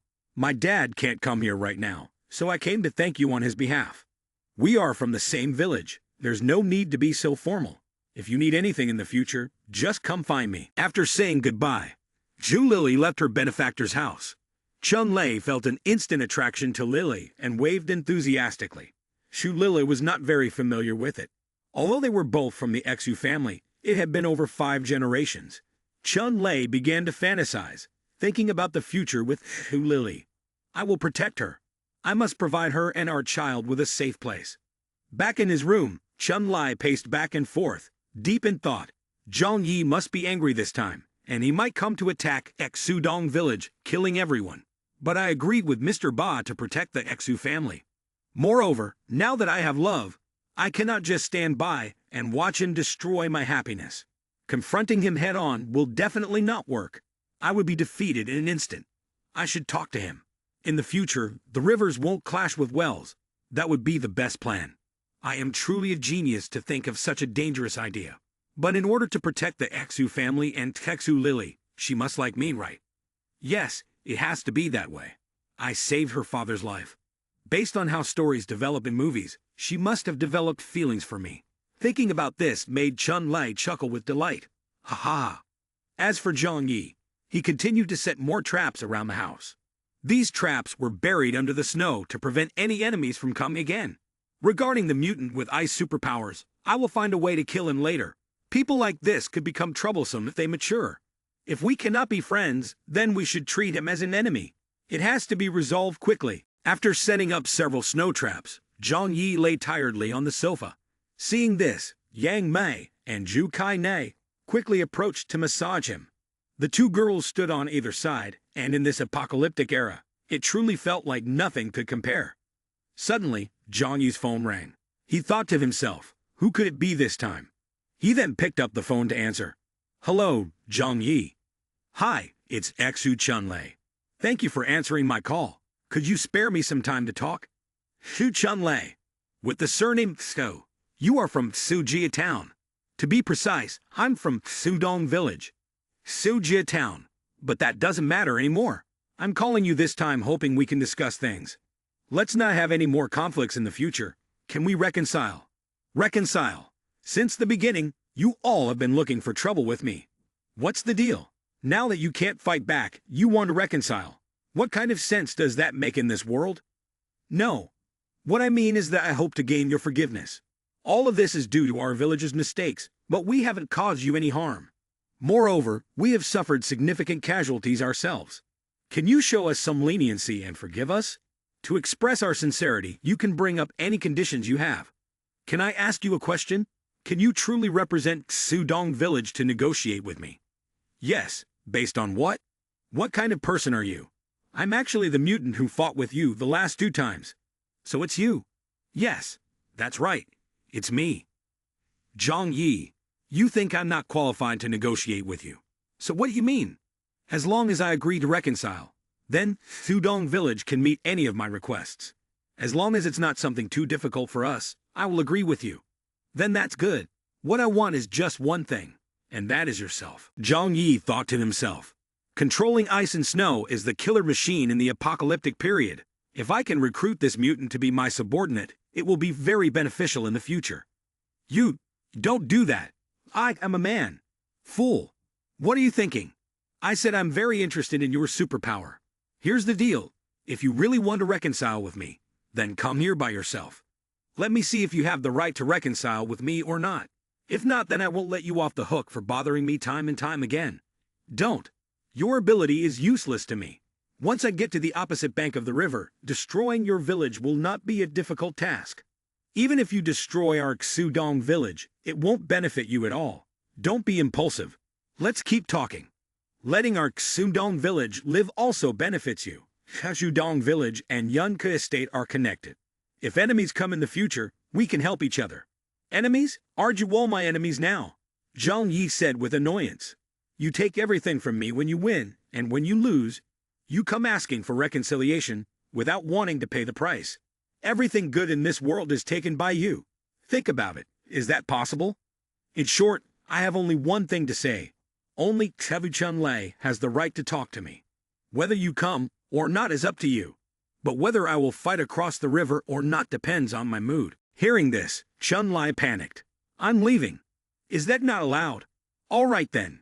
Come here at 2:30 this afternoon. The temperature will be a bit warmer by then. Wait a minute. Oh!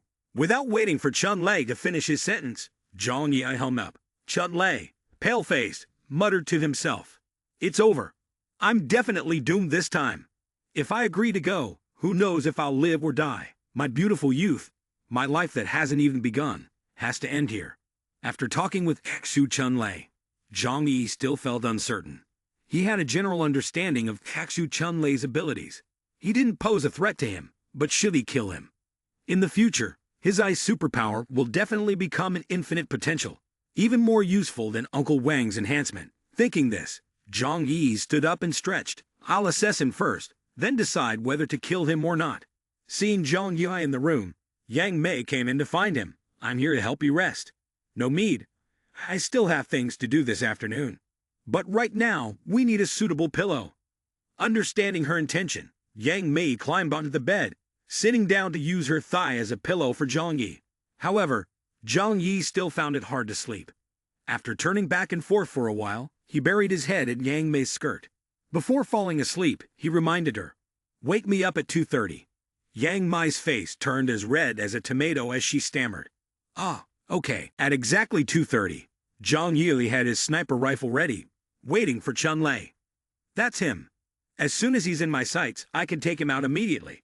While walking, Chunlei slipped and fell into the snow painfully. Zhang Yi saw this and couldn't help but laugh. I didn't expect that a person capable of controlling snow could be so stupid and clumsy. He was about to pull the trigger, but Zhang Yi hesitated. Wait, you can't judge a person by their appearance. Could this person really be foolish? It seems he is genuinely scared of me. He doesn't seem threatening at all, so meeting for a moment should be fine. Chunlei took out his phone to call Zhang Yi. Hello, I've reached the shore. How do I find you? There are traps near your house, so I don't dare to go over there. It's okay, I'm almost there. Are you Zhang Yi? Are you Xu Chunlei? Yes, that's me. I'm here to discuss with you. Let's stop fighting. Continuing to fight won't benefit either of us. This battlefield essentially holds no significance. Significance or not. Isn't it up to you to decide? You're the one taking the offensive. Are you not concerned? I understand, I'm from the Xudong village. We were in the wrong, so what do we need to do for you to reconcile with us? I want to know what you can offer to appease me. Aside from the lives of the villagers, feel free to make requests in other areas. We will try our best to meet your demands. Who sent you to attack me? That person must die for this matter to be discussed. This is simple. This is Mr. Bai's concern. When he returned, he was already scared to death by you. This time you must have calmed down a bit, right? It's clear that you seem quite happy. Those who had to leave have left. Those who are still alive must look to the future, right? Moreover, this situation was originally our fault, so we cannot blame you. You are quite generous. Among those I killed this time, there must be some who are related to you, right? Don't you want to take revenge for them? My parents passed away not long after the snow disaster hit. My father had a heart attack on the first day when the temperature dropped. His heart condition flared up, but due to the heavy snow, we couldn't get him to the hospital, nor could we find an ambulance, so he died at home. My mother was also in poor health, and passed away in bed a week later. I'm very sorry. I didn't mean to bring this up with you. After all, there's nothing joyful about these matters. If it has affected your mood, I apologize. So where are your other family members? Aren't the people in Chiv's village all from the same clan? From the same clan? Let's consider it that way. Although we are from the same clan, no one in my family values me. In their eyes, I am just a useless thing that hides at home playing games. With the way they treated me, how could I have any feelings for them? So I do not hate you for killing people from Sudong village. On the contrary, I admire you for driving and using a hunting gun to hunt us down. It's really cool. Sure, if you have proactively come here to make peace, then I will give you a chance. I have no interest in your village. Those people can't have a significant impact on me, but you are quite interesting. Out of respect for you, I can spare the Xudong village this time. Really? You acknowledge me now. Don't be too hasty. I have demands in another area. Starting today, I want you to obey my orders. You must not resist any of my requests. Any request? What if you desire my body? I won't let you take risks in that regard. Looking at Takshu-chun, Lei's way of speaking, Zhang Yi realized he belonged to the Wibu world. If he is a Wibu, then he probably won't be able to resist this. With that thought, Zhang Yi took out a sexy, alluring girl statue from his space inventory, handed it to Chun Lei, and said, "If you follow me, I won't let you suffer losses." Chun Lei's eyes sparkled as he exclaimed, "Oh my gosh, is this for me? I have plenty of things like this. Furthermore, I also have some rare items from the era. As long as you follow me in the future, I guarantee there will be models, body pillows, and even game cards available." Okay, I'll do whatever you say. Chun Lei laughed with joy. "All right, if you've come here, then help me with something. What do you need help with? Just follow me once, and you'll know." Zhang Yi took out the vehicle, to the astonishment and admiration of Chun Lei. When time does not appear, space will reign. Zhang, your abilities, even if you look at the whole world, are a unique existence. Where did you learn these theories? Your knowledge is very rich. That's the research from my Wibu community. Hearing Chun Lei's words, Zhang Yi thought to himself, when time does not appear, space is king. But just before I was about to die, I returned before the apocalypse. Coming here is a kind of transcendence of time and space. Could it be that I have another kind of superpower that hasn't been awakened yet?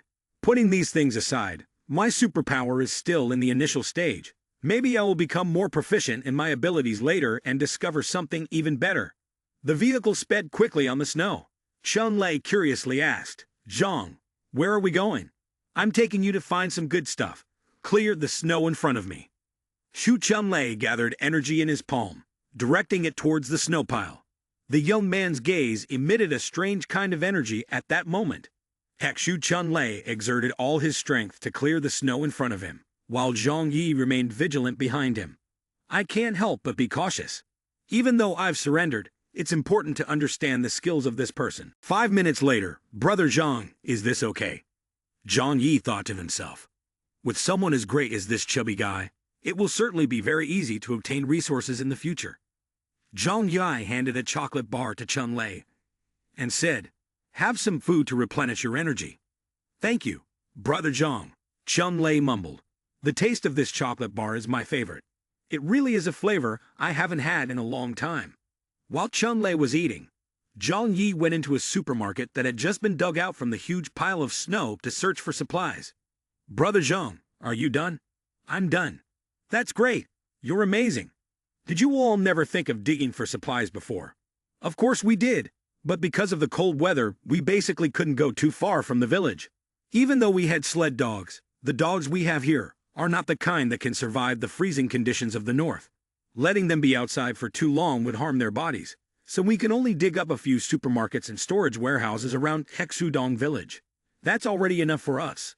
There's no need to go further. This issue isn't a big deal for me. Just follow me from now on, and I won't let you suffer any losses." A wonderful tool. Zhang Yi handed a backpack to Chun Lei. Inside were food supplies, regarded as a reward for him. "Zhang, isn't this too much? I have always treated those around me this way. In the future, you just need to obediently follow me. I guarantee you will eat and drink well, without worrying about food and clothing." Zhang, I will definitely work hard for you in the future." Zhang Yi muttered. "Wibu really easily feels satisfied. By the way, when did your superpower awaken?" "Well, after my mother passed away, I didn't want to live anymore. But I didn't dare to commit suicide, so I just lay in bed, hoping I would die." "So you awakened just as you were about to starve, right?" It wasn't like I was lying in the room. It was fairly warm because I never actually starved to death. I wanted to satisfy myself at least once before I died, so I treated myself a bit too generously." "How many times?"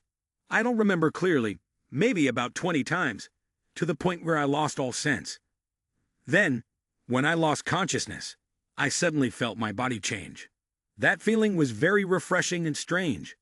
Zhang Yi was a bit surprised. "So there are people who awaken superpowers just before they die." "Zhang, can't you take me to the other side? My vehicle can easily skid on the ice." "Isn't this a snowmobile?" "That's right. It's a snowmobile, not an icebreaker. It can only traverse snow, not ice. Zhang Yi remained on guard. Chun-Lei, the ice surface is his playground. You should still be a bit cautious. Su Chun-Lei, there's something you should be careful about. Mr. Zhang, what's the matter? The current situation is very dangerous. Shachujia town is a key area for growing food and vegetables in Tianhai City. It's very likely that people will come to seize your food. You have to be careful. That's right, Mr. Zhang. I remember. Zhang Yi watched Chun-Lei thoughtfully. The Exojia town outside the main shelter is a natural barrier. When outsiders become greedy, they can also help us shoulder some of the burden. Having a tool like that is good. As soon as he got home, Chun-Lei was scolded by Mr. Liu. Who allowed you to make your own decisions? Mr. Liu, I did it to protect our village from being attacked. You've seen Zhang Yi's strength already. We cannot fight back. You still have the nerve to say that. If it weren't for you backing down at the last moment and not daring to step up, how many would have died in our Xu family? If it weren't for you, would your Mr. Ba have died? And now you're being selfish, just running over to negotiate some reconciliation with them, thinking you have made a great contribution. You really are thick-skinned. But I have already agreed with Mr. Bai. We must protect the village well. We can no longer afford to have conflicts with Zhang Yi. Mediation is clearly the best way. Mr. Liu shouted loudly, "Shut up. That's just your self-assumed cleverness. Right now, I am the head of the Xu family. All of your actions must go through my approval. You cannot decide for yourself." Being scolded, Chun-Lei's face fell sadly. After scolding him, Mr. Liu used intimidation on Chun-Lei. I know you mean well, but you are still young and have not yet developed a mature way of thinking. Because of you, the Xu family has suffered serious losses. I have put in a lot of effort to protect you in front of everyone, which is why they did not kick you out of the village. Chun-Lei could only hesitantly say, Mr. Liu, but Mr. Liu interrupted. I know what you want to say, but you must think of everyone. From now on, you will stay in the village, even to atone for your mistakes. You cannot do anything foolish. You just need to obediently follow the village's arrangements. Do you understand? Do you understand? Chun-Lei was so scared that he was sweating profusely. I understand. I'll go back now, and I will remember not to act on my own. The young man was arrogant and tyrannical. Don't think that just because you have some skills, you can look down on the elders. After Chun-Lei left, Mr. Liu took out his phone and sent a message. Don't worry about the situation with Zhang Yi anymore. I have contacted him. Zhang Yi has agreed to reconcile with us and will no longer threaten our safety. Only Mr. Liu himself can handle this. Just by appearing, he made that kid agree to reconcile. You should have been the clan leader from the start. Mr. Ba is too old now. He is not sharp anymore, and made such a mistake. You are already dead, so don't say such things. With Mr. Liu leading our village in the future, this is a good thing. Mr. Liu smugly muttered, an ordinary useless kid, wanting to play with me without stepping out of his house. Still too naive. Cut to Zhang Yi's house as events unfolded. From now on, Sujia town will not disturb us anymore. Yang Mei joyfully said, That's really great. Zhou Kai and I looked at Yang Mei and said, Seriously? You're already scared with just this. I just don't want to see that scene again. I simply don't want to witness the bloody scene once more. If this continues, over 1,000 people in Hexudong village will be killed. He is definitely capable of doing that. That's true. Last night, someone vomited until they brought up stomach bile. Unable to argue with Yang Mei, Zhou Kai Nai could only shout, Zhou Kai Nai. At that moment, Zhou Kai Nai leaned on Zhang Yu's shoulder and said, My dear, you are really amazing. Those villagers are nothing but dogs and cats. They pose no threat to me at all. But in the future, if a few underground forces appear, that would be a problem. You always think about things in the worst way. We've already dealt with the immediate troubles. We should celebrate. If we want to celebrate, let's have a few drinks tonight. Just a little to represent it. I don't drink very well. Yang Mai thought to herself. All right, I'll go cook some delicious dishes. Whether good or bad, I'm still a famous social star in the entertainment industry. My drinking skills are quite good. Just watch me teach these two a lesson. Zhou Kai Nai happily picked up 2 bottles of alcohol and said, It's rare to have such a joyful occasion like today. Let's drink in moderation. After a while, both girls were drunk, lying on the couch, while Zhang Yi remained leisurely drinking. He forgot to tell them that he used to sell alcohol and had a bit of a buzz. Zhang Yi walked over to look at his two beautiful companions. When Yang Mai saw him approaching and opened her eyes, he kissed her. She awkwardly whispered, "You can't do that, Kai Na is still here." "It's fine, she's already asleep. Just don't make any noise. If she wakes up, let's see how you explain it to her." Then, Yang Mei could only cover her mouth while serving Zhang Yi. A few days later, there was a message from engsub Chun Lei. "Brother Zhang, I've been really bored at home lately. When are you going to take me out for a mission?" "Brother Zhang, I think we could form a super energy team. It's best to have 5 people, each representing a different color." Zhang Yi frowned when he heard Chun Lei's idea. "If you don't like it, then we can form a rainbow team. I'll be the king of blue, and you'll be the king of colorlessness. What do you think?" "You stupid fatso. Do you really have nothing to do at home all day?" Seeing Zhang Yi's reply, Chun Lei let out a sound. "Brother Zhang, you know this too. Could it be that this was part of your calculations? Amazing, I am impressed." Zhang Yi looked at Chun Lei's message and muttered to himself. He must not have been valued much in society before, so encountering someone treating him a little better, it's fortunate he hasn't gone as far as to give his heart away. Feeling frustrated, Zhang Yi could only respond. Generally, after sending more than 10 messages, just replying with one word, "Ah, oh, really," was enough. Why do I feel like I'm such a pathetic man? Zhang Yi turned on the camera to see Yang Mai taking care of the vegetable garden. She was taking great care of it. This computer could control the entire shelter. Indeed, it was very convenient. But without it, the shelter would immediately fall into a paralyzed state. If one day the shelter's network was hacked by someone, the consequences would be terrifying. How should this problem be solved? As Zhang Yi passed by the room, he heard the conversation between the two girls. "Kai Mei, you definitely have to help her. After spending so much time with Zhang Yi, you telling him will surely have more effect than me. I understand how you feel, but I know Zhang Yi too well. He won't get involved in something like this. We can't just stand by and do nothing. That girl is your sister too. But we don't know how the situation is over there right now. Zhang Yi is an extremely cautious man, which is also why he has been able to keep us alive. He won't help with this. If we don't try, how can we know if it will work? A woman's best weapon is her body. Are you saying you want to seduce him?" "Of course not. I'm just doing it for Xin. Don't think I don't know what you two have been secretly doing. Just tell me if you're going to help me with this or not." "Help you? I won't do that kind of thing. It's too embarrassing." "But Xin, at midnight, why aren't you girls sleeping together, lying in bed? Why did you come here?" "Nothing. We were just talking about some matters at home." "Matters at home? Tell me about it. I hope there are no secrets among the 3 of us. Do you two still have surviving relatives far away and want me to bring them here to live with us?" Zhou Kai Nai replied, "It's not like that. After the disaster struck, I lost contact with my family. I don't even know if they are alive or dead now." Yang Mai stammered, "Actually, my family has been able to contact me." Zhang Yi then asked Yang Mei, "Did they come to take you away?" No. It's not like that. Actually.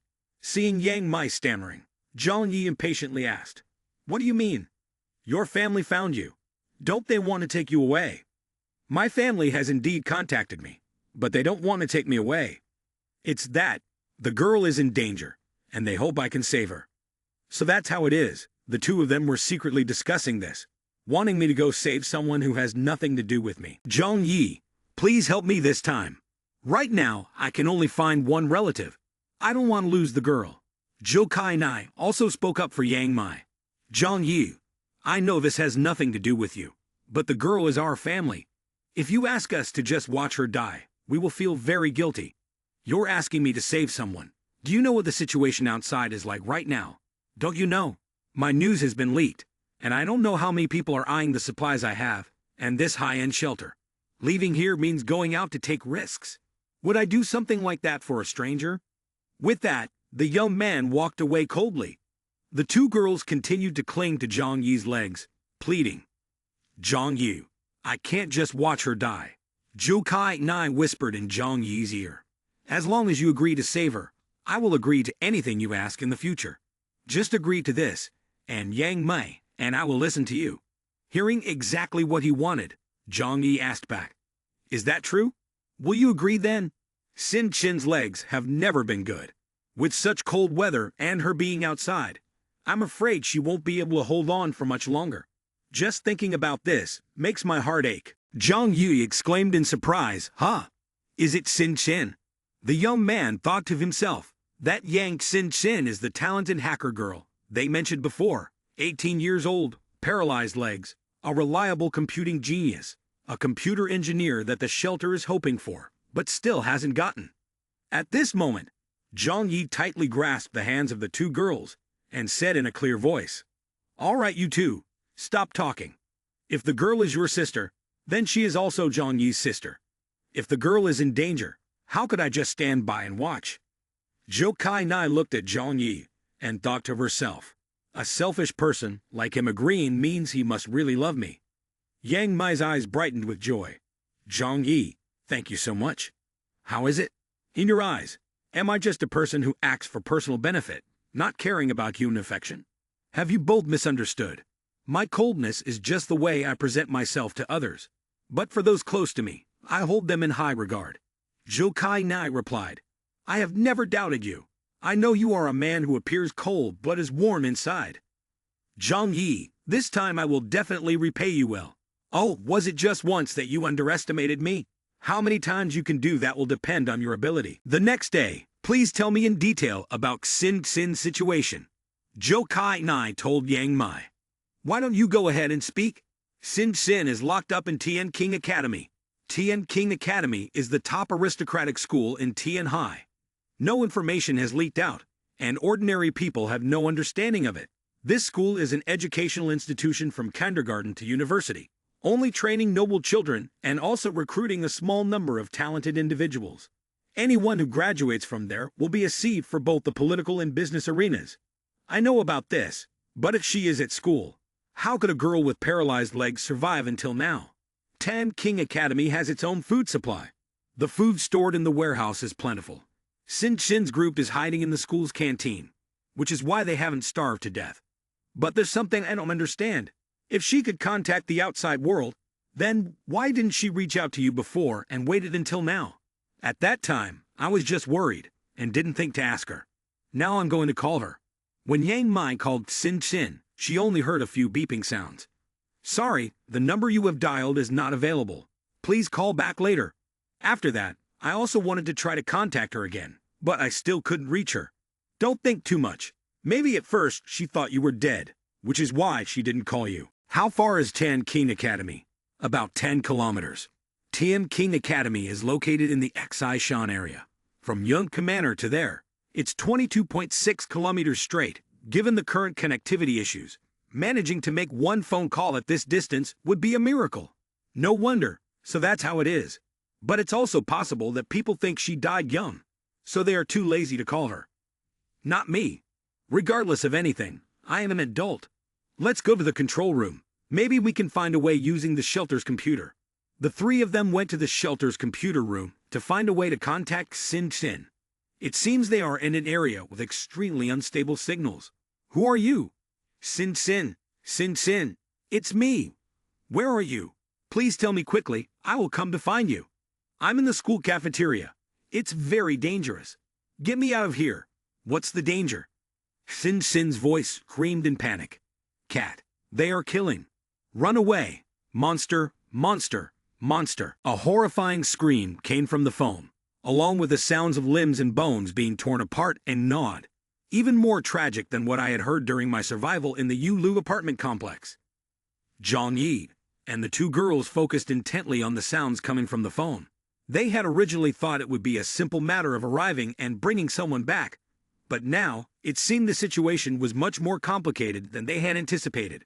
I'm someone who really dislikes trouble. Zhang Yi, don't worry. I said I would go rescue her, and I definitely will. Right now, I have two mutated beings with me. Although the situation might be a bit troublesome, it's not something impossible for me at this moment.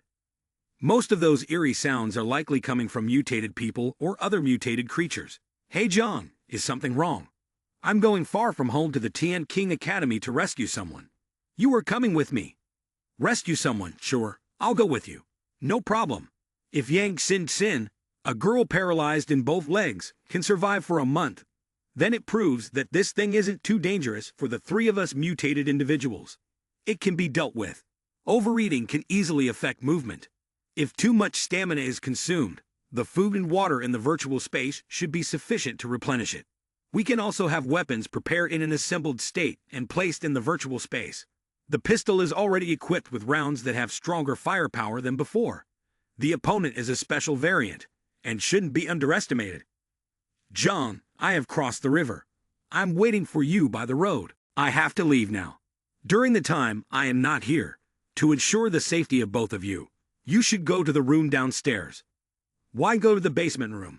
Isn't this room very safe? If I say to go, then just go. All right, no more questions. Focus on your work. He does this thinking that the news about Xin Xin is something we intentionally created to deceive him. Generally, it fits his usual style. This way, even if someone breaks in, they won't threaten the safety of both. Food and water have been prepared well. Just take care of yourselves. Thank you, Zhang Yi. We will wait for you to come back. Zhang Yi, you must bring Xin Xin back safely. As long as she is safe when I reach there, I am sure I can bring her back unharmed. If possible, I would not want the people around her to be on guard either, but given the circumstances, to survive we must be careful and not let our guard down. Chun Lei arrived very early to wait for Zhang Yi. Zhang, I'm here. Didn't we say to meet at 9 in the morning? Look what time it is now. It's because I was afraid of being late, delaying your work. Zhang Yi sighed and took out the vehicle from the space storage. Get in, it's very cold outside. Oh. Zhang, where are we going today? To a school to rescue someone. Rescue someone. Oh, I get it. It must be a relative or a friend very important to you, right? Very important person. You could say that. Zhang Yi thought to himself. Yang Xin Xin's computer skills are exactly what I want. While Zhang Yi was driving, Chun Lei began to talk about Xu Lily. Brother Zhang, I'm not bragging, but Xu Lily from our village, ha. She has definitely had a crush on me for a long time. The way she looks at me is different from how she looks at others. That's right. She even deliberately came to thank me. Ha. Girls these days really have thin skin. If you like me, just say it directly. Why be shy? Hearing this nonsense, Zhang Yi felt annoyed and muttered, if it weren't for this fat guy still being useful, for what comes next, I really would want to kick him out of the car. Then Zhang Yi asked Chun Lei, by the way, what is the attitude of the people in your village towards me now? As the conversation flowed, suddenly hearing Zhang Yi's question, Chun Lei stuttered. About that. Hearing Chun Lei stutter, Zhang Yi already knew how it was. It's understandable. I have killed more than half of the strong young men in the village, so it's a wonder they can look at me favorably. Suddenly, Zhang Yi exclaimed, someone's coming. It was Uncle Wang driving a snowmobile. Uncle Wang took the initiative to greet. Long time no see. Zhang Yi quickly got out of the car and asked, long time no see, Uncle Wang. You look good these days, don't you? Uncle Wang clenched his fists and flexed his muscles, happily replying, that's right. Now I feel like my body has rejuvenated by 10 years, just like a 30-year-old young man. Both my physical strength and mental state are at their best. Immediately after, Zhang Yi introduced, this is Kexu Chun Lei, someone with abilities related to ice and snow, able to control ice and snow. And this is Uncle Wang Ji Guang, a person with the ability to enhance his body, a respectable retired soldier. Then the three of them looked at each other. So all three of us here are superpowered, Zhang Yi thought to himself. The apocalypse has just struck not long ago, and the number of awakeners is pitifully low. The likelihood of gathering 3 people at the same time is very low. Uncle Wang asked Zhang Yi. Zhang Yi, what exactly do we need to do this time? Do we need the 3 of us to go there together? If 3 mutants act together, the opponent's abilities must be considerable as well, right? Zhang Yi calmly said, it's not as complicated as you all think. We just need to go to the school to rescue a female student. She is the sister of my girlfriend. I just discovered her whereabouts at a school more than 20 kilometers away. I noticed something unusual nearby. It could be mutant creatures. To ensure safety, I called everyone here. As Zhang Yi spoke, he casually draped an arm around Chun Lei and Uncle Wan, as if they were very close. Mutant creatures are not the same as mutant persons, right? Who says only humans can mutate? If something can mutate, then any organism with cells can also mutate. Do you know what those things are? I don't know either. The flora and fauna of Tianhai City are very rich. There are so many pet owners, and the seafood market has sea fish and shellfish. Who knows what can transform into what? Of course, it could be a person. But if it is a person, then they must be insane, Zhang Yi thought to himself.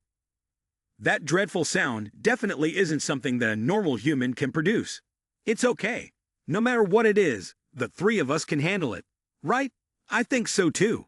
With the three of us allied together, nothing can threaten our safety. So what are we waiting for? Let's go. Depart. The car sped quickly over the snow, heading to the address of Tian King Academy. Inside the gymnasium, there were many people present. A girl was loudly cursing. Everyone else is dead. Why is a cripple like this allowed to live? Another girl chimed in. It's because of useless people like her that we got dragged down and caused everyone to die. Sin Sin sat silently in the wheelchair. Why do we have to take her along? What good is a disabled person alive? Why should she be allowed to live? A girl clasped her hands in prayer and said, "Can anyone tell us if we can continue to live?" We can definitely continue to live. Surely we can. But too many people have already died, the girl said while covering her ears with her hands. Lai Hoi Min, Yuan CSI, Zhao Guan, Tong Sa Ya. That mean girl still hadn't let Sin Chin go. After walking a bit, she turned around to look, feeling annoyed. Why is it that everyone has died? Yet she still acts as if it has nothing to do with her. Thinking this, she pointed at Sin Chin's face as if accusing her. With so many people dead, why is this disabled person still alive? Every time we run away, she's always brought along. It's really bothersome. Teacher Leon should have just let her be eaten by the monsters. The others chimed in with cruel insults. Exactly what good is she alive? With her appearance, she'll probably get sick and die someday. I see her as a comet. She doesn't die herself, yet always brings us down. I see her as a burden. If she were to die, we wouldn't have to suffer so much anymore. One girl proposed a very cruel idea. If she dies, the monsters won't spare us either. But if there's a next time, we can leave her behind to lure the monsters. Is that possible? That way, at least sacrificing her life would have some meaning. After all, it's already come to this. What is she still struggling for? Living is just being useless. We've protected her long enough. We've done our part for the feelings, right? Or why not just not take her along next time? A young man scratched his head and said, "What does it matter what everyone says? Teacher Liang never has the heart to abandon anyone. And what is the result? Are people just dying more and more? How many people in the physical education department are surrounding and bullying a disabled girl?" At that moment, Sin Chen could no longer bear it and stammered, "Zhang Mengning." At this point, Zhang Mengning no longer respected anyone and bent down to say to Sin Chen, "Yang Sin Chen, can you please hurry up and die? You are completely a burden now. It's so disgusting." Looked down upon, Sin Chen lowered her head, tears streaming down her face. Everyone behind wholeheartedly cheered for Zhang Mengning. Well done. This burden who doesn't know what's good for her needs to be taught a lesson. Suddenly, a kind girl stood up to defend Sin Chen. Zhang Mengning, that's enough. We're all classmates. How can you say such cruel words? Zhang Mengning laughed loudly. Ha ha ha, Lu Qiran. What are you to dare talk to me like that? A person like you who got in through connections has the right to speak to someone as noble as me. Have you forgotten your place?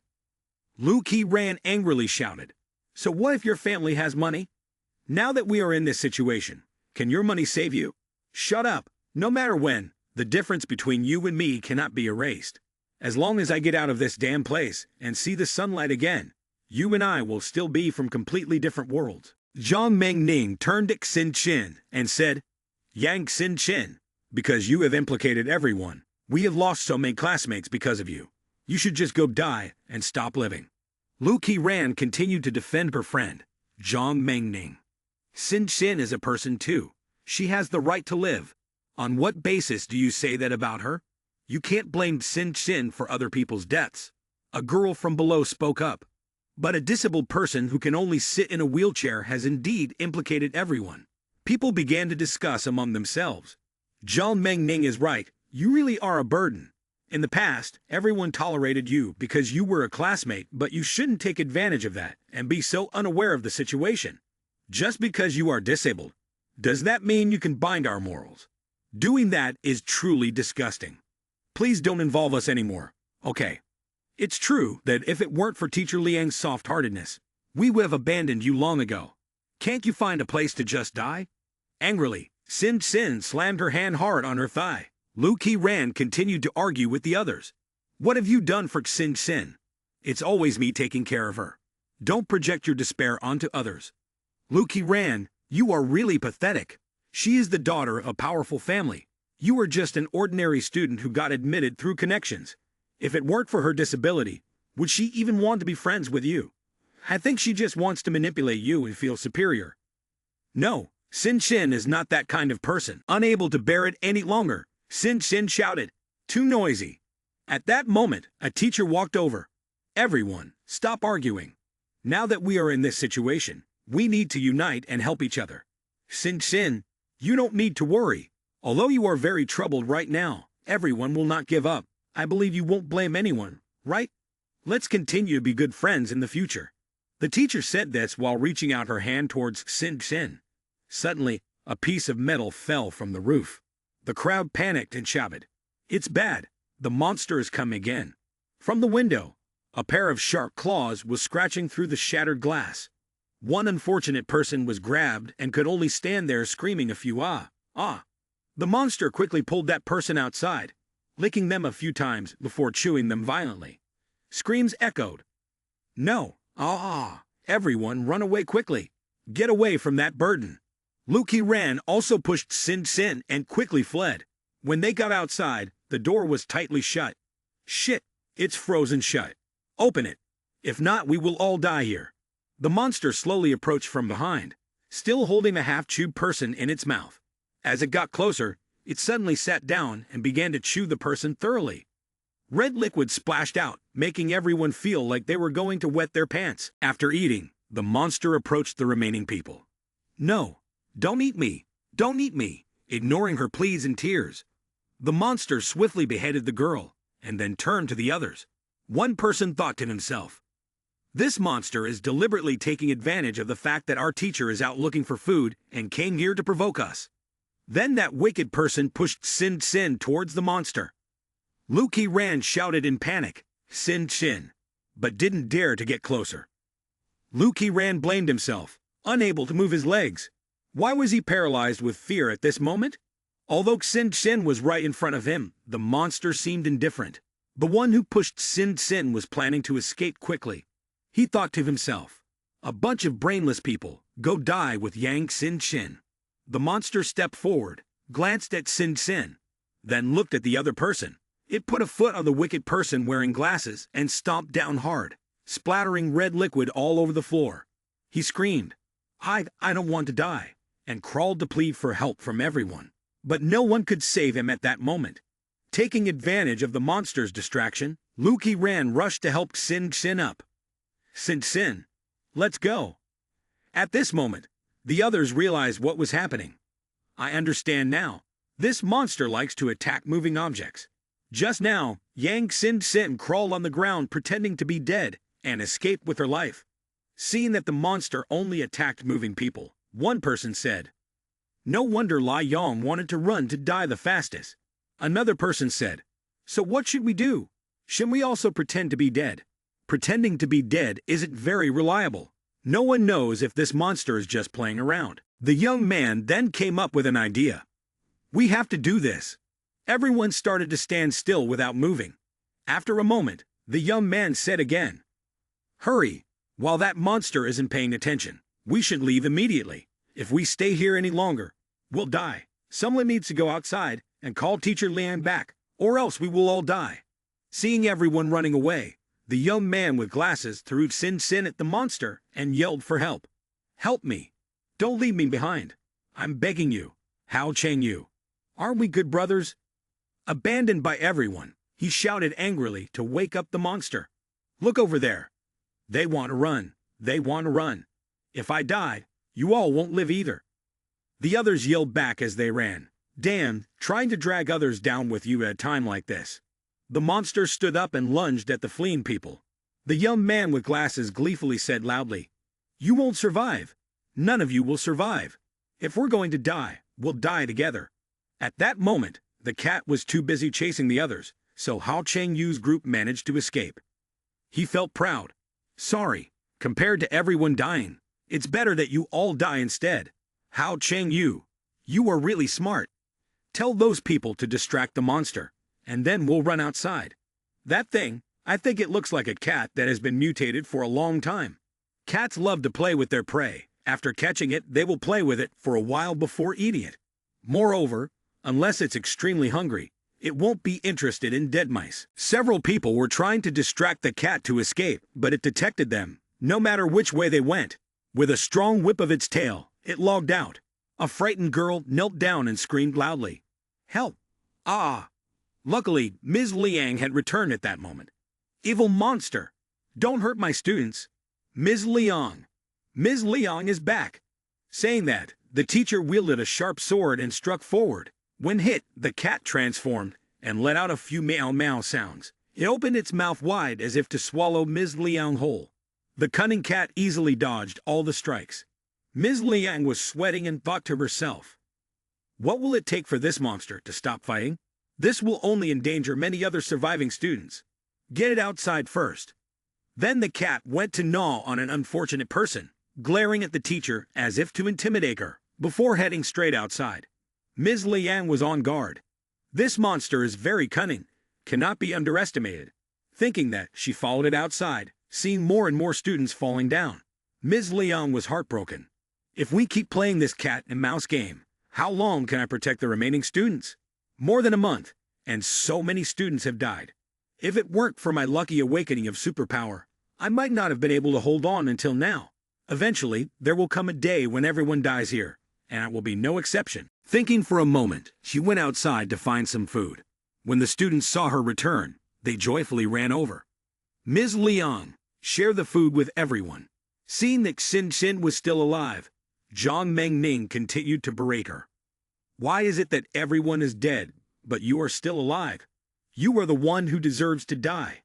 What gives you the right not to go die?" Lu Qiran then spoke up. "Zhang Mengning, are you being rational? Can we blame Xin Xin for this? I just find her irritating." A girl stepped forward to intervene with Zhang Mengning. "Zhang Mengning, please stop this." Then she handed Xin Xin some food. "Xin Xin, have a little food." Zhang Mengning, angry, knocked the food bag to the ground. "Don't waste food on her. The food supply in the school is limited. A useless person like her will die sooner or later, so it's better to leave the food for someone more useful." Ms. Liang thought sadly. Here we go again. Every day, students are breaking down. As long as it doesn't lead to someone's death, I don't have the energy to care. I must focus on dealing with that cunning monster. A girl in crisis shouted loudly. "Useless. It's all useless. No matter how much we argue, we are all going to die, all going to be eaten by that monster. Don't you understand? We are all food that it has deliberately raised. The only reason we have survived this long is that it prefers to eat live prey. There is no hope left, and there will be no rescue coming. This world has truly collapsed." Hao Cheng-yu still held on to hope. "The rescue will definitely come. We are all talented individuals of the future society. We will definitely rise to the top and achieve countless successes. How can we die here? As long as we can leave here and contact the outside world, my dad will definitely come to rescue me."